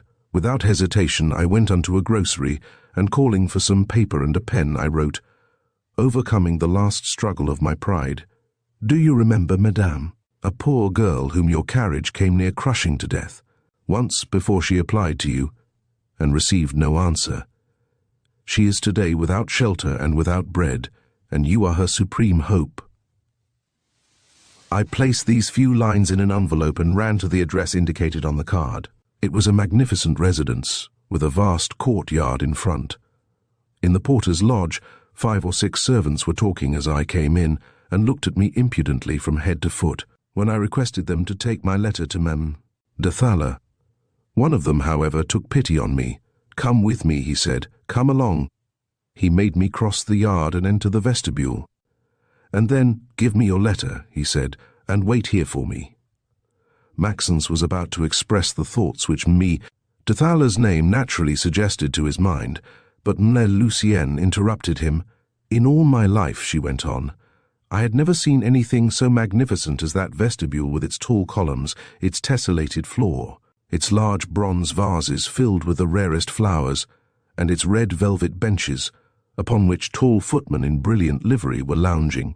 I was, I confess, somewhat intimidated by all of this splendor, and I remained awkwardly standing, when suddenly the servants stood up respectfully. A door had just opened, through which appeared a man already past middle age, tall, thin, dressed in the extreme of fashion, and wearing long red whiskers falling over his chest. "The Baron de Thaler," murmured Maxence. Lucienne took no notice of the interruption. "The attitude of the servants," she went on, "had made me easily guess that he was the master. I was bowing to him, blushing and embarrassed, when, noticing me, he stopped short, shuddering from head to foot. 'Who are you?' he asked me roughly. I attributed his manner to the sad condition of my dress, which appeared more miserable and more dilapidated still amid the surrounding splendors, and in a scarcely intelligible voice I began, 'I am a poor girl, sir.' But he interrupted me. 'To the point. What do you want?' 'I am awaiting an answer, sir, to a request which I have just forwarded to the Baroness.' 'What about?' 'Once, sir, I was run over in the street by the Baroness's carriage. I was severely wounded and had to be taken to the hospital.' I fancied there was something like terror in the man's look. 'It is you, then, who once before sent a long letter to my wife, in which you told the story of your life?' 'Yes, sir, it was I.' 'You stated in that letter that you had no parents, having been left by your mother with some gardeners at Louveciennes. That is the truth. What has become of these gardeners? They are dead. What was your mother's name?' 'I never knew. To Mem de Thaler's first.' Surprise had succeeded a feeling of evident irritation, but the more haughty and brutal his manners, the cooler and the more self-possessed I became. "And you are soliciting assistance?" he said. I drew myself up and looking at him straight in the eyes. "I beg your pardon," I replied. "It is a legitimate indemnity which I claim." Indeed, it seemed to me that my firmness alarmed him. With a feverish haste, he began to feel in his pockets. He took out their contents of gold and banknotes all in a heap, and thrusting it into my hands without counting, "Here," he said, "take this. Are you satisfied?" I observed to him that, having sent a letter to Memdothala, it would perhaps be proper to await her answer, but he replied that it was not necessary, and pushing me towards the door, "You may depend upon it," he said, "I shall tell my wife that I saw you." I started to go out, but I had not gone 10 steps across the yard when I heard him crying excitedly to his servants. "You see that beggar, don't you? Well, the first one who allows her to cross the threshold of my door shall be turned out on the instant." "A beggar, I?" Ah, the wretch! I turned round to cast his arms into his face, but already he'd disappeared, and I only found before me the footman, chuckling stupidly. I went out, and as my anger gradually passed off, I felt thankful that I had been unable to follow the dictates of my wounded pride. Poor girl, I thought to myself. Where would you be at this hour? You would only have to select between suicide and the vilest existence, whereas now you are above want. I was passing before a small restaurant. I went in, for I was very hungry, having, so to speak, eaten nothing for several days past. Besides, I felt anxious to count my treasure. The Baron de Thala had given me 930 francs. This sum, which exceeded the utmost limits of my ambition, seemed inexhaustible to me. I was dazzled by its possession, and yet, I thought, had Monsieur de Thala happened to have 10,000 francs in his pockets, he would have given them to me all the same. I was at a loss to explain this strange generosity, why his surprise when he first saw me, then his anger, and his haste to get rid of me. How was it that a man whose mind must be filled with the gravest cares had so distinctly remembered me? And the letter I had written to his wife? Why, after showing himself so generous, had he so strictly excluded me from his house? After vainly trying for some time to solve this riddle, I concluded that I must be the victim of my own imagination, and I turned my attention to making the best possible use of my sudden fortune. On the same day I took a little room in the Faubourg Saint-Denis and I bought myself a sewing machine. Before the week was over, I had work before me for several months. This time it seemed indeed that I had nothing more to apprehend from destiny, and I looked forward, without fear, to the future. At the end of a month, I was earning 4 to 5 francs a day, when, one afternoon, a stout man, very well dressed, looking honest and good-natured, and speaking French with some difficulty, made his appearance at my room. He was an American, he stated, and had been sent to me by the woman for whom I worked. Having need of a skilled Parisian workwoman, he came to propose to me to follow him to New York, where he would ensure me a brilliant position. But I knew several poor girls who, on the faith of dazzling promises, had expatriated themselves. Once abroad, they had been shamefully abandoned and had been driven to escape starvation, to resort to the vilest expedients. I refused, therefore, and frankly gave him my reasons for doing so. My visitor at once protested indignantly. Whom did I take him for? It was a fortune that I was refusing. He guaranteed me in New York board, lodging, and 200 francs a month. He would pay all traveling and moving expenses, and, to prove to me the fairness of his intentions, he was ready, he said, to sign an agreement and pay me 1,000 down. These offers were so brilliant that I was staggered in my resolution. Well, I said, give me 24 hours to decide. I wish to see my employer. He seemed very much annoyed, but as I remained firm in my purpose, he left, promising to return the next day to receive my final answer. I ran at once to my employer. She did not know what I was talking about. She had sent no one, and was not acquainted with any American. Of course, I never saw him again, and I couldn't help thinking of this singular adventure, when, one evening during the following week, as I was coming home at about 11 o'clock, 2 policemen arrested me, and, in spite of my earnest protestations, took me to the station house, where I was locked up with a dozen unfortunates who had just been taken up on the boulevards. I spent the night crying with shame and anger, and I don't know what would have become of me if the justice of the peace, who examined me the next morning, had not happened to be a just and kind man. As soon as I had explained to him that I was the victim of a most humiliating error, he sent an agent in quest of information, and having satisfied himself that I was an honest girl, working for my living, he discharged me. But before permitting me to go, "Beware, my child," he said to me. "It is upon a formal and well-authenticated declaration that you were arrested. Therefore you must have enemies. People have an interest in getting rid of you." Mademoiselle Lucienne was evidently almost exhausted with fatigue. Her voice was failing her, but it was in vain that Maxence begged her to take a few moments of rest. "No," she answered, "I'd rather get through as quick as possible." And making an effort, she resumed her narrative, hurrying more and more. "I returned home, my mind all disturbed by the judge's warnings. I am no coward, but it is a terrible thing to feel one's self incessantly threatened by an unknown and mysterious danger, against which nothing can be done. In vain did I search my past life. I could think of no one who could have any interest in effecting my ruin. Those alone have enemies who have had friends. I had never had but one friend, the kind-hearted girl who had turned me out of her home in a fit of absurd jealousy, but I knew her well enough to know that she was incapable of malice, and that she must long since have forgotten the unlucky cause of our rupture. Weeks after weeks passed without any new incident. I had plenty of work and was earning enough money to begin saving. So I felt comfortable, laughed at my former fears, and neglected the precautions which I had taken at first, when, one evening, my employer, having a very important and pressing order, sent for me. We did not get through our work until long after midnight. She wished me to spend the rest of the night with her, but it would have been necessary to make up a bed for me and disturb the whole household.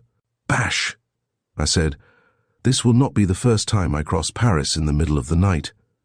I started, and I was going along, walking as fast as I could, when from the angle of a dark, narrow street, a man sprang upon me, threw me down, struck me, and would doubtless have killed me. But for two brave gentlemen, who heard my screams, and rushed to my assistance. The man ran off, and I was able to walk the rest of the way home, having received but a very slight wound. But the very next morning I ran to see my friend, the justice of the peace. He listened to me gravely, and when I had concluded, "How were you dressed?" he inquired. "All in black," I replied, very modestly like a workwoman. "Had you nothing on your person that could tempt a thief?" "Nothing. No watch chain, no jewelry, no earrings even." Then he uttered, knitting his brows, "It is not a fortuitous crime, it is another attempt on the part of your enemies." Such was also my opinion. And yet— "But, sir," I exclaimed, "who can have any interest to destroy me, a poor obscure girl as I am? I have thought carefully and well, and I have not a single enemy that I can think of." And, as I had full confidence in his kindness, I went on telling him the story of my life. "You are a natural child," he said as soon as I had done, "and you have been basely abandoned. That fact alone would be sufficient to justify every supposition. You do not know your parents, but it is quite possible that they may know you, and that they may never have lost sight of you. Your mother was a working girl, you think? That may be. But your father?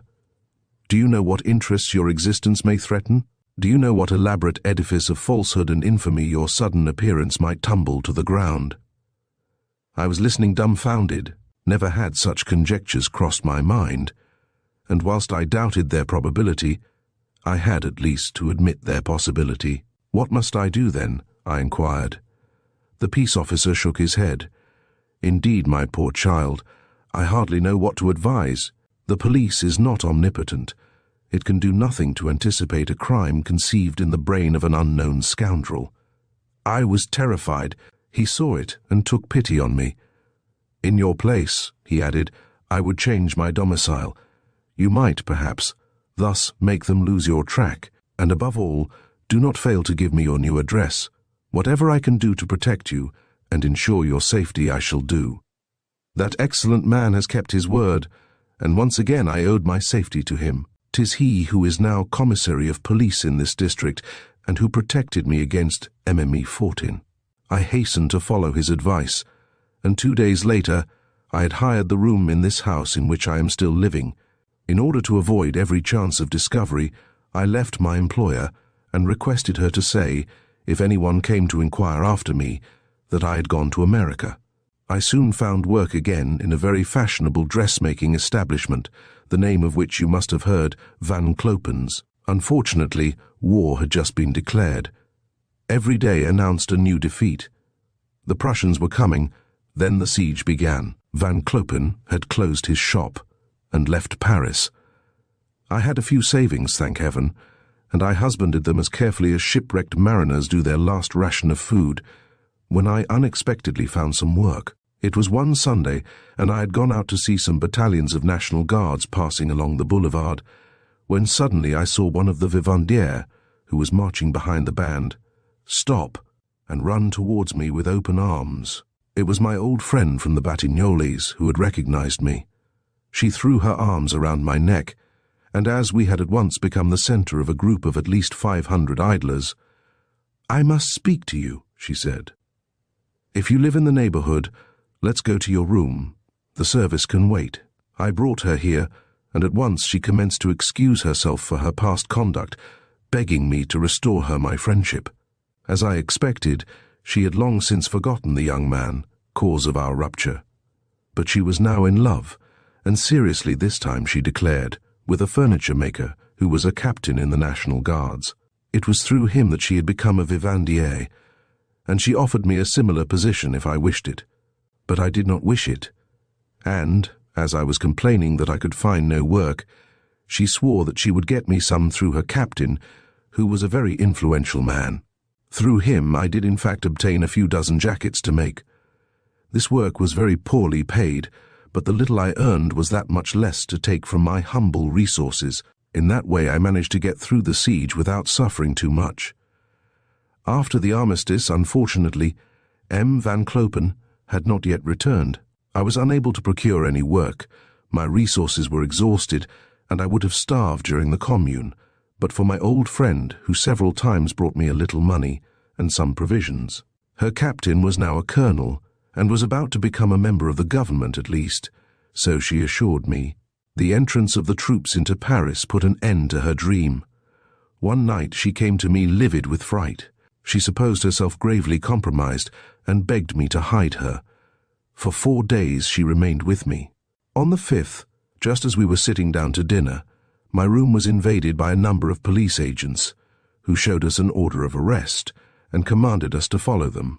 My friend sank down upon a chair, stupid with fright, but I retained my presence of mind and persuaded one of the agents to go and notify my friend the justice. He happened luckily to be at home, and at once hastened to my assistance. He could do nothing, however, for the moment, the agents having positive orders to take us straight to Versailles. "Well," said he, "I shall accompany you."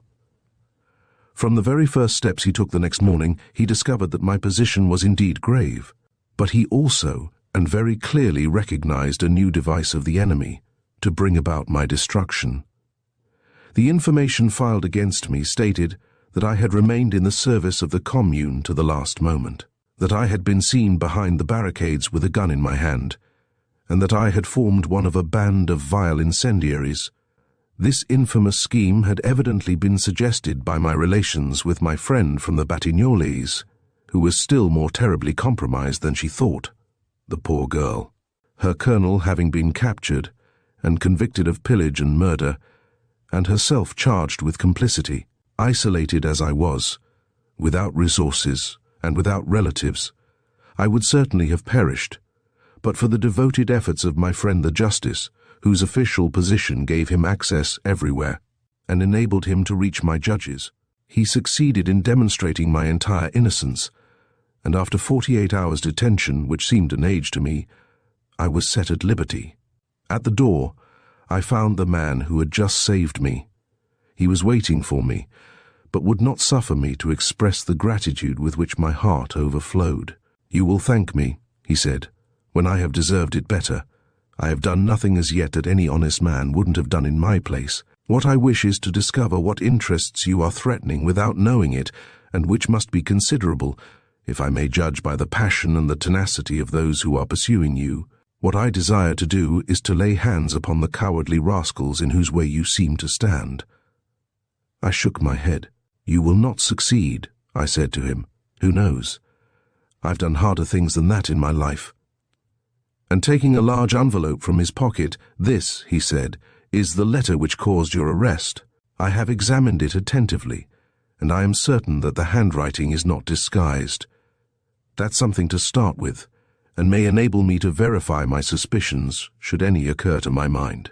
In the meantime, return quietly to Paris, resume your ordinary occupations, answer vaguely any questions that may be asked about this matter, and above all, never mention my name. Remain at the Hôtel de Folie.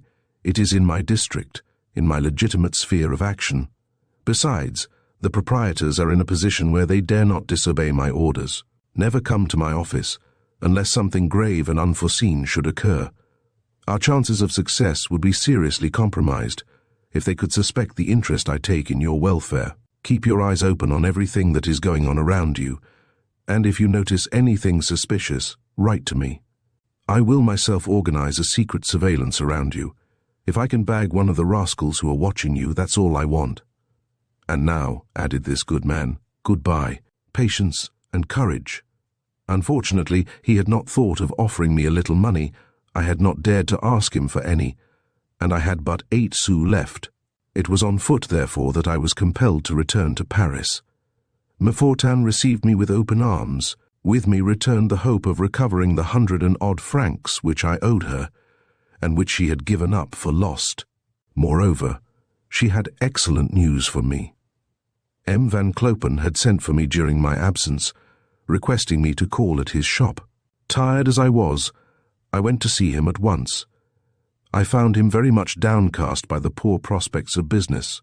Still, he was determined to go on, and offered to employ me, not as workwoman as heretofore, but to try on garments for customers at a salary of 120 francs a month.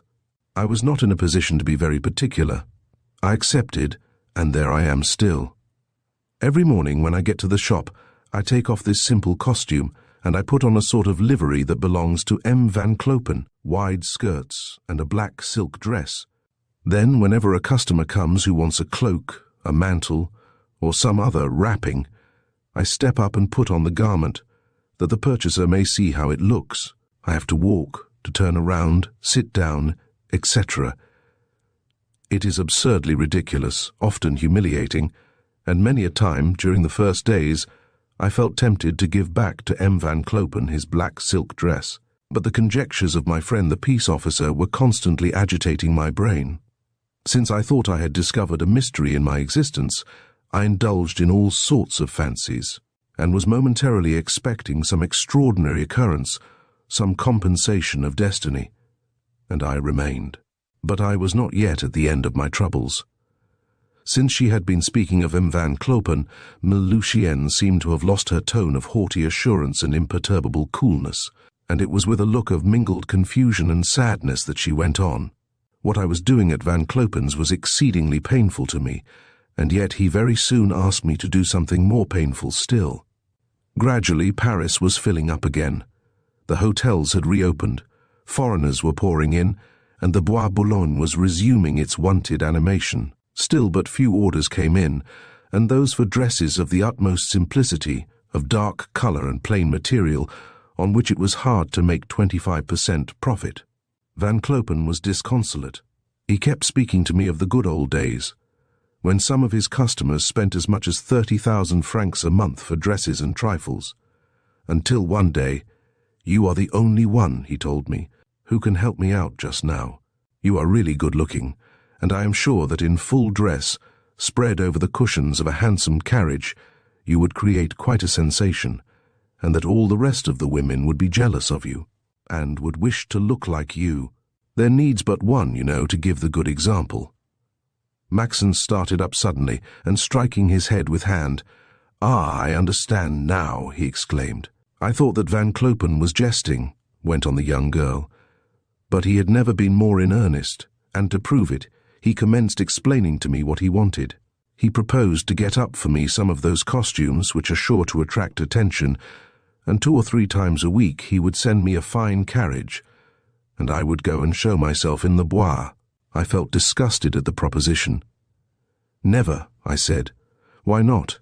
Because I respect myself too much to make a living advertisement of myself. He shrugged his shoulders. You are wrong, he said. You are not rich, and I would give you 20 francs for each ride. At the rate of 8 rides a month, it would be 160 francs added to your wages. Besides, he added with a wink, it would be an excellent opportunity to make your fortune. Pretty as you are, who knows but what some millionaire might take a fancy to you? I felt indignant, for that reason alone, if for no other. I exclaimed, I refuse. You are a little fool, he replied. If you do not accept, you cease being in my employment. Reflect.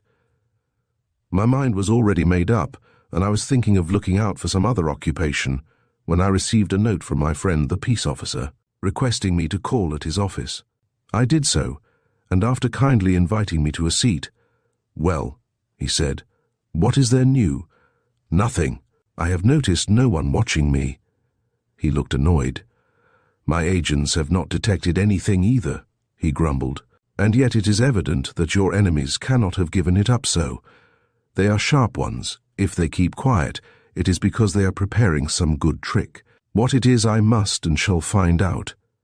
Already I have an idea which would be an excellent one, if I could discover some way of throwing you among what is called good society. I explained to him that, being employed at Van Clopen's, I had an opportunity to see there many ladies of the best society. That is not enough, he said. Then M. Van Clopen's propositions came back to my mind, and I stated them to him. Just the thing, he exclaimed, starting upon his chair. A manifest proof that luck is with us. You must accept. I felt bound to tell him my objections, which reflection had much increased.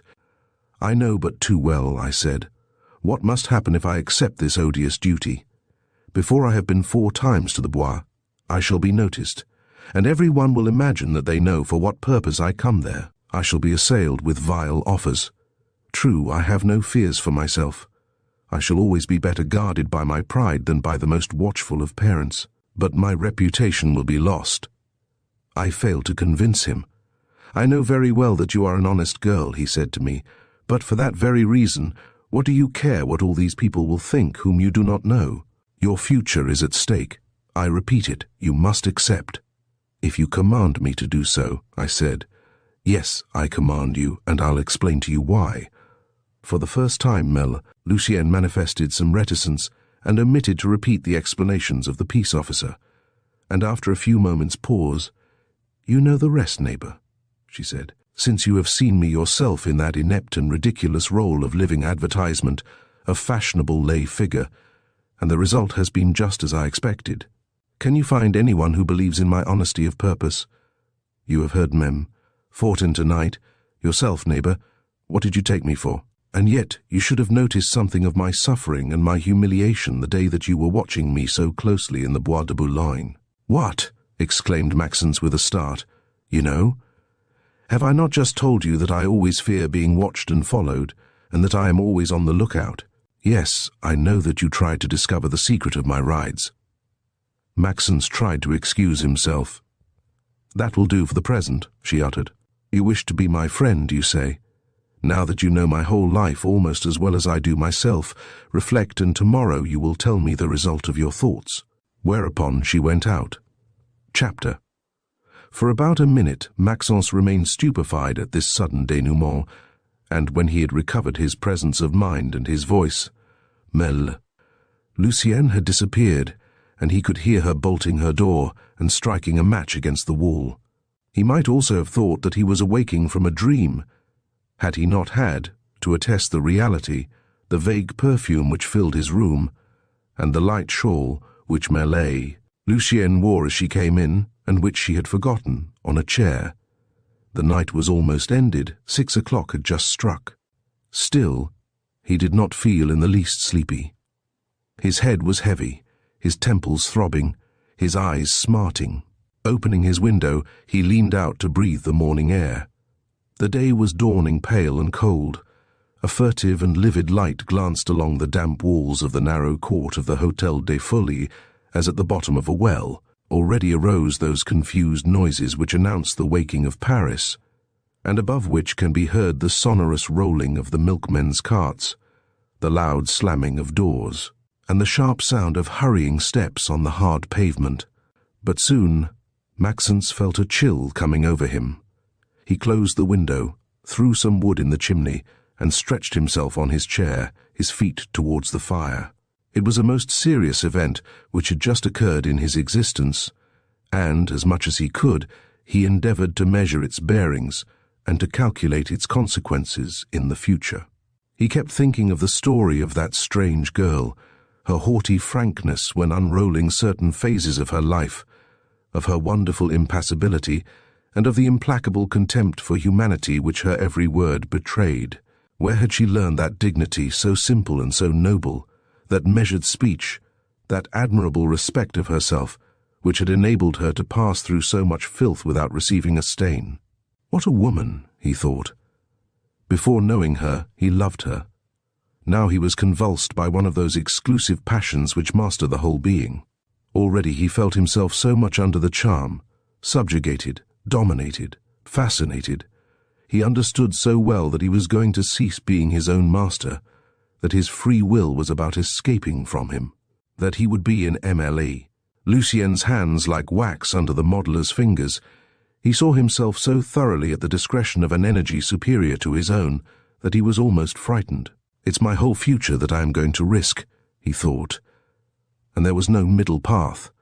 Either he must fly at once without waiting for Melee, Lucien to awake, fly without looking behind, or else stay, and then accept all the chances of an incurable passion for a woman who, perhaps, might never care for him. And he remained wavering, like the traveller who finds himself at the intersection of two roads, and knowing that one leads to the goal, and the other to an abyss, hesitates which to take.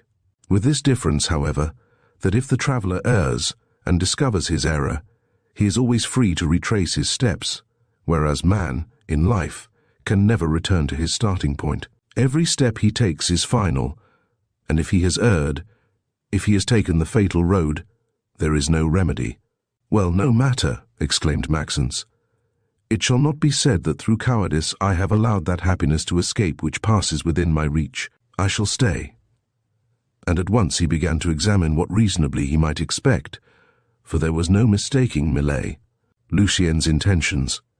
When she had said, "Do you wish to be friends?" she had meant exactly that, and nothing else, friends and only friends. And yet, thought Maxence, if I had not inspired her with a real interest, would she have so wholly confided unto me? She is not ignorant of the fact that I love her, and she knows life too well to suppose that I will cease to love her when she has allowed me a certain amount of intimacy. His heart filled with hope at the idea. My mistress, he thought, never, evidently, but my wife, why not? But the very next moment he became a prey to the bitterest discouragement. He thought that perhaps Mélie Lucienne might have some capital interest in thus making a confidant of him. She had not told him the explanation given her by the peace officer. Had she not perhaps succeeded in lifting a corner of the veil which covered the secret of her birth? Was she on the track of her enemies? And had she discovered the motive of their animosity? Is it possible, thought Maxence, that I should be but one of the powers in the game she is playing? How do I know that, if she wins, she will not cast me off? In the midst of these thoughts, he had gradually fallen asleep, murmuring to the last the name of Lucienne. The creaking of his opening door woke him up suddenly. He started to his feet and met Mélie Lucienne coming in. "How is this?" said she. "You did not go to bed." "You recommended me to reflect," he replied. "I've been reflecting." He looked at his watch. It was 12 o'clock. Which, however, he added, did not keep me from going to sleep. All the doubts that besieged him at the moment when he had been overcome by sleep now came back to his mind with painful vividness. "And not only have I been sleeping," he went on, "but I have been dreaming too." Lucienne fixed upon him her great black eyes. "Can you tell me your dream?" she asked. He hesitated. Had he had but 1 minute to reflect, perhaps he would not have spoken, but he was taken unawares. "I dreamed," he replied, "that we were friends in the noblest and purest acceptance of that word. Intelligence, heart, will, all that I am and all that I can, I laid everything at your feet. You accepted the most entire devotion, the most respectful and the most tender that man is capable of. Yes, we were friends indeed, and upon a glimpse of love, never expressed, I planned a whole future of love." He stopped. "Well?" she asked. "Well, when my hopes seemed on the point of being realized, it happened that the mystery of your birth was suddenly revealed to you.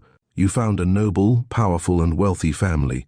You resumed the illustrious name of which you had been robbed. Your enemies were crushed, and your rights were restored to you. It was no longer Van Klopen's hired carriage that stopped in front of the Hôtel des Folies, but a carriage bearing a gorgeous coat of arms. That carriage was yours, and it came to take you to your own residence in the Faubourg Saint-Germain, or to your ancestral manor." "And yourself?" inquired the girl. Maxence repressed one of those nervous spasms which frequently break out in tears, and with a gloomy look, "I," he answered, standing on the edge of the pavement. "I waited for a word or a look from you. You had forgotten my very existence. Your coachman whipped his horses, they started at a gallop, and soon I lost sight of you. And then a voice, the inexorable voice of fate, cried to me, 'Never more shalt thou see her.' With a superb gesture, Mel." Lucienne drew herself up. "It is not with your heart, I trust, that you judge me, Maxence Favoral," she uttered. He trembled lest he had offended her. "I beseech you," he began, but she went on in a voice vibrating with emotion, "I am not of those who basely deny their past. Your dream will never be realized. Those things are only seen on the stage. If it did realize itself, however, if the carriage with the coat of arms did come to the door, the companion of the evil days, the friend who offered me his month's salary to pay my debt, would have a seat by my side. That was more happiness than Maxence would have dared to hope for." He tried, in order to express his gratitude, to find some of those words which always seem to be lacking at the most critical moments. But he was suffocating, and the tears, accumulated by so many successive emotions, were rising to his eyes. With a passionate impulse, he seized Mele, Lucien's hand, and, taking it to his lips, he covered it with kisses. Gently but resolutely she withdrew her hand, and fixing upon him her beautiful, clear gaze, "Friends," she uttered. Her accent alone would have been sufficient to dissipate the presumptuous illusions of Maxence, had he had any, but he had none. "Friends only," he replied, "until the day when you shall be my wife. You cannot forbid me to hope. You love no one?" "No one." "Well, since we are going to tread the path of life, let me think that we may find love at some turn of the road." She made no answer, and thus was sealed between them a treaty of friendship, to which they were to remain so strictly faithful that the word love never once rose to their lips. In appearance there was no change in their mode of life. Every morning, at 7 o'clock, Lucienne went to M. Van Klopen's, and an hour later Maxence started for his office. They returned home at night, and spent their evenings together by the fireside. But what was easy to foresee now took place. Weak and undecided by nature, Maxence began very soon to feel the influence of the obstinate and energetic character of the girl. She infused, as it were, in his veins, a warmer and more generous blood. Gradually she imbued him with her ideas, and from her own, Will gave him one. He had told her in all sincerity his history, the miseries of his home, M. Favoral's parsimony and exaggerated severity, his mother's resigned timidity, and Mele, Gilberta's resolute nature. He had concealed nothing of his past life, of his errors and his follies, confessing even the worst of his actions, as, for instance, having abused his mother's and sister's affection to extort from them all the money they earned. He had admitted to her that it was only with great reluctance, and under pressure of necessity, that he worked at all, that he was far from being rich, that although he took his dinner with his parents, his salary barely sufficed for his wants, and that he had debts. He hoped, however, he added, that it would not be always thus, and that sooner or later he would see the termination of all this misery and privation.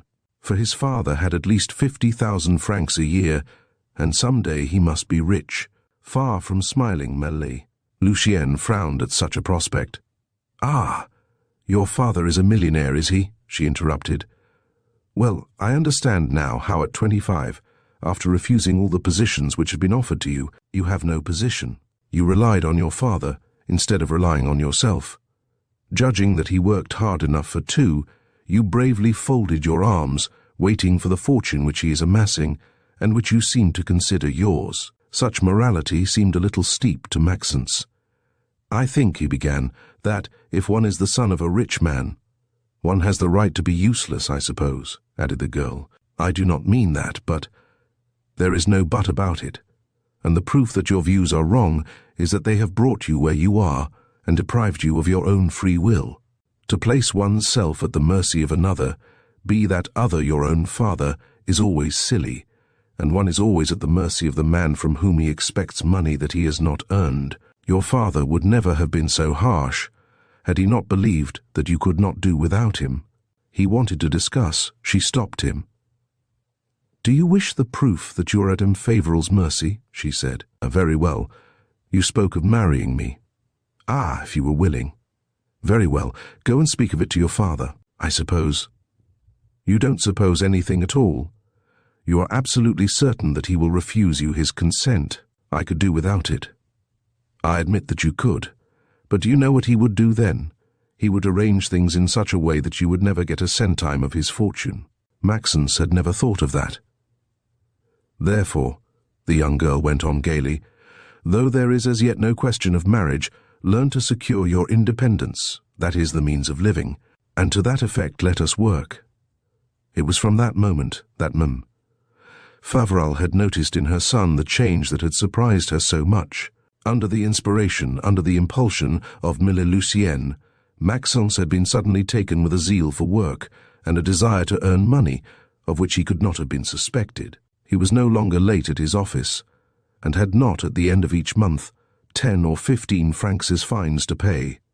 Every morning, as soon as she was up, Lucien came to knock at his door.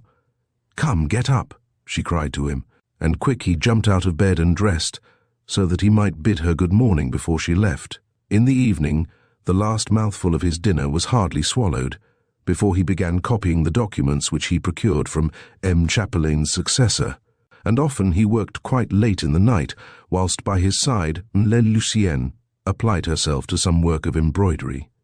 The girl was the cashier of the association, and she administered the common capital with such skilful and such scrupulous economy that Maxence soon succeeded in paying off his creditors. "Do you know," she was saying at the end of December, "that between us we have earned over 600 francs this month? On Sundays only, after a week of which not a minute had been lost, they indulged in some little recreation. If the weather was not too bad, they went out together, dined in some modest restaurant, and finished the day at the theatre. Having thus a common existence, both young, free, and having their rooms divided only by a narrow passage, it was difficult that people should believe in the innocence of their intercourse. The proprietors of the Hôtel des Folies believed nothing of the kind, and they were not alone in that opinion. Lucien, having continued to show herself in the Bois on the afternoons, when the weather was fine, the number of fools who annoyed her with their attentions had greatly increased.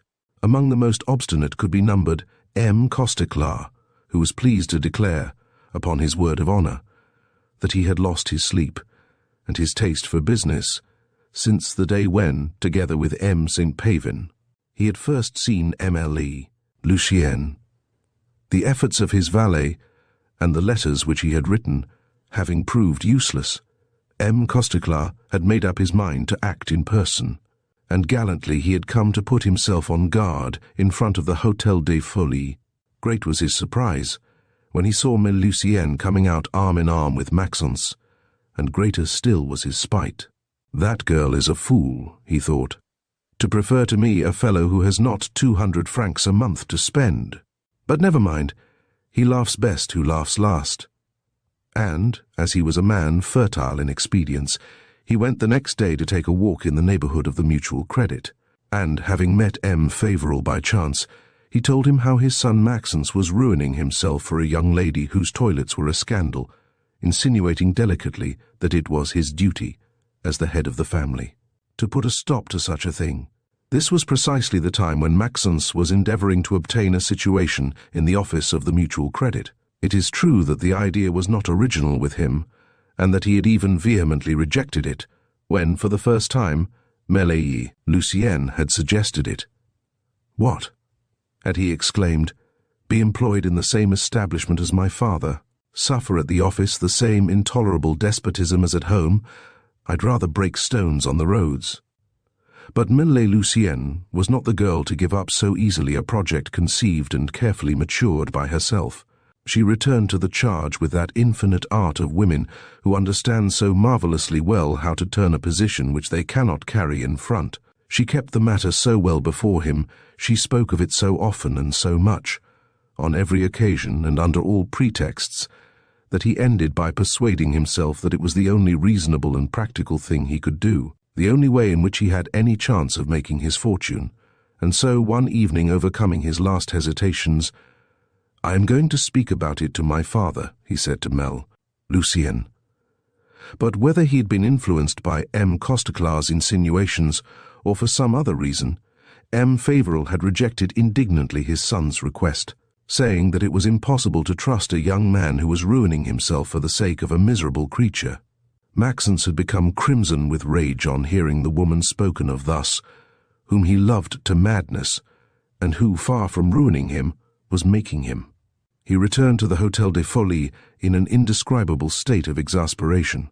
"There's the result," he said to Emile Lucien, "of the step which you have urged me so strongly to take." She seemed neither surprised nor irritated. "Very well," she replied simply. But Maxence could not resign himself so quietly to such a cruel disappointment, and, not having the slightest suspicion of Costeclar's doings, "And such is," he added, "the result of all the gossip of these stupid shopkeepers who run to see you every time you go out in the carriage." The girl shrugged her shoulders contemptuously. "I expected it," she said, "the day when I accepted M. Van Clopen's offers. Everybody believes that you are my mistress. What matters it, since it is not so?"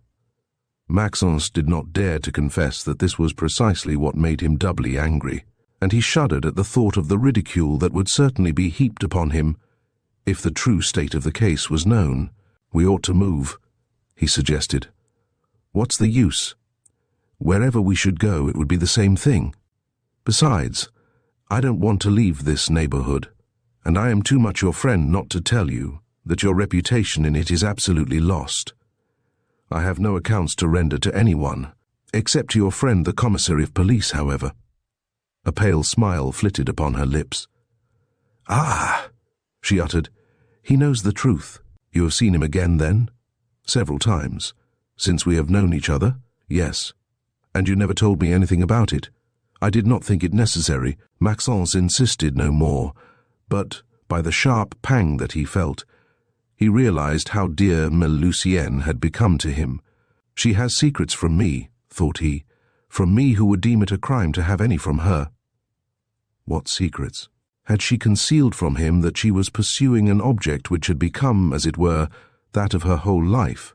Had she not told him that with the assistance of her friend, the peace officer, who had now become commissary of police of the district, she hoped to penetrate the mystery of her birth and to revenge herself on the villains, who, 3 times, had attempted to do away with her? She had never mentioned her projects again, but it was evident that she had not abandoned them, for she would at the same time have given up her rides to the Bois, which were to her an abominable torment. But passion can neither reason nor discuss. "She mistrusts me, who would give my life for hers," repeated Maxence, and the idea was so painful to him that he resolved to clear his doubts at any cost, preferring the worst misery to the anxiety which was gnawing at his heart. And as soon as he found himself alone with Emile Lucien, arming himself with all his courage, and looking her straight in the eyes, "You never speak to me any more of your enemies," he said. She doubtless understood what was passing within him. "It's because I don't hear anything of them myself," she answered gently. "Then you have given up your purpose?" "Not at all. What are your hopes, then, and what are your prospects?" Extraordinary as it may seem to you, I must confess that I know nothing about it. My friend the commissary has his plan, I am certain, and he is following it with an indefatigable obstinacy. I am but an instrument in his hands. I never do anything without consulting him, and what he advises me to do, I do." Maxence started upon his chair. "Was it he, then?" he said in a tone of bitter irony, "who suggested to you the idea of our fraternal association?" A frown appeared upon the girl's countenance. She evidently felt hurt by the tone of this species of interrogatory. "At least he did not disapprove of it," she replied. But that answer was just evasive enough to excite Maxence's anxiety. "Was it from him, too," he went on, "that came the lovely idea of having me enter the mutual credit?" "Yes, it was from him. For what purpose?" He did not explain. "Why did you not tell me?" "Because he requested me not to do so." From being red at the start, Maxence had now become very pale. "And so," he resumed, "it is that man, that police agent, who is the real arbiter of my fate, and if tomorrow he commanded you to break off with me—" "Menlay," Lucienne drew herself up. "Enough," she interrupted in a brief tone. "Enough.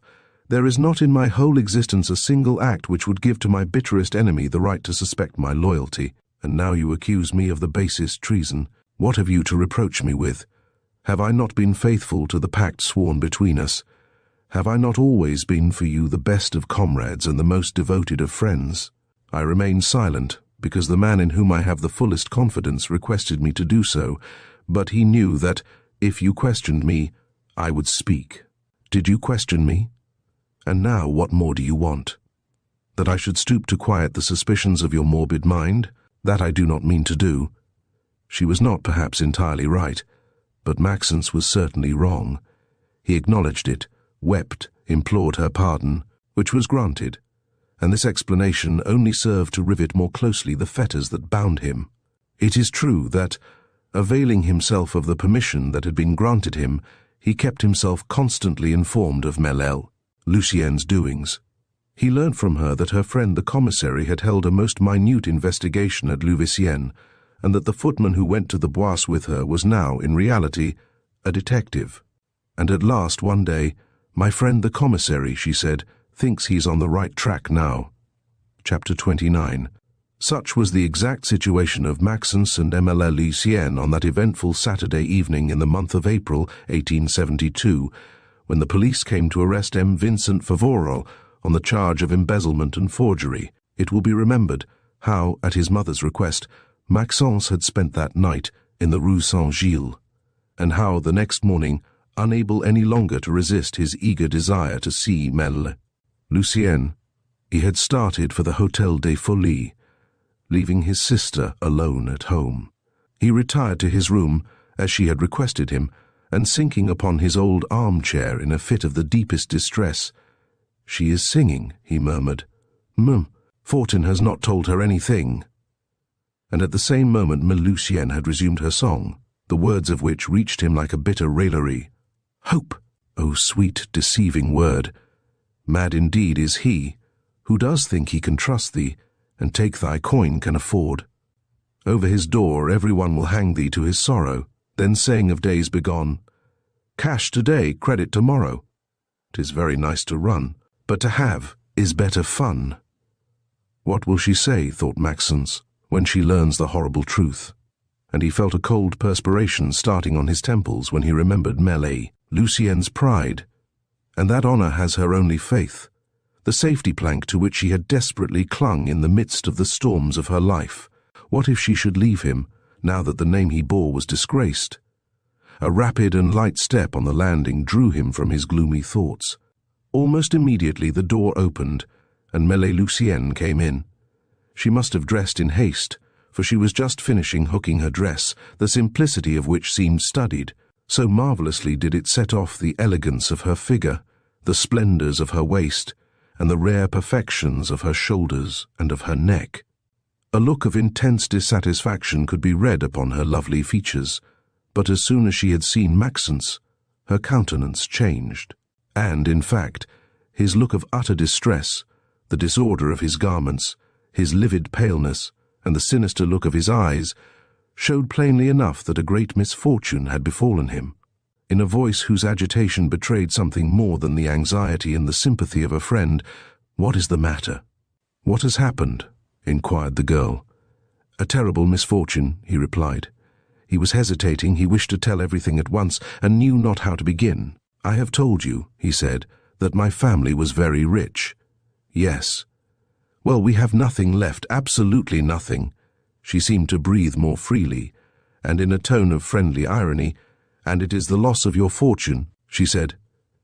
"That distresses you thus?" He raised himself painfully to his feet, and in a low, hoarse voice, "Honor is lost too," he uttered. "Honor?" "Yes, my father has stolen, my father has forged." She had become whiter than her collar. "Your father?" she stammered. "Yes. For years he has been using the money that was entrusted to him, until the deficit now amounts to 12 millions. Great heavens!" And, notwithstanding the enormity of that sum, he was reduced, during the latter months, to the most miserable expedients, going from door to door in the neighborhood, soliciting deposits, until he actually basely swindled a poor newspaper vendor out of 500 francs. "Why, this is madness." "And how did you find out?" "Last night they came to arrest him.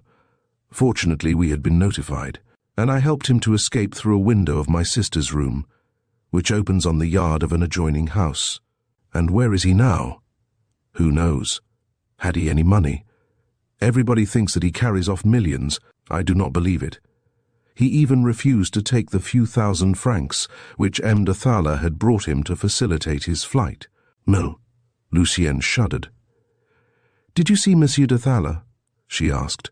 "He got to the house a few moments in advance of the commissary of police, and a terrible scene took place between him and my father." "What was he saying?" "That my father had ruined him." "And your father?" He stammered incoherent phrases.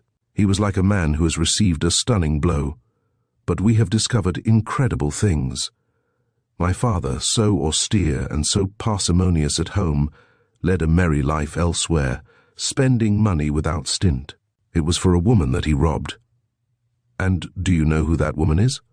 "No, but I can find out from the writer of the article in this paper, who says that he knows her. See?"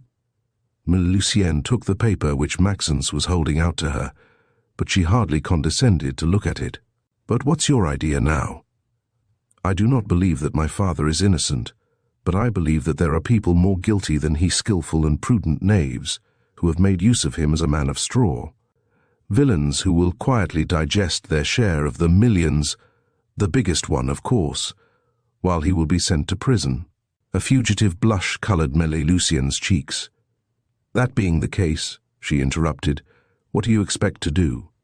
"Avenge my father, if possible, and discover his accomplices, if he has any." She held out her hand to him. "That's right," she said. "But how will you go about it?" "I don't know yet. At any rate, I must first of all run to the newspaper office and get that woman's address." "But, Merli—" Lucienne stopped him. "No," she uttered. "It isn't there that you must go. You must come with me to see my friend the commissary." Maxence received this suggestion with a gesture of surprise, almost of terror. "Why, how can you think of such a thing?" he exclaimed. "My father is fleeing from justice, and you want me to take for my confidant a commissary of police, the very man whose duty it is to arrest him if he can find him." But he interrupted himself for a moment, staring and gaping as if the truth had suddenly flashed upon his mind in dazzling evidence. "For my father has not gone abroad," he went on. "It is in Paris that he is hiding, I am sure of it. You have seen him?" Lucienne really thought that Maxence was losing his mind. "I have seen your father, she said. "Yes, last evening. How could I have forgotten it? While you were waiting for me downstairs, between 11 and 11:30, a middle-aged man, thin, wearing a long overcoat, came and asked for me. Yes, I remember. He spoke to you in the yard. That's a fact. What did he tell you?" She hesitated for a moment, evidently trying to tax her memory. Then, "Nothing," she replied. "That he had not already said before the 14s, that he wanted to see you on important business and was sorry not to find you in. What surprised me, though, is that he was speaking as if he knew me and knew that I was a friend of yours." Then, striking her forehead, "Perhaps you are right," she went on. Perhaps that man was indeed your father. Wait a minute. Yes, he seemed quite excited, and at every moment he looked around towards the door. He said it would be impossible for him to return, but that he would write to you, and that probably he would require your assistance and your services. You see, exclaimed Maxence, almost crazy with subdued excitement, it was my father. He is going to write, to return perhaps, and, under the circumstances, to apply to a commissary of police would be sheer folly, almost treason. She shook her head. So much the more reason, she uttered, why you should follow my advice. Have you ever had occasion to repent doing so? No, but you may be mistaken. I am not mistaken. She expressed herself in a tone of such absolute certainty that Maxence, in the disorder of his mind, was at a loss to know what to imagine, what to believe. You must have some reason to urge me thus, he said. I have. Why not tell it to me then? Because I should have no proofs to furnish you of my assertions, because I should have to go into details which you would not understand, because, above all, I am following one of those inexplicable presentiments which never deceive. It was evident that she was not willing to unveil her whole mind, and yet Maxence felt himself terribly staggered. Think of my agony, he said, if I were to cause my father's arrest. Would my own be less? Can any misfortune strike you without reaching me? Let us reason a little. What were you saying a moment since? That certainly your father is not as guilty as people think at any rate, that he is not alone guilty, that he has been but the instrument of rascals more skilful and more powerful than himself, and that he has had but a small share of the 12 millions. Such is my absolute conviction, and that you would like to deliver up to justice the villains who have benefited by your father's crime, and who think themselves sure of impunity. Tears of anger fell from Maxence's eyes. Do you wish to take away all my courage? He murmured. No, but I wish to demonstrate to you the necessity of the step which I advise you to take. The end justifies the means, and we have not the choice of means. Come, 'tis to an honest man and a tried friend that I shall take you. Fear nothing. If he remembers that he is commissary of police, it will be to serve us, not to injure you. You hesitate? Perhaps at this moment he already knows more than we do ourselves. Maxence took a sudden resolution. Very well, he said. Let us go. In less than 5 minutes they were off, and as they went out, they had to disturb Mum, Fortin, who stood at the door, gossiping with 2 or 3 of the neighbouring shopkeepers. As soon as Maxence and Emile, Lucien were out of hearing, "You see that young man," said the honourable proprietress of the Hôtel des Folies to her interlocutors. "Well, he is the son of that famous cashier who has just run off with 12 millions after ruining 1,000 families. It don't seem to trouble him either, for there he is, going out to spend a pleasant day with his mistress, and to treat her to a fine dinner with the old man's money." Meantime, Maxence and Lucien reached the commissary's house. He was at home. They walked in, and as soon as they appeared, "I expected you," he said. He was a man already past middle age, but active and vigorous still. With his white cravat and long frock coat, he looked like a notary. Benign was the expression of his countenance, but the lustre of his little grey eyes and the mobility of his nostrils showed that it should not be trusted too far. "Yes, I expected you," he repeated, addressing himself as much to Maxence as to Lucien. "It is the mutual credit matter which brings you here." Maxence stepped forward. "I am Vincent Favoral's son, sir," he replied. "I have still my mother and a sister. Our situation is horrible. Lucien suggested that you might be willing to give me some advice, and here we are." The commissary rang, and on the bell being answered, "I am at home for no one," he said. And then turning to Maxence, "Lucien did well to bring you," he said, "for it may be that, whilst rendering her an important service, I may also render you one. But I have no time to lose. Sit down and tell me all about it." With the most scrupulous exactness, Maxence told the history of his family and the events of the past 24 hours. Not once did the commissary interrupt him, but when he had done, "Tell me your father's interview with M. de Thaler all over again," he requested, "and especially do not omit anything that you have heard or seen, not a word, not a gesture, not a look. And Maxence, having complied, "Now," said the commissary, "repeat everything your father said at the moment of going." He did so. The commissary took a few notes and then, "What were," he inquired, "the relations of your family with the Thaler family?" "There were none." "What? Neither nor Mère de Thaler ever visited you?" "Never." "Do you know the Marquis de Trégas?" Maxence stared in surprise. "Trégas," he repeated. "It's the first time that I hear that name." The usual clients of the commissary would have hesitated to recognize him, so completely had he set aside his professional stiffness.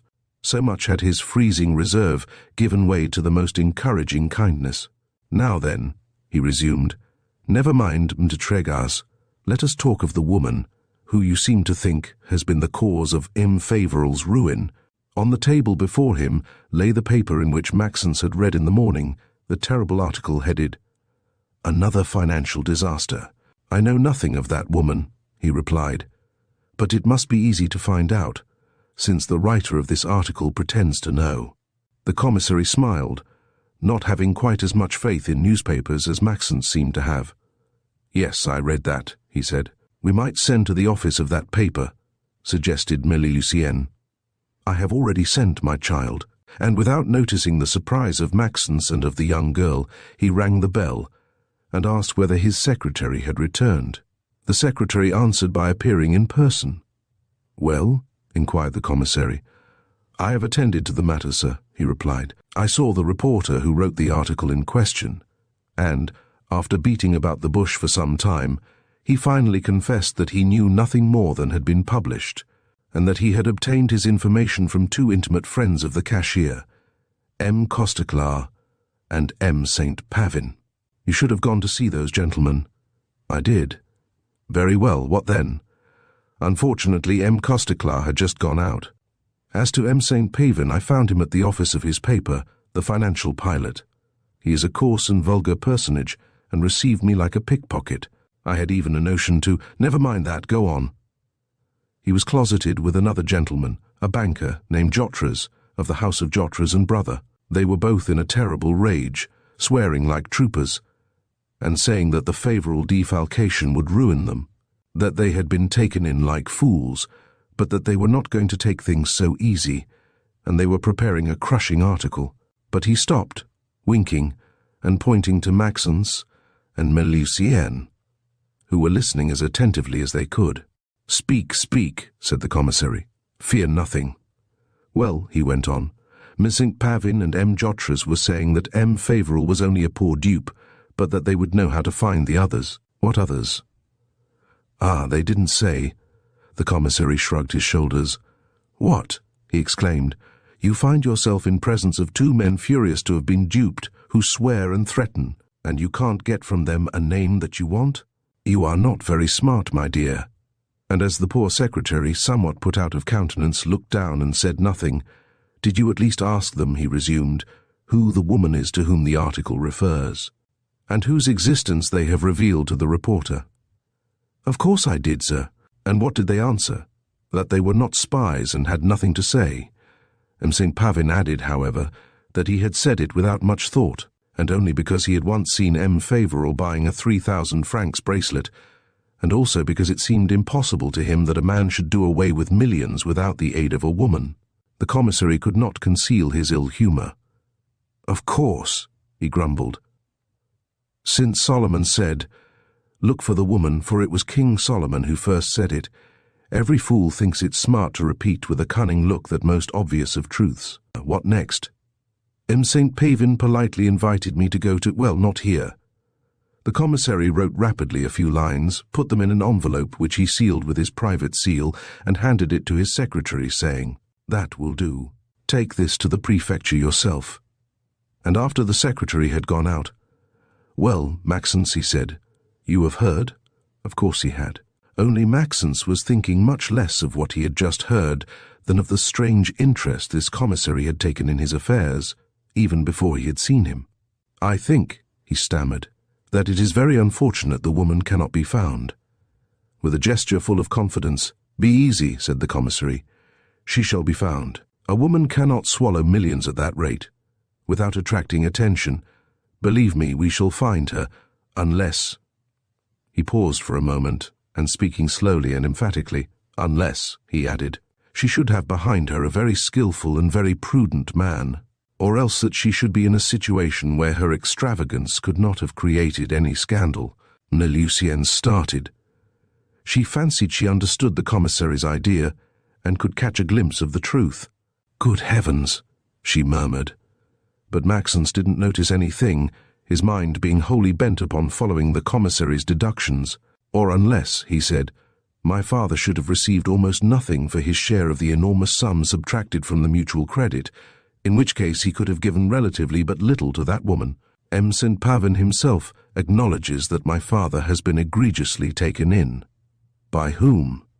Maxence hesitated for a moment. "I think," he said at last, "and several friends of my family, among whom M. Chaplain, an old lawyer, think as I do, that it is very strange that my father should have drawn millions from the mutual credit without any knowledge of the fact on the part of the manager. Then, according to you, M. de Thaler must be an accomplice." Maxence made no answer. "Be it so," insisted the commissary. "I admit M. de Thaler's complicity, but then we must suppose that he had over your father some powerful means of action. An employer always has a great deal of influence over his subordinates, an influence sufficiently powerful to make them run the risk of the galleys for his benefit. That is not likely. We must try and imagine something else. I am trying, but I don't find anything. And yet it is not all. How do you explain your father's silence when M. de Thaler was heaping upon him the most outrageous insults?" "My father was stunned, as it were, and at the moment of escaping, if he did have any accomplices, how is it that he did not mention their names to you, to your mother, or to your sister?" "Because doubtless he had no proofs of their complicity to offer." "Would you have asked him for any?" "Oh, sir." "Therefore such is not evidently the motive of his silence, and it might better be attributed to some secret hope that he still had left." The commissary now had all the information, which voluntarily or otherwise Maxence was able to give him. He rose, and in the kindest tone, "You have come," he said to him, "to ask me for advice. Here it is. Say nothing and wait. Allow justice and the police to pursue their work. Whatever may be your suspicions, hide them. I shall do for you as I would for Lucienne, whom I love as if she were my own child. For it so happens that, in helping you, I shall help her." He could not help laughing at the astonishment, which at those words depicted itself upon Maxence's face, and gaily, "You don't understand," he added. "Well, never mind. It is not necessary that you should." Chapter 30. 2 o'clock struck as Mélanie, Lucienne, and Maxence left the office of the commissary of police, she pensive and agitated, he gloomy and irritated. They reached the Hôtel des Folies without exchanging a word. Monfortin was again at the door, speechifying in the midst of a group with indefatigable volubility. Indeed, it was a perfect godsend for her, the fact of lodging the son of that cashier who had stolen 12 millions and had thus suddenly become a celebrity. Seeing Maxence and Lucien coming, she stepped toward them, and with her most obsequious smile, "Back already?" she said, but they made no answer, and, entering the narrow corridor, they hurried to their 4th story. As he entered his room, Maxence threw his hat upon his bed with a gesture of impatience, and, after walking up and down for a moment, he returned to plant himself in front of Mélanie. "Lucienne." "Well," he said, "are you satisfied now?" She looked at him with an air of profound commiseration, knowing his weakness too well to be angry at his injustice. "Of what should I be satisfied?" she asked gently. "I have done what you wished me to." "You did what reason dictated, my friend. Very well, we won't quarrel about words. I have seen your friend, the commissary. Am I any better off?" She shrugged her shoulders almost imperceptibly. "What did you expect of him, then?" she asked. "Did you think that he could undo what is done? Did you suppose that by the sole power of his will he would make up the deficit in the mutual credit's cash and rehabilitate your father? No, I am not quite mad yet. Well then, could he do more than promise you his most ardent and devoted cooperation?" But he did not allow her to proceed. "And how do I know," he exclaimed, "that he is not trifling with me? If he was sincere, why his reticence and his enigmas? He pretends that I may rely on him, because to serve me is to serve you. What does that mean? What connection is there between your situation and mine, between your enemies and those of my father? And I replied to all his questions like a simpleton. Poor fool! But the man who drowns catches at straws, and I am drowning, I am sinking, I am foundering. He sank upon a chair, and hiding his face in his hands, "Ah, how I do suffer," he groaned. Lucienne approached him, and in a severe tone, despite her emotion, "Are you then such a coward?" she uttered. "What? At the first misfortune that strikes you, and this is the first real misfortune of your life, Maxence, you despair. An obstacle rises, and instead of gathering all your energy to overcome it, you sit down and weep like a woman. Who, then, is to inspire courage in your mother and in your sister, if you give up so?" At the sound of these words, uttered by that voice which was all-powerful over his soul, Maxence looked up. "I thank you, my friend," he said. "I thank you for reminding me of what I owe to my mother and sister. Poor women. They are wondering, doubtless, what has become of me." "You must return to them," interrupted the girl. He got up resolutely. "I will," he replied. "I should be unworthy of you if I could not raise my own energy to the level of yours." And, having pressed her hand, he left, but it was not by the usual route that he reached the Rue St. Gilles. He made a long detour so as not to meet any of his acquaintances. "Here you are at last," said the servant as she opened the door. "Madame was getting very uneasy, I can tell you. She is in the parlour with Emile Gaboriau and M. Chapelain." It was so. After his fruitless attempt to reach M. de Thaler, M. Chapelain had breakfasted there, and had remained wishing, he said, to see Maxence. And so, as soon as the young man appeared, availing himself of the privileges of his age and his old intimacy, "How," said he, "dare you leave your mother and sister alone in a house where some brutal creditor may come in at any moment?" "I was wrong," said Maxence, who preferred to plead guilty rather than attempt an explanation. "Don't do it again, then," resumed M. Chapelain. "I was waiting for you to say that I was unable to see M. de Thaler, and that I do not care to face once more the impudence of his valets. You will, therefore, have to take back the 15,000 francs he had brought to your father. Place them in his own hands, and don't give them up without a receipt." After some further recommendations, he went off, leaving Vincent Favoral alone at last with her children. She was about to call Maxence to account for his absence when Gilbert interrupted her. "I have to speak to you, mother," she said with a singular precipitation, "and to you also, brother." And at once she began telling them of M. Costeclar's strange visit, his inconceivable audacity, and his offensive declarations. Maxence was fairly stamping with rage. "And I was not here," he exclaimed, "to put him out of the house. But another was there, and this was just what Gilbert wished to come to." But the avowal was difficult, painful even, and it was not without some degree of confusion that she resumed at last. "You have suspected for a long time, mother, that I was hiding something from you. When you questioned me, I lied, not that I had anything to blush for, but because I feared for you my father's anger." Her mother and her brother were gazing at her with a look of blank amazement. "Yes, I had a secret," she continued, boldly, without consulting anyone, trusting the sole inspirations of my heart. "I had engaged my life to a stranger.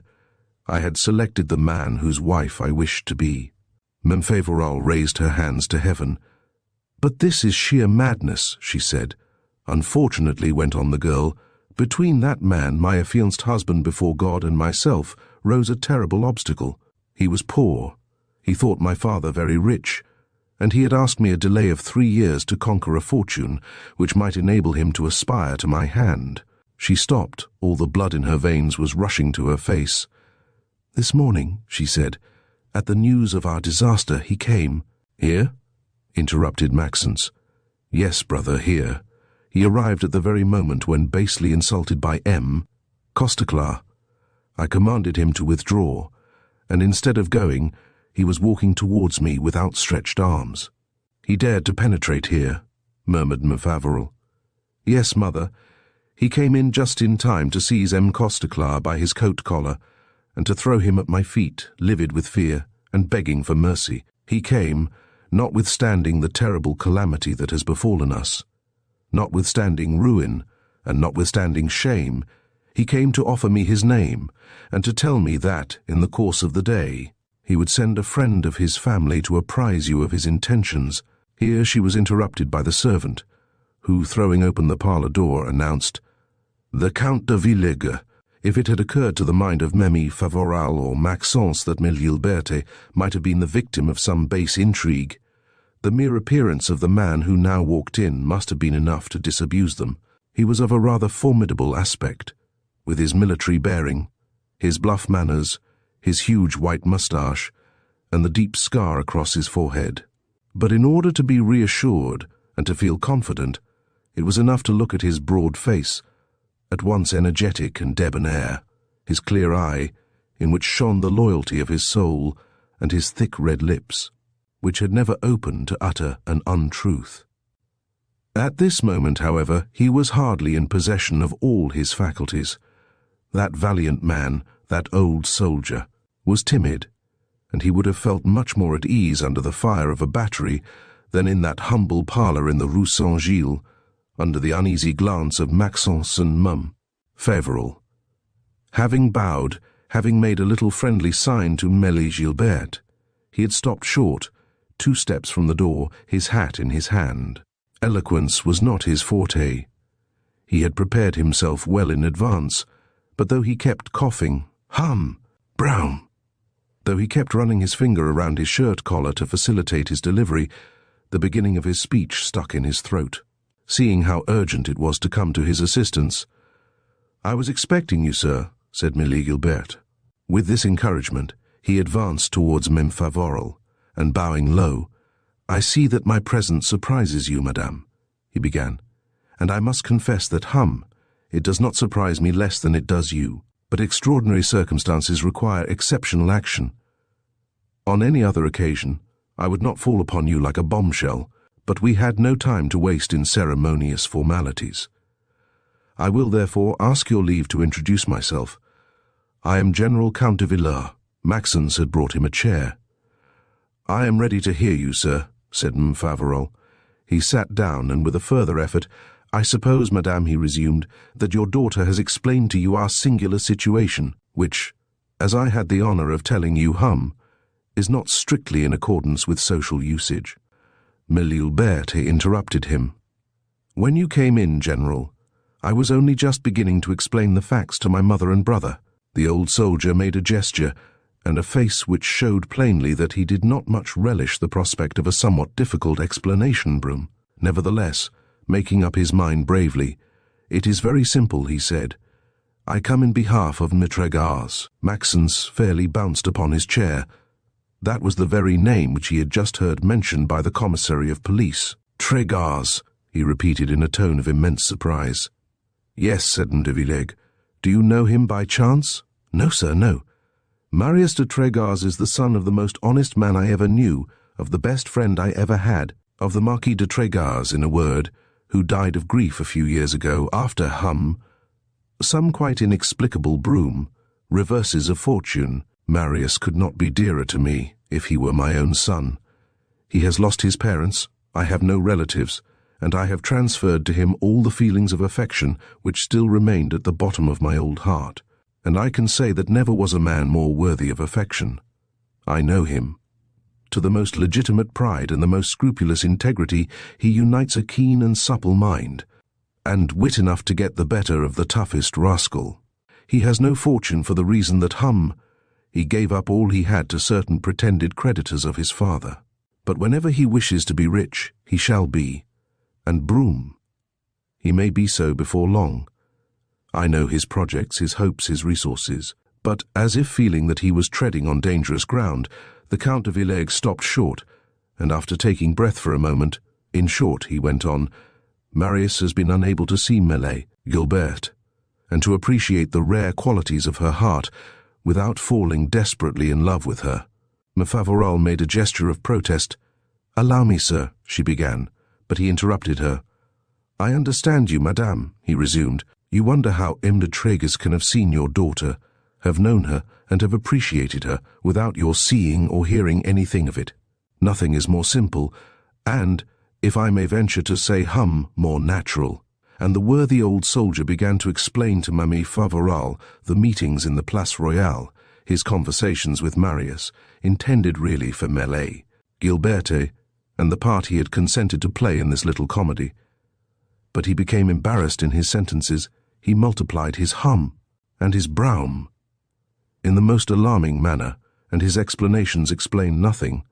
Gilberte took pity on him, and kindly interrupting him, she herself told her story, and that of Marius. She told the pledge they had exchanged, how they had seen each other twice, and how they constantly heard of each other through the very innocent and very unconscious Signor Gismondo Poulet. Maxence and Emile Favoral were dumbfounded. They would have absolutely refused to believe such a story had it not been told by Mele, Gilberte herself. "Ah, my dear sister," thought Maxence, "who could have suspected such a thing, seeing you always so calm and so meek? Is it possible, me?" Favoral was saying to herself, "that I can have been so blind and so deaf?" As to the Count de Villegre, he would have tried in vain to express the gratitude he felt towards Gilberte for having spared him these difficult explanations. "I could not have done half as well myself, by the Eternal," he thought, like a man who has no illusions on his own account. But as soon as she had done, addressing himself to Emile Favoral, "Now, madame," he said, "you know all, and you will understand that the irreparable disaster that strikes you has removed the only obstacle which had hitherto stood in the way of Marius." He rose, and in a solemn tone, without any or broom this time, "I have the honor, madame," he uttered, "to solicit the hand of Gilberte, your daughter, for my friend Yves Marius de Genost, Marquis de Trégas." A profound silence followed this speech, but this silence the Count de Villegre doubtless interpreted in his own favor, for stepping to the parlor door, he opened it and called, "Marius!" Marius de Trégas had foreseen all that had just taken place, and had so informed the Count de Villegre in advance. Being given Emile Favoral's disposition, he knew what could be expected of her, and he had his own reasons to fear nothing from Maxence. And if he mistrusted somewhat the diplomatic talents of his ambassador, he relied absolutely upon L.A., Gilberte's energy, and so confident was he of the correctness of his calculations that he had insisted upon accompanying his old friend, so as to be on hand at the critical moment. When the servant had opened the door to them, he had ordered her to introduce de Villegre, stating that he would himself wait in the dining-room. This arrangement had not seemed entirely natural to the girl, but so many strange things had happened in the house for the past 24 hours that she was prepared for anything.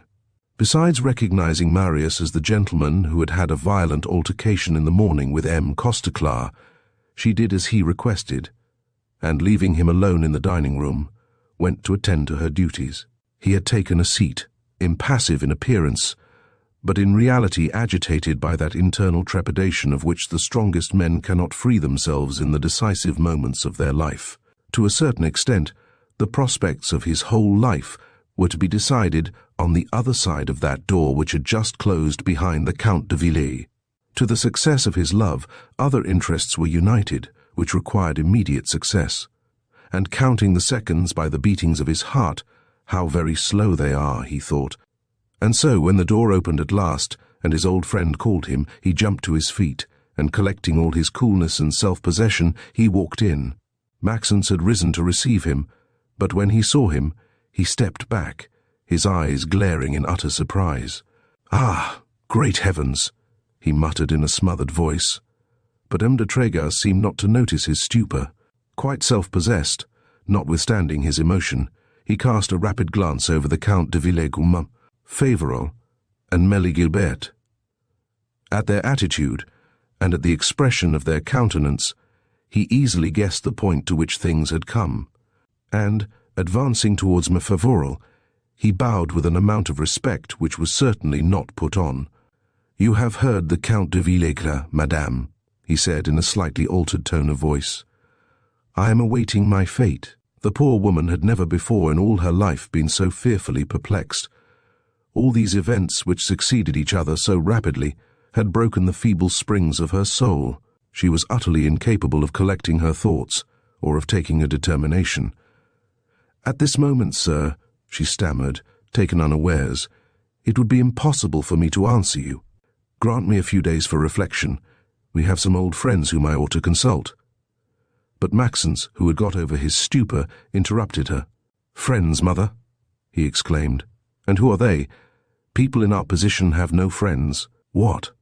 When we are perishing, a man of heart holds out his hand to us, and you ask to reflect.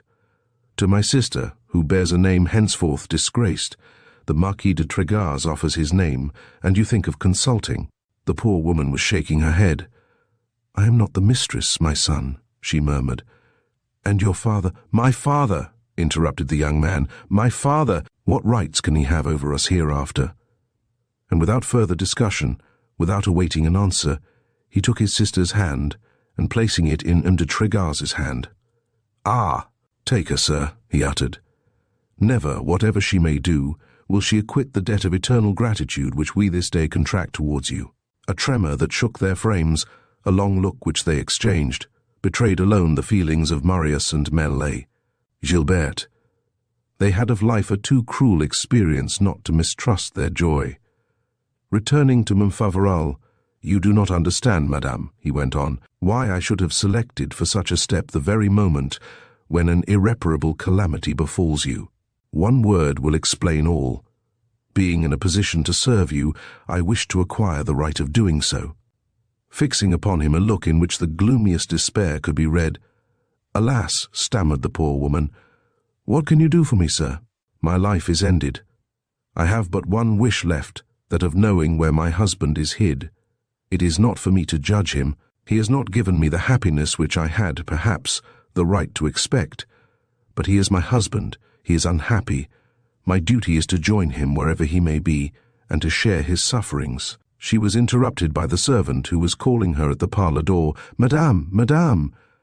"What is the matter?" inquired Maxence. "I must speak to madame at once." Making an effort to rise and walk, Meme Favoral went out. She was gone but a minute, and when she returned, her agitation had further increased. "It is the hand of Providence, perhaps," she said. The others were all looking at her anxiously. She took a seat, and addressing herself more especially to M. de Tregas, "This is what happens," she said in a feeble voice. Favoral was in the habit of always changing his coat as soon as he came home. As usual, he did so last evening. When they came to arrest him, he forgot to change again and went off with the coat he had on. The other remained hanging in the room, where the girl took it just now to brush it and put it away. And this portfolio, which my husband always carries with him, fell from its pocket. It was an old Russia leather portfolio, which had once been red, but which time and use had turned black. It was full of papers. "Perhaps indeed," exclaimed Maxence, "we may find some information there." He opened it, and had already taken out 3/4 of its contents without finding anything of any consequence, when suddenly he uttered an exclamation. He had just opened an anonymous note, evidently written in a disguised hand, and at one glance had read, "I cannot understand your negligence. You should get through that Van Clopen matter. There is the danger." "What is that note?" inquired M. de Tregas. Maxence handed it to him. "See," said he, "but you will not understand the immense interest it has for me, but having read it—" "You are mistaken," said Marius. "I understand perfectly, and I'll prove it to you." The next moment, Maxence took out of the portfolio and read aloud the following bill, dated 2 days before. "Sold to 2 leather trunks with safety locks at 220 francs each. Say, francs 440. M. de Tregas started. "At last," he said, "here is doubtless one end of the thread which will guide us to the truth through this labyrinth of iniquities." And tapping gently on Maxence's shoulders, "We must talk," he said, "and at length. Tomorrow, before you go to M. de Thaler's with his 15,000 francs, call and see me. I shall expect you.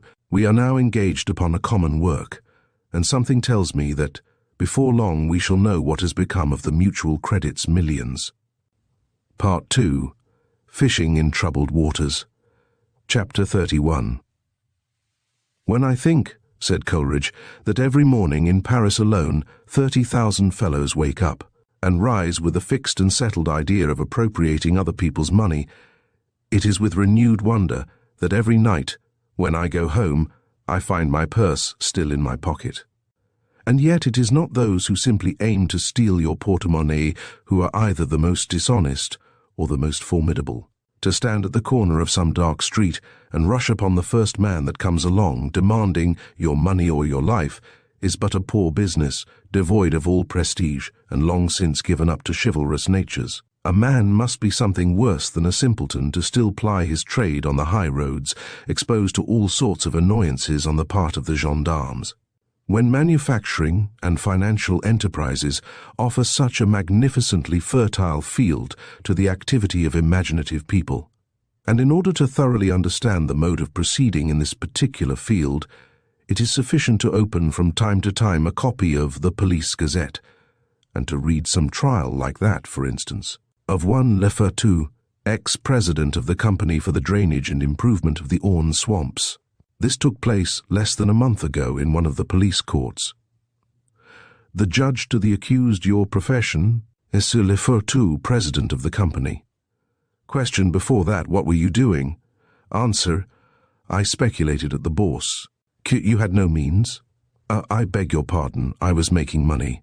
Q, and it was under such circumstances that you had the audacity to organize a company with a capital stock of 3 million of francs, divided in shares of 500 francs? Having discovered an idea, I did not suppose that I was forbidden to work it up. Q, what do you call an idea? The idea of draining swamps and making them productive. Q, what swamps? Yours never had any existence except in your prospectus. I expected to buy them as soon as my capital was paid in.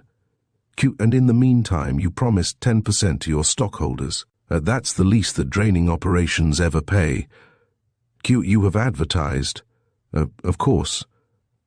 Q, to what extent? To the extent of about 60,000 francs. Q, where did you get the money? I commenced with 10,000 francs, which a friend of mine had lent me. Then I used the funds as they came in. In other words, you made use of the money of your first dupes to attract others. Many people thought it was a good thing. Who? Those to whom you sent your prospectus with a plan of your pretended swamps. Excuse me. Others too. Q. How much money did you ever receive? About 600,000 francs, as the expert has stated. Q. And you have spent the whole of the money? Permit me. I have never applied to my personal wants anything beyond the salary which was allowed me by the by-laws. Q. How is it then that, when you were arrested, there were only 1,250 francs found in your safe, and that amount had been sent you through the post office that very morning? What has become of the rest? The rest has been spent for the good of the company. Of course. You had a carriage. It was allowed to me by Article 27 of the by-laws. Q. For the good of the company too, I suppose. Certainly. I was compelled to make a certain display. The head of an important company must endeavor to inspire confidence. The judge, with an ironical look, was it also to inspire confidence that you had a mistress, for whom you spent considerable sums of money? The accused, in a tone of perfect candor, Yes, sir. After a pause of a few moments, the judge resumes, Your offices were magnificent. They must have cost you a great deal to furnish. On the contrary, sir, almost nothing. The furniture was all hired. You can examine the upholsterer. The upholsterer is sent for, and in answer to the judge's questions, what M. Lefertu has stated, he says, is true. My specialty is to hire office fixtures for financial and other companies.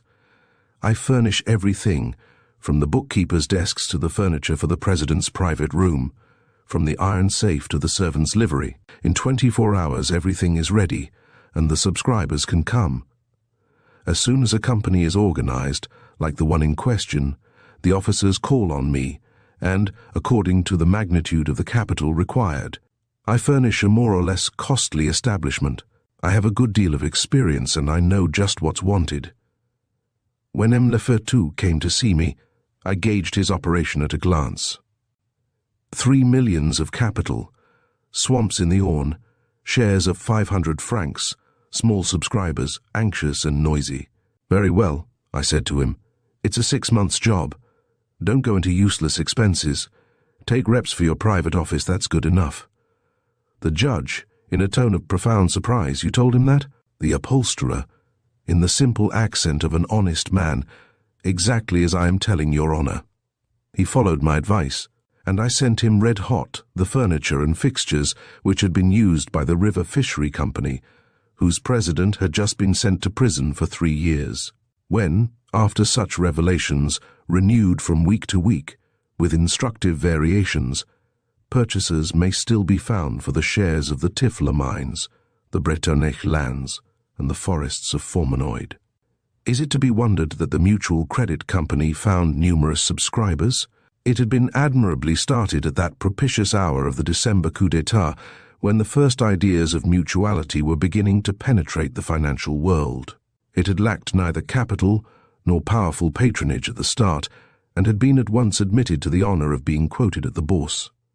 Beginning business ostensibly as an accommodation bank for manufacturers and merchants, the Mutual Credit had had, for a number of years, a well-determined specialty, but gradually it had enlarged the circle of its operations, altered its bylaws, changed its board of directors, and at the end the original subscribers would have been not a little embarrassed to tell what was the nature of its business, and from what sources it drew its profits. All they knew was that it always paid respectable dividends, that their manager, M. de Thaler, was personally very rich, and that they were willing to trust him to steer clear of the code. There were some, of course, who did not view things in quite so favorable a light, who suggested that the dividends were suspiciously large, that M. de Thaler spent too much money on his house, his wife, his daughter, and his mistress.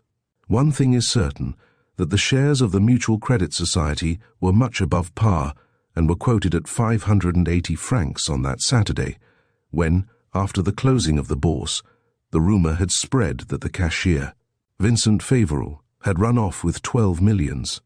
What a haul, thought, not without a feeling of envy, more than one broker who, for merely 1/12 of that amount, would have gaily crossed the frontier. It was almost an event in Paris. Although such adventures are frequent enough, and not taken much notice of, in the present instance, the magnitude of the amount more than made up for the vulgarity of the act. Favoral was generally pronounced a very smart man, and some persons declared that to take 12 millions could hardly be called stealing. The first question asked was, "Is Thaler in the operation? Was he in collusion with his cashier?" That's the whole question.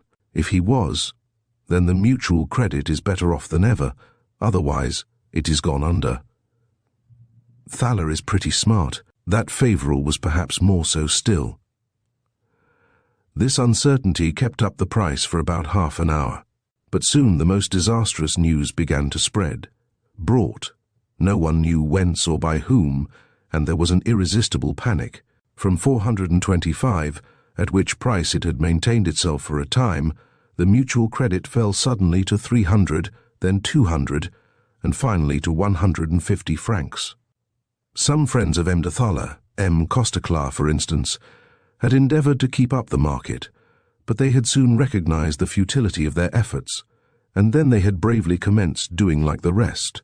The next day was Sunday. From the early morning it was reported with the most circumstantial details that the Baron de Thaler had been arrested, but in the evening this had been contradicted by people who had gone to the races, and who had met their de Thaler and her daughter, more brilliant than ever, very lively and very talkative. To the persons who went to speak to them, "My husband was unable to come," said the Baroness. "He is busy with 2 of his clerks, looking over that poor Favoral's accounts. It seems that they are in the most inconceivable confusion. Who would ever have thought such a thing of a man who lived on bread and nuts? But he operated at the Bourse, and he had organized under a false name, a sort of bank, in which he has very foolishly sunk large sums of money, and with a smile, as if all danger had been luckily averted. Fortunately," she added, "the damage is not as great as has been reported, and this time again we shall get off with a good fright." But the speeches of the Baroness were hardly sufficient to quiet the anxiety of the people who felt in their coat pockets the worthless certificates of Mutual Credit stock. And the next day, Monday, as early as 8 o'clock, They began to arrive in crowds to demand of M. de Thala some sort of an explanation. They were there, at least 100, huddled together in the vestibule, on the stairs, and on the first landing, a prey to the most painful emotion and the most violent excitement, for they had been refused admittance. To all those who insisted upon going in, a tall servant in livery, standing before the door, replied invariably, "The office is not open. M. de Thala has not yet come," whereupon they uttered such terrible threats and such loud imprecations that the frightened concierge had run and hid himself at the very bottom of his lodge. No one can imagine to what epileptic contortions the loss of money can drive an assemblage of men who has not seen a meeting of shareholders on the morrow of a great disaster, with their clenched fists, their convulsed faces, their glaring eyes, and foaming lips. They felt indignant at what had once been their delight. They laid the blame of their ruin upon the splendor of the house, the sumptuousness of the stairs, the candelabras of the vestibule, the carpets, the chairs, everything. "And it is our money too," they cried, "that has paid for all that." Standing upon a bench, a little short man was exciting transports of indignation by describing the magnificence of the Baron de Thala's residence, where he had once had some dealings. He had counted 5 carriages in the carriage house, 15 horses in the stables, and heaven knows how many servants. He had never been inside the apartments, but he had visited the kitchen, and he declared that he had been dazzled by the number and brightness of the saucepans, ranged in order of size over the furnace. Gathered in a group under the vestibule, the most sensible deplored their rash confidence. "That's the way," concluded one, "with all these adventurous affairs. That's a fact. There's nothing, after all, like government bonds.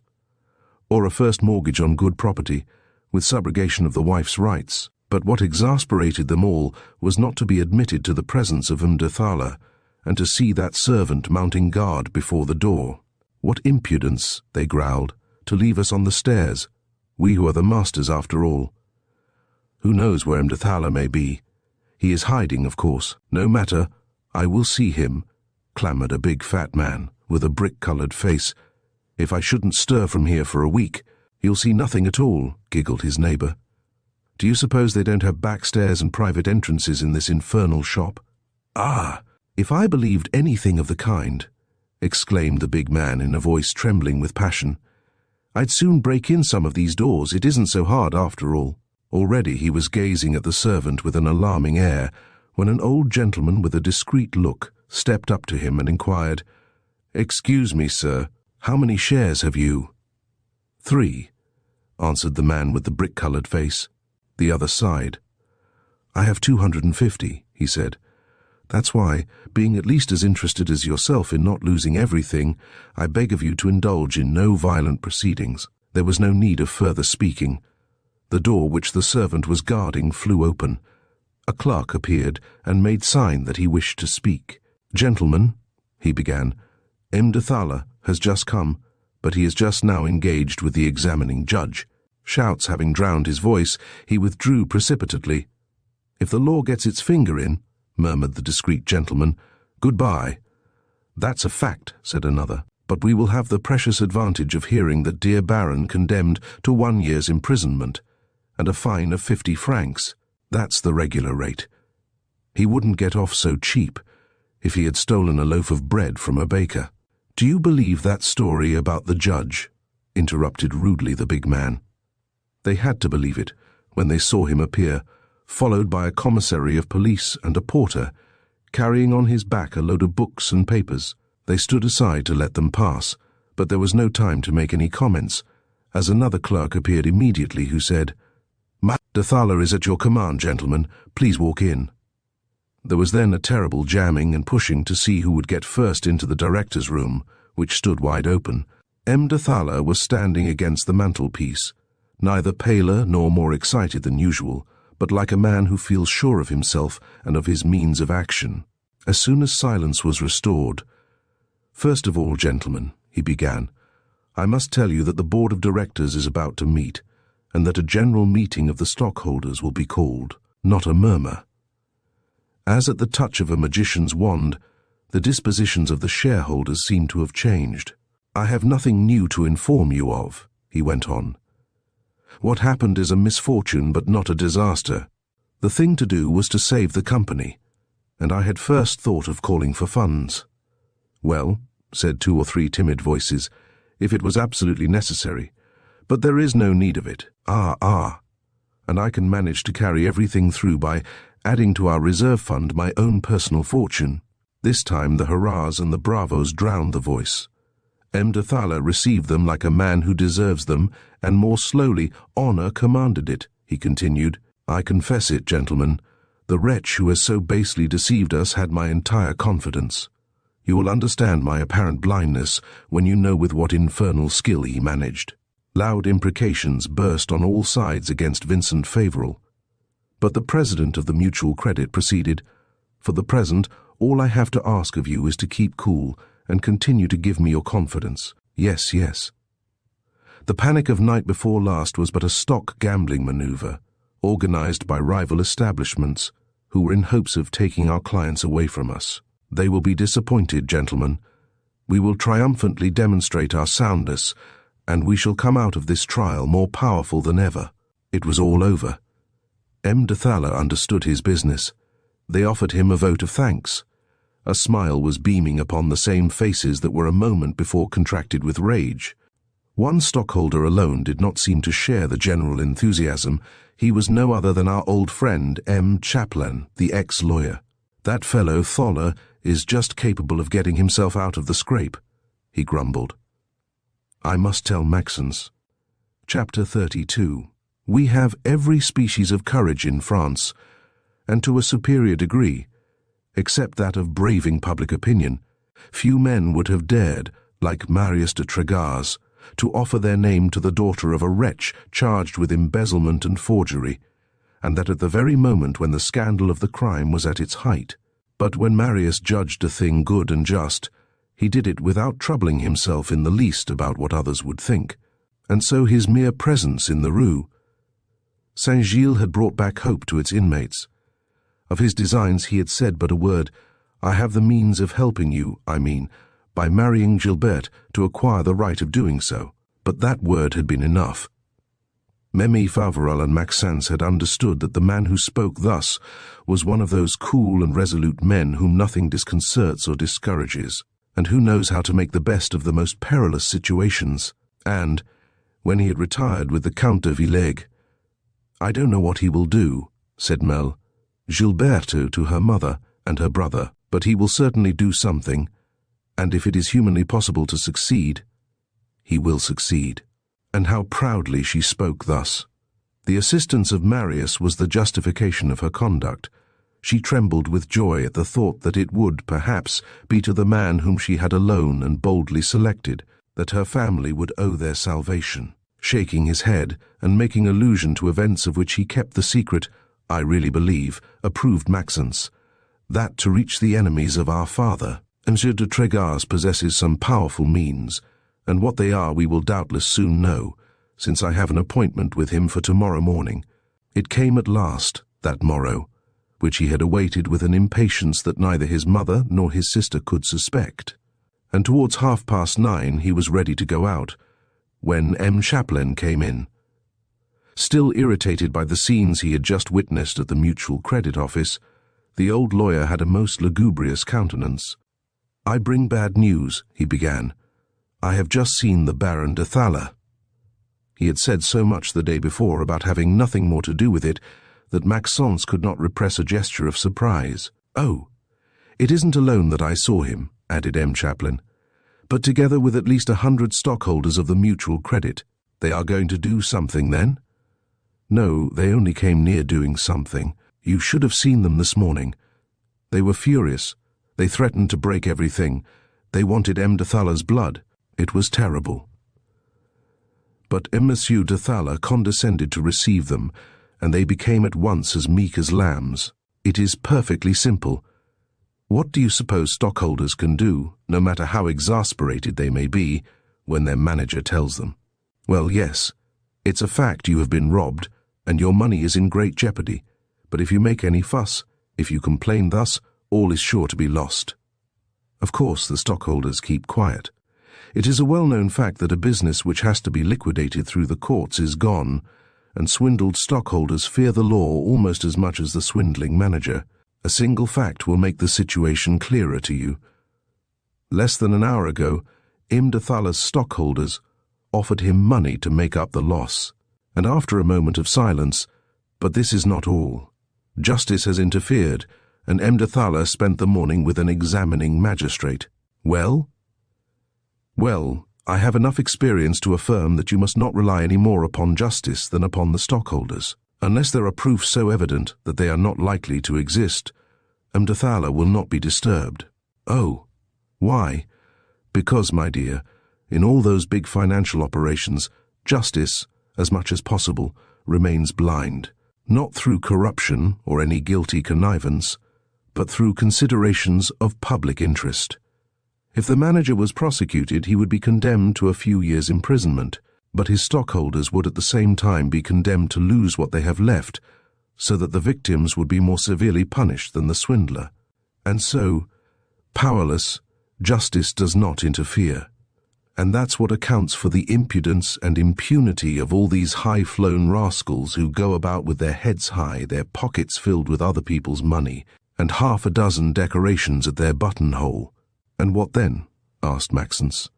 "Then it is evident that your father is lost. Whether or not he did have accomplices, he will be alone sacrificed. A scapegoat is needed to be slaughtered on the altar of credit. Well, they will give that much satisfaction to the swindled stockholders. The 12 millions will be lost, but the shares of the mutual credit will go up, and public morality will be safe." Somewhat moved by the old lawyer's tone, "What do you advise me to do, then?" inquired Maxence. "The very reverse of what, on the first impulse, I advised you to do. That's why I have come. I told you yesterday, make a row, act, scream. It is impossible that your father be alone guilty. Attack Imdathala.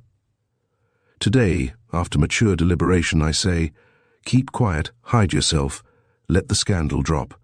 A bitter smile contracted Maxence's lips. "It is not very brave advice you are giving me there," he said. "It is a friend's advice, the advice of a man who knows life better than yourself.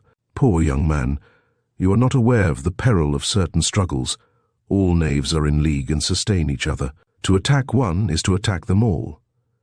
You have no idea of the occult influences of which a man can dispose who handles millions, and who, in exchange for a favor, has always a bonus to offer or a good operation to propose. If at least I could see any chance of success, but you have not one. You never can reach Imdathala, henceforth backed by his stockholders. You will only succeed in making an enemy whose hostility will weigh upon your whole life." "What does it matter?" M. Chaplin shrugged his shoulders. "If you were alone," he went on, "I would say as you do, what does it matter? But you are no longer alone. You have your mother and sister to take care of. You must think of food before thinking of vengeance. How much a month do you earn? 200 francs. It is not much for 3 persons. I would never suggest that you should solicit Imdathala's protection, but it would be well, perhaps, to let him know that he has nothing to fear from you. Why shouldn't you do so when you take his 15,000 francs back to him? If, as everything indicates, he has been your father's accomplice, he will certainly be touched by the distress of your family, and, if he has any heart left, he will manage to make you find, without appearing to have anything to do with it, a situation better suited to your wants. I know that such a step must be very painful, but I repeat it, my dear child, you can no longer think of yourself alone, and what one would not do for himself, one does for a mother and a sister." Maxence said nothing. Not that he was in any way affected by the worthy old lawyer's speech, but he was asking himself whether or not he should confide to him the events which in the past 24 hours had so suddenly modified the situation. He did not feel authorized to do so. Marius de Trégas had not bound him to secrecy, but an indiscretion might have fatal consequences.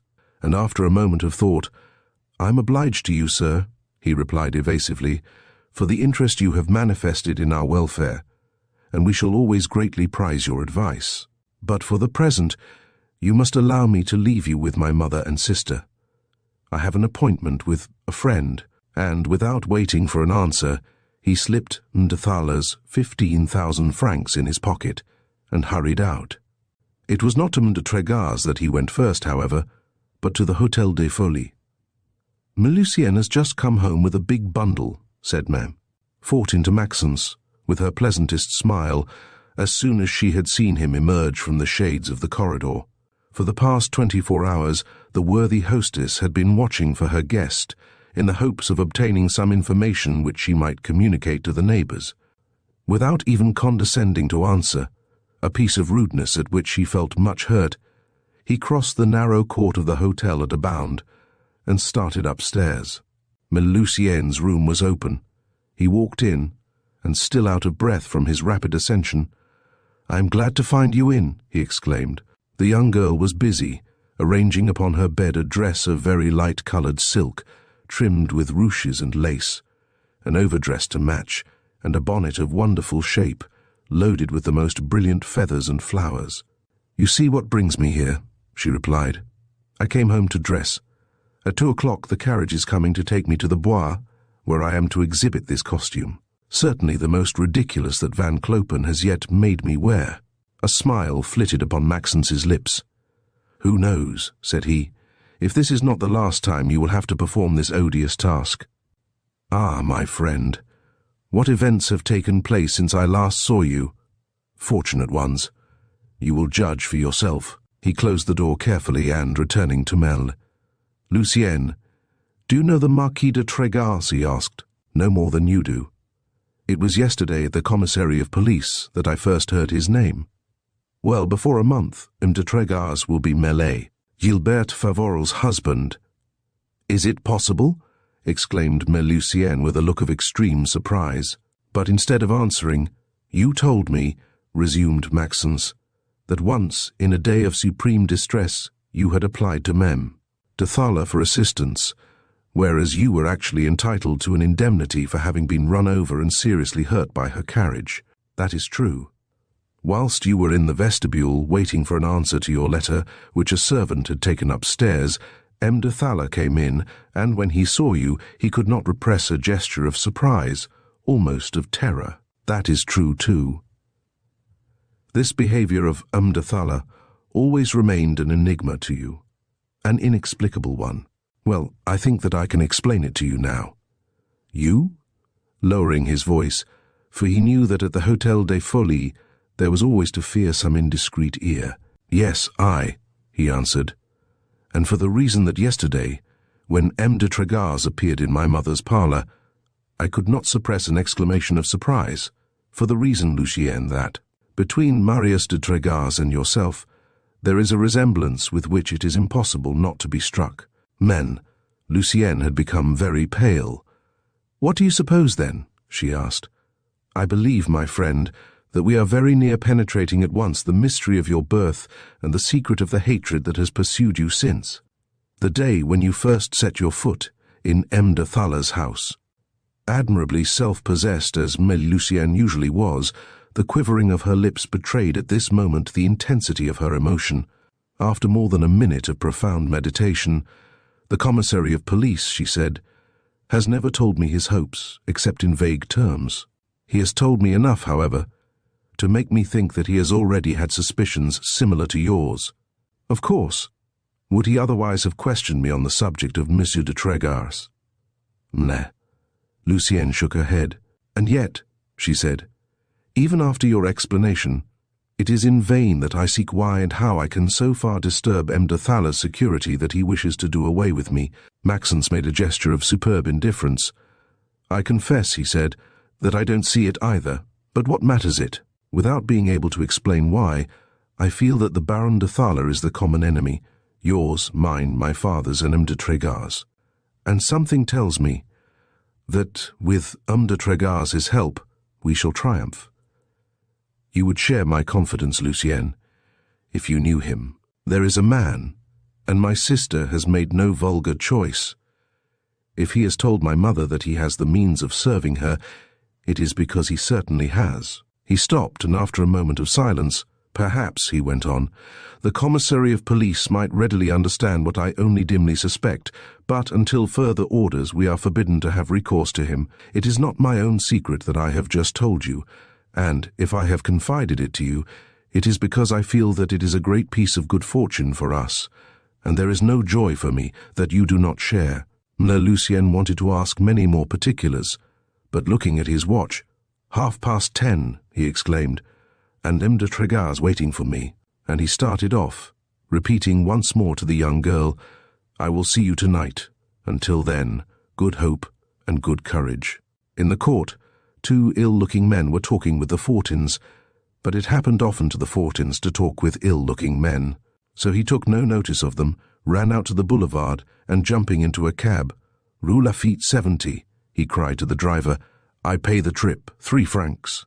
When Marius de Tregas had finally determined to compel the bold rascals who had swindled his father to disgorge, he had taken in the Rue Lafitte a small, plainly furnished apartment on the entresol, a fit dwelling for the man of action, the tent in which he takes shelter on the eve of battle, and he had to wait upon him an old family servant whom he had found out of place, and who had for him that unquestioning and obstinate devotion peculiar to Breton servants. It was this excellent man who came at the first stroke of the bell to open the door, and as soon as Maxence had told him his name, "Ah!" he exclaimed, "my master has been expecting you with a terrible impatience." It was so true that M. de Tregas himself appeared at the same moment, and leading Maxence into the little room which he used as a study, "Do you know," he said whilst shaking him cordially by the hand, "that you are almost an hour behind time?" Maxence had, among others, the detestable fault, sure indication of a weak nature, of being never willing to be in the wrong, and of having always an excuse ready. On this occasion, the excuse was too tempting to allow it to escape, and quick he began telling how he had been detained by M. Chaplin, and how he had heard from the old lawyer what had taken place at the Mutual Credit Office. "I know the scene already," said M. de Tregas, and fixing upon Maxence a look of friendly raillery, "only," he added, "I attributed your want of punctuality to another reason, a very pretty one this time, a brunette." A purple cloud spread over Maxence's cheeks. "What?" he stammered. "You know? I thought you must have been in haste to go and tell a person of your acquaintance why, when you saw me yesterday, you uttered an exclamation of surprise." This time Maxence lost all countenance. "What?" he said. "You know too?" M. de Tregas smiled. "I know a great many things, my dear M. Maxence," he replied, "and yet, as I do not wish to be suspected of witchcraft, I will tell you where all my science comes from. At the time when your house was closed to me, after seeking for a long time some means of hearing from your sister, I discovered at last that she had for her music teacher an old Italian, the Signor Gismondo Poulet. I applied to him for lessons and became his pupil, but in the beginning he kept looking at me with singular persistence. I inquired the reason, and he told me that he had once had for a neighbour, at the Batignolles, a young working girl, who resembled me prodigiously. I paid no attention to this circumstance, and had in fact completely forgotten it, when, quite lately, Gismondo told me that he had just seen his former neighbour again, and, what's more, arm in arm with you, and that you both entered together the Hôtel des Folies. As he insisted again upon that famous resemblance, I determined to see for myself. I watched, and I stated, de visa, that my old Italian was not quite wrong, and that I had, perhaps, just found the weapon I was looking for. His eyes staring and his mouth gaping, Maxence looked like a man fallen from the clouds. "Ah, you did watch," he said. M. de Tregas snapped his fingers with a gesture of indifference. "It is certain," he replied, "that for a month past I have been doing a singular business. But it is not by remaining on my chair, preaching against the corruption of the age, that I can attain my object. The end justifies the means. Honest men are very silly, I think, to allow the rascals to get the better of them under the sentimental pretext that they cannot condescend to make use of their weapons." But an honourable scruple was tormenting Maxence. "And you think yourself well informed, sir?" he inquired. "You know Lucienne?" "Enough to know that she is not what she seems to be, and what almost any other would have been in her place. Enough to be certain that, if she shows herself 2 or 3 times a week riding around the lake, it is not for her pleasure. Enough, also, to be persuaded that, despite appearances, she is not your mistress, and that far from having disturbed your life and compromised your prospects, she set you back into the right road at the moment, perhaps, when you were about to branch off into the wrong path. Marius de Trégas was assuming fantastic proportions in the mind of Maxence. "How did you manage," he stammered, "thus to find out the truth? With time and money, everything is possible, but you must have had grave reasons to take so much trouble about Lucienne." "Very grave ones indeed. You know that she was basely forsaken when quite a child." "Perfectly. And that she was brought up through charity. By some poor gardeners at Louveciennes. Yes, I know all that." Maxence was trembling with joy. It seemed to him that his most dazzling hopes were about to be realized. Seizing the hands of Marius de Trégas, "Ah, you know Lucienne's family," he exclaimed. But M. de Trégas shook his head. "I have suspicions," he answered. "But up to this time, I have suspicions only, I assure you." "But that family does exist, since they have already, at 3 different times, attempted to get rid of the poor girl. I think as you do. But we must have proofs, and we shall find some." "You may rest assured of that." Here he was interrupted by the noise of the opening door. The old servant came in, and advancing to the centre of the room with a mysterious look, "Madame la Baronne de Thaler," he said in a low voice. Marius de Trégas started violently. "Where?" he asked. "She is downstairs in her carriage," replied the servant. "Her footman is here, asking whether monsieur is at home, and whether she can come up." "Can she possibly have heard anything?" murmured M. de Trégas with a deep frown. "And, after a moment of reflection, so much the more reason to see her," he added quickly. "Let her come. Request her to do me the honour of coming upstairs." This last incident completely upset all Maxence's ideas. He no longer knew what to imagine. "Quick," said M. de Trégas to him, "quick, disappear, and whatever you may hear, not a word." And he pushed him into his bedroom, which was divided from the study by a mere tapestry curtain. It was time, for already in the next room could be heard a great rustling of silk and starched petticoats. Madame de Thaler appeared. She was still the same coarsely beautiful woman who, 16 years before, had sat at Vincent Favoral's table. Time had passed without scarcely touching her with the tip of his wing. Her flesh had retained its dazzling whiteness, her hair of a bluish black, its marvellous opulence, her lips, their carmine hue, her eyes, their lustre. Her figure only had become heavier, her features less delicate, and her neck and throat had lost their undulations and the purity of their outlines.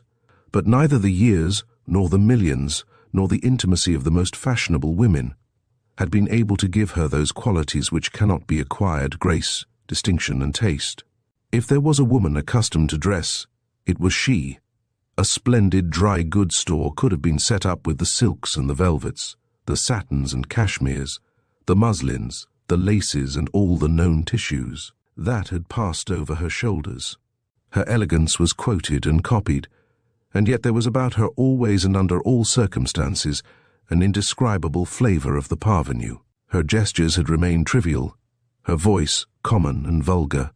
Throwing herself into an armchair and bursting into a loud laugh, "Confess, my dear Marquis," she said, "that you are terribly astonished to see me thus drop upon you, without warning, at 11 o'clock in the morning." "I feel, above all, terribly flattered," replied M. de Trégas, smiling. With a rapid glance she was surveying the little study, the modest furniture, the papers piled on the desk, as if she had hoped that the dwelling would reveal to her something of the master's ideas and projects. "I was just coming from Van Clopen's," she resumed, "and passing before your house, I took a fancy to come in and stir you up, and here I am." M. de Trégas was too much a man of the world, and of the best world, to allow his features to betray the secret of his impressions, and yet, to anyone who had known him well, a certain contraction of the eyelids would have revealed a serious annoyance and an intense anxiety. "How is the Baron?" he inquired. "As sound as an oak," answered Madame de Thaler, "notwithstanding all the cares and the troubles, which you can well imagine. By the way, you know what has happened to us. I read in the papers that the cashier of the Mutual Credit had disappeared, and it is but too true that wretch Favoral has gone off with an enormous amount of money. 12 millions, I heard. Something like it." A man who had the reputation of a saint, too, a Puritan. Trust people's faces after that. I never liked him, I confess. But M. de Thaler had a perfect fancy for him, and when he had spoken of his Favoral, there was nothing more to say. Anyway, he has cleared out, leaving his family without means. A very interesting family, it seems, too, a wife who is goodness itself, and a charming daughter. At least, so says Costeclar, who is very much in love with her. M. de Tregar's countenance remained perfectly indifferent, like that of a man who is hearing about persons and things in which he does not take the slightest interest. M. de Thaler noticed this. "But it isn't to tell you all this," she went on, "that I came up. It is an interested motive brought me. We have, some of my friends and myself, organized a lottery, a work of charity, my dear Marquis, and quite patriotic for the benefit of the Alsatians. I have lots of tickets to dispose of, and I've thought of you to help me out," more smiling than ever. "I am at your orders, madame," answered Marius, "but in mercy, spare me." She took out some tickets from a small shell pocket-book. 20 at 10 francs, she said. "It isn't too much, is it?" "It is a great deal for my modest resources." She pocketed the 10 Napoleons which he handed her, and in a tone of ironical compassion, "Are you so very poor, then?" she asked. "Why, I am neither banker nor broker, you know." She had risen, and was smoothing the folds of her dress. "Well, my dear Marquis," she resumed, "it is certainly not me who will pity you. When a man of your age and with your name remains poor, it is his own fault. Are there no rich heiresses? I confess that I haven't tried to find one yet." She looked at him straight in the eyes, and then suddenly bursting out laughing. "Look around you," she said, "and I am sure you'll not be long discovering a beautiful young girl, very blonde, who would be delighted to become Marquise de Tregar's, and who would bring in her apron a dowry of 12 or 1,500,000 francs in good securities, securities which the Favorals can't carry off. Think well, and then come to see us. You know that Monsieur de Thaler is very fond of you, and after all the trouble we have been having, you owe us a visit." Whereupon she went out, M. de Tregar's going down to escort her to her carriage. But as he came up, "Attention!" he cried to Maxence, "for it's very evident that the Thalers have wind of something." Chapter 33. It was a revelation, that visit of M. de Thaler's, and there was no need of very much perspicacity to guess her anxiety beneath her bursts of laughter, and to understand that it was a bargain she had come to propose. It was evident, therefore, that Marius de Tregar's held within his hands the principal threads of that complicated intrigue which had just culminated in that robbery of 12 millions. But would he be able to make use of them? What were his designs and his means of action? That is what Maxence could not in any way conjecture. He had no time to ask questions. "Come," said M. Tregar's, whose agitation was manifest, "come, let us breakfast. We have not a moment to lose." And, whilst his servant was bringing in his modest meal, "I am expecting M. d'Escagou," he said. "Show him in as soon as he comes." Retired as he had lived from the financial world, Maxence had yet heard the name of Octave d'Escagou.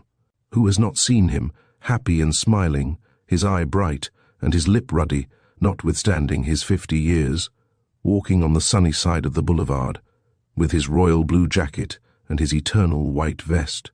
He is passionately fond of everything that tends to make life pleasant and easy, dines at Bignon's or the Café Anglais, plays baccarat at the club with extraordinary luck, has the most comfortable apartment and the most elegant coupe in all Paris. With all this, he is pleased to declare that he is the happiest of men, and is certainly one of the most popular, for he cannot walk 3 blocks on the boulevard without lifting his hat at least 50 times, and shaking hands twice as often.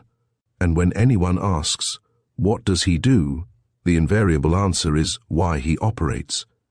To explain what sort of operations would not be perhaps very easy. In the world of rogues, there are some rogues more formidable and more skilful than the rest, who always manage to escape the hand of the law. They are not such fools as to operate in person, not they. They content themselves with watching their friends and comrades. If a good haul is made, at once they appear and claim their share. and, as they always threaten to inform, there is no help for it but to let them pocket the clearest of the profit.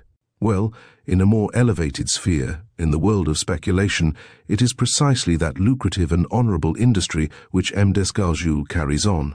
Thoroughly master of his ground, possessing a superior scent and an imperturbable patience, always awake and continually on the watch, he never operates unless he is sure to win. And the day when the manager of some company has violated his charter, or stretched the law a little too far, he may be sure to see M. d'Escalating appear, and ask for some little advantages, and proffer, in exchange, the most thorough discretion, and even his kind offices. 2 or 3 of his friends have heard him say, "Who would dare to blame me? It's very moral, what I am doing." Such is the man who came in, smiling, just as Maxence and Marius de Trégas had sat down at the table. M. de Trégas rose to receive him. "You will breakfast with us?" he said. "Thank you," answered M. d'Escalating. "I breakfasted precisely at 11, as usual.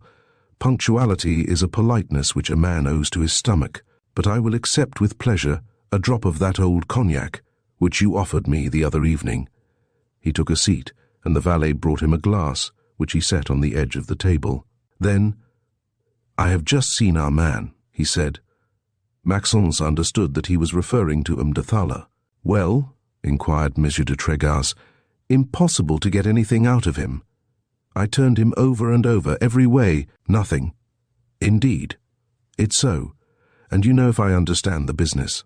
But what can you say to a man who answers you all the time? The matter is in the hands of the law. Experts have been named. I have nothing to fear from the most minute investigations, by the look which Marius de Trégas kept riveted upon M. d'Escalating. It was easy to see that his confidence in him was not without limits. He felt it, and with an air of injured innocence, "Do you suspect me by chance," he said, "to have allowed myself to be hoodwinked by Thaler?" And as M. de Trégas said nothing, which was the most eloquent of answers. "Upon my word," he insisted, "you are wrong to doubt me. Was it you who came after me?" "No. It was I who, hearing through Marcolette the history of your fortune, came to tell you. Do you want to know a way of swamping Thaler? And the reasons I had to wish that Thaler might be swamped, I have them still. He trifled with me, he sold me, and he must suffer for it. For if it came to be known that I could be taken in with impunity, it would be all over with my credit." After a moment of silence, "Do you believe, then," asked M. Trégas, "that M. Thaler is innocent?" "Perhaps. That would be curious. Or else his measures are so well taken that he has absolutely nothing to fear. If Favoral takes everything upon himself, what can they say to the other? If they have acted in collusion, the thing has been prepared for a long time, and, before commencing to fish, they must have troubled the water so well that justice will be unable to see anything in it. And you see no one who could help us?" Favoral. To Maxence's great surprise, M. de Trégas shrugged his shoulders. "That one is gone," he said, "and were he at hand, it is quite evident that if he was in collusion with M. de Thaler, he would not speak." "Of course." "That being the case, what can we do?" "Wait." M. Trégas made a gesture of discouragement. "I might as well give up the fight then," he said, "and try to compromise." "Why so? We don't know what may happen. Keep quiet. Be patient. I am here, and I am looking out for squalls." He got up and prepared to leave. "You have more experience than I have," said M. de Trégas, "and since that's your opinion—" M. d'Escalating had resumed all his good humour. "Very well then, it's understood," he said, pressing M. Trégas' hand.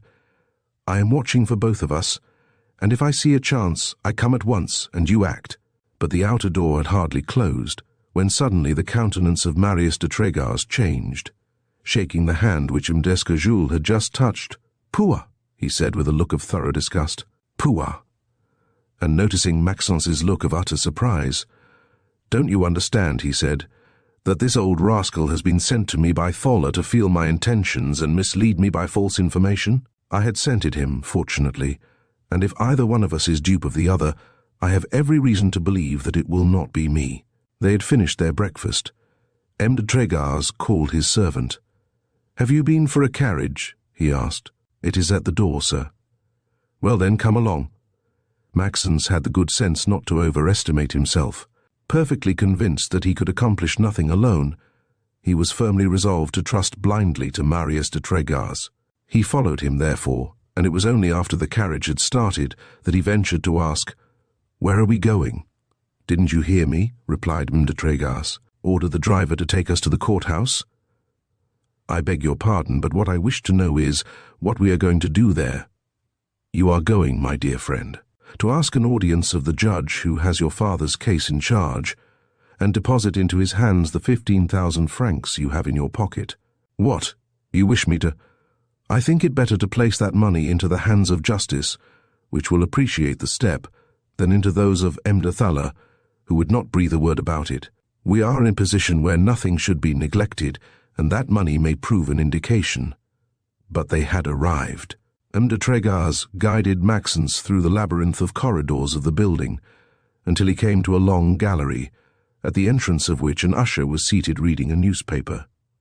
"M. Barban d'Avranches?" inquired M. de Tregaz. "He is in his office," replied the usher. "Please ask him if he would receive an important deposition in the Favoral case." The usher rose somewhat reluctantly, and while he was gone, "You will go in alone," said M. de Tregaz to Maxence. "I shall not appear, and it is important that my name should not even be pronounced. But, above all, try and remember even the most insignificant words of the judge, for upon what he tells you, I shall regulate my conduct." The usher returned. "D'Avranches will receive you," he said, and leading Maxence to the extremity of the gallery, he opened a small door and pushed him in, saying at the same time, "That is it, sir, walk in."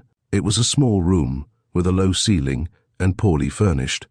The faded curtains and threadbare carpet showed plainly that more than one judge had occupied it, and that legions of accused criminals had passed through it. In front of a table, two men, one old, the judge, the other young, the clerk, were signing and classifying papers. These papers related to the Favoral case, and were all endorsed in large letters, Mutual Credit Company. As soon as Maxence appeared, the judge rose, and after measuring him with a clear and cold look, "Who are you?" he interrogated. In a somewhat husky voice, Maxence stated his name and surname. "Ah, you are Vincent Favoral's son," interrupted the judge. "And it was you who helped him escape through the window? I was going to send you a summons this very day, but since you are here, so much the better. You have something important to communicate, I have been told. Very few people, even among the most strictly honest, can overcome a certain unpleasant feeling when, having crossed the threshold of the Palace of Justice, they find themselves in presence of a judge. More than almost anyone else, Maxence was likely to be accessible to that vague and inexplicable feeling, and it was with an effort that he answered, "On Saturday evening, the Baron de Thaler called at our house a few minutes before the commissary. After loading my father with reproaches, he invited him to leave the country, and in order to facilitate his flight, he handed him these 15,000 francs. My father declined to accept them, and at the moment of parting, he recommended to me particularly to return them to Monsieur de Thaler. I thought it best to return them to you, sir." "Why?" "Because I wish the fact known to you of the money having been offered and refused." M. Barban d'Avranches was quietly stroking his whiskers, once of a bright red, but now almost entirely white. "Is this an insinuation against the manager of the Mutual Credit?" he asked. Maxence looked straight at him, and in a tone which affirmed precisely the reverse, "I accuse no one," he said. "I must tell you," resumed the judge, "that M. de Thaler has himself informed me of this circumstance. When he called at your house, he was ignorant, as yet, of the extent of the embezzlements, and was in hopes of being able to hush up the affair. That's why he wished his cashier to start for Belgium. This system of helping criminals to escape the just punishment of their crimes is to be bitterly deplored, but it is quite the habit of your financial magnates, who prefer sending some poor devil of an employee to hang himself abroad than run the risk of compromising their credit by confessing that they have been robbed." Maxence might have had a great deal to say, but M. de Tregaz had recommended him the most extreme reserve. He remained silent. "On the other hand," resumed the judge, The refusal to accept the money so generously offered does not speak in favor of Vincent Favoral. He was well aware when he left that it would require a great deal of money to reach the frontier, escape pursuit, and hide himself abroad. And, if he refused the 15,000 francs, it must have been because he was well provided for already. Tears of shame and rage started from Maxence's eyes. "I am certain, sir," he exclaimed, "that my father went off without a sou. What has become of the millions, then?" he asked coldly. Maxence hesitated. Why not mention his suspicions? He dared not. "My father speculated at the bourse," he stammered, "and he led a scandalous conduct, keeping up away from home, a style of living which must have absorbed immense sums. We knew nothing of it, sir, and our first suspicions were aroused by what the commissary of police told us." The judge insisted no more, and in a tone which indicated that his question was a mere matter of form, and he attached but little importance to the answer. "You have no news from your father?" he asked. "None whatever." "And you have no idea where he has gone?" "None in the least." M. d'Avranches had already resumed his seat at the table, and was again busy with his papers. "You may retire," he said. "You will be notified if I need you." Maxence felt much discouraged when he joined M. de Tregar's at the entrance of the gallery. "The judge is convinced of M. de Thaller's entire innocence," he said, but as soon as he had narrated, with a fidelity that did honor to his memory, all that had just occurred, "Nothing is lost yet," declared M. de Tregar's, and taking from his pocket the bill for 2 trunks, which had been found in M. Favoral's portfolio, "There," he said, "we shall know our fate." Chapter 34. M. de Tregar's and Maxence were in luck. They had a good driver and a fair horse, and in 20 minutes they were at the trunk store. As soon as the cab stopped, "Well," exclaimed M. de Tregar's, "I suppose it has to be done." And with the look of a man who has made up his mind to do something which is extremely repugnant to him, he jumped out and, followed by Maxence, entered the shop. It was a modest establishment, and the people who kept it, husband and wife, seeing 2 customers coming in, rushed to meet them with that welcoming smile which blossoms upon the lips of every Parisian shopkeeper. "What will you have, gentlemen?" And with wonderful volubility, they went on enumerating every article which they had for sale in their shop, from the indispensable necessary, containing 77 pieces of solid silver and costing 4,000 francs, down to the humblest carpet-bag at 39 cents. But Marius de Tregar's interrupted them as soon as he could get an opportunity, and showing them their bill, "It was here, wasn't it," he inquired, "that the 2 trunks were bought which are charged in this bill?" "Yes, sir," answered simultaneously both husband and wife. "When were they delivered?" "Our porter went to deliver them, less than 2 hours after they were bought." "Where?" By this time the shopkeepers were beginning to exchange uneasy looks. "Why do you ask?" inquired the woman in a tone which indicated that she had the settled intention not to answer. "Unless, for good and valid reason. To obtain the simplest information is not always as easy as might be supposed. The suspicion of the Parisian tradesman is easily aroused, and, as his head is stuffed with stories of spies and robbers, as soon as he is questioned he becomes as dumb as an oyster." But M. de Tregar's had foreseen the difficulty. "I beg you to believe, madame," he went on, "that my questions are not dictated by an idle curiosity. Here are the facts. A relative of ours, a man of a certain age, of whom we are very fond, and whose head is a little weak, left his home some 48 hours since. We are looking for him, and we are in hopes, if we find these trunks, to find him at the same time."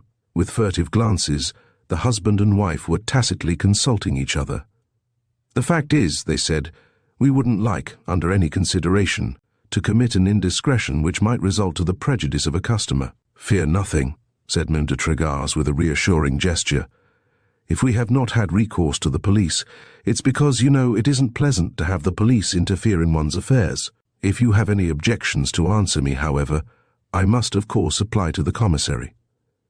The argument proved decisive. "If that's the case," replied the woman, "I am ready to tell all I know." "Well then, madame, what do you know?"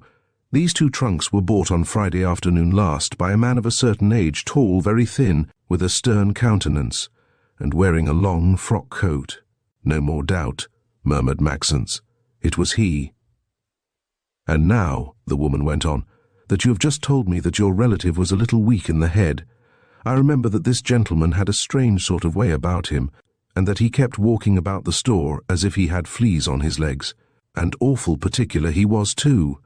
Nothing was handsome enough and strong enough for him, and he was anxious about the safety locks, as he had, he said, many objects of value, papers and securities to put away." "And where did he tell you to send the 2 trunks?" "Rue St, to Wait a minute, I have the name at the end of my tongue. You must have it on your books too," remarked M. de Trégas. The husband was already looking over his blotter. "April 26th, 1872, he said. 26, here it is. 2 leather trunks, patent safety locks, Mlle. Cadell, 49 Rue du Cercle." Without too much affectation, M. de Trégas had drawn near to the shopkeeper and was looking over his shoulder. "What is that?" he asked. "Written there, below the address." "That, sir, is the direction left by the customer, mark on each end of the trunks in large letters, Rio de Janeiro." Maxence could not suppress an exclamation. "Oh!" But the tradesman mistook him, and seizing this magnificent opportunity to display his knowledge, "Rio de Janeiro is the capital of Brazil," he said in a tone of importance. "And your relative evidently intended to go there, and if he has not changed his mind, I doubt whether you can overtake him, for the Brazilian steamer was to have sailed yesterday from Havre."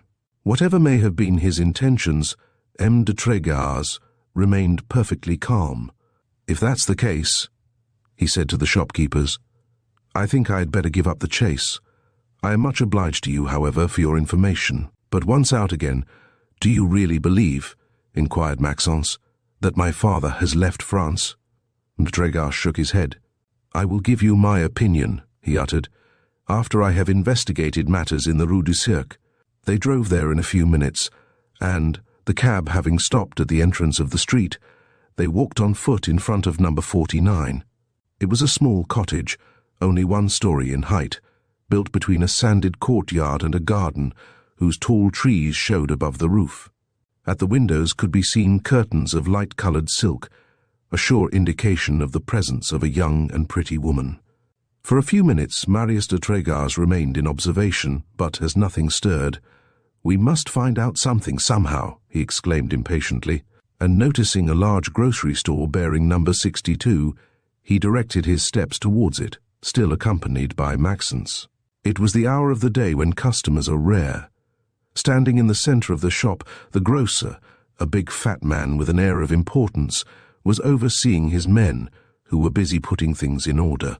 M. de Trégas took him aside, and with an accent of mystery, "I am," he said, "a clerk with M. Drayton, the jeweller in the Rue de la Paix, and I come to ask you one of those little favours which tradespeople owe to each other." A frown appeared on the fat man's countenance. He thought perhaps that M. Drayton's clerks were rather too stylish-looking, or else perhaps he felt apprehensive of one of those numerous petty swindles of which shopkeepers are constantly the victims. "What is it?" said he. "Speak." "I am on my way," spoke M. de Trégas, "to deliver a ring which a lady purchased of us yesterday. She is not a regular customer, and has given us no references. If she doesn't pay, shall I leave the ring? My employer told me, 'Consult some prominent tradesman of the neighbourhood, and follow his advice.'" Prominent tradesman. Delicately tickled vanity was dancing in the grocer's eyes. "What is the name of the lady?" he inquired. "Mlle. Cadell." The grocer burst out laughing. "In that case, my boy," he said, tapping familiarly the shoulder of the so-called clerk, "whether she pays or not, you can deliver the article." The familiarity was not, perhaps, very much to the taste of the Marquis de Trégas. No matter. "She is rich, then, that lady?" he said. "Personally, no, but she is protected by an old fool who allows her all her fancies." "Indeed. It is scandalous, and you cannot form an idea of the amount of money that is spent in that house. Horses, carriages, servants, dresses, balls, dinners, card-playing all night, a perpetual carnival. It must be ruinous." M. de Trégas never winced. "And the old man who pays?" he asked. "Do you know him?" "I have seen him pass, a tall, lean old fellow, who doesn't look very rich either. But excuse me, here is a customer I must wait upon." Having walked out into the street, "We must separate now," declared M. de Trégas to Maxence. "What? You wish to go and wait for me in that café yonder at the corner of the street? I must see that Zélie Cadel and speak to her." And without suffering an objection on the part of Maxence, he walked resolutely up to the cottage gate and rang vigorously. At the sound of the bell, one of those servants stepped out into the yard who seem manufactured on purpose, heaven knows where, for the special service of young ladies who keep house. A tall rascal with sallow complexion and straight hair, a cynical eye, and a low, impudent smile. "What do you wish, sir?" he inquired through the grating. "That you should open the door first," uttered M. de Trégas, with such a look and such an accent that the other obeyed at once. "And now," he added, "go and announce me to Zélie Cadel." "Madame is out," replied the valet, and noticing that M. de Trégas shrugged his shoulders. "Upon my word," he said, "she has gone to the Bois with one of her friends. If you won't believe me, ask my comrades there."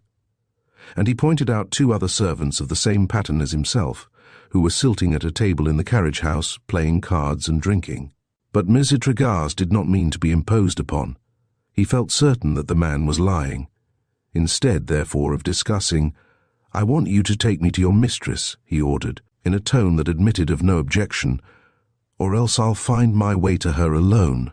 It was evident that he would do just as he said, by force if needs be. The valet saw this, and after hesitating a moment longer, "Come along, then," he said. "Since you insist so much, we'll talk to the chambermaid." And having led M. de Trégas into the vestibule, he called out, "Mademoiselle Amanda." A woman at once made her appearance who was a worthy mate for the valet. She must have been about 40, and the most alarming duplicity could be read upon her features, deeply pitted by the small pox. She wore a pretentious dress, an apron like a stage servant, and a cap profusely decorated with flowers and ribbons. "Here is a gentleman," said the valet, "who insists upon seeing Madame. You fix it with him." Better than her fellow servant Mel. Amanda could judge with whom she had to deal. A single glance at this obstinate visitor convinced her that he was not one who can be easily turned off. Putting on, therefore, her pleasantest smile, thus displaying at the same time her decayed teeth, "The fact is that Monsieur will very much disturb Madame," she observed. "I shall excuse myself. But I'll be scolded." Instead of answering, M. de Trégas took a couple of 20-franc notes out of his pocket and slipped them into her hand. "Please follow me to the parlour, then," she said with a heavy sigh. M. de Trégas did so, whilst observing everything around him with the attentive perspicacity of a deputy sheriff preparing to make out an inventory. Being double, the house was much more spacious than could have been thought from the street, and arranged with that science of comfort which is the genius of modern architects. The most lavish luxury was displayed on all sides, not that solid, quiet, and harmonious luxury which is the result of long years of opulence, but the coarse, loud, and superficial luxury of the parvenu, who is eager to enjoy quick, and to possess all that he has craved from others. The vestibule was a folly, with its exotic plants climbing along crystal trellises, and its Sèvres and china jardinières filled with gigantic azaleas, and along the gilt railing of the stairs marble and bronze statuary was intermingled with masses of growing flowers. It must take 20,000 francs a year to keep up this conservatory alone, thought M. de Trégas. Meantime, the old chambermaid opened a satinwood door with silver lock. "That's the parlour," she said. "Take a seat whilst I go and tell Madame." In this parlour everything had been combined to dazzle. Furniture, carpets, hangings, everything was rich, too rich, furiously, incontestably, obviously rich. The chandelier was a masterpiece, the clock an original and unique piece of work. The pictures hanging upon the wall were all signed with the most famous names. To judge of the rest by what I have seen, thought M. de Trégas, there must have been at least 400,000 or 500,000 francs spent on this house. And, although he was shocked by a quantity of details which betrayed the most absolute lack of taste, he could hardly persuade himself that the cashier of the Mutual Credit could be the master of this sumptuous dwelling. and he was asking himself whether he had not followed the wrong scent, when a circumstance came to put an end to all his doubts. Upon the mantelpiece, in a small velvet frame, was Vincent Favoral's portrait. M. de Tregas had been seated for a few minutes and was collecting his somewhat scattered thoughts when a slight grating sound and a rustling noise made him turn around. Mademoiselle Cadell was coming in. She was a woman of some 25 or 6, rather tall, lithe, and well-made. Her face was pale and worn, and her heavy dark hair was scattered over her neck and shoulders. She looked at once sarcastic and good-natured, impudent and naive, with her sparkling eyes, her turned-up nose, and wide mouth furnished with teeth, sound and white, like those of a young dog. She had wasted no time upon her dress, for she wore a plain blue cashmere wrapper, fastened at the waist with a sort of silk scarf of similar colour. From the very threshold, "Dear me," she exclaimed, "how very singular." M. de Tregas stepped forward. "What?" he inquired. "Oh, nothing," she replied, "nothing at all." And without ceasing to look at him with a wondering eye, but suddenly changing her tone of voice, "And so, sir," she said, "my servants have been unable to keep you from forcing yourself into my house." "I hope, madame," said M. de Tregas with a polite bow, "that you will excuse my persistence. I come for a matter which can suffer no delay." She was still looking at him obstinately. "Who are you?" she asked. "My name will not afford you any information. I am the Marquis de Tregas." "Tregas," she repeated, looking up at the ceiling as if in search of an inspiration. "Tregas, never heard of it." And throwing herself into an armchair, "Well, sir, what do you wish with me then? Speak." He had taken a seat near her and kept his eyes riveted upon hers. "I have come, madame," he replied, "to ask you to put me in the way to see and speak to the man whose photograph is there on the mantelpiece." He expected to take her by surprise, and that by a shudder, a cry, a gesture, she might betray her secret. Not at all. "Are you, then, one of M. Vincent's friends?" she asked quietly. M. de Tregas understood, and this was subsequently confirmed, that it was under his Christian name of Vincent alone that the cashier of the Mutual Credit was known in the Rue St. "Yes, I am a friend of his," he replied, "and if I could see him, I could probably render him an important service." "Well, you are too late." "Why?" "Because M. Vincent put off more than 24 hours since." "Are you sure of that?" "As sure as a person can be who went to the railway station yesterday with him and all his baggage." "You saw him leave?" "As I see you." "Where was he going?" "To Havre, to take the steamer for Brazil, which was to sail on the same day, so that by this time he must be awfully seasick." "And you really think that it was his intention to go to Brazil?" "He said so. It was written on his 36 trunks in letters half a foot high. Besides, he showed me his ticket." "Have you any idea what could have induced him to expatriate himself thus at his age?" "He told me he had spent all his money, and also some of other people's, that he was afraid of being arrested, and that he was going yonder to be quiet, and try to make another fortune." Was Mademoiselle speaking in good faith? To ask the question would have been rather naive, but an effort might be made to find out. Carefully concealing his own impressions, and the importance he attached to this conversation, "I pity you sincerely, madame," resumed M. de Tregas, "for you must be sorely grieved by this sudden departure." "Me," she said in a voice that came from the heart, "I don't care a straw." Marquis de Tregas knew well enough the ladies of the class to which he supposed that Mademoiselle Cadell must belong, not to be surprised at this frank declaration. "And yet," he said, "you are indebted to him for the princely magnificence that surrounds you here, of course. He being gone, as you say, will you be able to keep up your style of living?" Half raising herself from her seat, "I haven't the slightest idea of doing so," she exclaimed. "Never in the whole world have I had such a stupid time as for the last 5 months that I have spent in this gilded cage. What a bore, my beloved brethren! I am yawning still at the mere thought of the number of times I have yawned in it." M. de Tregas's gesture of surprise was the more natural that his surprise was immense. "You are tired being here?" he said. "To death. And you have only been here 5 months?" "Dear me, yes, and by the merest chance too, you'll see. One day at the beginning of last December, I was coming from, but no matter where I was coming from. At any rate, I hadn't a cent in my pocket, and nothing but an old calico dress on my back, and I was going along, not in the best of humor, as you may imagine, when I feel that someone is following me. Without looking around, and from the corner of my eye, I look over my shoulder, and I see a respectable-looking old gentleman, wearing a long frock coat. Vincent, in his own natural person, and who was walking. I quietly begin to walk slower, and as soon as we come to a place where there was hardly anyone, he comes up alongside of me. Something comical must have happened at this moment, which Mlle. Cadell said nothing about, for she was laughing most heartily, a frank and sonorous laughter. Then, she resumed, he begins at once to explain that I remind him of a person whom he loved tenderly, and whom he has just had the misfortune to lose, adding that he would deem himself the happiest of men if I would allow him to take care of me, and ensure me a brilliant position. You see, that rascally Vincent, said Intrigue, just to be saying something. Mlle. shook her head.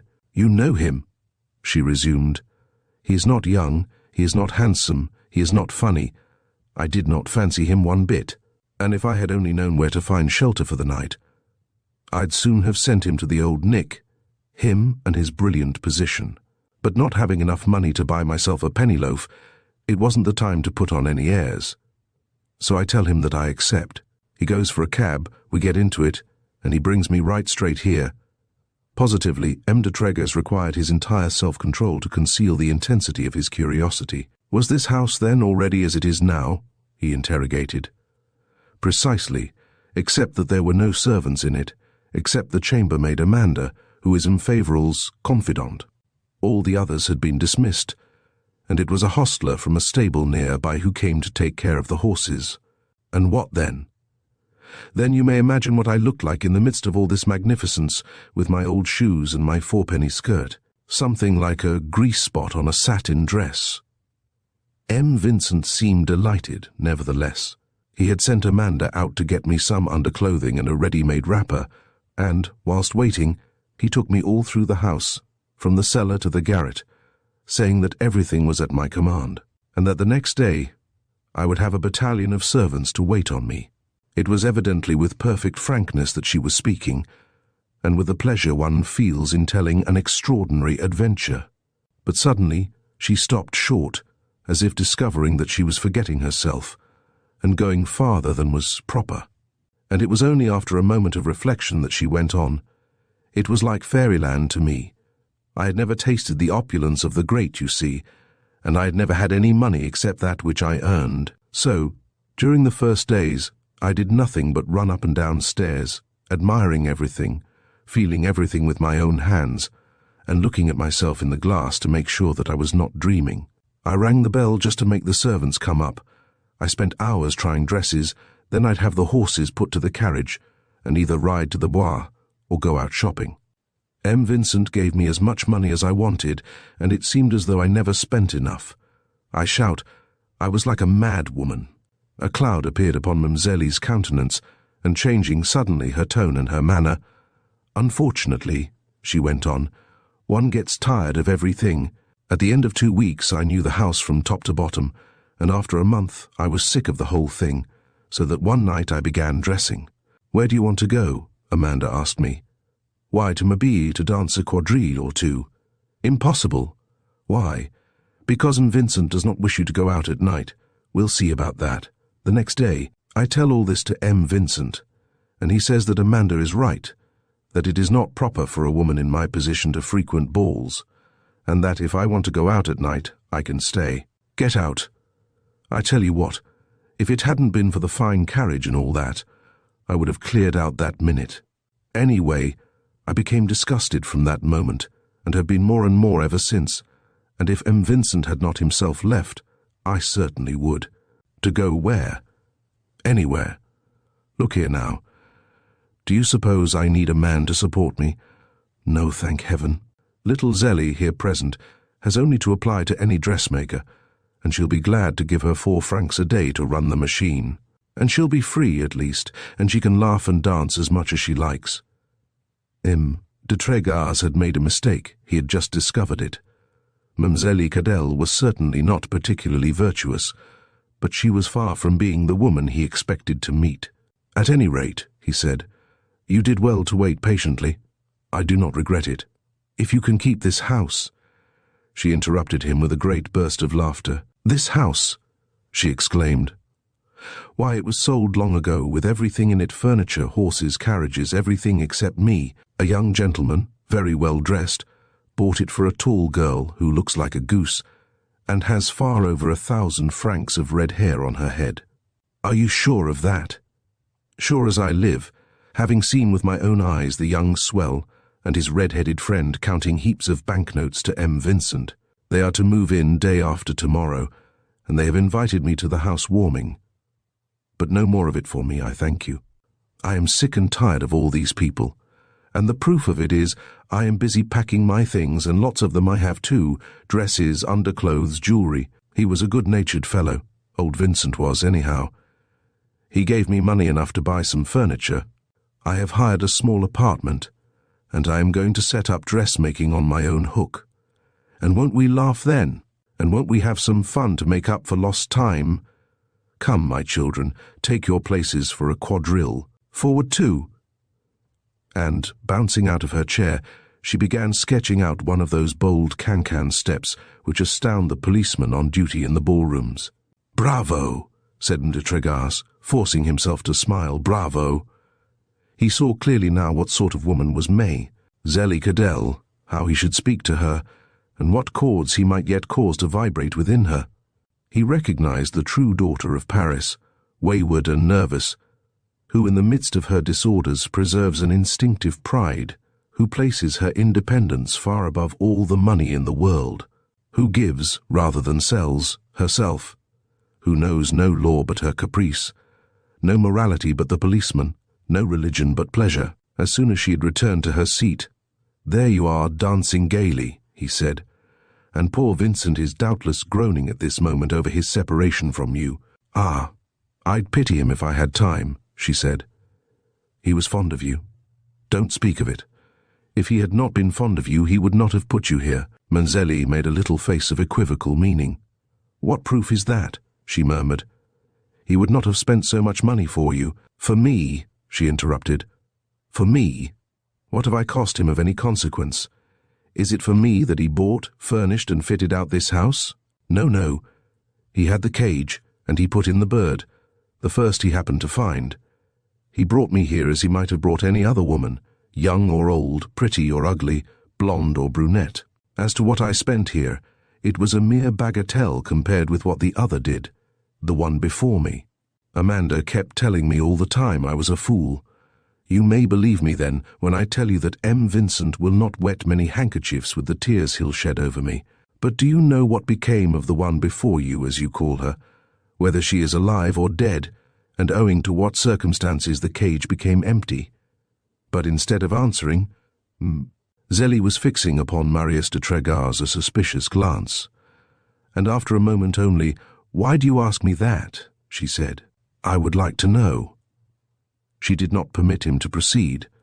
Rising from her seat and stepping briskly up to him, "Do you belong to the police by chance?" she asked in a tone of mistrust. If she was anxious, it was evidently because she had motives of anxiety which she had concealed. If 2 or 3 times she had interrupted herself, it was because, manifestly, she had a secret to keep. If the idea of police had come into her mind, it is because, very probably, they had recommended her to be on her guard. De Tregars understood all this, and also that he had tried to go too fast. "Do I look like a secret police agent?" he asked. She was examining him with all her power of penetration. "Not at all, I confess," she replied. "But if you are not one, how is it that you come to my house, without knowing me from this side of sole leather, to ask me a whole lot of questions, which I am fool enough to answer?" "I told you I was a friend of Favoral." "Who's that Favoral?" "That's Vincent's real name, madame." She opened her eyes wide. "You must be mistaken. I never heard him called anything but Vincent." "It is because he had especial motives for concealing his personality. The money he spent here did not belong to him. He took it. He stole it from the mutual credit company where he was cashier and where he left a deficit of 12 millions. Mazelli stepped back as though she had trodden on a snake. "It's impossible," she cried. "It is the exact truth. Haven't you seen in the papers the case of Vincent Favoral, cashier of the mutual credit?" And taking a paper from his pocket, he handed it to the young woman, saying, "Read." But she pushed it back, not without a slight blush. "Oh, I believe you," she said. "The fact is," and Marius understood it, she did not read very fluently. "The worst of Vincent Favoral's conduct," he resumed, "is that, while he was throwing away money here by the handful, he subjected his family to the most cruel privations. Oh! He refused the necessaries of life to his wife, the best and the worthiest of women. He never gave a cent to his son, and he deprived his daughter of everything." "Ah, if I could have suspected such a thing," murmured Mazelli. "Finally, and to cap the climax, he has gone, leaving his wife and children literally without bread." Transported with indignation, "Why, that man must have been a horrible old scoundrel," exclaimed the young woman. This is just the point to which M. de Trégas wished to bring her. "And now," he resumed, "you must understand the enormous interest we have in knowing what has become of him. I have already told you." M. de Trégas had risen in his turn, taking Mazelli's hands and fixing upon her one of those acute looks which search for the truth down to the innermost recesses of the conscience. "Come, my dear child," he began in a penetrating voice. "You are a worthy and honest girl. Will you leave in the most frightful despair a family who appeal to your heart? Be sure that no harm will ever happen through us to Vincent Favoral." She raised her hand, as they do to take an oath in a court of justice, and in a solemn tone, "I swear," she uttered, "that I went to the station with M. Vincent, that he assured me that he was going to Brazil, that he had his passage ticket, and that all his baggage was marked Rio de Janeiro." The disappointment was great, and M. de Trégas manifested it by a gesture. "At least," he insisted, "tell me who the woman was whose place you took here." But already had the young woman returned to her feeling of mistrust. "How in the world do you expect me to know?" she replied. "Go and ask Amanda. I have no accounts to give you. Besides, I have to go and finish packing my trunks. So goodbye, and enjoy yourself." And she went out so quick that she caught Amanda, the chambermaid, kneeling behind the door. So that woman was listening, thought M. de Trégas, anxious and dissatisfied. But it was in vain that he begged Mazelli to return and to hear a single word more. She disappeared, and he had to resign himself to leave the house without learning anything more for the present. He had remained there very long, and he was wondering, as he walked out, whether Maxence had not got tired waiting for him in the little café where he had sent him.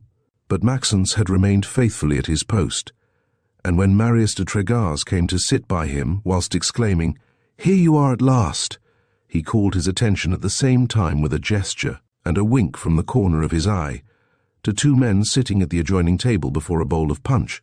Certain now that M. de Trégas would remain on the lookout, Maxence was knocking on the table with his fist to call the waiter, who was busy playing billiards with a customer.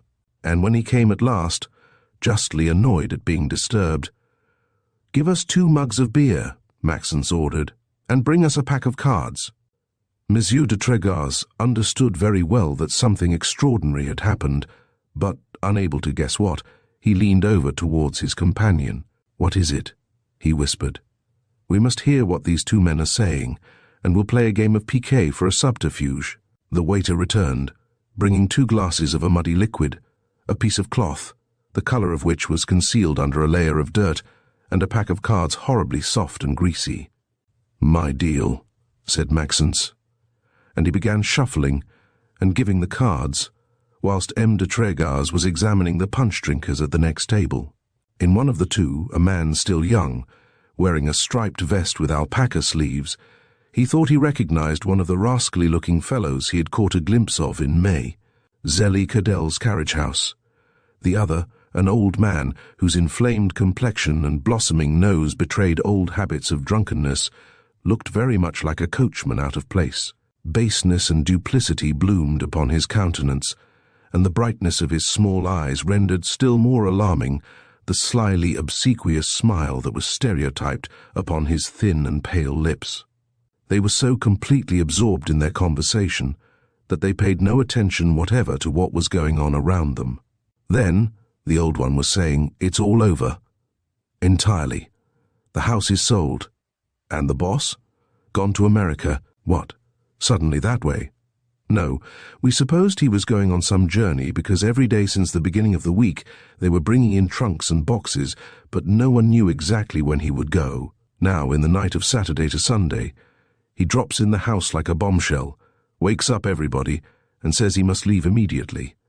At once we harness up, we load the baggage up, we drive him to the Western Railway station, and goodbye. Vincent. And the young lady? She's got to get out in the next 24 hours, but she don't seem to mind it one bit. The fact is, we are the ones who grieve the most, after all. Is it possible? It is so. She was a good girl, and we won't soon find one like her. The old man seemed distressed. Bad luck, he growled. I would have liked that house myself. Oh, I dare say you would. And there is no way to get in? Can't tell. It will be well to see the others, those who have bought. But I mistrust them. They look too stupid not to be mean. Listening intently to the conversation of these two men, it was mechanically and at random that M. de Trégars and Maxence threw their cards on the table and uttered the common terms of the game of piquet. 5 cards, tierce, Major, 3 aces. Meantime the old man was going on. Who knows but what Vincent may come back? No danger of that. Why? The other looked carefully around, and seeing only 2 players absorbed in their game. Because, he replied. Vincent is completely ruined, it seems. He spent all his money, and a good deal of other people's money besides. Amanda, the chambermaid, told me, and I guess she knows. You thought he was so rich. He was. But no matter how big a bag is, if you keep taking out of it, you must get to the bottom. Then he spent a great deal?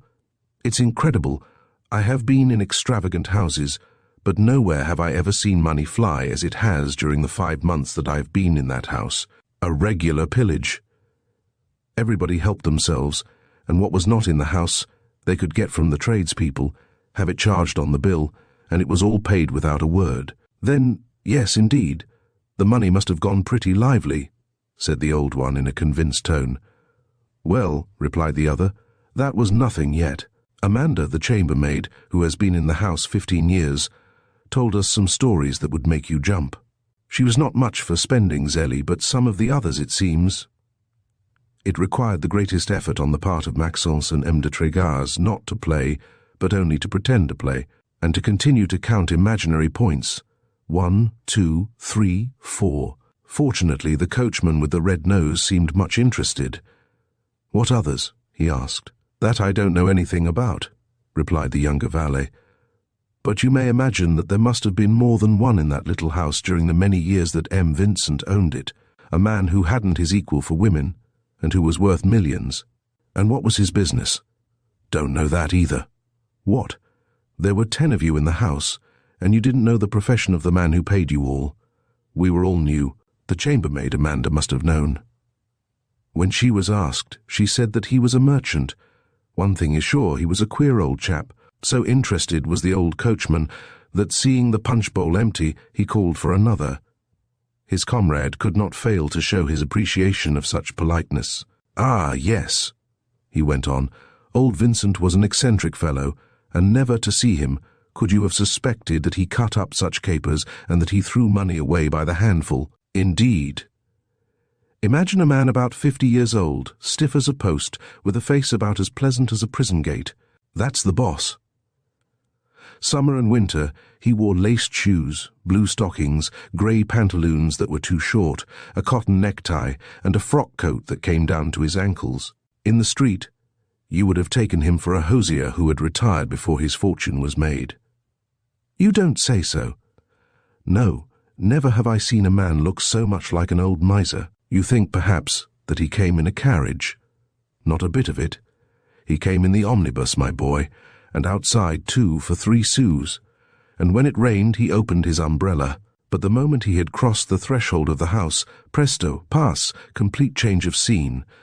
The miser became Pacha. He took off his old duds, put on a blue velvet robe, and then there was nothing handsome enough, nothing good enough, nothing expensive enough for him. And, when he had acted the my lord to his heart's content, he put on his old traps again, resumed his prison gate face, climbed up on top of the omnibus, and went off as he came. And you were not surprised, all of you, at such a life? Very much so. And you did not think that these singular whims must conceal something? Oh, but we did. And you didn't try to find out what that something was? How could we? Was it very difficult to follow your boss and ascertain where he went after leaving the house? Certainly not. But what then? Why, he replied, you would have found out his secret in the end, and then you would have gone to him and told him, "Give me so much or I peach." Chapter. This story of M. Vincent, as told by these two honest companions, was something like the vulgar legend of other people's money, so eagerly craved and so madly dissipated. Easily gotten wealth is easily gotten rid of. Stolen money has fatal tendencies and turns irresistibly to gambling, horse jockeys, fast women, all the ruinous fancies, all the unwholesome gratifications. They are rare indeed among the daring cutthroats of speculation, those to whom their ill-gotten gain proves of real service, so rare that they are pointed out, and are as easily numbered as the girls who leap some night from the street to a 10,000-franc apartment and manage to remain there. Seized with the intoxication of sudden wealth, they lose all measure and all prudence. Whether they believe their luck inexhaustible or fear a sudden turn of fortune, they make haste to enjoy themselves, and they fill the noted restaurants, the leading cafes, the theatres, the clubs, the racecourses with their impudent personality, the clash of their voice, the extravagance of their mistresses, the noise of their expenses, and the absurdity of their vanity. And they go on, lavishing other people's money, until the fatal hour of one of those disastrous liquidations which terrify the courts and the exchange, and cause pallid faces and a gnashing of teeth in the street, until the moment when they have the choice between a pistol shot, which they never choose, the criminal court, which they do their best to avoid, and a trip abroad. What becomes of them afterwards? To what gutters do they tumble from fall to fall? Does anyone know what becomes of the women who disappear suddenly after 2 or 3 years of follies and of splendors? But it happens sometimes, as you step out of a carriage in front of some theatre, that you wonder where you have already seen the face of the wretched beggar who opens the door for you, and in a husky voice claims his 2 sous. You saw him at the Café Riche, during the 6 months that he was a big financier. Some other time you may catch, in the crowd, snatches of a strange conversation between 2 crapulous rascals. It was at the time, says one, when I drove that bright chestnut team that I had bought for 20,000 francs of the eldest son of the Duc de Sairmeuse. I remember, replies the other, for at that moment I gave 6,000 francs a month to little cabriole of the varieties, and, improbable as this may seem, it is the exact truth, for one was manager of a manufacturing enterprise that sank 10 millions, and the other was at the head of a financial operation that ruined 500 families. They had houses like the one in the Rue St, mistresses more expensive than Mem, Zélie Cadel, and servants like those who were now talking within a step of Maxence and Marius de Trégar's. The latter had resumed their conversation, and the oldest one, the coachman with the red nose, was saying to his younger comrade, "This Vincent affair must be a lesson to you. If ever you find yourself again in a house where so much money is spent, remember that it hasn't cost much trouble to make it, and manage somehow to get as big a share of it as you can. That's what I've always done wherever I have been. And above all, make haste to fill your bag, because you see, in houses like that, one is never sure, one day whether the next, the gentleman will not be at Mazas, and the lady at St. Lazare's." They had done their second bowl of punch and finished their conversation. They paid and left, and Maxence and M. de Trégar's were able at last to throw down their cards. Maxence was very pale, and big tears were rolling down his cheeks. "What disgrace," he murmured. "This, then, is the other side of my father's existence. This is the way in which he spent the millions which he stole, whilst in the Rue St. Gilles he deprived his family of the necessaries of life. and in a tone of utter discouragement, "Now it is indeed all over, and it is useless to continue our search. My father is certainly guilty." But M. de Tregars was not the man thus to give up the game. "Guilty? Yes," he said, "but dupe also." "Whose dupe?" "That's what we'll find out. You may depend upon it." "What? After what we have just heard?" "I have more hope than ever." "Did you learn anything from Memi Zélie Cadell, then?" "Nothing more than you know by those two rascals' conversation." A dozen questions were pressing upon Maxence's lips, but M. de Tregars interrupted him. "In this case, my friend, less than ever must we trust appearances. Let me speak. Was your father a simpleton? No. His ability to dissimulate for years his double existence proves, on the contrary, a wonderful amount of duplicity. How is it, then, that latterly his conduct has been so extraordinary and so absurd? But you will doubtless say it was always such. In that case, I answer you, no, for then his secret could not have been kept for a year. We hear that other women lived in that house before Zélie Cadell. But who were they? What has become of them? Is there any certainty that they have ever existed? Nothing proves it. The servants having been all changed, Amanda, the chambermaid, is the only one who knows the truth, and she will be very careful to say nothing about it. Therefore, all our positive information goes back no farther than 5 months. And what do we hear? That your father seemed to try and make his extravagant expenditures as conspicuous as possible, that he did not even take the trouble to conceal the source of the money he spent so profusely, for he told Mimi Zélie that he was at the end of his tether, and that, after having spent his own fortune, he was spending other people's money. He had announced his intended departure, he had sold the house, and received its price. Finally, at the last moment, what does he do? Instead of going off quietly and secretly like a man who is running away, and who knows that he is pursued, he tells everyone where he intends to go. He writes it on all his trunks, in letters 1/2 a foot high, and then rides in great display to the railway station, with a woman, several carriages, servants, etc. What is the object of all this? To get caught? No, but to start a false scent. Therefore, in his mind, everything must have been arranged in advance. And the catastrophe was far from taking him by surprise. Therefore, the scene with M. de Thala must have been prepared. Therefore, it must have been on purpose that he left his pocketbook behind, with the bill in it that was to lead us straight here. Therefore, all we have seen is but a transparent comedy, got up for our special benefit, and intended to cover up the truth and mislead the law. But Maxence was not entirely convinced. Still, he remarked, those enormous expenses. De Tregars shrugged his shoulders. Have you any idea, he said, what display can be made with 1 million? Let us admit that your father spent 4 millions even. The loss of the mutual credit is 12 millions. What has become of the other 8? And as Maxence made no answer, it is those 8 millions, he added, that I want and that I shall have. It is in Paris that your father is hid, I feel certain. We must find him, and we must make him tell the truth, which I already more than suspect.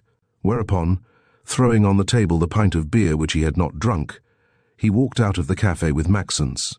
"Here you are at last," exclaimed the coachman, who had been waiting at the corner for over 3 hours, a prey to the utmost anxiety.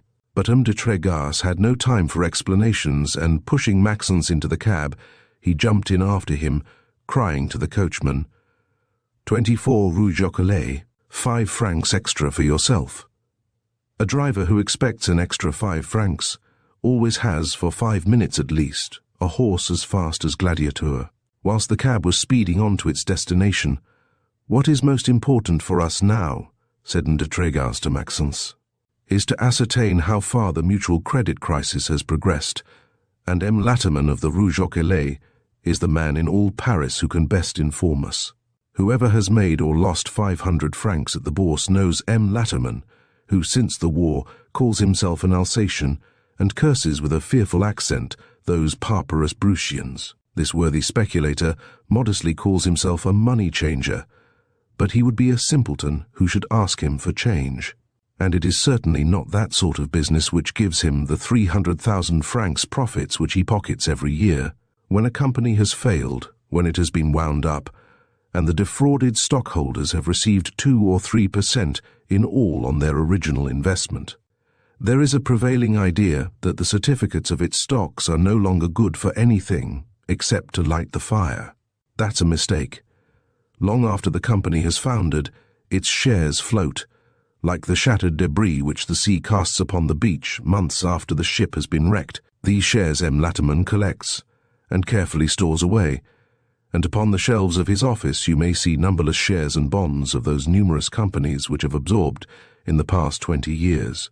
According to some statistics, 1,200 millions, and according to others, 2,000 millions of the public fortune. Say but a word, and his clerks will offer you some Franco-American company, some steam navigation company of Marseille, some coal and metal company of the Asturias, some transcontinental Memphis and El Paso of the United States, some Comart slate works, and hundreds of others which, for the general public, have no value save that of old paper. That is from 3 to 5 cents a pound. And yet speculators are found who buy and sell these rags. In an obscure corner of the bourse may be seen a miscellaneous population of old men with pointed beards and overdressed young men who deal in everything saleable and other things besides. There are found foreign merchants who will offer you stocks of merchandise, goods from auction, good claims to recover, and who at last will take out of their pockets an opera glass, a Geneva watch smuggled in, a revolver, or a bottle of patent hair restorer. Such is the market to which drift those shares which were once issued to represent millions, and which now represent nothing but a palpable proof of the audacity of swindlers and the credulity of their dupes. And there are actually buyers for these shares, and they go up or down according to the ordinary laws of supply and demand, for there is a demand for them. And here comes in the usefulness of M. Latimer's business. Does a tradesman, on the eve of declaring himself bankrupt, wish to defraud his creditors of a part of his assets, to conceal excessive expenses, or cover up some embezzlement, at once he goes to the Rue St, procures a select assortment of cantonal credit, Rostorif mines or Malmason salt works, and puts them carefully away in his safe. And when the receiver arrives, "There are my assets," he says. "I have there some 20, 50, or 100,000 francs of stocks, the whole of which is not worth 5 francs today, but it isn't my fault. I thought it a good investment, and I didn't sell, because I always thought the price would come up again."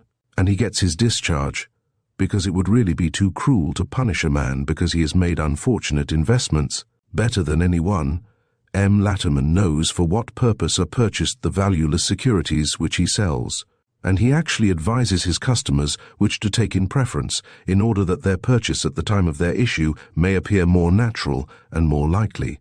Nevertheless, he claims to be a perfectly honest man, and declares that he is no more responsible for the swindles that are committed by means of his stocks than a gunsmith for a murder committed with a gun that he has sold.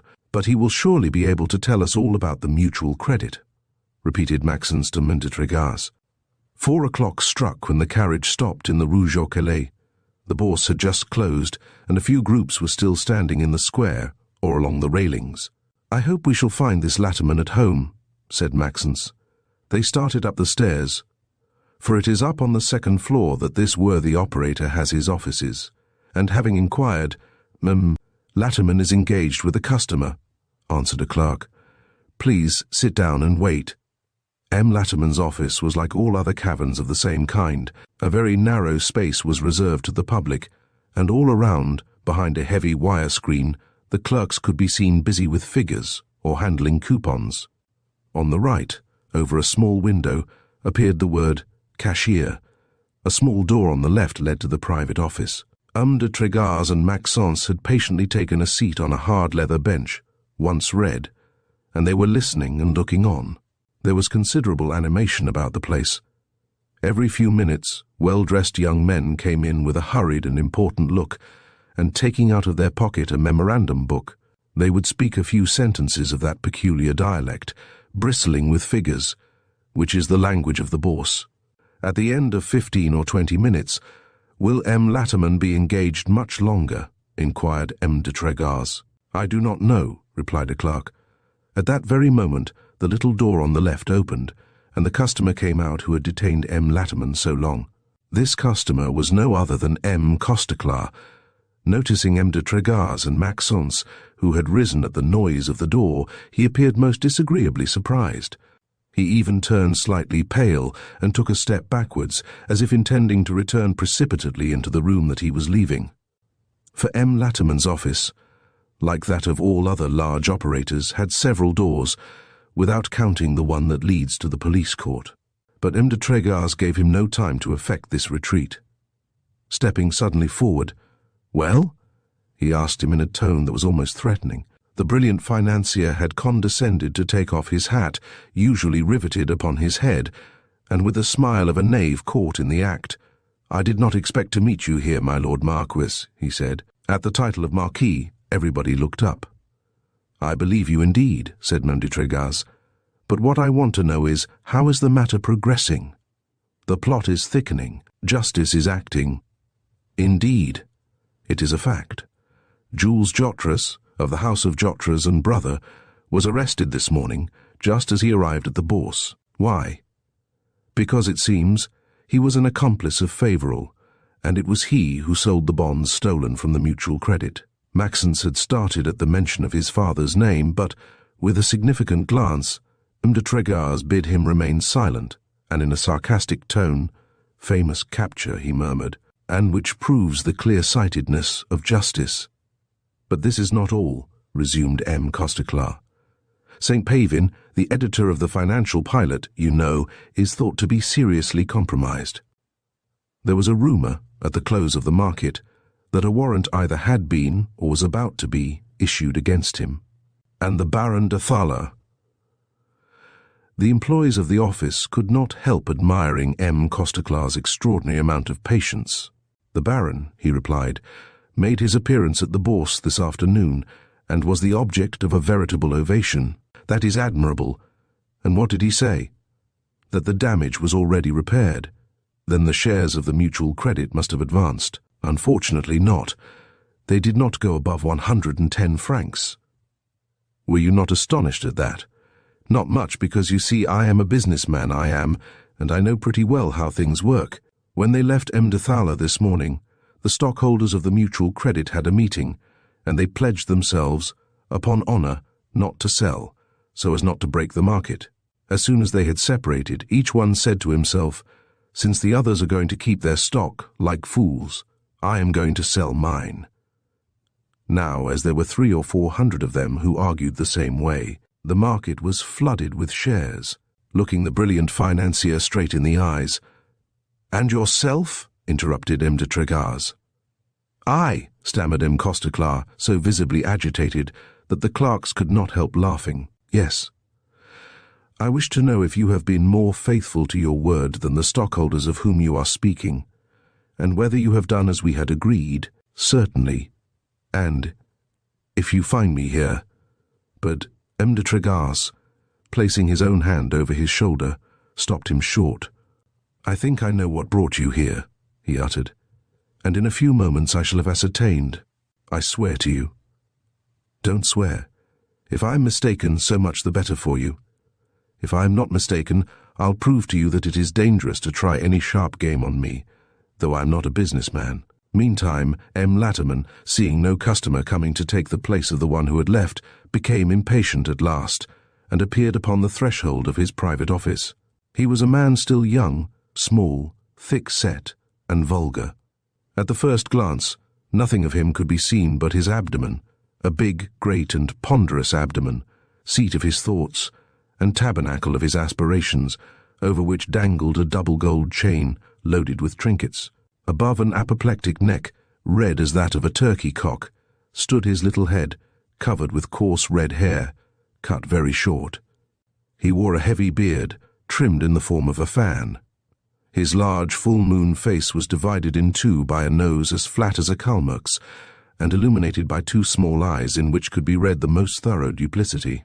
Seeing M. de Tregars and M. Costeclar engaged in conversation, "Why, you know each other?"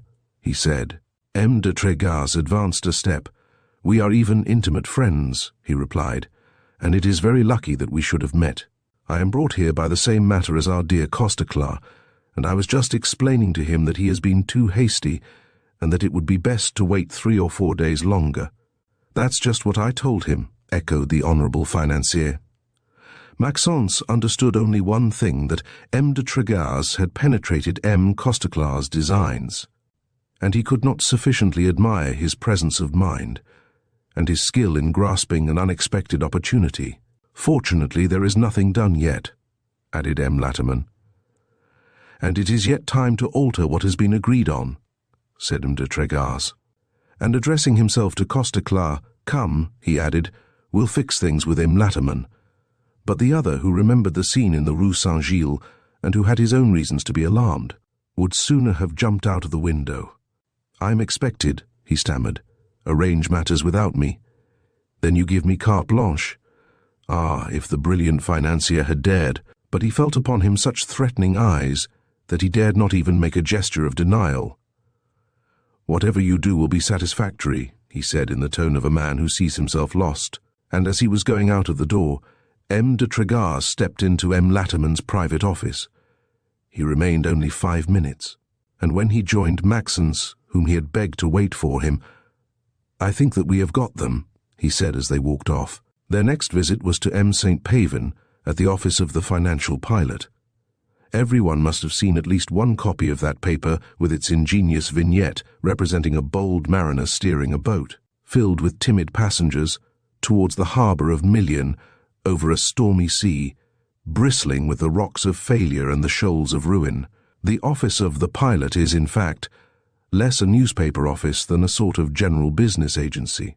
As at M. Latimer's, there are clerks scribbling behind wire screens, small windows, a cashier, and an immense blackboard, on which the latest quotations of the rente and other French and foreign securities are written in chalk, as the pilot spends some 100,000 francs a year in advertising in order to obtain subscribers. As, on the other hand, it only costs 3 francs a year, it is clear that it is not on its subscriptions that it realizes any profits. It has other sources of income, its brokerages first, for it buys, sells and executes, as the prospectus says, all orders for stocks, bonds or other securities for the best interests of the client. And it has plenty of business. To the opulent brokerages must be added advertising and puffing, another mine. 6 times out of 10, when a new enterprise is set on foot, the organizers send for St. Pavin. Honest men, or knaves, they must all pass through his hands. They know it, and are resigned in advance. "We rely upon you," they say to him. "What advantages have you to offer?" he replies. Then they discuss the operation, the expected profits of the new company, and M. St. Pavin's demands. For 100,000 francs he promises bursts of lyrism. For 50,000 he will be enthusiastic only. 20,000 francs will secure a moderate praise of the affair. 10,000, a friendly neutrality. And if the said company refuses any advantages to the pilot, "Ah, you must beware," says St. Pavin, and from the very next number he commences his campaign. He is moderate at first, and leaves a door open for his retreat. He puts forth doubts only. He does not know much about it. It may be an excellent thing, it may be a wretched one. The safest is to wait and see. That's the first hint. If it remains without result, he takes up his pen again, and makes his doubts more pointed. He knows how to steer clear of libel suits, how to handle figures so as to demonstrate, according to the requirements of the case, that 2 and 2 make 3, or make 5. It is seldom that before the 3rd article the company does not surrender at discretion. All Paris knows him, and he has many friends.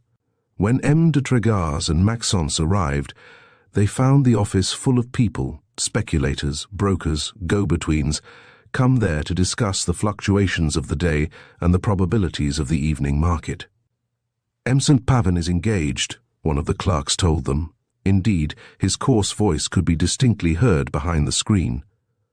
Soon he appeared, showing out an old gentleman who seemed utterly confused at the scene, and to whom he was screaming, "No, sir, no!" The financial pilot does not take that sort of business, and I find you very bold to come and propose to me at the penny rascality.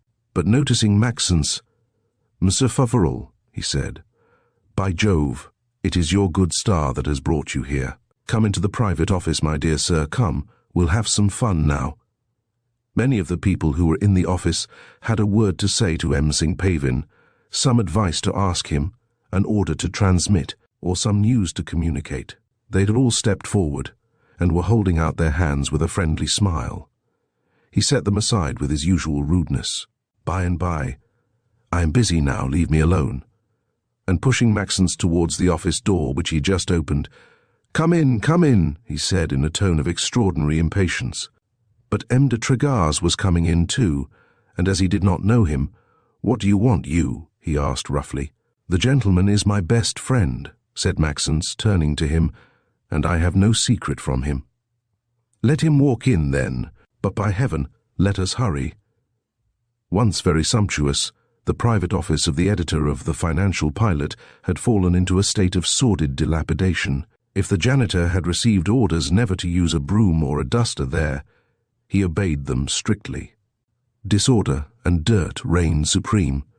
Papers and manuscripts lay in all directions, and on the broad sofas the mud from the boots of all those who had lounged upon them had been drying for months. On the mantelpiece, in the midst of some half-dozen dirty glasses, stood a bottle of Madeira, half empty. Finally, before the fireplace, on the carpet, and along the furniture, cigar and cigarette stumps were heaped in profusion. As soon as he had bolted the door, coming straight to Maxence. "What has become of your father?" inquired St. Pavin rudely. Maxence started. That was the last question he expected to hear.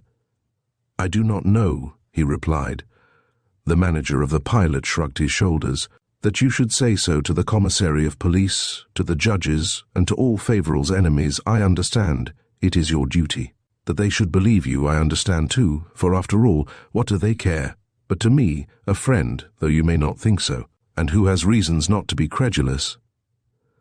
I swear to you that we have no idea where he has taken refuge." Maxence said this with such an accent of sincerity that doubt was no longer possible. St. Pavin's features expressed the utmost surprise. "What?" he exclaimed. "Your father has gone without securing the means of hearing from his family?" "Yes, without saying a word of his intentions to your mother, or your sister, or yourself?" "Without one word, without leaving any money, perhaps?" "We found only an insignificant sum after he left." The editor of the Pilot made a gesture of ironical admiration. "Well, the thing is complete," he said, "and Vincent is a smarter fellow than I gave him credit for, or else he must have cared more for those infernal women of his than anyone supposed." Ms. de Tregas, who had remained hitherto silent, now stepped forward. "What women?" he asked. "How do I know?" he replied roughly. "How could anyone ever find out anything about a man who was more hermetically shut up in his coat than a Jesuit in his gown?" "Costecla. That's another nice bird. Still, he may possibly have discovered something of Vincent's life, for he led him a pretty dance.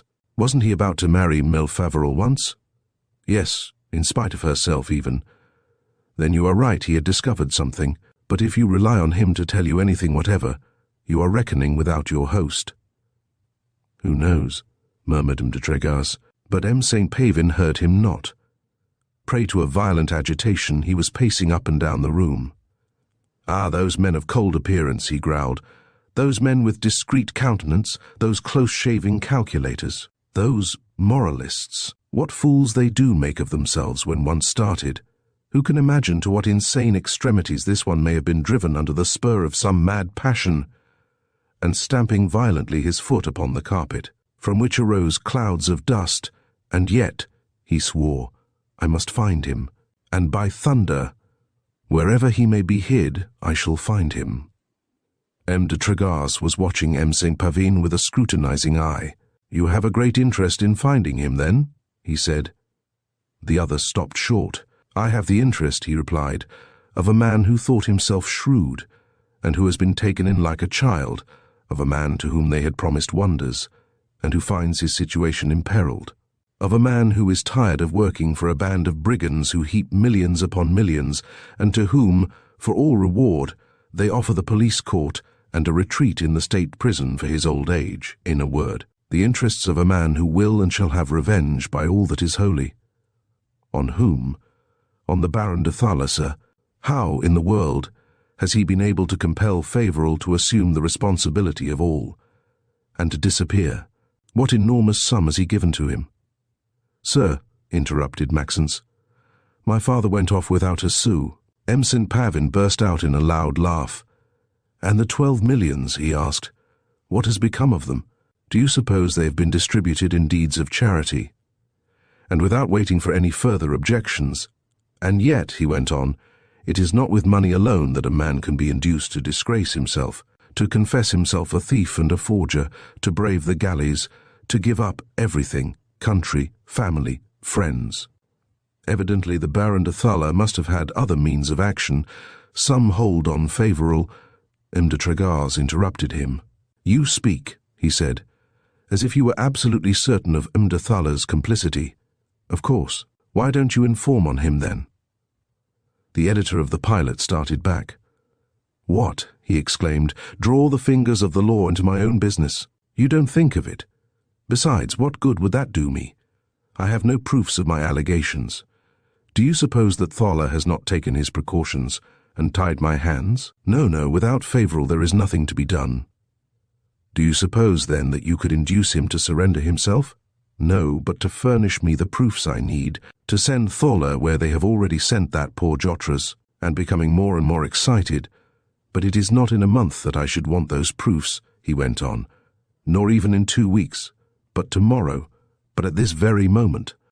Before the end of the week, Thala will have wound up the operation, realized heaven knows how many millions, and put everything in such nice order that justice, who in financial matters is not of the first capacity, will discover nothing wrong. If he can do that, he is safe, he is beyond reach, and will be dubbed a first-class financier. Then to what may he not aspire? Already he talks of having himself elected deputy, and he says everywhere that he has found, to marry his daughter, a gentleman who bears one of the oldest names in France, the Marquis de Tregars. Why, this is the Marquis de Tregars, exclaimed Maxence, pointing to Marius. For the first time, St. Pavin took the trouble to examine his visitor, and he, who knew life too well not to be a judge of men, he seemed surprised. Please excuse me, sir, he uttered with a politeness very different from his usual manner, and permit me to ask you if you know the reasons why M. de Thala is so prodigiously anxious to have you for a son-in-law. I think, replied M. de Tregars coldly, that M. de Thala would not be sorry to deprive me of the right to seek the causes of my father's ruin. But he was interrupted by a great noise of voices in the adjoining room, and almost at once there was a loud knock at the door, and a voice called, "In the name of the law." The editor of the Pilot had become whiter than his shirt. That's what I was afraid of, he said. Thala has got ahead of me, and perhaps I may be lost. Meantime he did not lose his wits. Quick as thought, he took out of a drawer a package of letters, threw them into the fireplace, and set fire to them, saying, in a voice made hoarse by emotion and anger, "No one shall come in until they are burnt." But it required an incredibly long time to make them catch fire, and St. Pavin, kneeling before the hearth, was stirring them up and scattering them to make them burn faster. "And now," said M. de Tregars, "will you hesitate to deliver up the Baron de Thala into the hands of justice?" He turned around with flashing eyes. "Now," he replied, "if I wish to save myself, I must save him too. Don't you understand that he holds me? And seeing that the last sheets of his correspondence were consumed, you may open now," he said to Maxence. Maxence obeyed, and a commissary of police, wearing his scarf of office, rushed into the room, whilst his men, not without difficulty, kept back the crowd in the outer office. The commissary, who was an old hand, and had perhaps been on 100 expeditions of this kind, had surveyed the scene at a glance. Noticing in the fireplace the carbonized debris, upon which still fluttered an expiring flame, "That's the reason, then," he said, "why you were so long opening the door." A sarcastic smile appeared upon the lips of the editor of the Pilot. "Private matters," he replied. "Women's letters. This will be moral evidence against you, sir." "I prefer it to material evidence." Without condescending to notice the impertinence, the commissary was casting a suspicious glance on Maxence and Intrigue. "Who are these gentlemen who are closeted with you?" he asked. "Visitors, sir. This is Emile Favoral, the son of the cashier of the Mutual Credit." "Exactly. And this gentleman is the Marquis de Trégas. You should have opened the door when you heard a knocking in the name of the law," grumbled the commissary. But he did not insist. Taking a paper from his pocket, he opened it, and handing it to Vincent Favoral, "I have orders to arrest you," he said. "Here is the warrant." With a careless gesture, the other pushed it back. "What's the use of reading?" he said. "When I heard of the arrest of that poor Jotres, I guessed at once what was in store for me. It is about the mutual credit swindle, I imagine." "Exactly." "I have no more to do with it than yourself, sir, and I shall have very little trouble in proving it. But that is not your business, and you are going, I suppose, to put the seals on my papers." "Except on those that you have burnt." Vincent Favoral burst out laughing. He had recovered his coolness and his impudence, and seemed as much at ease as if it were the most natural thing in the world. "Shall I be allowed to speak to my clerks?" he asked, "and to give them my instructions?" "Yes," replied the commissary, "but in my presence." The clerks, being called, appeared, consternation depicted upon their countenances, but joy sparkling in their eyes. In reality, they were delighted at the misfortune which befell their employer. "You see what happens to me, my boys," he said, "but don't be uneasy. In less than 48 hours, the error of which I am the victim will be recognized, and I shall be liberated on bail. At any rate, I can rely upon you, can't I?" They all swore that they would be more attentive and more zealous than ever, and then addressing himself to his cashier, who was his confidential and right-hand man, "As to you, Bernard," he said, "you will run to Methuselah's and advise him of what's going on. Let him have funds ready, for all our depositors will want to draw out their money at once. You will then call at the printing office, have my article on the mutual credit kept out, and insert in its place some financial news cut out from other papers. Above all, don't mention my arrest, unless Monsieur de Thaler should demand it. Go ahead, and let the pilot appear as usual, that's important." He had, while speaking, lighted a cigar. The honest man, victim of human iniquity, has not a firmer and more tranquil countenance.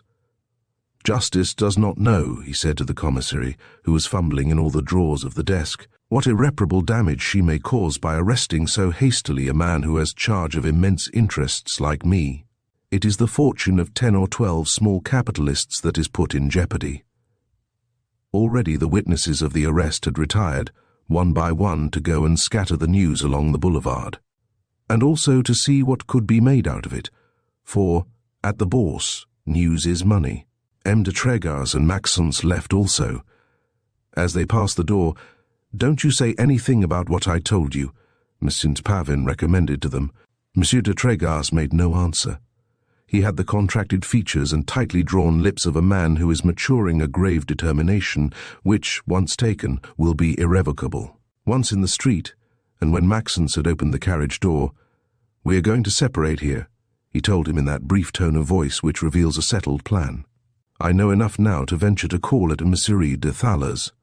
There only shall I be able to see how to strike the decisive blow. Return to the Rue St. Gilles, and relieve your mother's and sister's anxiety. You shall see me during the evening, I promise you." And, without waiting for an answer, he jumped into the cab, which started off. But it was not to the Rue St. Gilles that Maxence went. He was anxious first to see Lucienne, to tell her the events of that day, the busiest of his existence, to tell her his discoveries, his surprises, his anxieties, and his hopes. To his great surprise, he failed to find her at the Hôtel des Folies. She had gone riding at 3 o'clock, Important told him, and had not yet returned, but she could not be much longer, as it was already getting dark. Maxence went out again then, to see if he could not meet her. He had walked a little way along the boulevard, when, at some distance off, on the Place du Château d'Eau, he thought he noticed an unusual bustle. Almost immediately he heard shouts of terror, Frightened people were running in all directions, and right before him a carriage, going at full gallop, passed like a flash. But quick as it had passed, he had time to recognize Melusine, pale, and clinging desperately to the seat. Wild with fear, he started after it as fast as he could run. It was clear that the driver had no control over his horses. A policeman who tried to stop them was knocked down. 10 steps farther, the hind wheel of the carriage, catching the wheel of a heavy wagon, broke to splinters, and melee. Lucien was thrown into the street, whilst the driver fell over on the sidewalk. Chapter 36. The Baron de Thaler was too practical a man to live in the same house, or even in the same district, where his offices were located, to dwell in the midst of his business, to be constantly subjected to the contact of his employees, to the unkindly comments of a crowd of subordinates, to expose himself to hourly annoyances, to sickening solicitations, to the reclamations and eternal complaints of his stockholders and his clients. Pouah! He'd have given up the business first. And so, on the very days when he had established the offices of the Mutual Credit in the Rue de 4 Septembre, he had purchased a house in the Rue de la Pépinière, within a step of the Faubourg Saint-Honoré.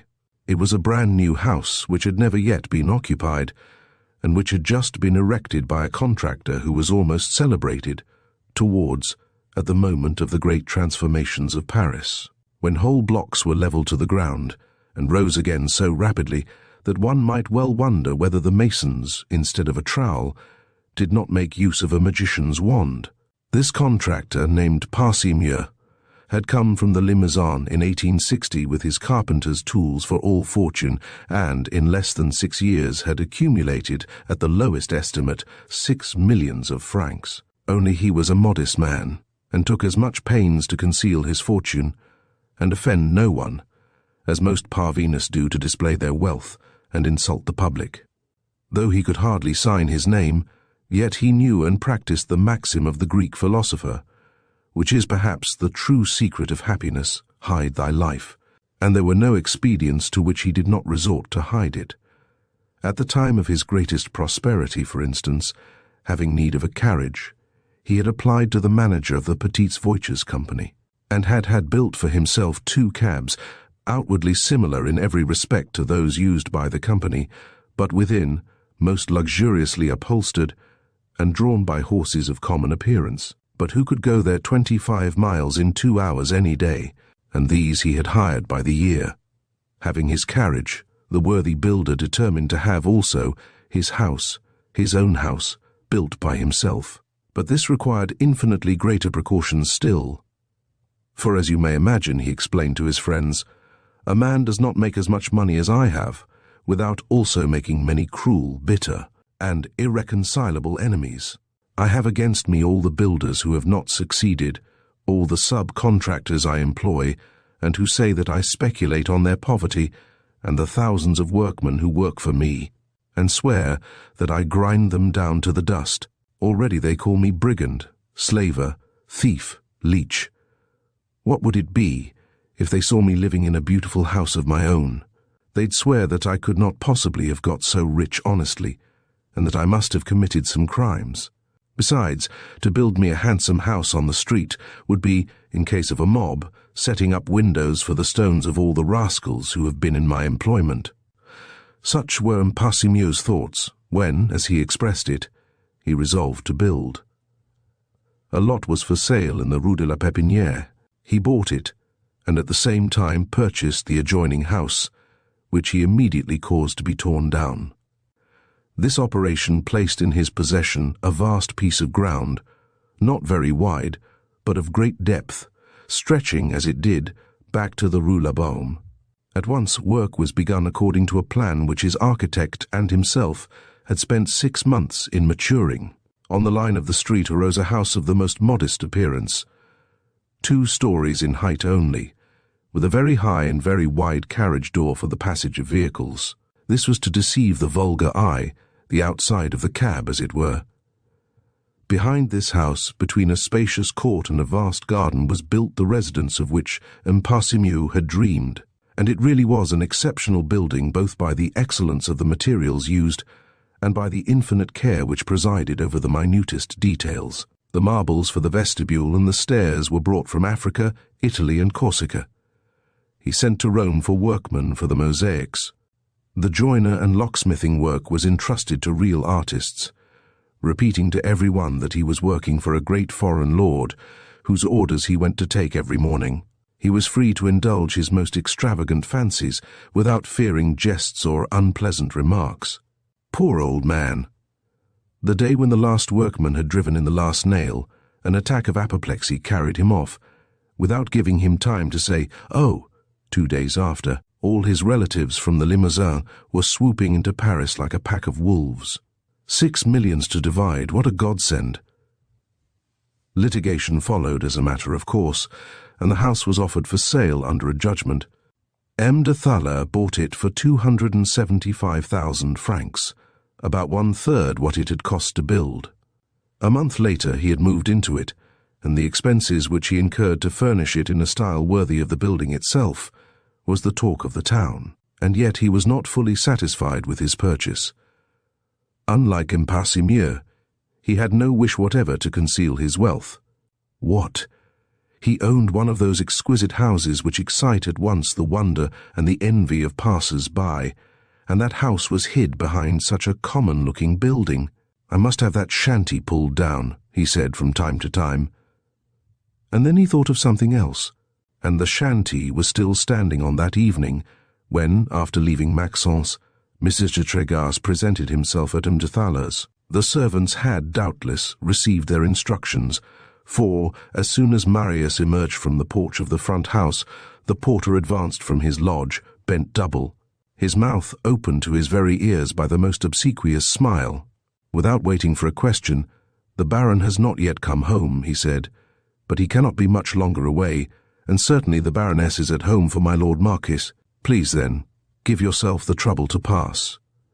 And, standing aside, he struck upon the enormous gong that stood near his lodge, a single sharp blow, intended to wake up the footman on duty in the vestibule, and to announce a visitor of note. Slowly, but not without quietly observing everything, de Tregas crossed the courtyard. Covered with fine sand, they would have powdered it with golden dust, if they had dared, and surrounded on all sides with bronze baskets, in which beautiful rhododendrons were blossoming. It was nearly 6 o'clock. The manager of the Mutual Credit dined at 7, and the preparations for this important event were everywhere apparent. Through the large windows of the dining room the steward could be seen presiding over the setting of the table. The butler was coming up from the cellar, loaded with bottles. Finally, through the apertures of the basement arose the appetizing perfumes of the kitchen. What enormous business it required to support such a style, to display this luxury, which would shame one of those German princelings, who exchanged the crown of their ancestors for a Prussian livery gilded with French gold.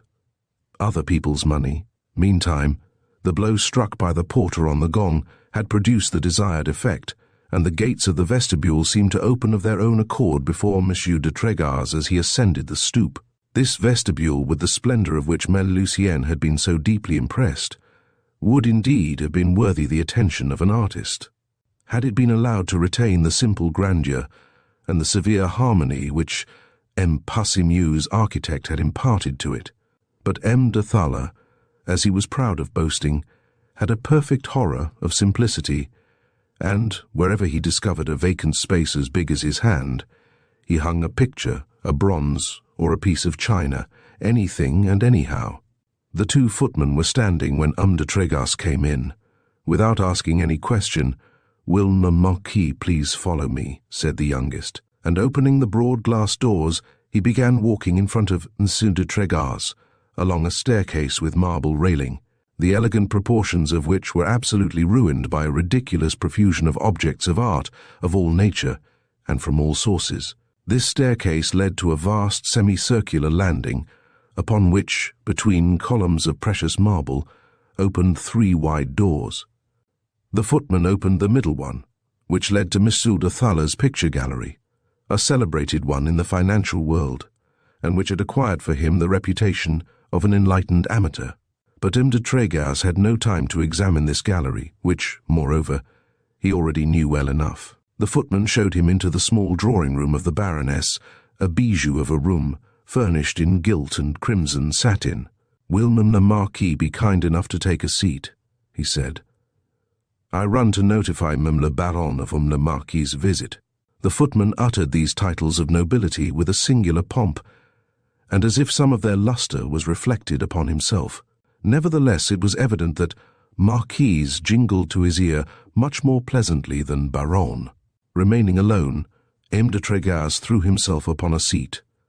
Worn out by the emotions of the day, and by an extraordinary contention of mind, he felt thankful for this moment of respite, which permitted him, at the moment of a decisive step, to collect all his energy and all his presence of mind, and after 2 minutes he was so deeply absorbed in his thoughts that he started, like a man suddenly aroused from his sleep, at the sound of an opening door.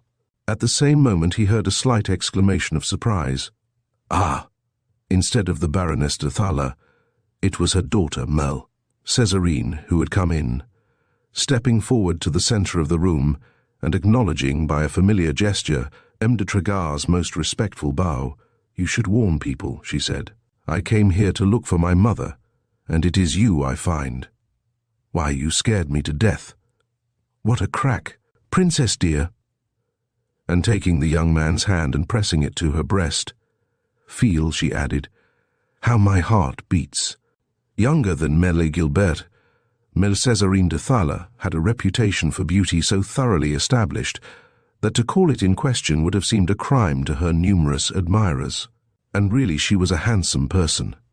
Rather tall and well-made, she had broad hips, the waist round and supple as a steel rod, and a magnificent throat. Her neck was, perhaps, a little too thick and too short, but upon her robust shoulders was scattered in wild ringlets the rebellious hair that escaped from her comb. She was a blonde, but that reddish blonde, almost as dark as mahogany, which Titian admired, and which the handsome Venetians obtained by means of rather repulsive practices, and by exposing themselves to the noonday sun on the terraces of their palaces. Her complexion had the gilded hues of amber. Her lips, red as blood, displayed as they opened, teeth of dazzling whiteness. In her large prominent eyes, of a milky blue like the northern skies, laughed the eternal irony of a soul that no longer has faith in anything. More anxious of her fame than of good taste, she wore a dress of doubtful shade, puffed up by means of an extravagant pannier, and buttoned obliquely across the chest. According to that ridiculous and ungraceful style invented by flat or humped women, throwing herself upon a chair and placing cavalierly one foot upon another so as to display her leg, which was admirable. "Do you know that it's perfectly stunning to see you here?" she said to M. de Trégas. "Just imagine for a moment what a face the Baron 3 francs 68 will make when he sees you." It was her father whom she called thus, since the day when she had discovered that there was a German coin called thaler, which represents 3 francs and 68 centimes in French currency. "You know, I suppose," she went on, "that Papa has just been badly stuck." De Trégas was excusing himself in vague terms, but it was one of mêlée, Césarine's habits never to listen to the answers which were made to her questions. "Favoral," she continued, "Papa's cashier has just started on an international picnic. Did you know him?" "Very little. An old fellow, always dressed like a country sexton, and with a face like an undertaker. And the Baron 3 francs 68, an old bird, was fool enough to be taken in by him. For he was taken in. He had a face like a man whose chimney is on fire, when he came to tell us, Mamma and myself, that Favoral had gone off with 12 millions. And has he really carried off that enormous sum? Not entire, of course, because it was not since day before yesterday, only that he began digging into the mutual credits pile. There were years that this venerable old swell was leading a somewhat variegated existence, in company with rather funny ladies, you know, and as he was not exactly calculated to be adored at par, why, it cost Papa's stockholders a pretty lively premium. But anyhow, he must have carried off a handsome nugget. and bouncing to the piano, she began an accompaniment loud enough to crack the window panes, singing at the same time the popular refrain of the young ladies of Portin, Cashier, "You've got the bag, quick on your little nag," and then "Ho, ho" for Belgium. Anyone but Marius de Tregars would have been doubtless strangely surprised at Mlle de Thaler's manners. But he had known her for some time already. He was familiar with her past life, her habits, her tastes, and her pretensions. Until the age of 15, Serene had remained shut up in one of those pleasant Parisian boarding schools where young ladies are initiated into the great art of the toilet, and from which they emerge armed with the gayest theories, knowing how to see without seeming to look, and to lie boldly without blushing, in a word, ripe for society. The directress of the boarding school, a lady of the ton, who had met with reverses, and who was a good deal more of a dressmaker than a teacher, said of Merli, Césarine, who paid her 3,500 francs a year, "She gives the greatest hopes for the future, and I shall certainly make a superior woman of her." But the opportunity was not allowed her. The Baroness de Thaler discovered one morning that it was impossible for her to live without her daughter, and that her maternal heart was lacerated by a separation which was against the sacred laws of nature. She took her home, therefore, declaring that nothing, henceforth, not even her marriage, should separate them, and that she should finish herself the education of the dear child. From that moment, in fact, whoever saw the Baroness de Thaler would also see Emile, Césarine following in her wake. A girl of 15, discreet and well-trained, is a convenient chaperon, a chaperon which enables a woman to show herself boldly where she might not have dared to venture alone. In presence of a mother followed by her daughter, disconcerted slander hesitates and dares not speak. Under the pretext that Césarine was still but a child and of no consequence, Mlle de Thaler dragged her everywhere, to the bois and to the races, visiting and shopping, to balls and parties, to the watering places and the seashore, to the restaurant, and to all the first nights at the Palais Royal, the Bouffe, the Varieties, and the Délassements. It was, therefore, especially at the theatre, that the education of Mlle de Thaler, so happily commenced, had received the finishing touch. At 16, she was thoroughly familiar with the repertoire of the genre theatres, imitated Schneider far better than ever did Silly, and sang with surprising intonations and astonishing gestures Blanche d'Ortigny's successful moods and Teresa's most wanton verses. Between times, she studied the fashion papers and formed her style in reading the Vie Parisienne, whose most enigmatic articles had no allusions sufficiently obscure to escape her penetration. She learned to ride on horseback, to fence and to shoot, and distinguished herself at pigeon matches. She kept a betting book, played Trente et Quarante at Monaco, and baccarat had no secrets for her. At Trouville she astonished the natives with the startling novelty of her bathing costumes, and when she found herself the centre of a reasonable circle of lookers-on, she threw herself in the water with a pluck that drew upon her the applause of the bathing masters. She could smoke a cigarette, empty nearly a glass of champagne, and once her mother was obliged to bring her home and put her quick to bed because she had insisted upon trying absinthe, and her conversation had become somewhat too eccentric. Leading such a life, it was difficult that public opinion should always spare Mem and Mlle de Thaler. There were skeptics who insinuated that this steadfast friendship between mother and daughter had very much the appearance of the association of two women bound together by the complicity of a common secret. A broker told how one evening, or one night rather, for it was nearly 2 o'clock, happening to pass in front of the Moulin Rouge, he had seen the Baroness and Mele, Césarine coming out, accompanied by a gentleman to him unknown, but who, he was quite sure, was not the Baron de Thaler. A certain journey which mother and daughter had undertaken in the heart of the winter, and which had lasted not less than 2 months, had been generally attributed to an imprudence, the consequences of which it had become impossible to conceal. They had been in Italy, they said, when they returned, but no one had seen them there. Yet, as Mum and Mlle de Thaler's mode of life was, after all, the same as that of a great many women who passed for being perfectly proper, as there was no positive or palpable fact brought against them, as no name was mentioned. Many people shrugged their shoulders and replied, "Pure slanders." And why not, since the Baron de Thaler, the most interested party, held himself satisfied? To the ill-advised friends who ventured some allusions to the public rumours, he replied, according to his humour, "My daughter can play the mischief generally, if she sees fit. As I shall give a dowry of 1,000,000, she will always find a husband." Or else, and what of it? Do not American young ladies enjoy unlimited freedom?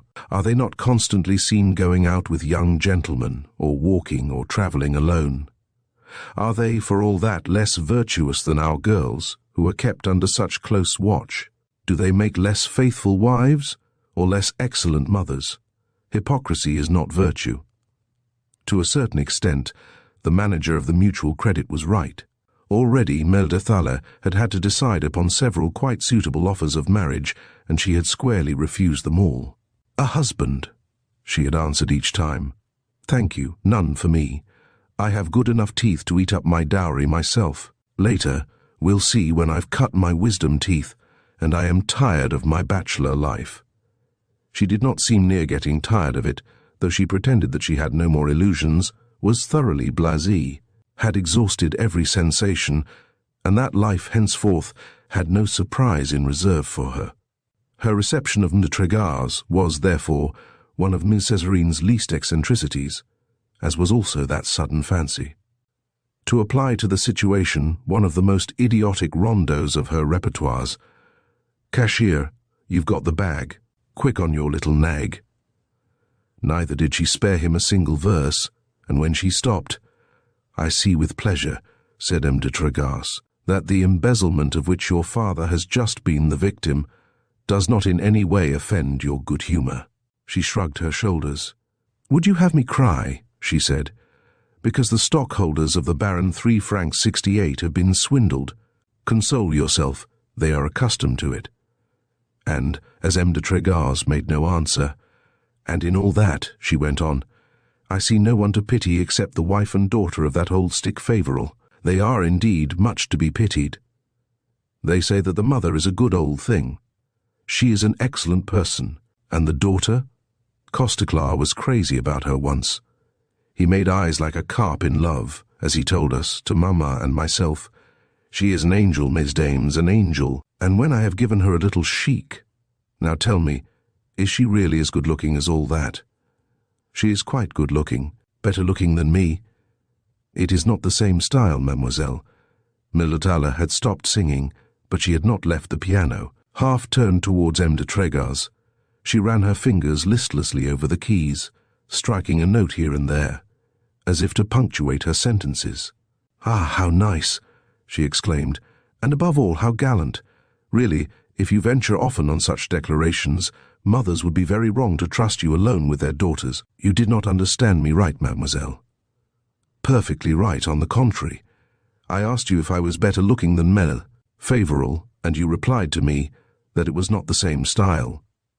It is because, mademoiselle, there is indeed no possible comparison between you, who are a wealthy heiress and whose life is a perpetual enchantment, and a poor girl, very humble and very modest, who rides in the omnibus, and who makes her dresses herself." A contemptuous smile contracted Millet Césarine's lips. "Why not?" she interrupted. "Men have such funny tastes." And turning around suddenly, she began another rondo, no less famous than the first, and borrowed, this time, from the third act of the Petites Blanchisseuses. "What matters the quality? Beauty alone takes the prize women before man must rise, and claim perfect equality." Very attentively, M. de Tregas was observing her. He had not been the dupe of the great surprise she had manifested when she found him in the little parlour. "She knew I was here," he thought, "and it is her mother who has sent her to me. But why? And for what purpose? With all that," she resumed, "I see the sweet me, Favoral and her modest daughter in a terribly tight place. What a bust, Marquis! They have a great deal of courage, mademoiselle, naturally. But, what is better, the daughter has a splendid voice, at least, so her professor told Costeclar. Why should she not go on the stage? Actresses make lots of money, you know. Papa'll help her if she wishes. He has a great deal of influence in the theatres. Papa has, and Mère Favoral have friends." "Ah, yes, Costeclar. Others besides. I beg your pardon, but it seems to me that this one will do to begin with. He is gallant, causticlar, extremely gallant, and, moreover, generous as a lord. Why should he not offer to that youthful and timid damsel a nice little position in mahogany and rosewood? That way we should have the pleasure of meeting her around the lake. And she began singing again with a slight variation. Manon, who before the war carried clothes for a living, now for her gains is trusting to that insane causticlar. Ah, that big red-headed girl is terribly provoking, thought M. de Tregas. But, as he did not as yet understand very clearly what she wished to come to, he kept on his guard, and remained cold as marble. Already she had again turned towards him. "What a face you are making," she said. "Are you jealous of the fiery causticlar, by chance?" "No, mademoiselle, no." "Then why don't you want him to succeed in his love?" "But he will, you'll see. 500 francs on causticlar. Do you take it? No? I am sorry. It's 25 Napoleons lost for me. I know very well that Emile, what's her name? Gilbert. Hallo, a nice name for a cashier's daughter. I am aware that she once sent that poor causticlar and his offer to Chaillot. But she had resources then, whilst now it's stupid as it can be. But people have to eat. There are still women, mademoiselle, capable of starving to death. M. de Tregas now felt satisfied. It seemed evident to him that they had somehow got wind of his intentions, that Mele, de Thaler, had been sent to feel the ground, and that she only attacked Mele, Gilbert, in order to irritate him and compel him, in a moment of anger, to declare himself. Bash! She said, "Emile Favoral is like all the others. If she had to select between the amiable causticlar and a charcoal furnace, it is not the furnace she would take." At all times, Marius de Tregas disliked Mele, Serene to a supreme degree, but at this moment, without the pressing desire he had to see the Baron and Baroness de Thaler, he would have withdrawn. "Believe me, mademoiselle," he uttered coldly, "spare a poor girl stricken by a most cruel misfortune. Worse might happen to you." "To me? And what the mischief do you suppose can happen me? Who knows?" She started to her feet so violently that she upset the piano stool. "Whatever it may be," she exclaimed, "I say in advance I am glad." And as Monsieur de Tregas turned his head in some surprise, "Yes, I am glad," she repeated, "because it would be a change, and I am sick of the life I lead. Yes, sick to be eternally and invariably happy of that same dreary happiness. And to think that there are idiots who believe that I amuse myself, and who envy my fate. To think that, when I ride through the streets, I hear girls exclaim, whilst looking at me, 'Isn't she lucky?' Little fools. I'd like to see them in my place. They live, they do. Their pleasures are not all alike. They have anxieties and hopes, ups and downs, hours of rain and hours of sunshine, whilst I always dead calm, the barometer always at set fair. What a bore! Do you know what I did today? Exactly the same thing as yesterday, and tomorrow I'll do the same thing as today. A good dinner is a good thing, but always the same dinner, without extras or additions. Pouah! Too many truffles. I want some corned beef and cabbage. I know the bill of fare by heart, you see. In winter, theatres and balls. In summer, races and the seashore. Summer and winter, shopping, rides to the Bois, calls, trying dresses, perpetual adoration by mother's friends, all of them brilliant and gallant fellows to whom the mere thought of my dowry gives the jaundice. Excuse me, if I yawn, I am thinking of their conversations. And to think, she went on, that such will be my existence until I make up my mind to take a husband, for I'll have to come to it too. The Baron 368 will present to me some sort of a swell, attracted by my money. I'll answer, I'd just as soon have him as any other, and he will be admitted to the honour of paying his attentions to me. Every morning he will send me a splendid bouquet. Every evening, after bank hours, he'll come along with fresh kid gloves and a white vest. During the afternoon, he and Papa will pull each other's hair out on the subject of the dowry. At last the happy day will arrive. Can't you see it from here? Mass with music, dinner, ball. The Baron 368 will not spare me a single ceremony. The marriage of the manager of the Mutual Credit must certainly be an advertisement. The papers will publish the names of the bridesmaids and of the guests. To be sure, Papa will have a face a yard long, because he will have been compelled to pay the dowry the day before. Mamma will be all upset at the idea of becoming a grandmother. The bridegroom will be in a wretched humor, because his boots will be too tight, and I'll look like a goose, because I'll be dressed in white, and white is a stupid color, which is not at all becoming to me. Charming family gathering, isn't it? 2 weeks later my husband will be sick of me, and I'll be disgusted with him. After a month, we'll be at daggers' points. He'll go back to his club and his mistresses, and I shall have conquered the right to go out alone. And I'll begin again going to the bois, to balls, to races, wherever my mother goes. I'll spend an enormous amount of money on my dress, and I'll make debts which Papa will pay. Though anything might be expected of Mlle. Césarine, still Monsieur de Trégas seemed visibly astonished, and she, laughing at his surprise. That's the invariable program, she went on, and that's why I say I'm glad at the idea of a change, whatever it may be. You find fault with me for not pitying Mlle Gilbert. How could I, since I envy her? She is happy, because her future is not settled, laid out, fixed in advance. She is poor, but she is free. She is 20, she is pretty, she has an admirable voice. She can go on the stage tomorrow, and be, before 6 months, one of the pet actresses of Paris. What a life, then! Ah, that is the one I dream, the one I would have selected, had I been mistress of my destiny. But she was interrupted by the noise of the opening door. The Baroness de Thaler appeared, as she was, immediately after dinner, to go to the opera, and afterwards to a party given by the Vicomtesse de Bois d'Ardon. She was in full dress. She wore a dress, cut audaciously low in the neck, of very light grey satin, trimmed with bands of cherry-coloured silk edged with lace. In her hair, worn high over her head, she had a bunch of fuchsias, the flexible stems of which, fastened by a large diamond star, trailed down to her very shoulders, white and smooth as marble. But, though she forced herself to smile, her countenance was not that of festive days, and the glance which she cast upon her daughter and Marius de Trégas was laden with threats, in a voice of which she tried in vain to control the emotion. "How very kind of you, Marquis," she began, "to respond so soon to my invitation of this morning. I am really distressed to have kept you waiting, but I was dressing. After what has happened to M. de Thaler, it is absolutely indispensable that I should go out, show myself, otherwise our enemies will be going around tomorrow, saying everywhere that I am in Belgium preparing lodgings for my husband," and suddenly changing her tone. "But what was that madcap Césarine telling you?" she asked.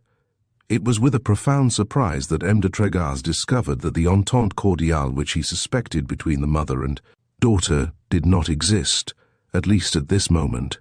Veiling under a jesting tone the strange conjectures which the unexpected discovery aroused within him, "Mlle. Césarine," he replied, "who is much to be pitied, was telling me all her troubles." She interrupted him. "Do not take the trouble to tell a story, Monsieur Marquis," she said. "Mamma knows it as well as yourself, for she was listening at the door." "Césarine!" exclaimed M. de Thaler.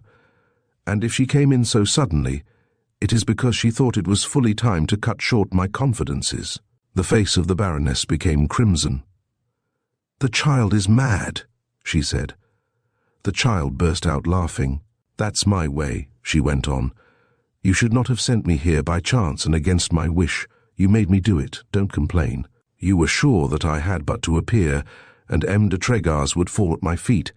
I appeared, and you saw the effect through the keyhole, didn't you?" Her features contracted, her eyes flashing, twisting her lace handkerchief between her fingers loaded with rings. "It is unheard of," said M. de Thaler.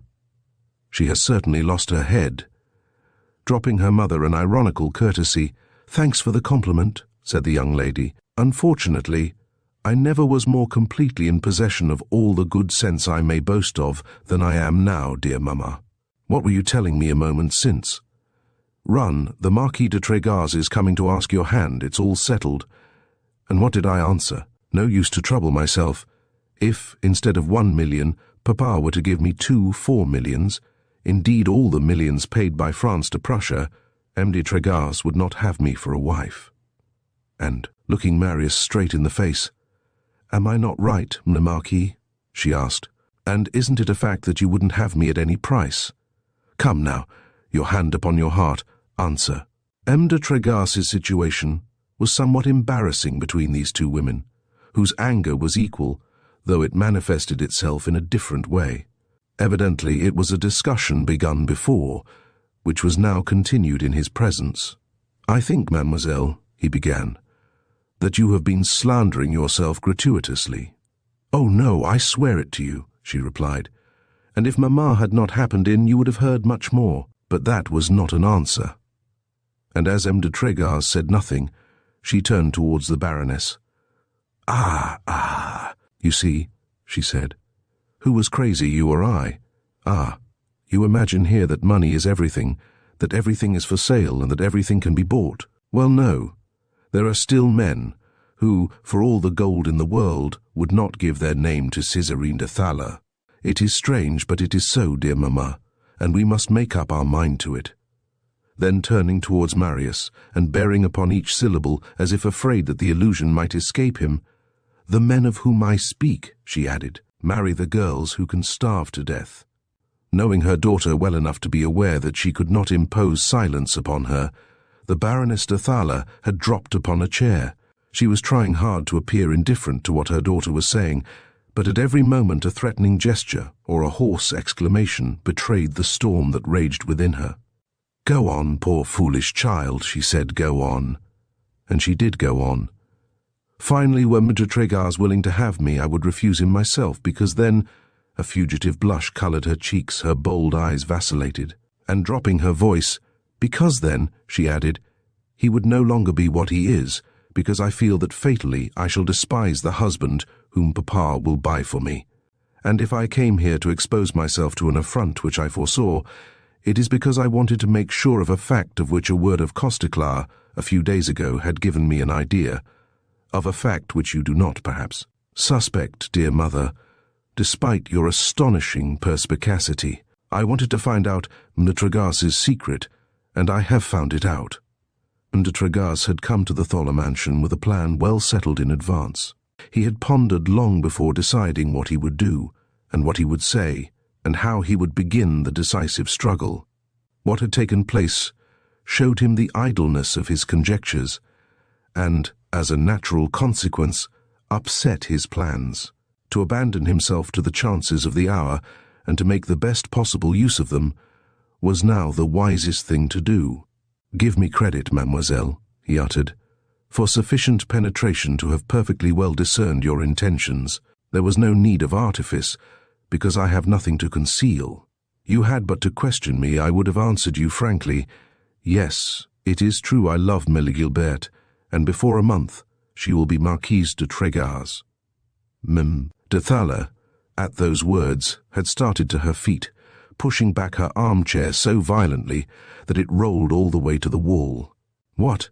she exclaimed. "You marry Gilbert Favoral, you?" "Ah, yes. The daughter of a defaulting cashier, a dishonoured man whom justice pursues and the galleys await." "Yes," and in an accent that caused a shiver to run over the white shoulders of Mem. "De Thaler, whatever may have been," he uttered, "Vincent Favoral's crime, whether he has or has not stolen the 12 millions which are wanting from the funds of the mutual credit, whether he is alone guilty or has accomplices, whether he be a knave or a fool, an impostor or a dupe, Mel, Gilberte is not responsible. You know the Favoral family, then.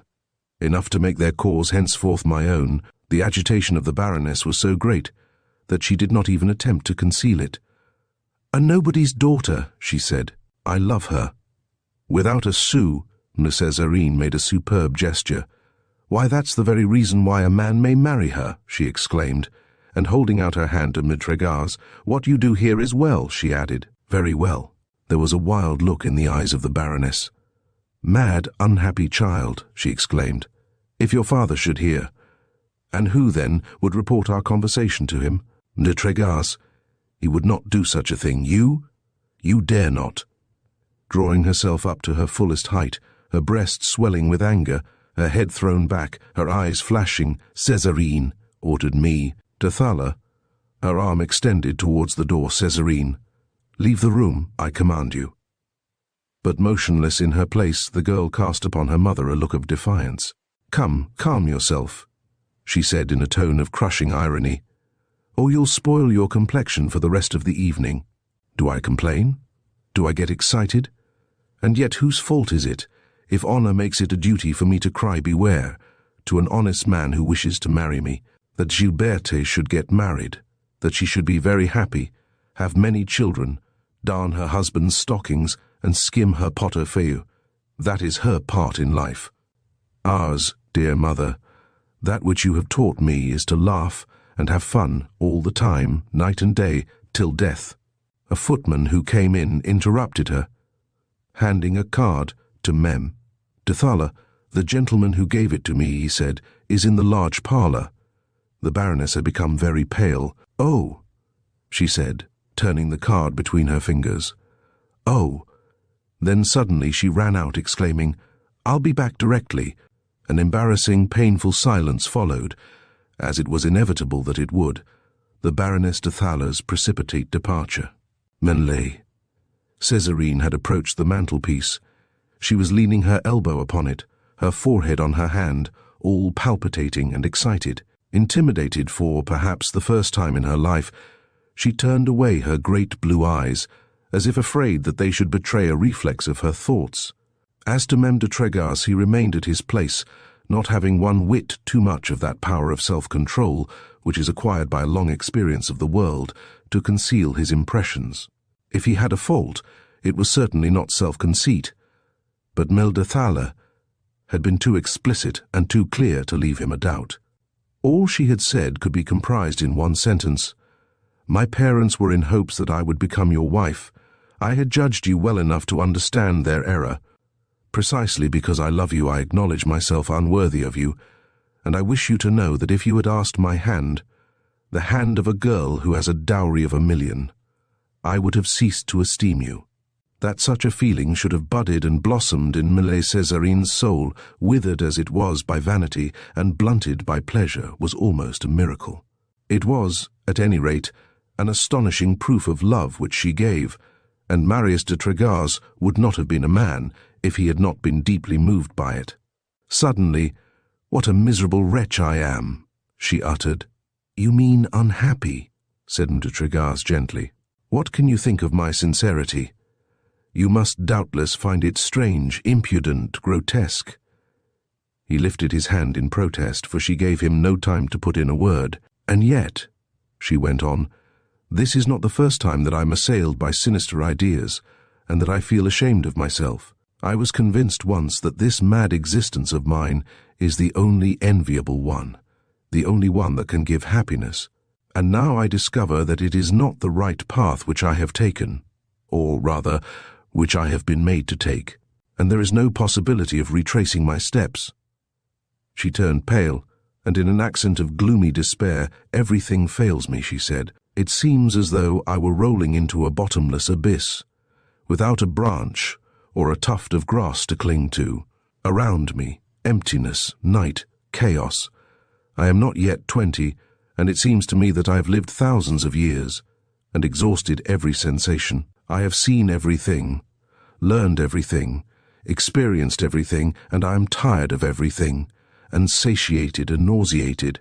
You see me looking like a brainless hoyden. I sing, I jest, I talk slang. My gaiety surprises everybody. In reality, I am literally tired to death. What I feel I could not express. There are no words to render absolute disgust. Sometimes I say to myself, it is stupid to be so sad. What do you need? Are you not young, handsome, rich?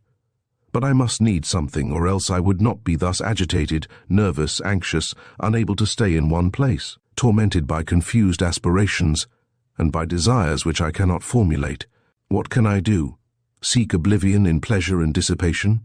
I try, and I succeed for an hour or so, but the reaction comes, and the effect vanishes, like froth from champagne. The lassitude returns, and whilst outwardly I continue to laugh, I shed within tears of blood which scald my heart. What is to become of me, without a memory in the past, or a hope in the future, upon which to rest my thought? And bursting into tears, "Oh, I am wretchedly unhappy," she exclaimed, "and I wish I was dead." Monsieur Tregas rose, feeling more deeply moved than he would perhaps have liked to acknowledge. "I was laughing at you only a moment since," he said in his grave and vibrating voice. "Pardon me, mademoiselle. It is with the utmost sincerity, and from the innermost depths of my soul, that I pity you." She was looking at him with an air of timid doubt, big tears trembling between her long eyelashes. "Honest?" she asked. "Upon my honor." "And you will not go with too poor an opinion of me?"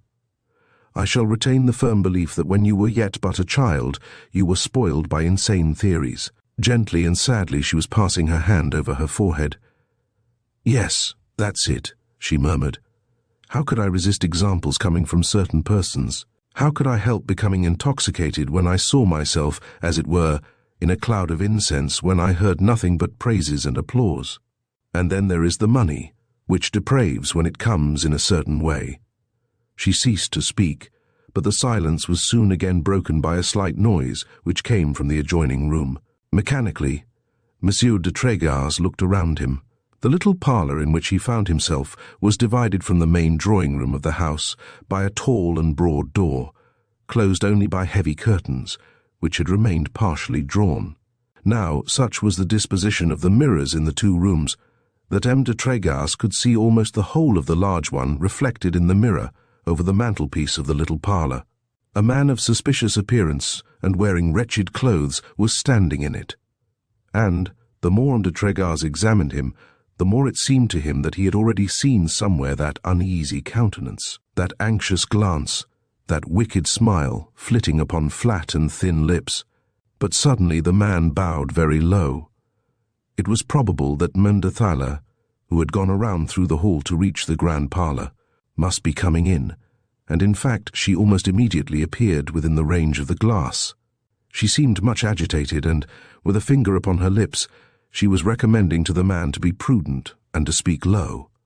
It was therefore in a whisper, and such a low whisper that not even a vague murmur reached the little parlour, that the man uttered a few words.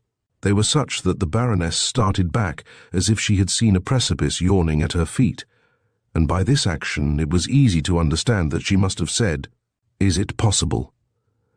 With the voice which still could not be heard, but with a gesture which could be seen, the man evidently replied, "It is so, I assure you," and leaning towards Mame de Thala, who seemed in no wise shocked to feel this repulsive personage's lips almost touching her ear, he began speaking to her. The surprise which this species of vision caused to M. de Tregas was great, but did not keep him from reflecting what could be the meaning of this scene. How came this suspicious-looking man to have obtained access, without difficulty, into the grand parlour? Why had the Baroness, on receiving his card, turned whiter than the laces on her dress? What news had he brought which had made such a deep impression?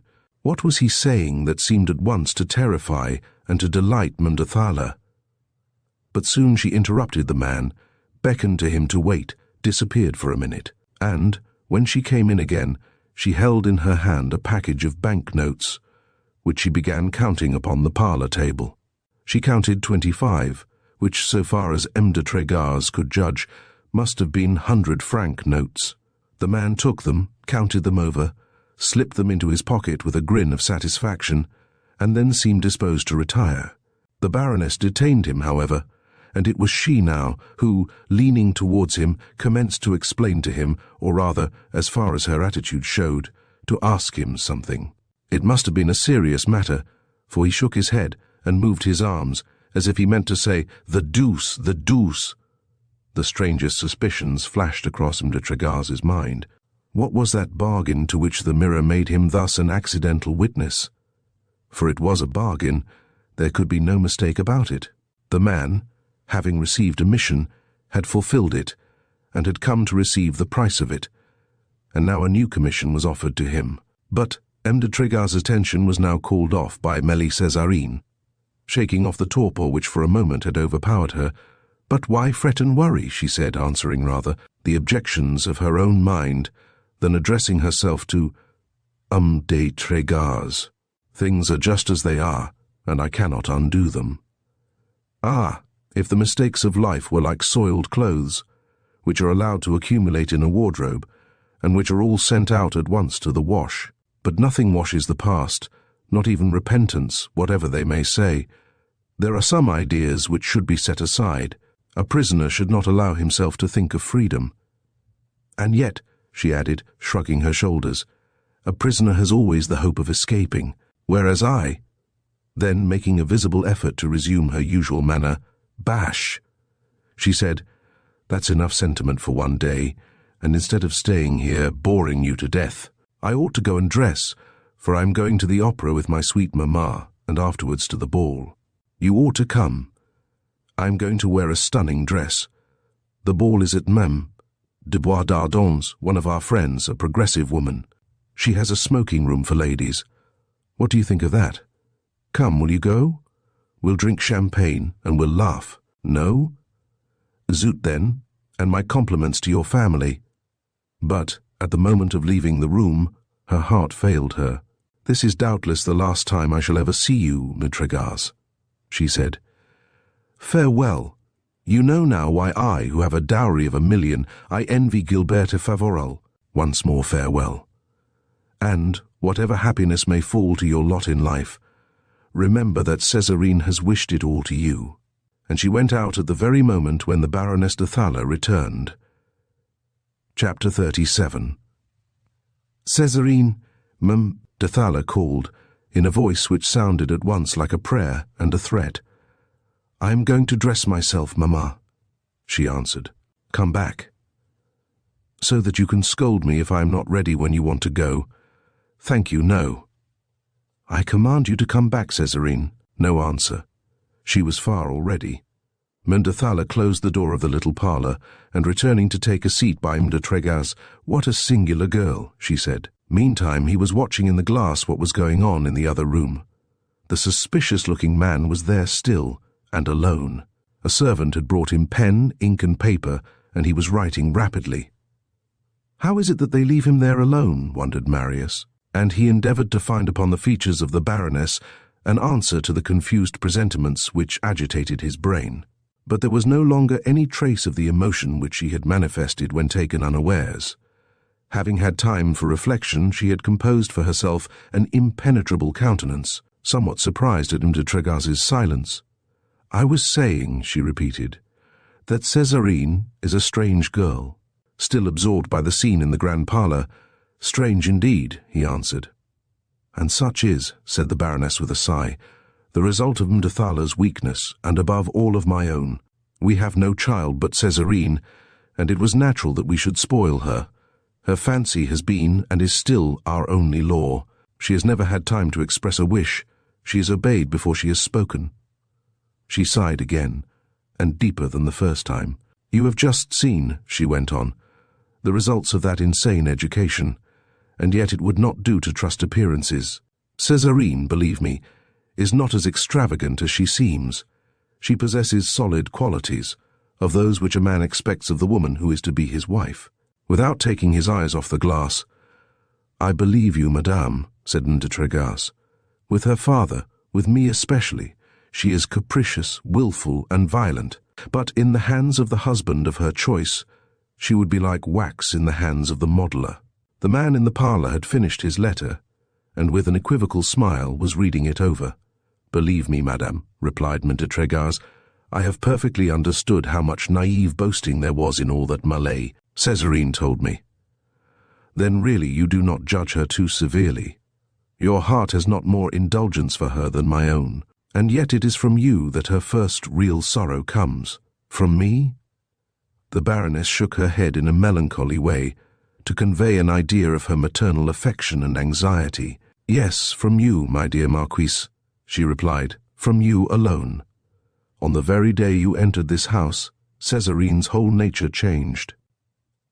Having read his letter over, the man in the grand parlour had folded it, and slipped it into his pocket, and, having left his seat, seemed to be waiting for something.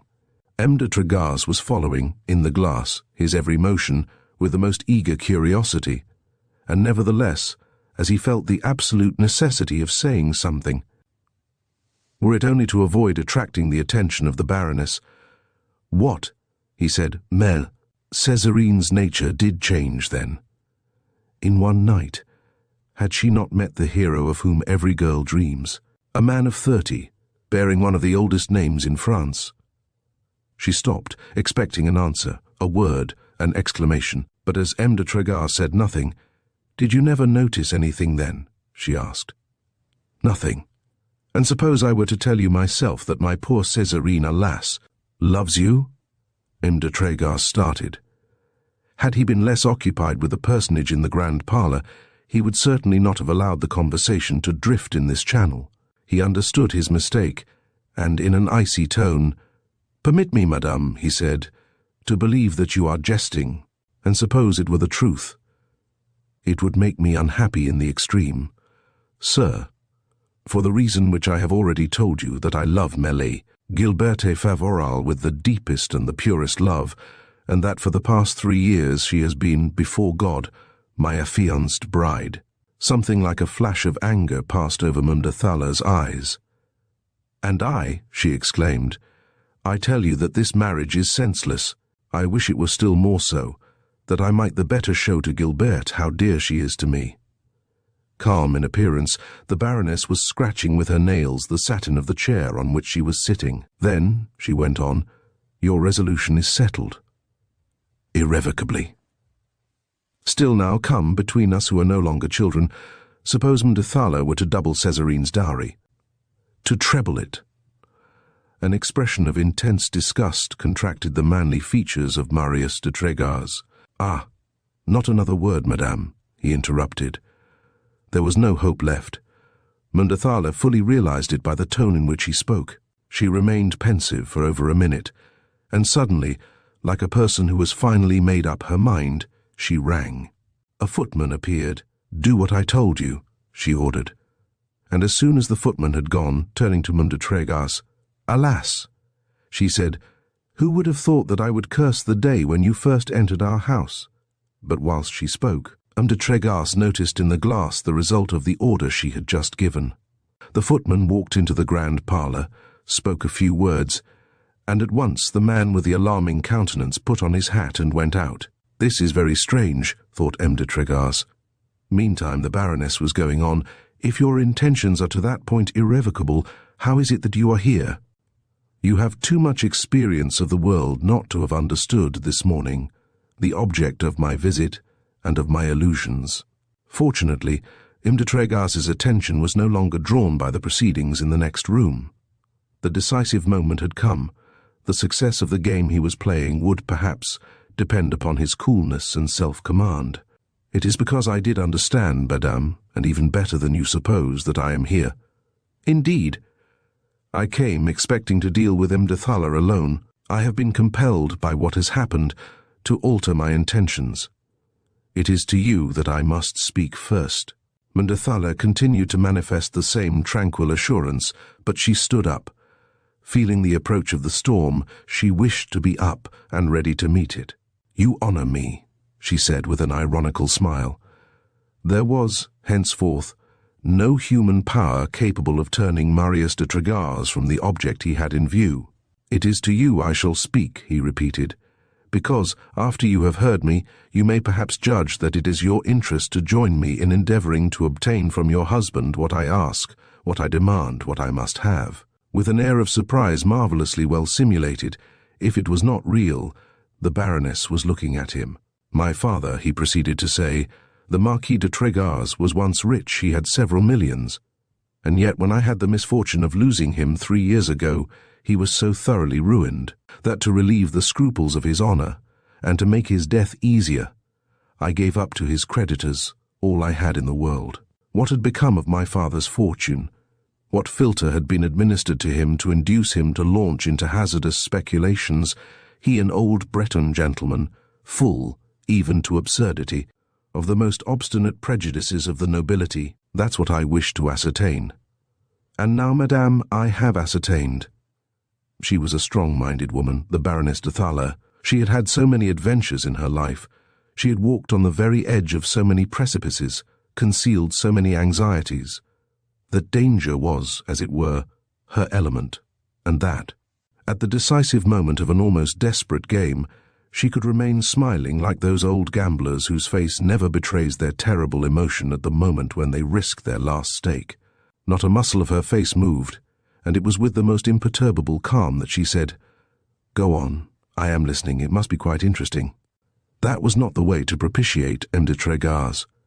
He resumed, in a brief and harsh tone, "When my father died I was young. I did not know then what I have learned since, that to contribute to ensure the impunity of knaves is almost to make one's self their accomplice, and the victim who says nothing and submits does contribute to it. The honest man, on the contrary, should speak and point out to others the trap into which he has fallen, that they may avoid it." The Baroness was listening with the air of a person who is compelled by politeness to hear a tiresome story. "That is a rather gloomy preamble," she said. M. de Tregaz took no notice of the interruption. "At all times," he went on, "my father seemed careless of his affairs. That affectation, he thought, was due to the name he bore, but his negligence was only apparent. I might mention things of him that would do honor to the most methodical tradesman. He had, for instance, the habit of preserving all the letters of any importance which he received. He left 12 or 15 boxes full of such. They were carefully classified, and many bore upon their margin a few notes indicating what answer had been made to them." Half suppressing a yawn, "That is order," said the Baroness, "if I know anything about it. At the first moment, determined not to stir up the past, I attached no importance to those letters, and they would certainly have been burnt, but for an old friend of the family, the Count de Villeg, who had them carried to his own house. But later, acting under the influence of circumstances which it would be too long to explain to you, I regretted my apathy.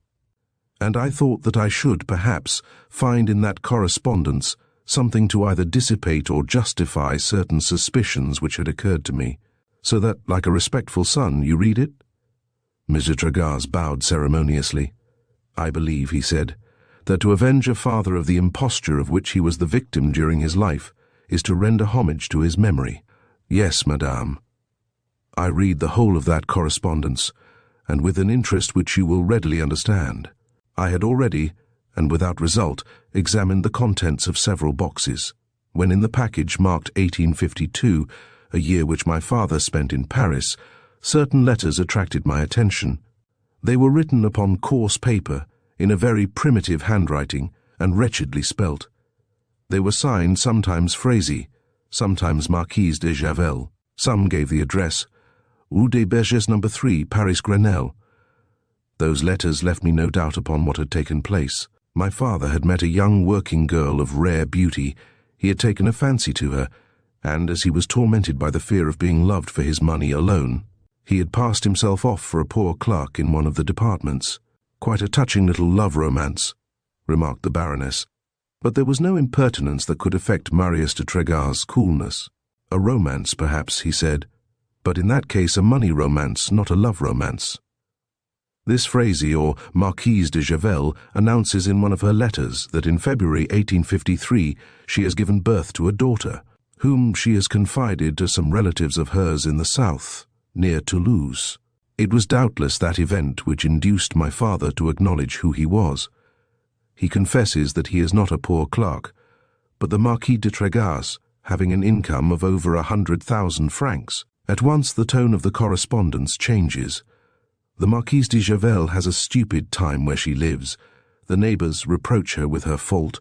Work spoils her pretty hands. Result, less than 2 weeks after the birth of her daughter, my father hires for his pretty mistress a lovely apartment, which she occupies under the name of Mamé. Devil, she is allowed 1,500 francs a month, servants, horses, carriage. M. de Thaler was giving signs of the utmost impatience. Without paying any attention to them, M. de Tregaz proceeded, "Henceforth free to see each other daily, my father and his mistress cease to write." But Devil does not waste her time. During a space of less than 8 months, from February to September, she induces my father to dispose not in her favor, she is too disinterested for that, but in favor of her daughter, of a sum exceeding 500,000 francs. In September, the correspondence is resumed. Emile discovers that she is not happy and acknowledges it in a letter, which shows, by its improved writing and more correct spelling, that she has been taking lessons. She complains of her precarious situation. The future frightens her. She longs for respectability. Such is, for 3 months, the constant burden of her correspondence. She regrets the time when she was a working girl. Why has she been so weak? Then, at last, in a note which betrays long debates and stormy discussions, she announces that she has an unexpected offer of marriage, a fine fellow who, if she only had 200,000 francs, would give his name to herself and to her darling little daughter.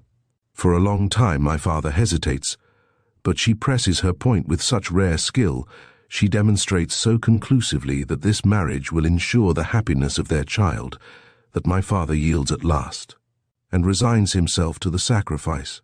And in a memorandum on the margin of a last letter, he states that he has just given 200,000 francs to Mememi, devil that he will never see her again, and that he returns to live in Brittany, where he wishes, by the most rigid economy, to repair the breach he has just made in his fortune.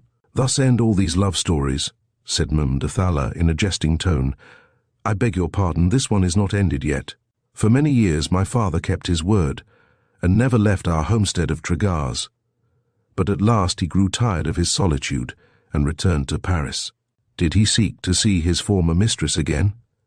I think not. I suppose that chance brought them together, or else that, being aware of his return, she managed to put herself in his way.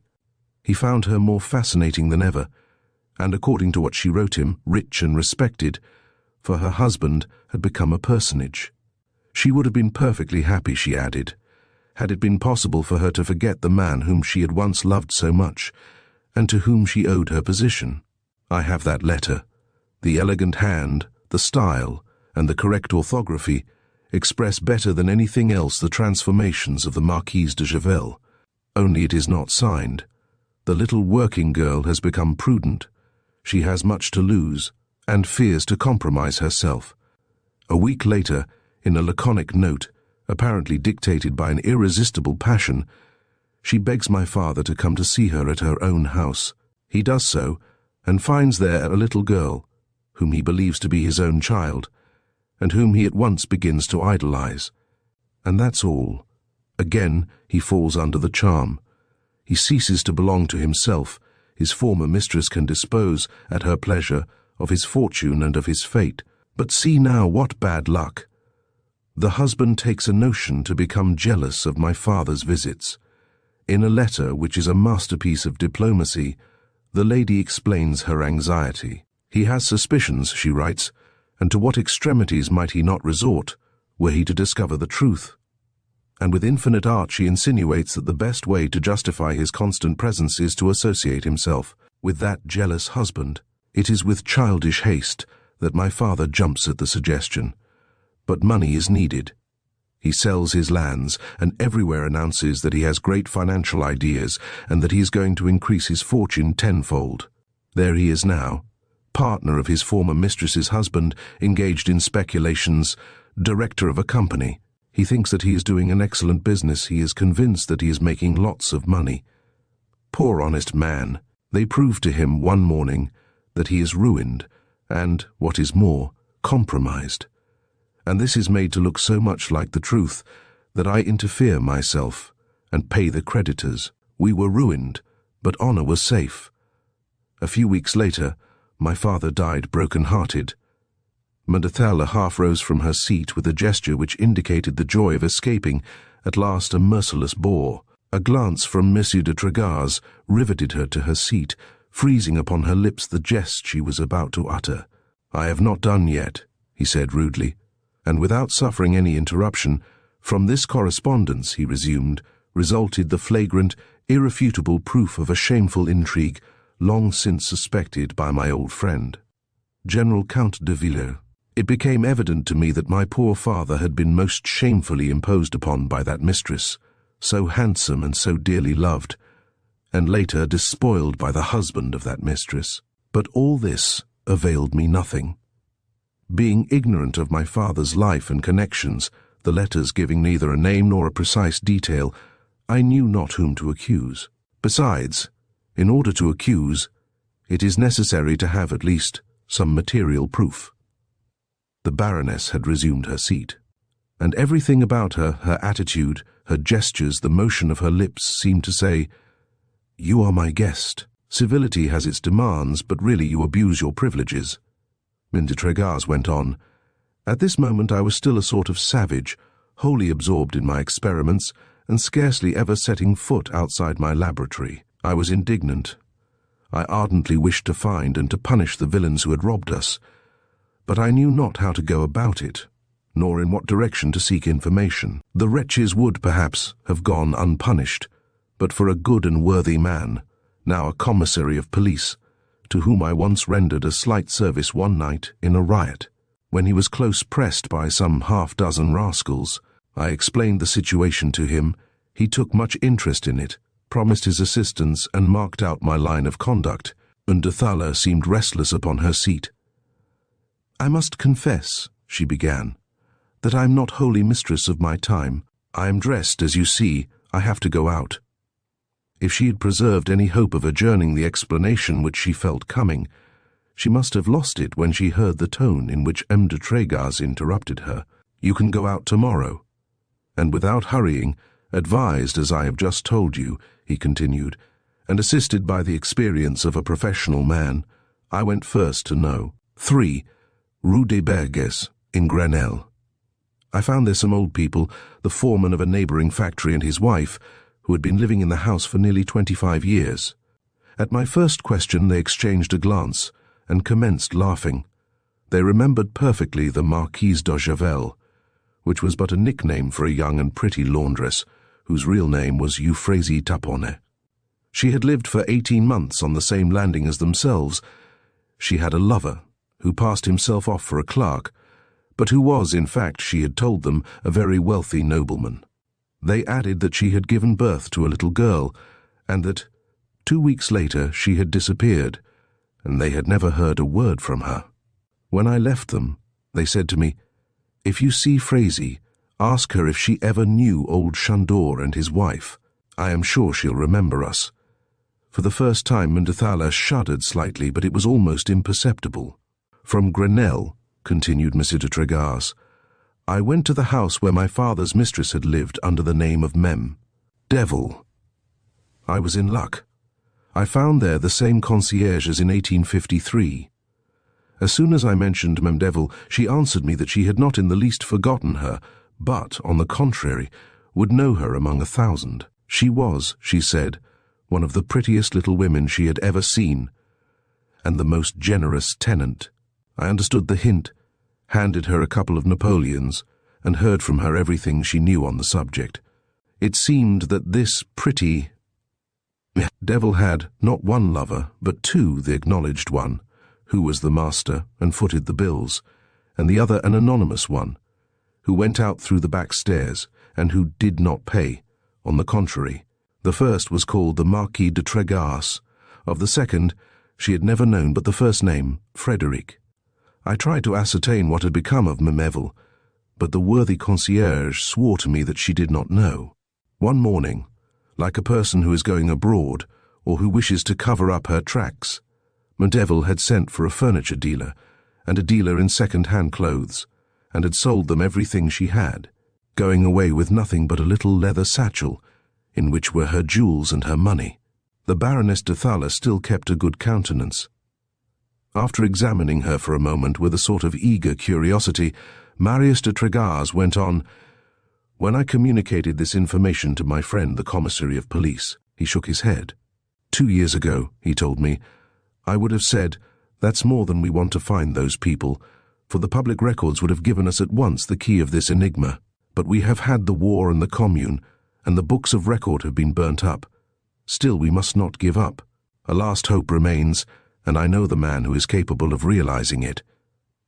2 days after, he brought me an excellent fellow named Victor Chupin, in whom I could have entire confidence, for he was recommended to me by one of the men whom I like and esteem the most, the Duc de Champdos. Giving up all idea of applying at the various mayor's offices, Victor Chupin, with the patience and the tenacity of an Indian following a scent, began beating about the districts of Grenelle, Vaugirard, and the Invalides. And not in vain, for, after a week of investigations, he brought me a nurse, residing Rue de l'Université, who remembered perfectly having once attended, on the occasion of her confinement, a remarkably pretty young woman, living in the Rue des Bergers, and nicknamed the Marquise de Javel. And as she was a very orderly woman, who at all times had kept a very exact account of her receipts, she brought me a little book in which I read this entry: for attending Euphrasie Taponnet, alias the Marquise de Javel, a girl, 100 francs. And this is not all. This woman informed me, moreover, that she had been requested to present the child at the mayor's office, and that she had been duly registered there under the names of Euphrasie Césarine Taponnet, born of Euphrasie Taponnet, laundress, and an unknown father. Finally, she placed at my disposal her account book and her testimony. Taxed beyond measure, the energy of the Baroness was beginning to fail her. She was turning livid under her rice powder, still in the same icy tone. "You can understand, madame," said Marius de Trégas, "that this woman's testimony, together with the letters which are in my possession, enables me to establish before the courts the exact date of the birth of a daughter whom my father had of his mistress. But that's nothing yet." With renewed zeal, Victor Chupin had resumed his investigations. He had undertaken the examination of the marriage registers in all the parishes of Paris, and, as early as the following week, he discovered at Notre-Dame-des-Laurettes the entry of the marriage of Euphrasie Taponnet with Frédéric de Thala. Though she must have expected that name, the Baroness started up violently and livid, and with a haggard look. "It's false," she began in a choking voice. A smile of ironical pity passed over Marius's lips. 5 minutes' reflection will prove to you that it is useless to deny, he interrupted. But wait. In the books of that same church, Victor Chupin has found registered the baptism of a daughter of M, and Mem de Thala, bearing the same names as the first one, Euphrasie Césarine. With a convulsive motion, the Baroness shrugged her shoulder. "What does all that prove?" she said. "That proves, madame, the well-settled intention of substituting one child for another. That proves that my father was imprudently deceived when he was made to believe that the second Césarine was his daughter, the daughter in whose favor he had formerly disposed of over 500,000 francs. That proves that there is somewhere in the world a poor girl who has been basely forsaken by her mother, the Marquise de Javel, now become the Baroness de Thala." Beside herself with terror and anger, "That is an infamous lie!" exclaimed the Baroness. M. de Trégas bowed. "The evidence of the truth of my statements," he said, "I shall find at Louvain and at the Hôtel des Folies, Boulevard du Temple, Paris." Night had come. A footman came in carrying lamps, which he placed upon the mantelpiece. He was not altogether 1 minute in the little parlour, but that 1 minute was enough to enable the Marquise de Thala to recover her coolness and to collect her ideas. When the footman retired, she had made up her mind, with the resolute promptness of a person accustomed to perilous situations. She gave up the discussion, and drawing near to Trégas, "Enough illusions," she said. "Let us speak frankly and face to face now. What do you want?" But the change was too sudden not to arouse Marius's suspicions. "I want a great many things," he replied. "Still, you must specify." "Well, I claim first the 500,000 francs which my father had settled upon his daughter, the daughter whom you cast off. And what next?" "I want besides my own and my father's fortune, of which we have been robbed by M. de Thala, with your assistance, madame. Is that all, at least?" M. de Trégas shook his head. "That's nothing yet," he replied. "Oh, we have now to say something of Vincent Favoral's affairs. An attorney who is defending the interests of a client is neither calmer nor cooler than Mem de Thala at this moment." "Do the affairs of my husband's cashier concern me, then?" she said with a shade of irony. "Yes, madame, very much. I am glad to hear it. I know it from excellent sources, because on my return from Louvain I called in the Rue St, where I saw one Zélie Cadel. He thought that the Baroness would at least start on hearing that name. Not at all. With a look of profound astonishment. Rue St, she repeated, like a person who is making a prodigious effort of memory. Rue St, Zélie Cadel. Really, I do not understand. But from the glance which Monsieur de Trégas cast upon her, she must have understood that she would not easily draw from him the particulars which he had resolved not to tell. I believe, on the contrary, he uttered, that you understand perfectly. Be it so if you insist upon it. What do you ask for Favoral? I demand, not for Favoral, but for the stockholders who have been impudently defrauded, the 12 millions which are missing from the funds of the mutual credit. Mendathala burst out laughing. Only that, she said. Yes, only that. Well, then it seems to me that you should present your reclamations to M. Favoral himself. You have the right to run after him. It is useless, for the reason that it is not he, the poor fool, who has carried off the 12 millions. Who is it then? Le Baron de Thaler, no doubt, with that accent of pity which one takes to reply to an absurd proposition. You are mad, my poor Marquise, said de Thaler. You do not think so. But suppose I should refuse to do anything more? He fixed upon her a glance in which she could read an irrevocable determination, and slowly, I have a perfect horror of scandal, he replied, and as you perceive, I am trying to arrange everything quietly between us. But if I do not succeed thus, I must appeal to the courts. Where are your proofs? Don't be afraid, I have proofs to sustain all my allegations. The Baroness had stretched herself comfortably in her armchair. May we know them? She inquired. Marius was getting somewhat uneasy in presence of Mem. de Thaler's imperturbable assurance. What hope had she? Could she see some means of escape from a situation apparently so desperate?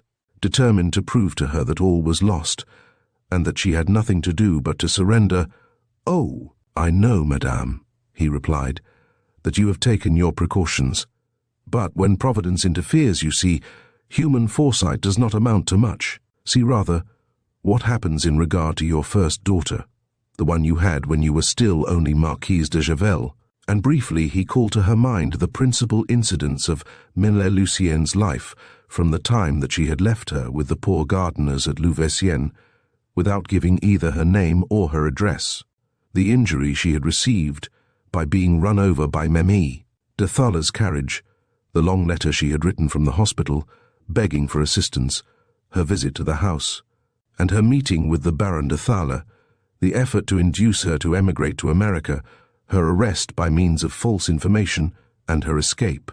Thanks to the kind peace officer, the attempt upon her as she was going home late one night, and finally her imprisonment after the Commune among the Petroliuses, and her release through the interference of the same honest friend.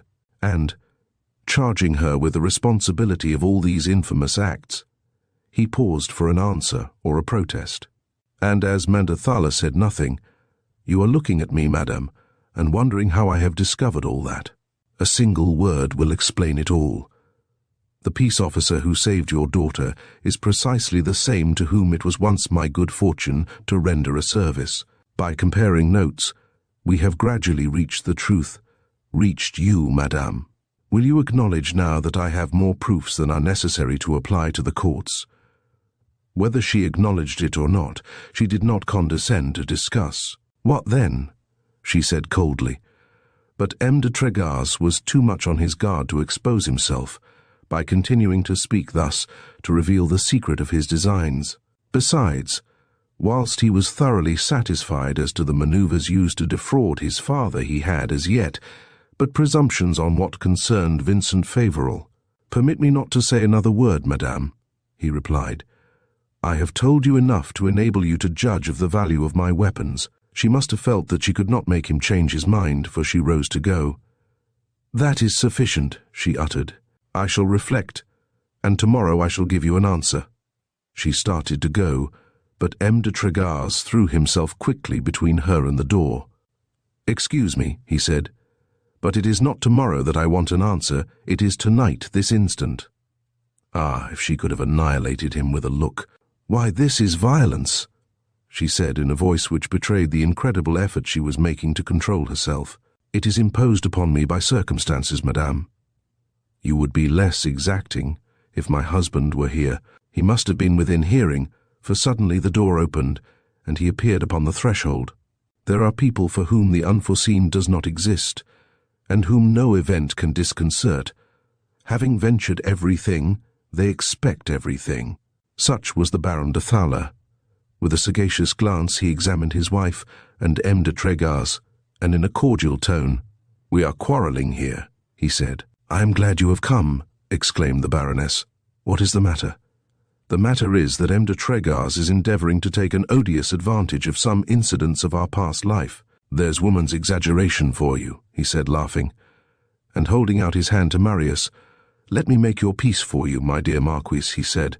"That's within the province of the husband." But instead of taking his extended hand, M. de Tregars stepped back. "There is no more peace possible, sir. I am an enemy." "An enemy?" he repeated in a tone of surprise, which was wonderfully well assumed, if it was not real. "Yes," interrupted the Baroness, "and I must speak to you at once, Frederick. Come, M. de Tregars will wait for you." And she led her husband into the adjoining room, not without first casting upon Marius a look of burning and triumphant hatred. Left alone, Monsieur Stadres sat down. Far from annoying him, this sudden intervention of the manager of the Mutual Credit seemed to him a stroke of fortune. It spared him an explanation more painful still than the first, and the unpleasant necessity of having to confound a villain by proving his infamy to him.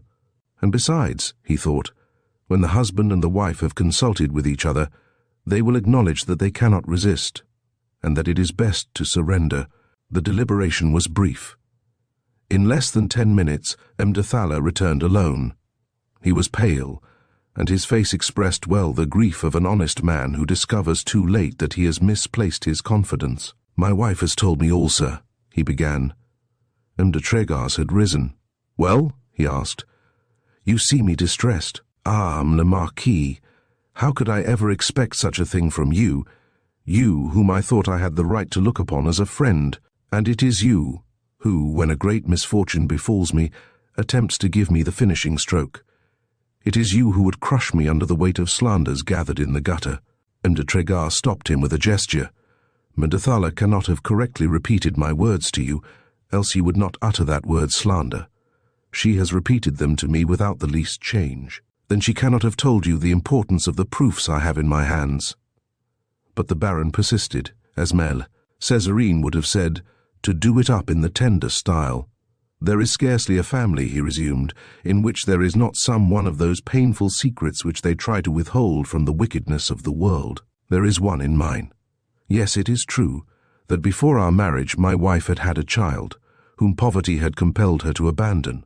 We have since done everything that was humanly possible to find that child, but without success. It is a great misfortune which has weighed upon our life, but it is not a crime. If, however, you deem it your interest to divulge our secret, and to disgrace a woman, you are free to do so. I cannot prevent you. But I declare it to you, that fact is the only thing real in your accusations.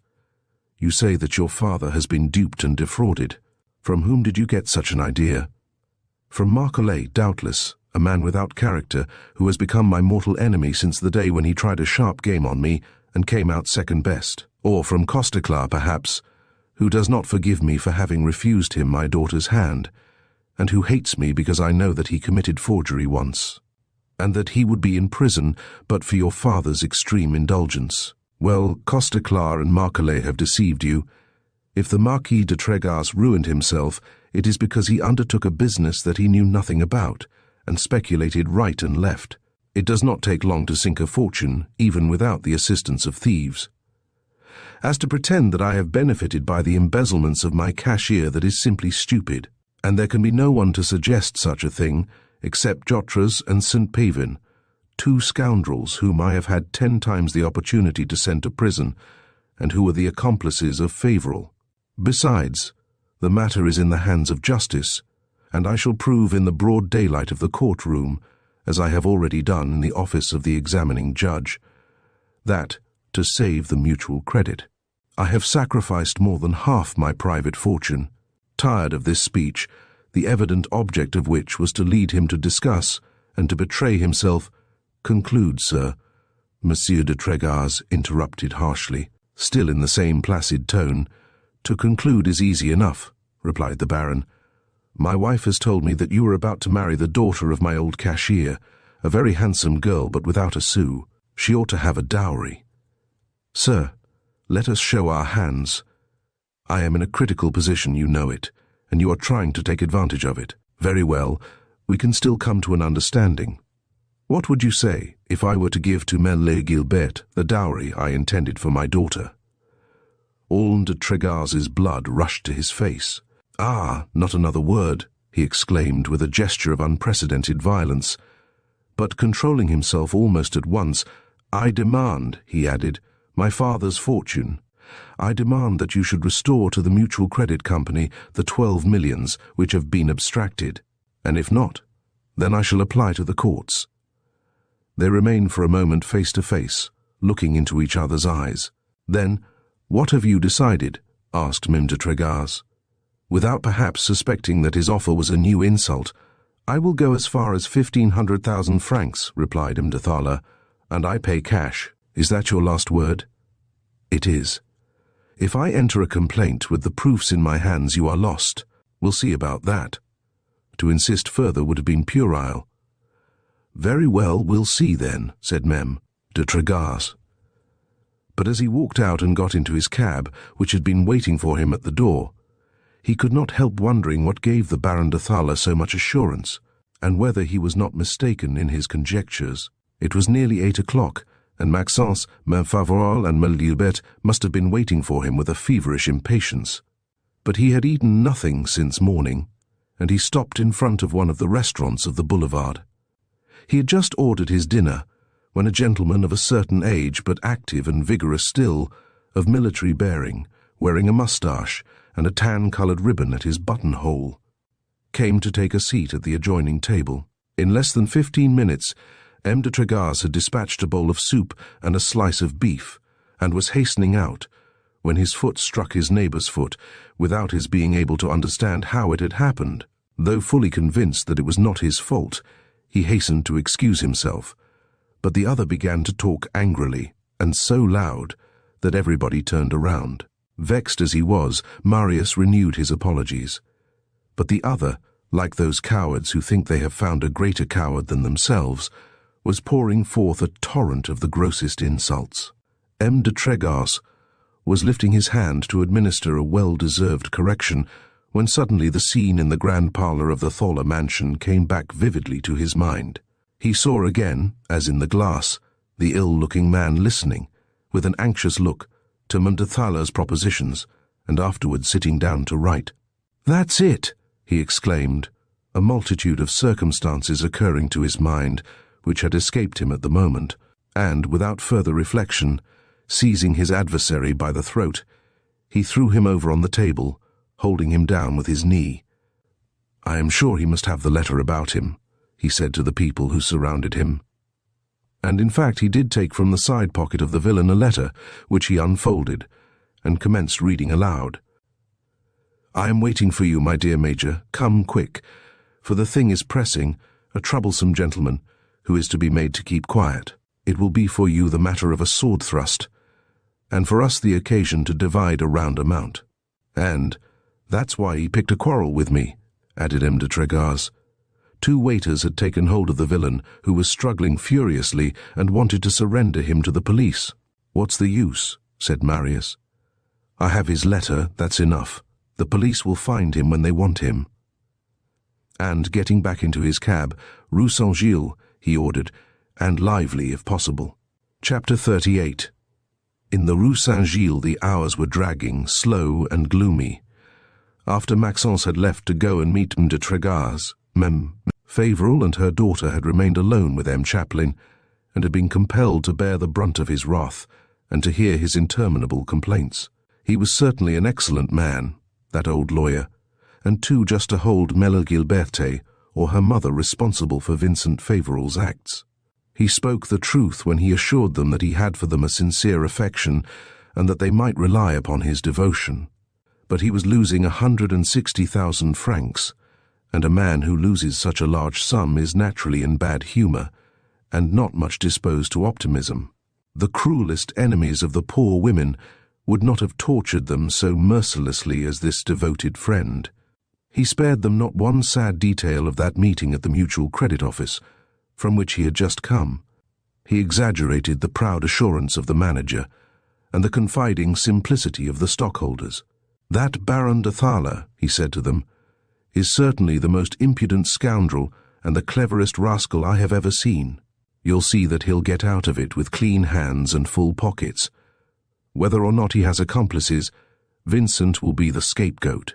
We must make up our mind to that." His positive intention was to console Emile Favoral and Gilberte. Had he sworn to drive them to distraction, he could not have succeeded better. "Poor woman," he said, "what is to become of you? Maxence is a good and honest fellow, I am sure, but so weak, so thoughtless, so fond of pleasure. He finds it difficult enough to get along by himself. Of what assistance will he be to you?" Then came advice. Emile Favoral, he declared, should not hesitate to ask for a separation, which the tribunal would certainly grant. For want of this precaution, she would remain all her life under the burden of her husband's debts, and constantly exposed to the annoyances of the creditors. And always he wound up by saying, "Who could ever have expected such a thing from Vincent, a friend of 20 years' standing? 160,000 francs. Who in the world can be trusted hereafter?" Big tears were rolling slowly down Memmi Favoral's withered cheeks. But Mele. Gilberte was of those for whom the pity of others is the worst misfortune and the most acute suffering. 20 times she was on the point of exclaiming, "Keep your compassion, sir. We are neither so much to be pitied nor so much forsaken as you think. Our misfortune has revealed to us a true friend, one who does not speak, but acts." At last, as 12 o'clock struck, M. Chapeline withdrew, announcing that he would return the next day to get the news, and to bring further consolation. "Thank heaven we are alone at last," said Emile Gilbert, but they had not much peace for all that. Great as had been the noise of Vincent Favoral's disaster, it had not reached at once all those who had entrusted their savings to him. All day long the belated creditors kept coming in, and the scenes of the morning were renewed on a smaller scale. Then legal summonses began to pour in, 3 or 4 at a time. Memmi Favoral was losing all courage. "What disgrace!" she groaned. "Will it always be so hereafter?" And she exhausted herself in useless conjectures upon the causes of the catastrophe, and such was the disorder of her mind, that she knew not what to hope and what to fear, and that from one minute to another she wished for the most contradictory things. She would have been glad to hear that her husband was safe out of the country, and yet she would have deemed herself less miserable had she known that he was hid somewhere in Paris, and obstinately the same questions returned to her lips. Where is he now? What is he doing? What is he thinking about? How can he leave us without news? Is it possible that it is a woman who has driven him into the precipice? And, if so, who is that woman? Very different were Mlle Gilberte's thoughts. The great calamity that befell her family had brought about the sudden realization of her hopes. Her father's disaster had given her an opportunity to test the man she loved, and she had found him even superior to all that she could have dared to dream. The name of Favoral was forever disgraced, but she was going to be the wife of Marius, Marquise de Tregas, and, in the candor of her loyal soul, she accused herself of not taking enough interest in her mother's grief, and reproached herself for the quivers of joy which she felt within her. "Where is Maxence?" asked M. Favoral. "Where is M. de Tregas? Why have they told us nothing of their projects?" "They will, no doubt, come home to dinner," replied Mel. Gilberte, so well was she convinced of this, that she had given orders to the servant to have a somewhat better dinner than usual, and her heart was beating at the thought of being seated near Marius, between her mother and her brother. At about 6 o'clock, the bell rang violently. "There he is," said the young girl, rising to her feet. But no, it was only the porter, bringing up a summons ordering Emile Favoral, under penalty of the law, to appear the next day at 1 o'clock precisely before the examining judge, Barban d'Avranches. At his office, in the Palace of Justice. The poor woman came near fainting. What can this judge want with me?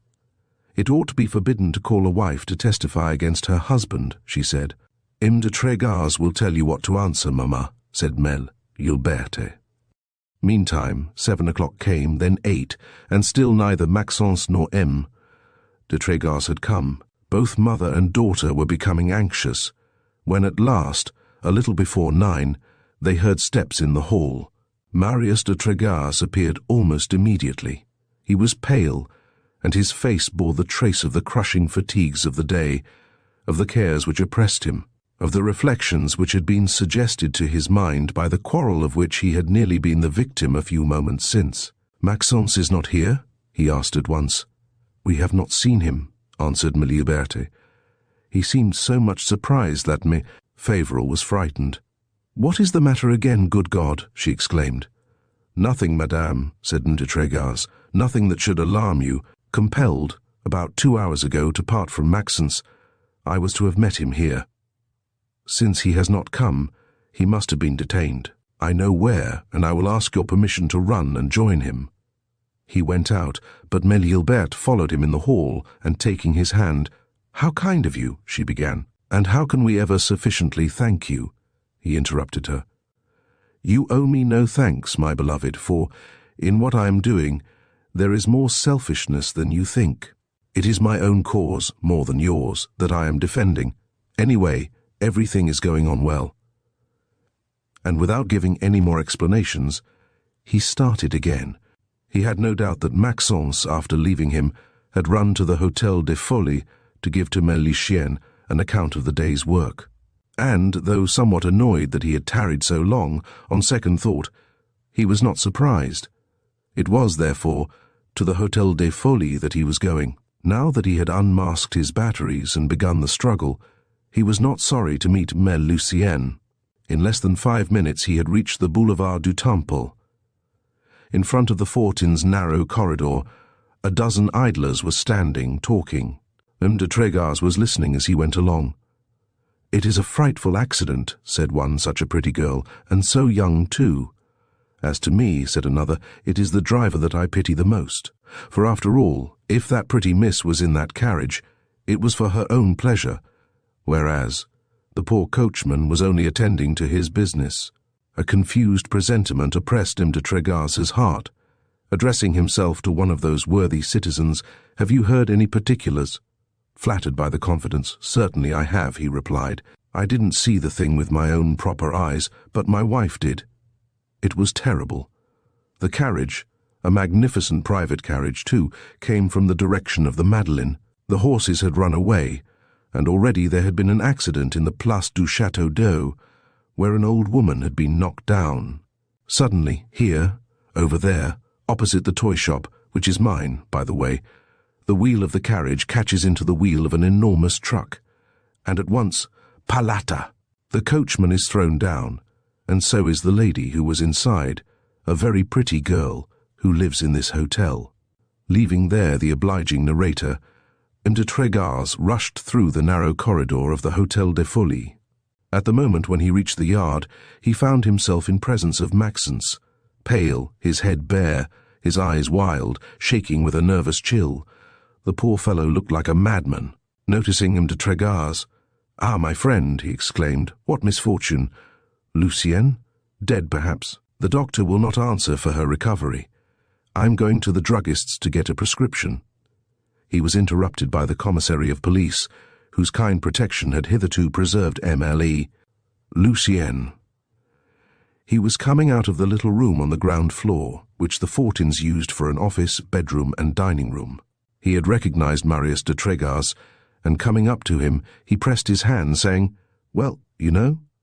"Yes, it is my fault, le Marquis, for we were fully notified. I knew so well that Lucien's existence was threatened, I was so fully expecting a new attempt upon her life, that, whenever she went out riding, it was one of my men, wearing a footman's livery, who took his seat by the side of the coachman. Today my man was so busy that I said to myself, 'Bash for once,' and behold the consequences. It was with inexpressible astonishment that Maxence was listening. It was with a profound stupor that he discovered between Marius and the commissary that serious intimacy which is the result of long intercourse, real esteem and common hopes. "It is not an accident, then," remarked Tregarze. "The coachman has spoken, doubtless.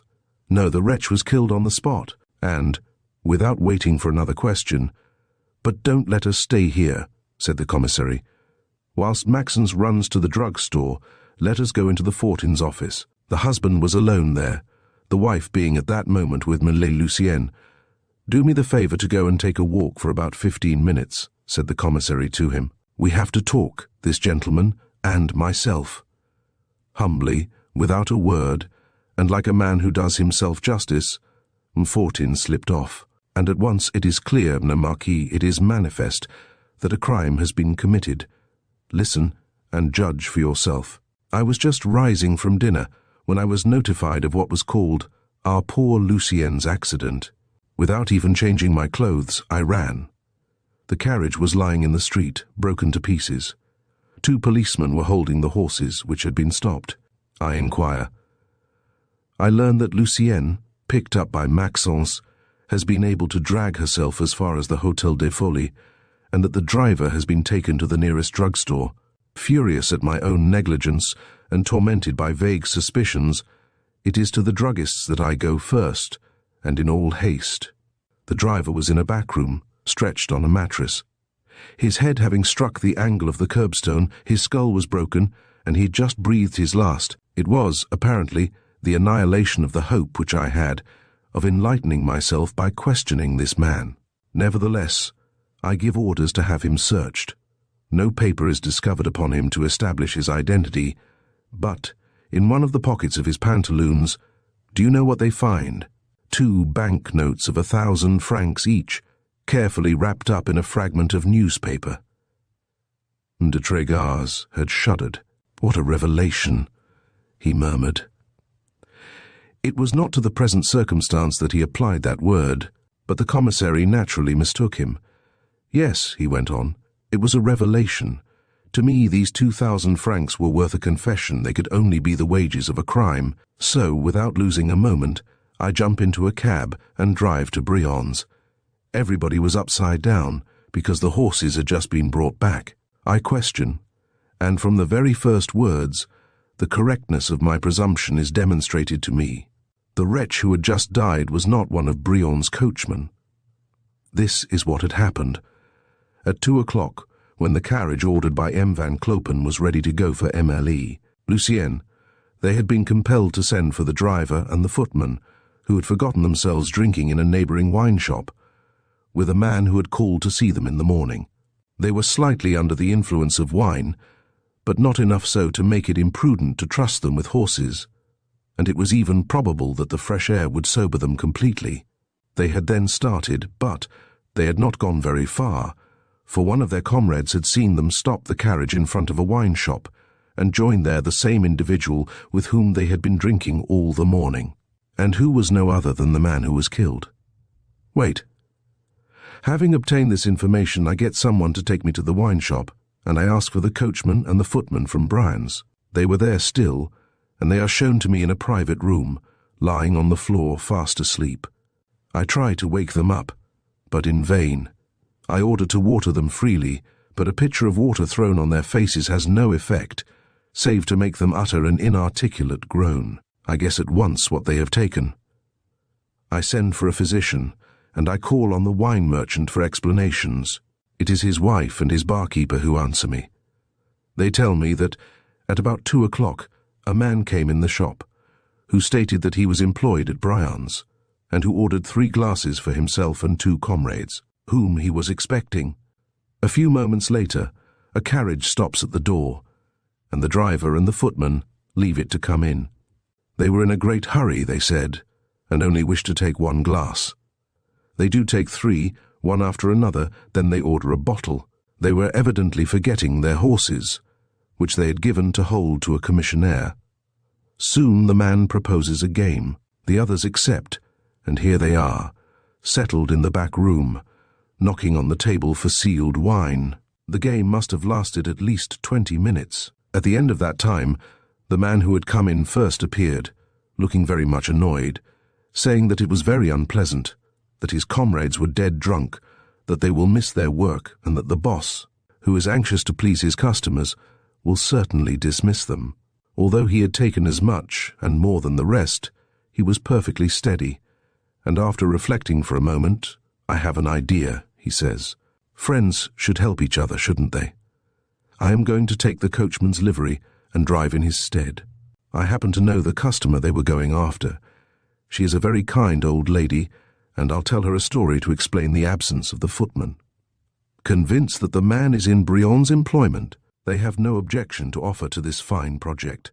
The brigand puts on the livery of the sleeping coachman, gets up on the box, and starts off, after stating that he will return for his comrades as soon as he has got through the job, and that doubtless they will be sober by that time.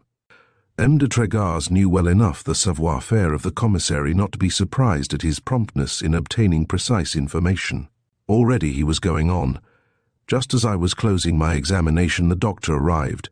I show him my drunkards, and at once he recognizes that I have guessed correctly, and that these men have been put asleep by means of one of those narcotics of which certain thieves make use to rob their victims.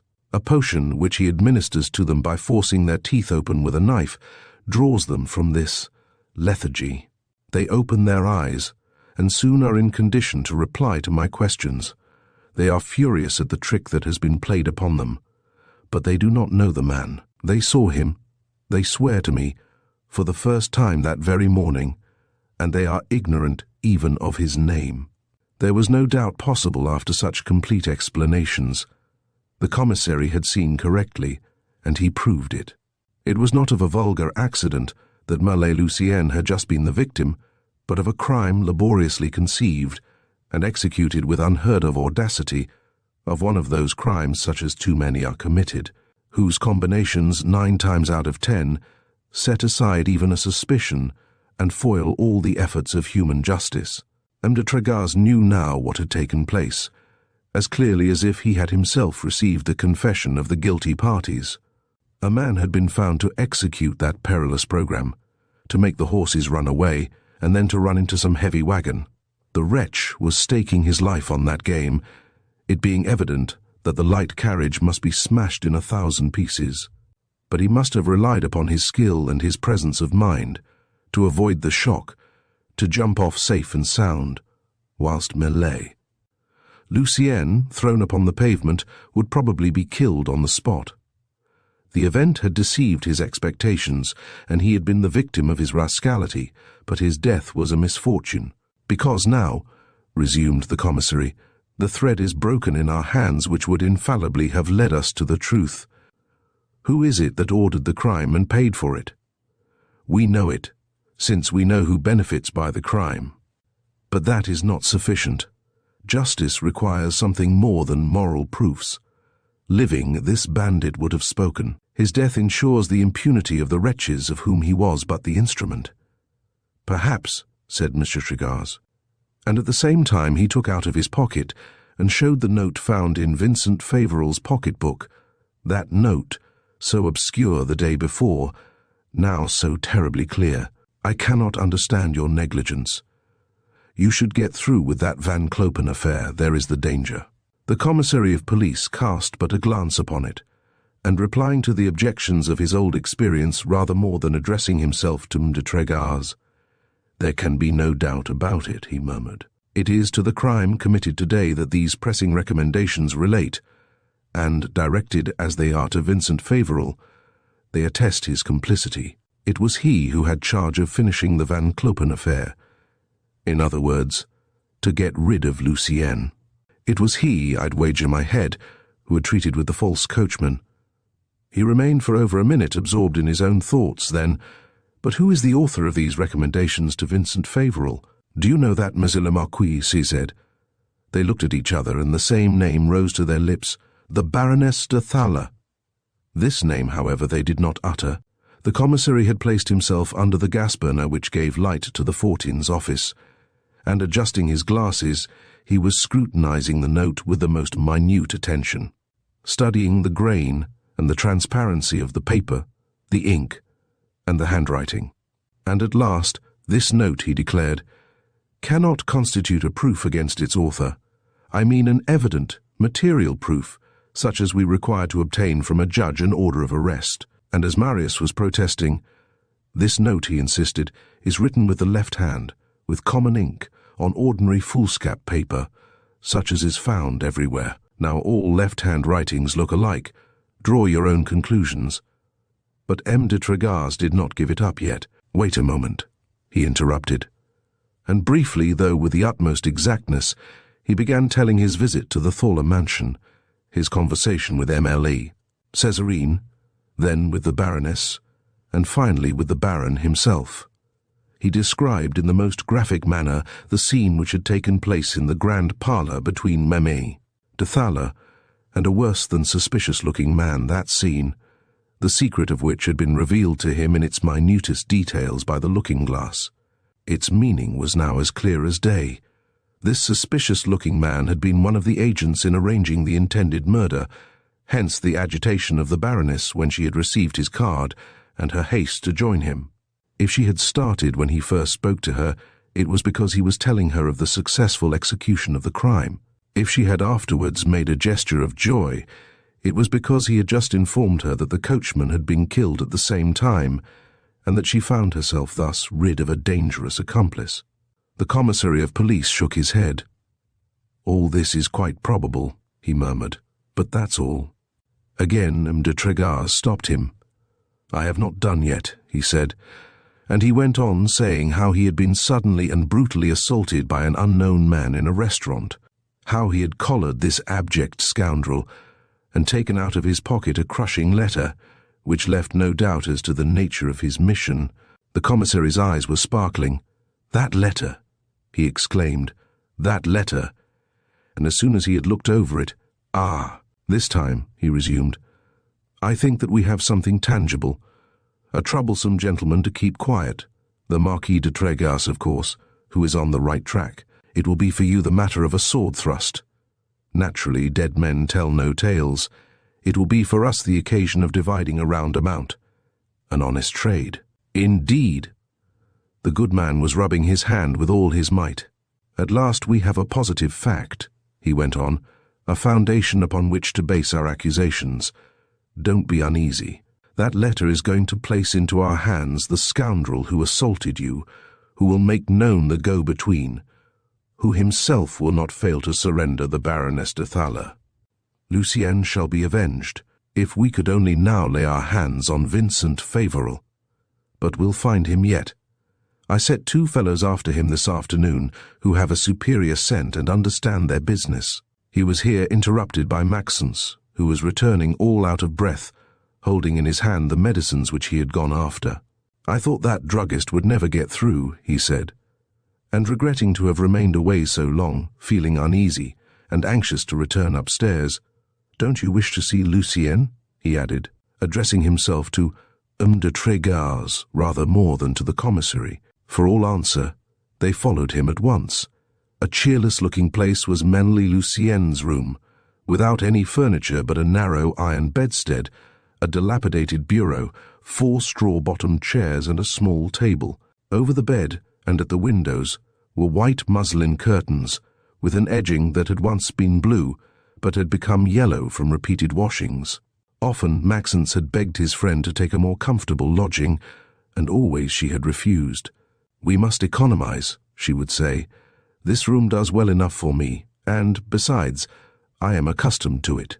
When M. de Tregas and the commissary walked in, the estimable hostess of the Hôtel des Folies was kneeling in front of the fire, preparing some medicine. Hearing the footsteps, she got up and with a finger upon her lips, "Hush," she said, "take care not to wake her up." The precaution was useless. "I am not asleep," said Lucien in a feeble voice. "Who is there?" "I," replied Maxence, advancing towards the bed. It was only necessary to see the poor girl in order to understand Maxence's frightful anxiety. She was whiter than the sheet, and fever, that horrible fever which follows severe wounds, gave to her eyes a sinister lustre. "But you are not alone," she said again. "I am with him, my child," replied the commissary. "I come to beg your pardon for having so badly protected you." She shook her head with a sad and gentle motion. "It was myself who lacked prudence," she said. "For today, while out, I thought I noticed something wrong, but it looked so foolish to be afraid. If it had not happened today, it would have happened some other day. The villains who have been pursuing me for years must be satisfied now. They will soon be rid of me." "Lucien," said Maxence in a sorrowful tone. De Trégas now stepped forward. "You shall live, mademoiselle," he uttered in a grave voice. "You shall live to learn to love life." And as she was looking at him in surprise, "You do not know me," he added, timidly and as if doubting the reality. "You," she said, "the Marquis de Trégas."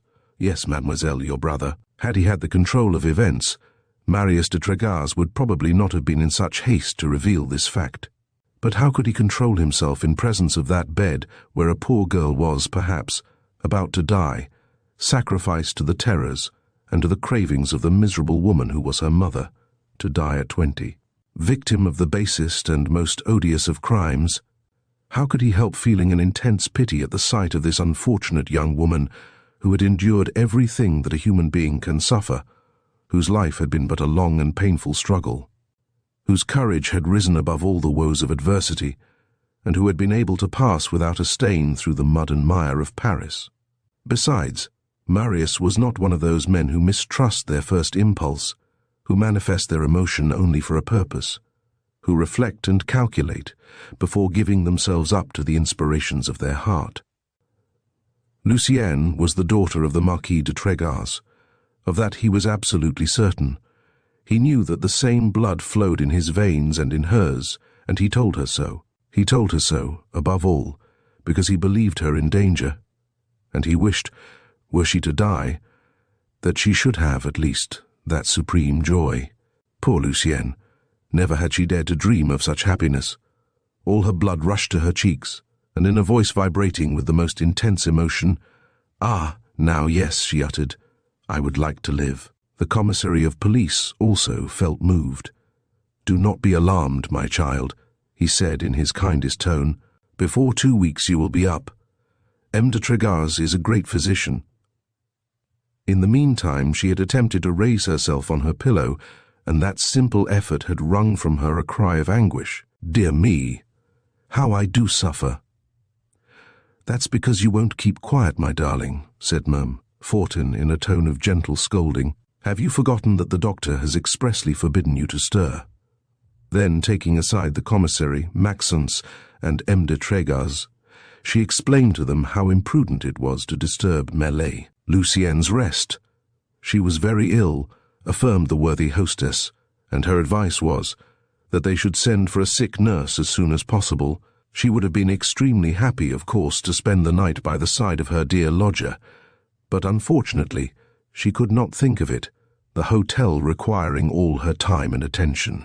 Fortunately, however, she knew in the neighborhood a widow, a very honest woman, and without her equal in taking care of the sick. With an anxious and beseeching look, Maxence was consulting M. de Trégas. In his eyes could be read the proposition that was burning upon his lips. "Shall I not go for Gilbert?" But that proposition he had no time to express. Though they had been speaking very low, Lucienne had heard. "I have a friend," she said, "who would certainly be willing to sit up with me." They all went up to her. "What friend?" inquired the commissary of police. "You know her very well, sir. It is that poor girl who had taken me home with her at Batignolles when I left the hospital, who came to my assistance during the Commune, and whom you helped to get out of the Versailles prisons. Do you know what has become of her?" "Only since yesterday, when I received a letter from her, a very friendly letter. She writes that she has found money to set up a dressmaking establishment, and that she is relying upon me to be her forewoman. She is going to open in the Rue Saint-Lazare, but in the meantime she is stopping in the Rue du Cirque." De Trégas and Maxence had started slightly. "What is your friend's name?" they inquired at once. Not being aware of the particulars of the two young men's visit to the Rue du Cirque, the commissary of police could not understand the cause of their agitation. "I think," he said, "that it would hardly be proper now to send for that girl." "It is to her alone, on the contrary, that we must resort," interrupted de Trégas, "and As he had good reasons to mistrust Fortin, he took the commissary outside the room, on the landing, and there, in a few words, he explained to him that this Zélie was precisely the same woman whom they had found in the Rue St, in that sumptuous mansion where Vincent Favoral, under the simple name of Vincent, had been living, according to the neighbors, in such a princely style. The commissary of police was astounded. Why had he not known all this sooner? Better late than never, however. "Ah, you are right, le Marquis, 100 times right," he declared. "This girl must evidently know Vincent Favoral's secret, the key of the enigma that we are vainly trying to solve. What she would not tell to you, a stranger, she will tell to Lucienne, her friend. Maxence offered to go himself for Zélie Cadel." "No," answered Marius. "If she should happen to know you, she would mistrust you and would refuse to come." It was, therefore, M. Fortin who was dispatched to the Rue du Cirque, and who went off muttering, though he had received 5 francs to take a carriage and 5 francs for his trouble. "And now," said the commissary of police to Maxence, "we must both of us get out of the way. I, because the fact of my being a commissary would frighten May. Cadel, you because, being Vincent Favoral's son, your presence would certainly prove embarrassing to her." And so they went out, but M. de Trégas did not remain long alone with Mère Lucienne.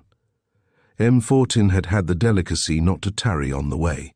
11 o'clock struck as Zélie Cadel rushed like a whirlwind into her friend's room. Such had been his haste that she had given no thought whatever to her dress. She had stuck upon her uncombed hair the first bonnet she had laid her hand upon, and thrown an old shawl over the wrapper in which she had received Marius in the afternoon. "What, my poor Lucienne," she exclaimed, "are you so sick as all that?" But she stopped short as she recognized M. de Trégas, and, in a suspicious tone, "What a singular meeting," she said. Marius bowed. "You know Lucienne?" What she meant by that he understood perfectly. "Lucienne is my sister, madame," he said coldly. She shrugged her shoulders. "What humbug!" "It's the truth," affirmed Mère Lucienne, "and you know that I never lie." Zélie was dumbfounded. "If you say so," she muttered. "But no matter, that's queer." De Trégas interrupted her with a gesture. "And what's more, it is because Lucienne is my sister that you see her there, lying upon that bed.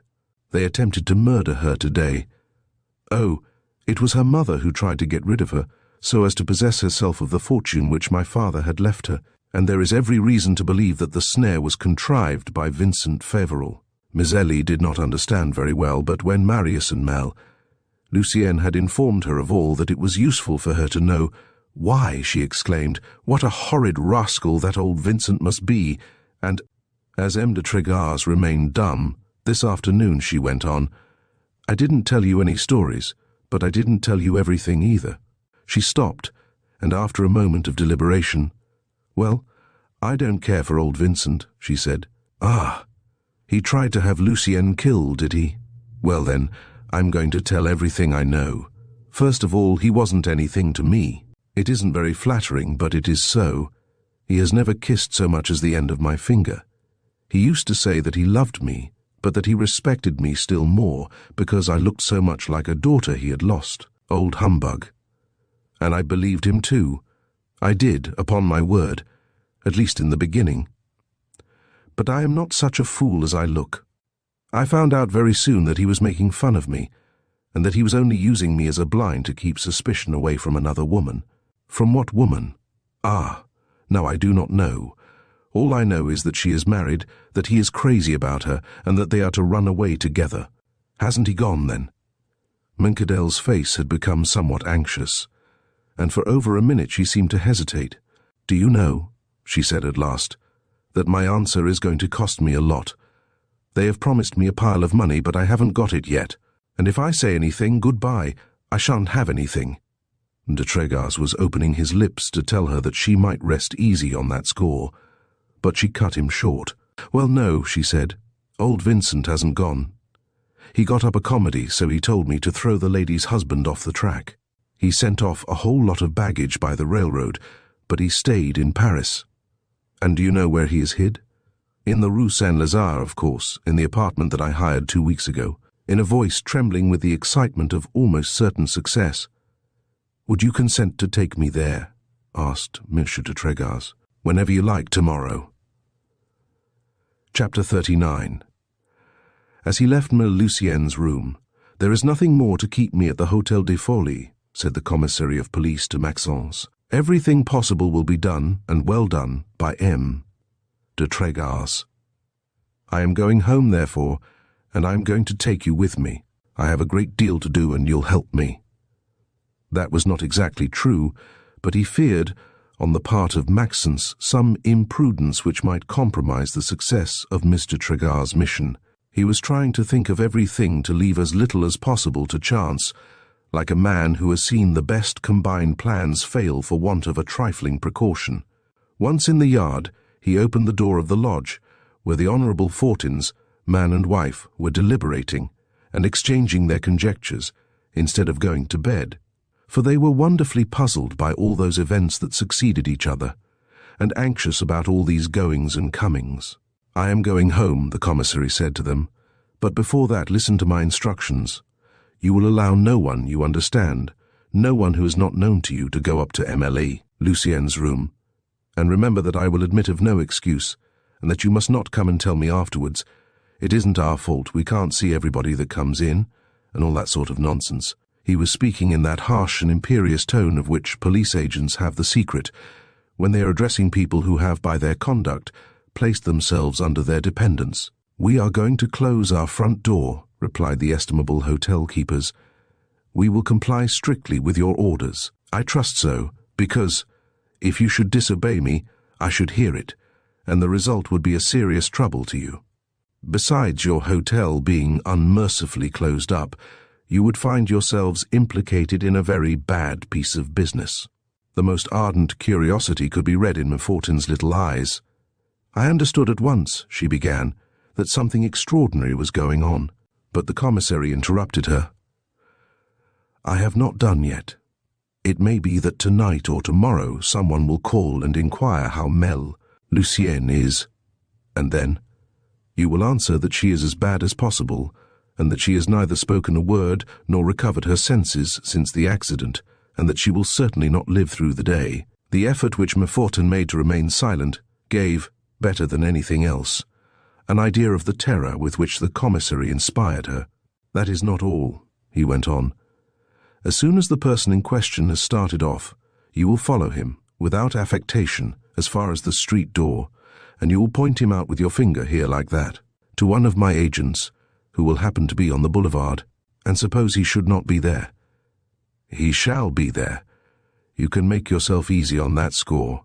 The looks of distress which the honourable hotel keepers were exchanging did not announce a very tranquil conscience. "In other words, here we are under surveillance," said Mifortin with a groan. "What have we done to be thus mistrusted?" To reply to him would have been a task more long than difficult. "Do as I tell you," insisted the commissary harshly, "and don't mind the rest, and meantime, good night." He was right in trusting implicitly to his agent's punctuality, for as soon as he came out of the Hôtel des Folies, a man passed by him, and without seeming to address him or even to recognize him, said in a whisper, "What news?" "Nothing," he replied, "except that the Fortins are notified. The trap is well set. Keep your eyes open now, and spot anyone who comes to ask about Lucien." And he hurried on, still followed by Maxence, who walked along like a body without soul, tortured by the most frightful anguish. As he had been away the whole evening, 4 or 5 persons were waiting for him at his office on matters of current business. He dispatched them in less than no time, after which, addressing himself to an agent on duty, "This evening," he said, "at about 9 o'clock, in a restaurant on the boulevard, a quarrel took place. A person tried to pick a quarrel with another. You will proceed at once to that restaurant, you will get the particulars of what took place, and you will ascertain exactly who this man is, his name, his profession, and his residence. Like a man accustomed to such errands—" "Can I have a description of him?" inquired the agent. "Yes, he's a man past middle age, military bearing, heavy moustache, ribbons in his buttonhole." "Yes, I see, one of your regular fighting fellows. Very well, go then. I shall not retire before your return. Ah, I forgot. Find out what they thought tonight on the street about the mutual credit affair, and what they said of the arrest of one St. Pavin, editor of the Financial Pilot, and of a banker named Jotras. Can I take a carriage? Do so. The agent started, and he was not fairly out of the house when the commissary, opening a door which gave into a small study, called, "Felix!" It was his secretary, a man of about 30, blonde, with a gentle and timid countenance, having, with his long coat, somewhat the appearance of a theological student. He appeared immediately. "You call me, sir." "My dear Felix," replied the commissary, "I have seen you sometimes imitate very nicely all sorts of handwritings." The secretary blushed very much, no doubt on account of Maxence, who was sitting by the side of his employer. He was a very honest fellow, but there are certain little talents of which people do not like to boast, and the talent of imitating the writing of others is of the number for the reason that, fatally and at once, it suggests the idea of forgery. "It was only for fun that I used to do that, sir," he stammered. "Would you be here if it had been otherwise?" said the commissary. "Only this time it is not for fun, but to do me a favor that I wish you to try again." And taking out of his pocket the letter taken by M. de Trégas from the man in the restaurant, "Examine this writing," he said, "and see whether you feel capable of imitating it tolerably well." Spreading the letter under the full light of the lamp, the secretary spent at least 2 minutes examining it with the minute attention of an expert. And at the same time he was muttering, "Not at all convenient, this. Hard writing to imitate, not a salient feature, not a characteristic sign, nothing to strike the eye or attract attention. It must be some old lawyer's clerk who wrote this." In spite of his anxiety of mind, the commissary smiled. "I shouldn't be surprised if you had guessed right." Thus encouraged, "At any rate," Felix declared, "I am going to try."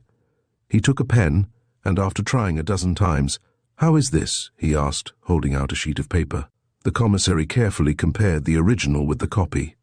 "It is not perfect," he murmured, "but at night, with the imagination excited by a great peril, besides, we must risk something. If I had a few hours to practice." "But you have not. Come, take up your pen, and write as well as you can in that same hand what I am going to tell you." And after a moment's thought he dictated as follows: "All goes well. T, drawn into a quarrel, is to fight in the morning with swords. But our man, whom I cannot leave, refuses to go ahead, unless he is paid 2,000 francs before the duel. I have not the amount. Please hand it to the bearer, who has orders to wait for you." The commissary, leaning over his secretary's shoulder, was following his hand, and the last word being written, "Perfect," he exclaimed. "Now quick, the address, Le Baron de Thaler, Rue de la Pépinière." There are professions which extinguish, in those who exercise them, all curiosity. It is with the most complete indifference, and without asking a question, that the secretary had done what he had been requested. "Now, my dear Felix," resumed the commissary, "you will please get yourself up as near as possible like a restaurant waiter, and take this letter to its address. At this hour. Yes, the Baroness de Thaler is out to a ball. You will tell the servants that you are bringing her an answer concerning an important matter. They know nothing about it, but they will allow you to wait for their mistress in the porter's lodge. As soon as she comes in, you will hand her the letter, stating that 2 gentlemen who are taking supper in your restaurant are waiting for the answer. It may be that she will exclaim that you are a scoundrel, that she does not know what it means. In that case, we shall have been anticipated, and you must get away as fast as you can. But the chances are that she will give you 2,000 francs, and then you must so manage that she will be seen plainly when she does it. Is it all understood?" "Perfectly." "Go ahead then, and do not lose a minute. I shall wait." Away from Mélie, Lucien, Maxence had gradually been recalled to the strangeness of the situation, and it was with a mingled feeling of curiosity and surprise that he observed the commissary acting and bustling about. The good man had found again all the activity of his youth, together with that fever of hope and that impatience of success, which usually disappear with age. He was going over the whole of the case again, his first meeting with Mélie Lucienne, the various attempts upon her life, and he had just taken out of the file the letter of information which had been entrusted to him, in order to compare the writing with that of the letter taken from his adversary by M. de Trégas. when the latter came in, all out of breath. "Zélie has spoken," he said. And at once addressing Maxence, "You, my dear friend," he resumed, "you must run to the Hôtel des Folies. Is Lucien worse?" "No, Lucien is getting on well enough. Zélie has spoken, but there is no certainty that after due reflection she will not repent and go and give the alarm. You will return, therefore, and you will not lose sight of her until I call for her in the morning. If she wishes to go out, you must prevent her." The commissary had understood the importance of the precaution. "You must prevent her," he added, "even by force, and I authorize you, if need be, to call upon the agent whom I have placed on duty, watching the Hôtel des Folies, and to whom I am going to send word immediately." Maxence started off on a run. "Poor fellow," murmured Marius. "I know where your father is. What are we going to learn now?" He had scarcely had time to communicate the information he had received from Meme Cadell when the first of the commissary's emissaries made his appearance. "The commission is done," he said, in that confident tone of a man who thinks he has successfully accomplished a difficult task. "You know the name of the individual who sought a quarrel with M. de Trégas?" "His name is Corvey. He is well known in all the tables d'hôte, where there are women, and where they deal a healthy little game after dinner. I know him well, too. He's a bad fellow, who passes himself off for a former superior officer in the Italian army. His address? He lives at Rue de la Michaudière in a furnished house. I went there. The porter told me that my man had just gone out with an ill-looking individual, and that they must be in a little café on the corner of the next street. I ran there and found my two fellows drinking beer. Won't they give us the slip?" "No danger of that. I have got them fixed." "How is that?" "It is an idea of mine. I just thought, suppose they put off?" And at once I went to notify some policemen, and I returned to station myself near the café. It was just closing up. My two fellows came out. I picked a quarrel with them, and now they are in the station house, well recommended." The commissary knit his brows. "That's almost too much zeal," he murmured. "Well, what's done is done. Did you make any inquiries about the St. Pavin and Jotres matter?" "I had no time. It was too late. You forget, perhaps, sir, that it is nearly 2 o'clock." Just as he got through, the secretary who had been sent to the Rue de la Pépinière came in. "Well?" inquired the commissary, not without evident anxiety. "I waited for M. de Thala over an hour," he said. "When she came home, I gave her the letter. She read it, and in presence of a number of her servants, she handed me these 2,000 francs. At the sight of the banknotes, the commissary jumped to his feet. "Now we have it," he exclaimed. "Here is the proof that we wanted." Chapter 40. It was after 4 o'clock when M. de Trégas was at last permitted to return home. He had minutely and at length arranged everything with the commissary. He had endeavoured to anticipate every eventuality. His line of conduct was perfectly well marked out, and he carried with him the certainty that on the day which was about to dawn the strange game that he was playing must be finally won or lost. When he reached home, "At last, here you are, sir," exclaimed his faithful servant. It was doubtless anxiety that had kept up the old man all night, but so absorbed was Marius's mind that he scarcely noticed the fact. "Did anyone call in my absence?" he asked. "Yes, sir. A gentleman called during the evening, M. Costeclar, who appeared very much vexed not to find you in. He stated that he came on a very important matter that you would know all about, and he requested me to ask you to wait for him tomorrow, that is, today, by 12 o'clock. Was M. Costeclar sent by M. de Thala? Had the manager of the Mutual Credit changed his mind? And had he decided to accept the conditions which he had at first rejected? In that case, it was too late. It was no longer in the power of any human being to suspend the action of justice.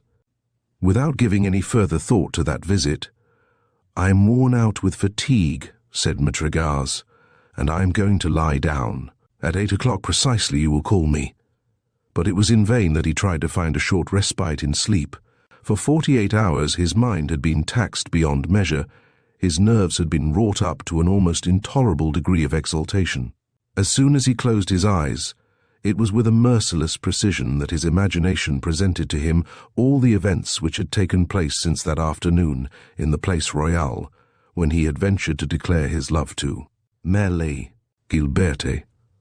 Who could have told him then that he would engage in that struggle, the issue of which must certainly be some abominable scandal in which his name would be mixed? Who could have told him that gradually, and by the very force of circumstances, he would be led to overcome his repugnance, and to rival the ruses and the tortuous combinations of the wretches he was trying to reach? But he was not of those who, once engaged, regret, hesitate, and draw back. His conscience reproached him for nothing. It was for justice and right that he was battling, and Mère Gilberte was the prize that would reward him. 8 o'clock struck, and his servant came in. "Run for a cab," he said. "I'll be ready in a moment." He was ready, in fact, when the old servant returned, and as he had in his pocket some of those arguments that lend wings to the poorest cab horses, in less than 10 minutes he had reached the Hôtel de Folie. "How is Mère Lucienne?" he inquired first of all of the worthy hostess. The intervention of the commissary of police had made M. Fortin and his wife more supple than gloves and more gentle than doves. "The poor dear child is much better," answered M. Fortin, "and the doctor, who has just left, now feels sure of her recovery. But there is a row up there." "A row?" "Yes. That lady whom my husband went after last night insists upon going out, and M. Maxence won't let her, so that they are quarrelling up there. Just listen." The loud noise of a violent altercation could be heard distinctly. M. Tregarze started upstairs, and on the second-story landing he found Maxence holding on obstinately to the railing, whilst Memem, Zélie Cadell, redder than a peony, was trying to induce him to let her pass, treating him at the same time to some of the choicest epithets of her well-stocked repertory. Catching sight of Marius, "Is it you?" she cried. "Who gave orders to keep me here against my wishes? By what right? Am I your prisoner?" To irritate her would have been imprudent. "Why did you wish to leave," said M. de Tregarze gently, "at the very moment when you knew that I was to call for you?" But she interrupted him, and shrugging her shoulders, "Why don't you tell the truth?" she said. "You were afraid to trust me." "Oh, you are wrong. What I promised to do I do. I only wanted to go home to dress. Can I go in the street in this costume?" And she was spreading out her wrapper, all faded and stained. "I have a carriage below," said Marius. "No one will see us." Doubtless she understood that it was useless to hesitate. "As you please," she said. M. de Tregarze took Maxence aside, and in a hurried whisper, "You must," said he, "go at once to the Rue St. and in my name request your sister to accompany you. You will take a closed carriage, and you'll go and wait in the Rue Saint-Lazare, opposite number 25. It may be that Mère Gilberte's assistance will become indispensable to me, and as Lucienne must not be left alone, you will request Emile Fortin to go and stay with her." And without waiting for an answer, "Let us go," he said to Mme. Cadell. They started, but the young woman was far from being in her usual spirits. It was clear that she was regretting bitterly having gone so far, and not having been able to get away at the last moment. As the carriage went on, she became paler, and a frown appeared upon her face. "No matter," she began. "It's a nasty thing I'm doing there." "Do you repent, then, assisting me to punish your friend's assassins?" said M. de Tregarze. She shook her head. "I know very well that old Vincent is a scoundrel," she said. "But he had trusted me, and I am betraying him." "You are mistaken, madame. To furnish me the means of speaking to Favoral is not to betray him, and I shall do everything in my power to enable him to escape the police and make his way abroad." "What a joke!" "It is the exact truth. I give you my word of honor."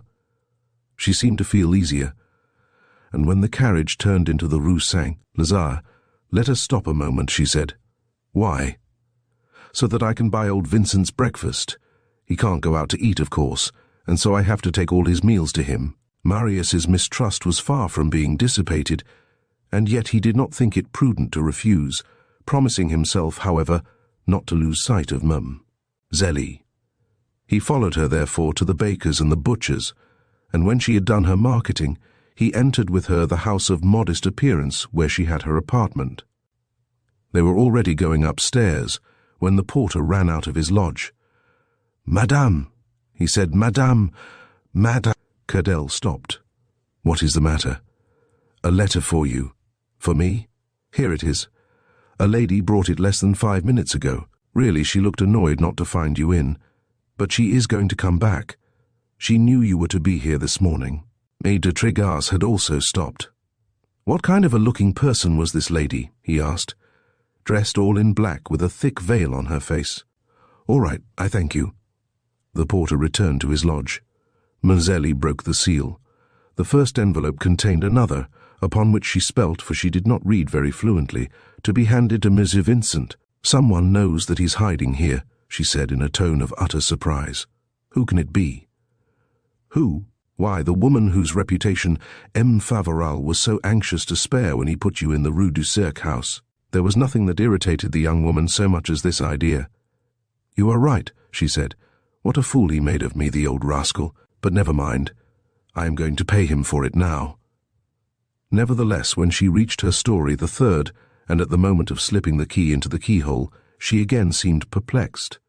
"If some misfortune should happen," she sighed. "What are you afraid of? Old Vincent has got all sorts of arms in there.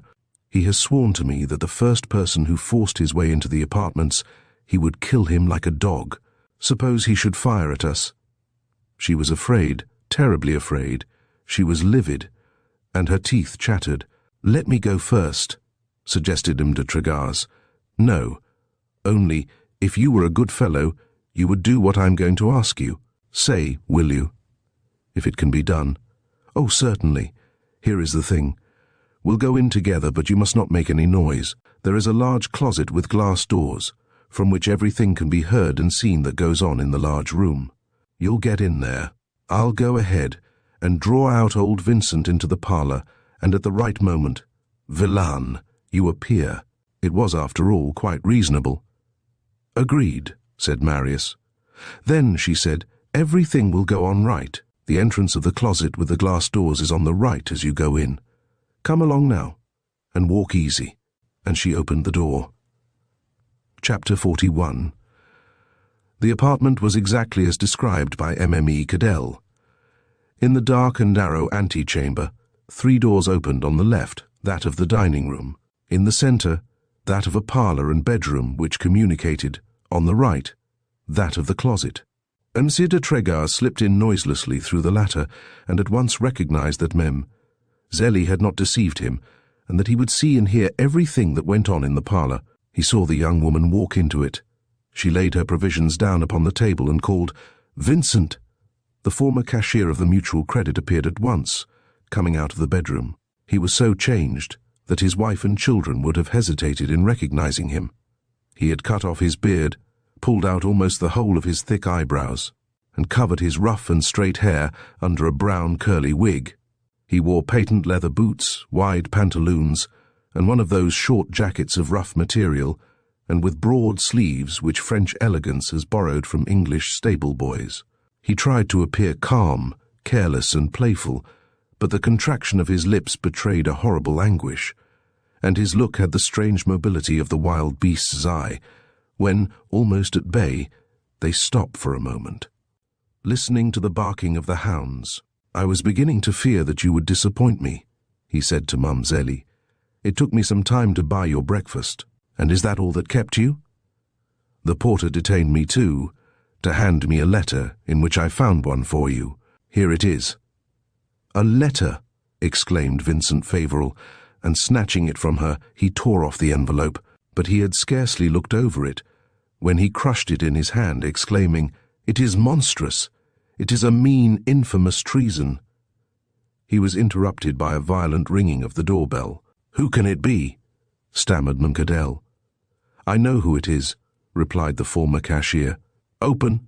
Open quick!" She obeyed, and almost at once a woman walked into the parlour, wearing a cheap black woolen dress.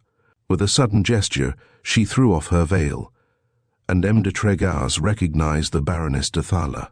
"Leave us," she said to Zélie, in a tone which one would hardly dare to assume towards a barmaid. The other felt indignant. What? She began. I am in my own house here. Leave us, repeated M. Favoral with a threatening gesture. Go! She went out, but only to take refuge by the side of M. de Trégar's. You hear how they treat me, she said in a hoarse voice. He made no answer. All his attention was centered upon the parlor. The Baroness de Thaler and the former cashier were standing opposite each other like two adversaries about to fight a duel. I have just read your letter, began Vincent Favoral. Coldly the Baroness said, Ah, it is a joke, I suppose. Not at all. You refuse to go with me? Positively. And yet it was all agreed upon. I have acted wholly under your urgent, pressing advice. How many times have you repeated to me that to live with your husband had become an intolerable torment to you? How many times have you sworn to me that you wished to be mine alone, begging me to procure a large sum of money and to fly with you? I was in earnest at the time. I have discovered, at the last moment, that it would be impossible for me thus to abandon my country, my daughter, my friends. We can take Serene with us. Do not insist. He was looking at her with a stupid, gloomy gaze.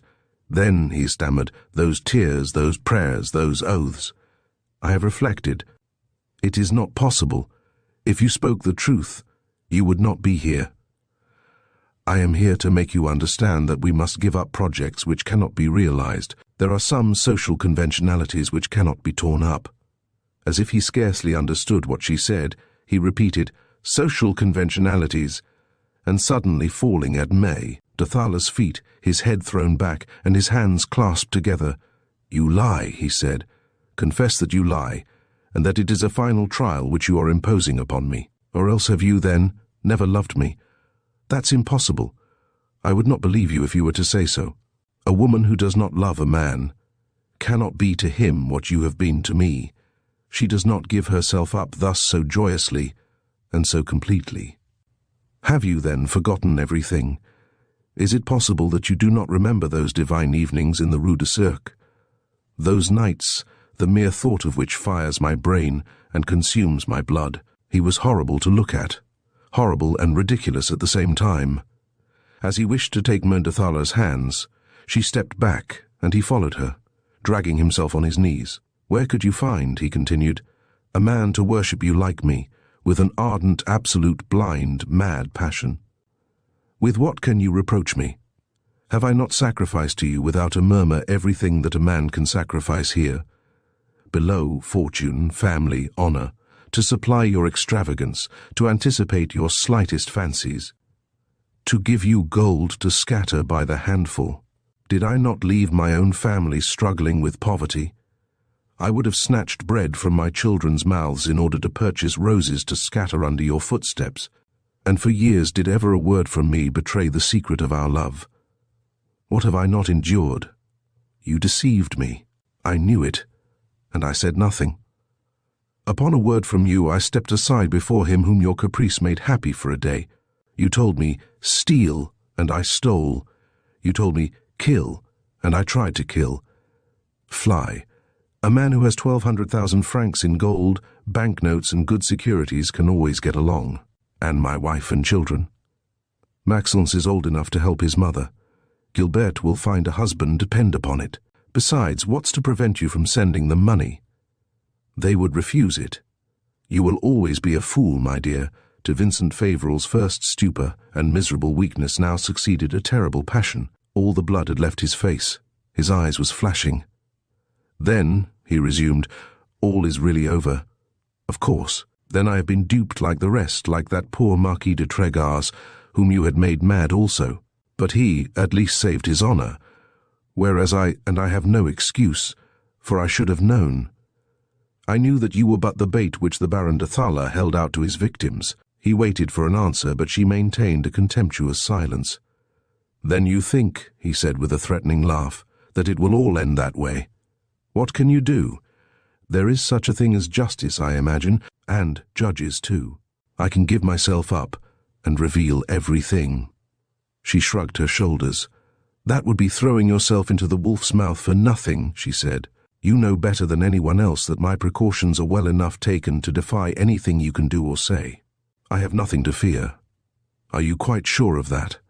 Trust to me, she said with a smile of perfect security. The former cashier of the Mutual Credit made a terrible gesture, but, checking himself at once, he seized one of the Baroness's hands. She withdrew it quickly, however, and, in an accent of insurmountable disgust, "Enough, enough," she said. In the adjoining closet, Marius de Tregas could feel Mlle. Cadell shuddering by his side. "What a wretch that woman is," she murmured. "And he what a base coward." The former cashier remained prostrated, striking the floor with his head. "And you would forsake me," he groaned, "when we are united by a past such as ours. How could you replace me? Where would you find a slave so devoted to your every wish?" The Baroness was getting impatient. "Stop," she interrupted. "Stop these demonstrations as useless as ridiculous." This time he did start up, as if lashed with a whip, and, double-locking the door which communicated with the antechamber, he put the key in his pocket. And with a step as stiff and mechanical as that of an automaton, he disappeared in the sleeping room. "He is going for a weapon," whispered Cadell. It was also what Marius thought. "Run down quick," he said to Mem. "Zélie, in a cab standing opposite, no, you will find Emile Favoral waiting. Let her come at once." And, rushing into the parlour, "Fly," he said to Mumthala. But she was as petrified by this apparition. "Monsieur de Tregas." "Yes, yes, me, but hurry and go." And he pushed her into the closet. It was but time. Vincent Favoral reappeared upon the threshold of the bedroom. But, if it was a weapon he had gone for, it was not for the one which Marius and Mem, Cadell, supposed. It was a bundle of papers which he held in his hand. Seeing de Tregas there instead of Mem, de Thaler, an exclamation of terror and surprise rose to his lips. He understood vaguely what must have taken place, that the man who stood there must have been concealed in the glass closet, and that he had assisted the Baroness to escape. "Ah, the miserable wretch!" he stammered with a tongue made thick by passion. "The infamous wretch! She has betrayed me. She has surrendered me. I am lost." Mastering the most terrible emotion he had ever felt, "No, no, you shall not be surrendered," uttered Tregas. Collecting all the energy that the devouring passion which had blasted his existence had left him, the former cashier of the Mutual Credit took 1 or 2 steps forward. "Who are you, then?" he asked. "Do you not know me? I am the son of that unfortunate Marquis de Tregas of whom you spoke a moment since. I am Lucien's brother." Like a man who has received a stunning blow, Vincent Favoral sank heavily upon a chair. "He knows all," he groaned. "Yes, all. You must hate me mortally. I pity you." The old cashier had reached that point when all the faculties, after being strained to their utmost limits, suddenly break down, when the strongest man gives up and weeps like a child. "Ah, I am the most wretched of villains," he exclaimed. He had hid his face in his hands, and in 1 second, as it happens, they say, to the dying on the threshold of eternity, he reviewed his entire existence. "And yet," he said, "I had not the soul of a villain. I wanted to get rich, but honestly, by labour and by rigid economy, and I should have succeeded. I had 150,000 francs of my own when I met the Baron de Thaler. Alas, why did I meet him? 'Twas he who first gave me to understand that it was stupid to work and save, when, at the bourse with moderate luck, one might become a millionaire in 6 months." He stopped, shook his head, and suddenly, "Do you know the Baron de Thaler?" he asked. And without giving Marius time to answer, "He is a German." He went on, "A Prussian. His father was a cab driver in Berlin, and his mother waiting maid in a brewery. At the age of 18, he was compelled to leave his country, owing to some petty swindle, and came to take up his residence in Paris. He found employment in the office of a stockbroker, and was living very poorly, when he made the acquaintance of a young laundress named Afraise, who had for a lover a very wealthy gentleman, the Marquis de Tregas, whose weakness was to pass himself off for a poor clerk. Afraise and Thaler were well calculated to agree. They did agree, and formed an association, she contributing her beauty, He, his genius for intrigue, both their corruption and their vices. Soon after they met, she gave birth to a child, a daughter, whom she entrusted to some poor gardeners at Rue St, with the firm and settled intention to leave her there forever. And yet it was upon this daughter, whom they firmly hoped never to see again, that the two accomplices were building their fortune. It was in the name of that daughter that a phrase wrung considerable sums from the Marquis de Tregas. As soon as Thala and she found themselves in possession of 600,000 francs, they dismissed the Marquis and got married. Already, at that time, Thala had taken the title of Baron and lived in some style. But his first speculations were not successful. The revolution of 1848 finished his ruin, and he was about being expelled from the Bourse, when he found me on his way, poor fool, who was going about everywhere, asking how I could advantageously invest my 150,000 francs. He was speaking in a hoarse voice, shaking his clenched fist in the air, doubtless at the Baron de Thala. Unfortunately, he resumed, it was only much later that I discovered all this. At the moment, M. de Thala dazzled me. His friends, St. Pavine and the bankers Jotras, proclaimed him the smartest and the most honest man in France. Still, I would not have given my money if it had not been for the Baroness. The first time that I was introduced to her, and that she fixed upon me her great black eyes, I felt myself moved to the deepest recesses of my soul. In order to see her again, I invited her, together with her husband and her husband's friends, to dine with me by the side of my wife and children. She came. Her husband made me sign everything he pleased, but as she went off, she pressed my hand. He was still shuddering at the recollection of it, the poor fellow. The next day, he went on, I handed to Thala all I had in the world, and in exchange he gave me the position of cashier in the Mutual Credit, which he had just founded. He treated me like an inferior, and did not admit me to visit his family. But I didn't care. The Baroness had permitted me to see her again, and almost every afternoon I met her at the Tuileries, and I had made bold to tell her that I loved her to desperation. At last, one evening, she consented to make an appointment with me for the second following day, in an apartment which I had rented. The day before I was to meet her, and whilst I was beside myself with joy, the Baron de Thala requested me to assist him, by means of certain irregular entries, to conceal a deficit arising from unsuccessful speculations. How could I refuse a man whom, as I thought, I was about to deceive grossly? I did as he wished. The next day, M. de Thala became my mistress, and I was a lost man. Was he trying to exculpate himself?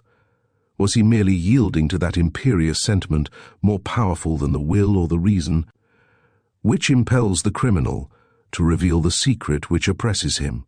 From that day, he went on, began for me the torment of that double existence which I underwent for years. I had given to my mistress all I had in the world, and she was insatiable. She wanted money always, anyway, and in heaps. She made me buy the house in the Rue St for our meetings, and between the demands of the husband and those of the wife, I was almost insane. I drew from the funds of the Mutual Credit as from an inexhaustible mine, and as I foresaw that some day must come when all would be discovered, I always carried about me a loaded revolver, with which to blow out my brains when they came to arrest me, and he showed to Marius the handle of a revolver protruding from his pocket. And if only she had been faithful to me, he continued, becoming more and more animated, but what have I not endured? When the Marquis de Tregas returned to Paris, and they set about defrauding him of his fortune, she did not hesitate a moment to become his mistress again. She used to tell me, "What a fool you are! All I want is his money. I love no one but you." But after his death she took others. She made use of our house in the Rue St for purposes of dissipation for herself and her daughter Serene. And I, miserable coward that I was, I suffered all. So much did I tremble to lose her, so much did I fear to be weaned from the semblance of love with which she paid my fearful sacrifices, and now she would betray me, forsake me. For everything that has taken place was suggested by her in order to procure a sum wherewith to fly to America. It was she who imagined the wretched comedy which I played, so as to throw upon myself the whole responsibility. Imdathala has had millions for his share. I have only had 1,200,000 francs. Violent nervous shudders shook his frame. His face became purple. He drew himself up, and brandishing the letters which he held in his hand, "But all is not over," he exclaimed. "There are proofs which neither the Baron nor his wife know that I have. I have the proof of the infamous swindle of which the Marquis de Tregaz was the victim. I have the proof of the farce got up by Imdathala and myself to defraud the stockholders of the mutual credit. What do you hope for?" He was laughing a stupid laugh. I shall go and hide myself in some suburb of Paris and write to a phrase to come. She knows that I have 1,200,000 francs. She will come, and she will keep coming as long as I have any money. And when I have no more—" He stopped short, starting back, his arms outstretched as if to repel a terrifying apparition. Mlle Gilbert had just appeared at the door. "My daughter," stammered the wretch. "Gilbert." "The Marquise de Tregaz," uttered Marius. An inexpressible look of terror and anguish convulsed the features of Vincent Favoral. He guessed that it was the end. "What do you want with me?" he stammered. "The money that you have stolen, father," replied the girl in an inexorable tone of voice.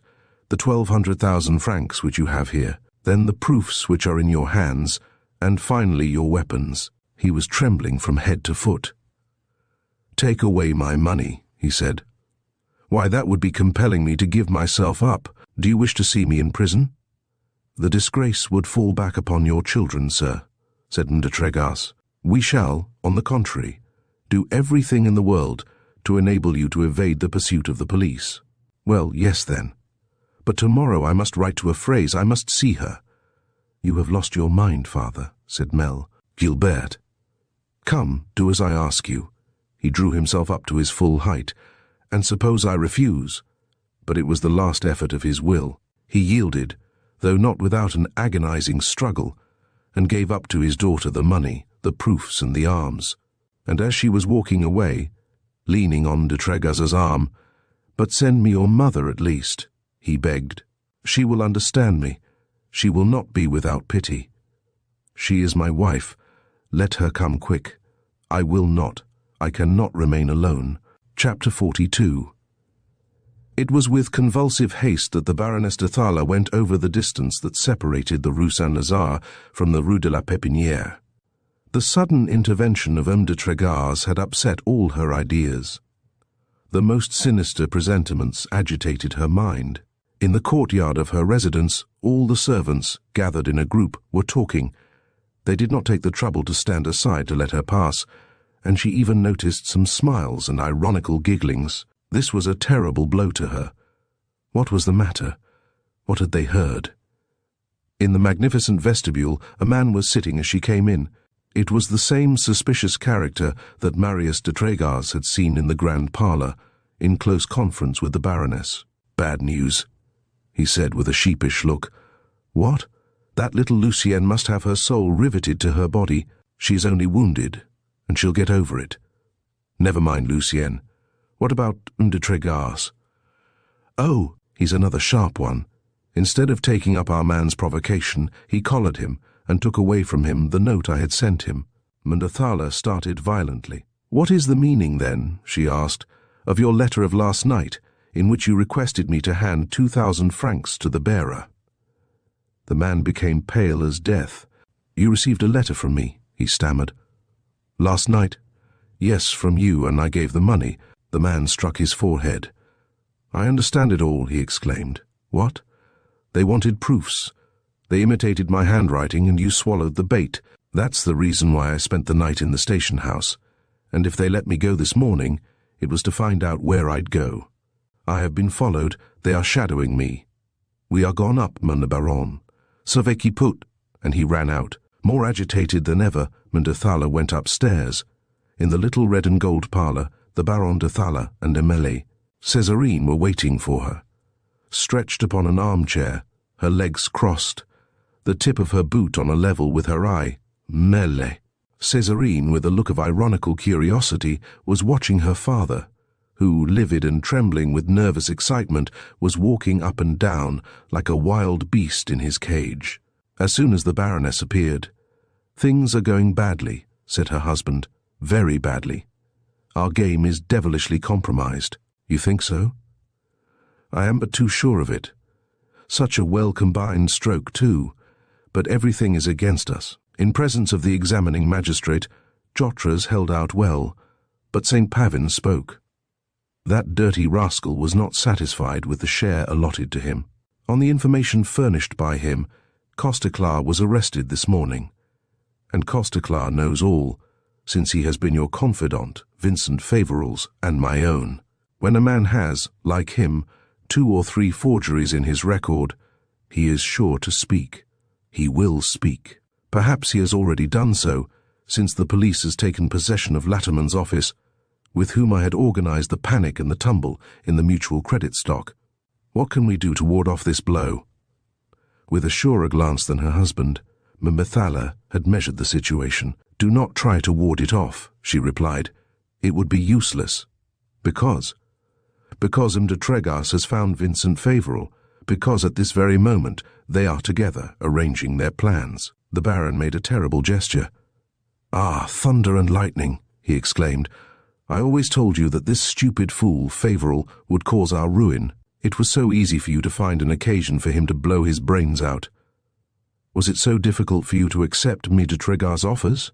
It was you who made me refuse. Was it me too who was so anxious to get rid of Lucien?" For years, Mel, Serene had not seemed so amused, and in a half-whisper she was humming the famous tune from The Pearl of Putoise, "Happy accord, happy couple." Methala, beside himself, was advancing to seize the Baroness. She was drawing back, knowing him, perhaps to be capable of anything, when suddenly there was a violent knocking at the door. "In the name of the law." It was a commissary of police, and whilst surrounded by agents, they were taken to a cab. "Orphan on both sides," exclaimed Serene. "I am free then. Now we'll have some fun." At that very moment, de Tregas and Gilberte reached the Rue St. Gilles. Hearing that her husband had been found, "I must see him," exclaimed Favoral. And in spite of anything they could tell her, she threw a shawl over her shoulders and started with Gilberte. When they had entered Mazelli's apartment, of which they had a key, they found in the parlour, with his back towards them, Vincent Favoral sitting at the table, leaning forward and apparently writing. Favoral approached on tiptoe, and over her husband's shoulder she read what he had just written. A phrase, "My beloved, eternally adored mistress, will you forgive me? The money that I was keeping for you, my darling, the proofs which will crush your husband, they have taken everything from me basely by force, and it is my daughter." He had stopped there. Surprised at his immobility, Favoral called, "Vincent!" He made no answer. She pushed him with her finger. He rolled to the ground. He was dead. 3 months later, the great mutual credit suit was tried before the 6th Court. The scandal was great, but public curiosity was strangely disappointed. As in most of these financial affairs, justice, whilst exposing the most audacious frauds, was not able to unravel the true secret. She managed, at least, to lay hands upon everything that the Baron de Thala had hoped to save. That worthy was condemned to 5 years' prison. M. Costeclar got off with 3 years and M. Jotras with 2.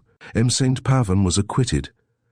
Arrested for subornation of murder, the former Marquise de Javel, the Baroness de Thala, was released for want of proper proof, but, implicated in the suit against her husband, she lost 3/4 of her fortune, and is now living with her daughter, whose debut is announced at the Bouffe Parisiens, or at the Delassamens Comiques.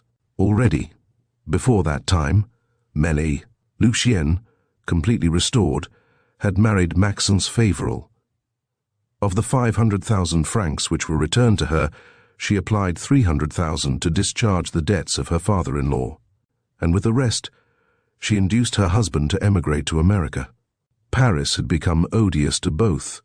Marius and Gilbert, who has now become Marquise de Tregas, have taken up their residence at the Château de Tregas, 3 leagues from Quimper. They have been followed in their retreat by Emile Favoral and by General Count de Villègue.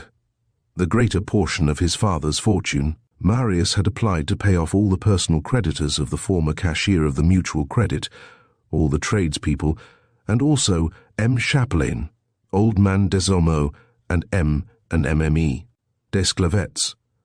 All that is left to the Marquis and Marquise de Trégas is some 20,000 francs a year, and if they ever lose them, it will not be at the Bourse. The Mutual Credit is quoted at 467.25. As other people's money comes to a close, the intricate threads of deception and ambition weave together, revealing the true cost of greed and the fragility of human relationships. The characters face the consequences of their choices, leaving us to ponder the nature of integrity and the societal pressures that influence our actions.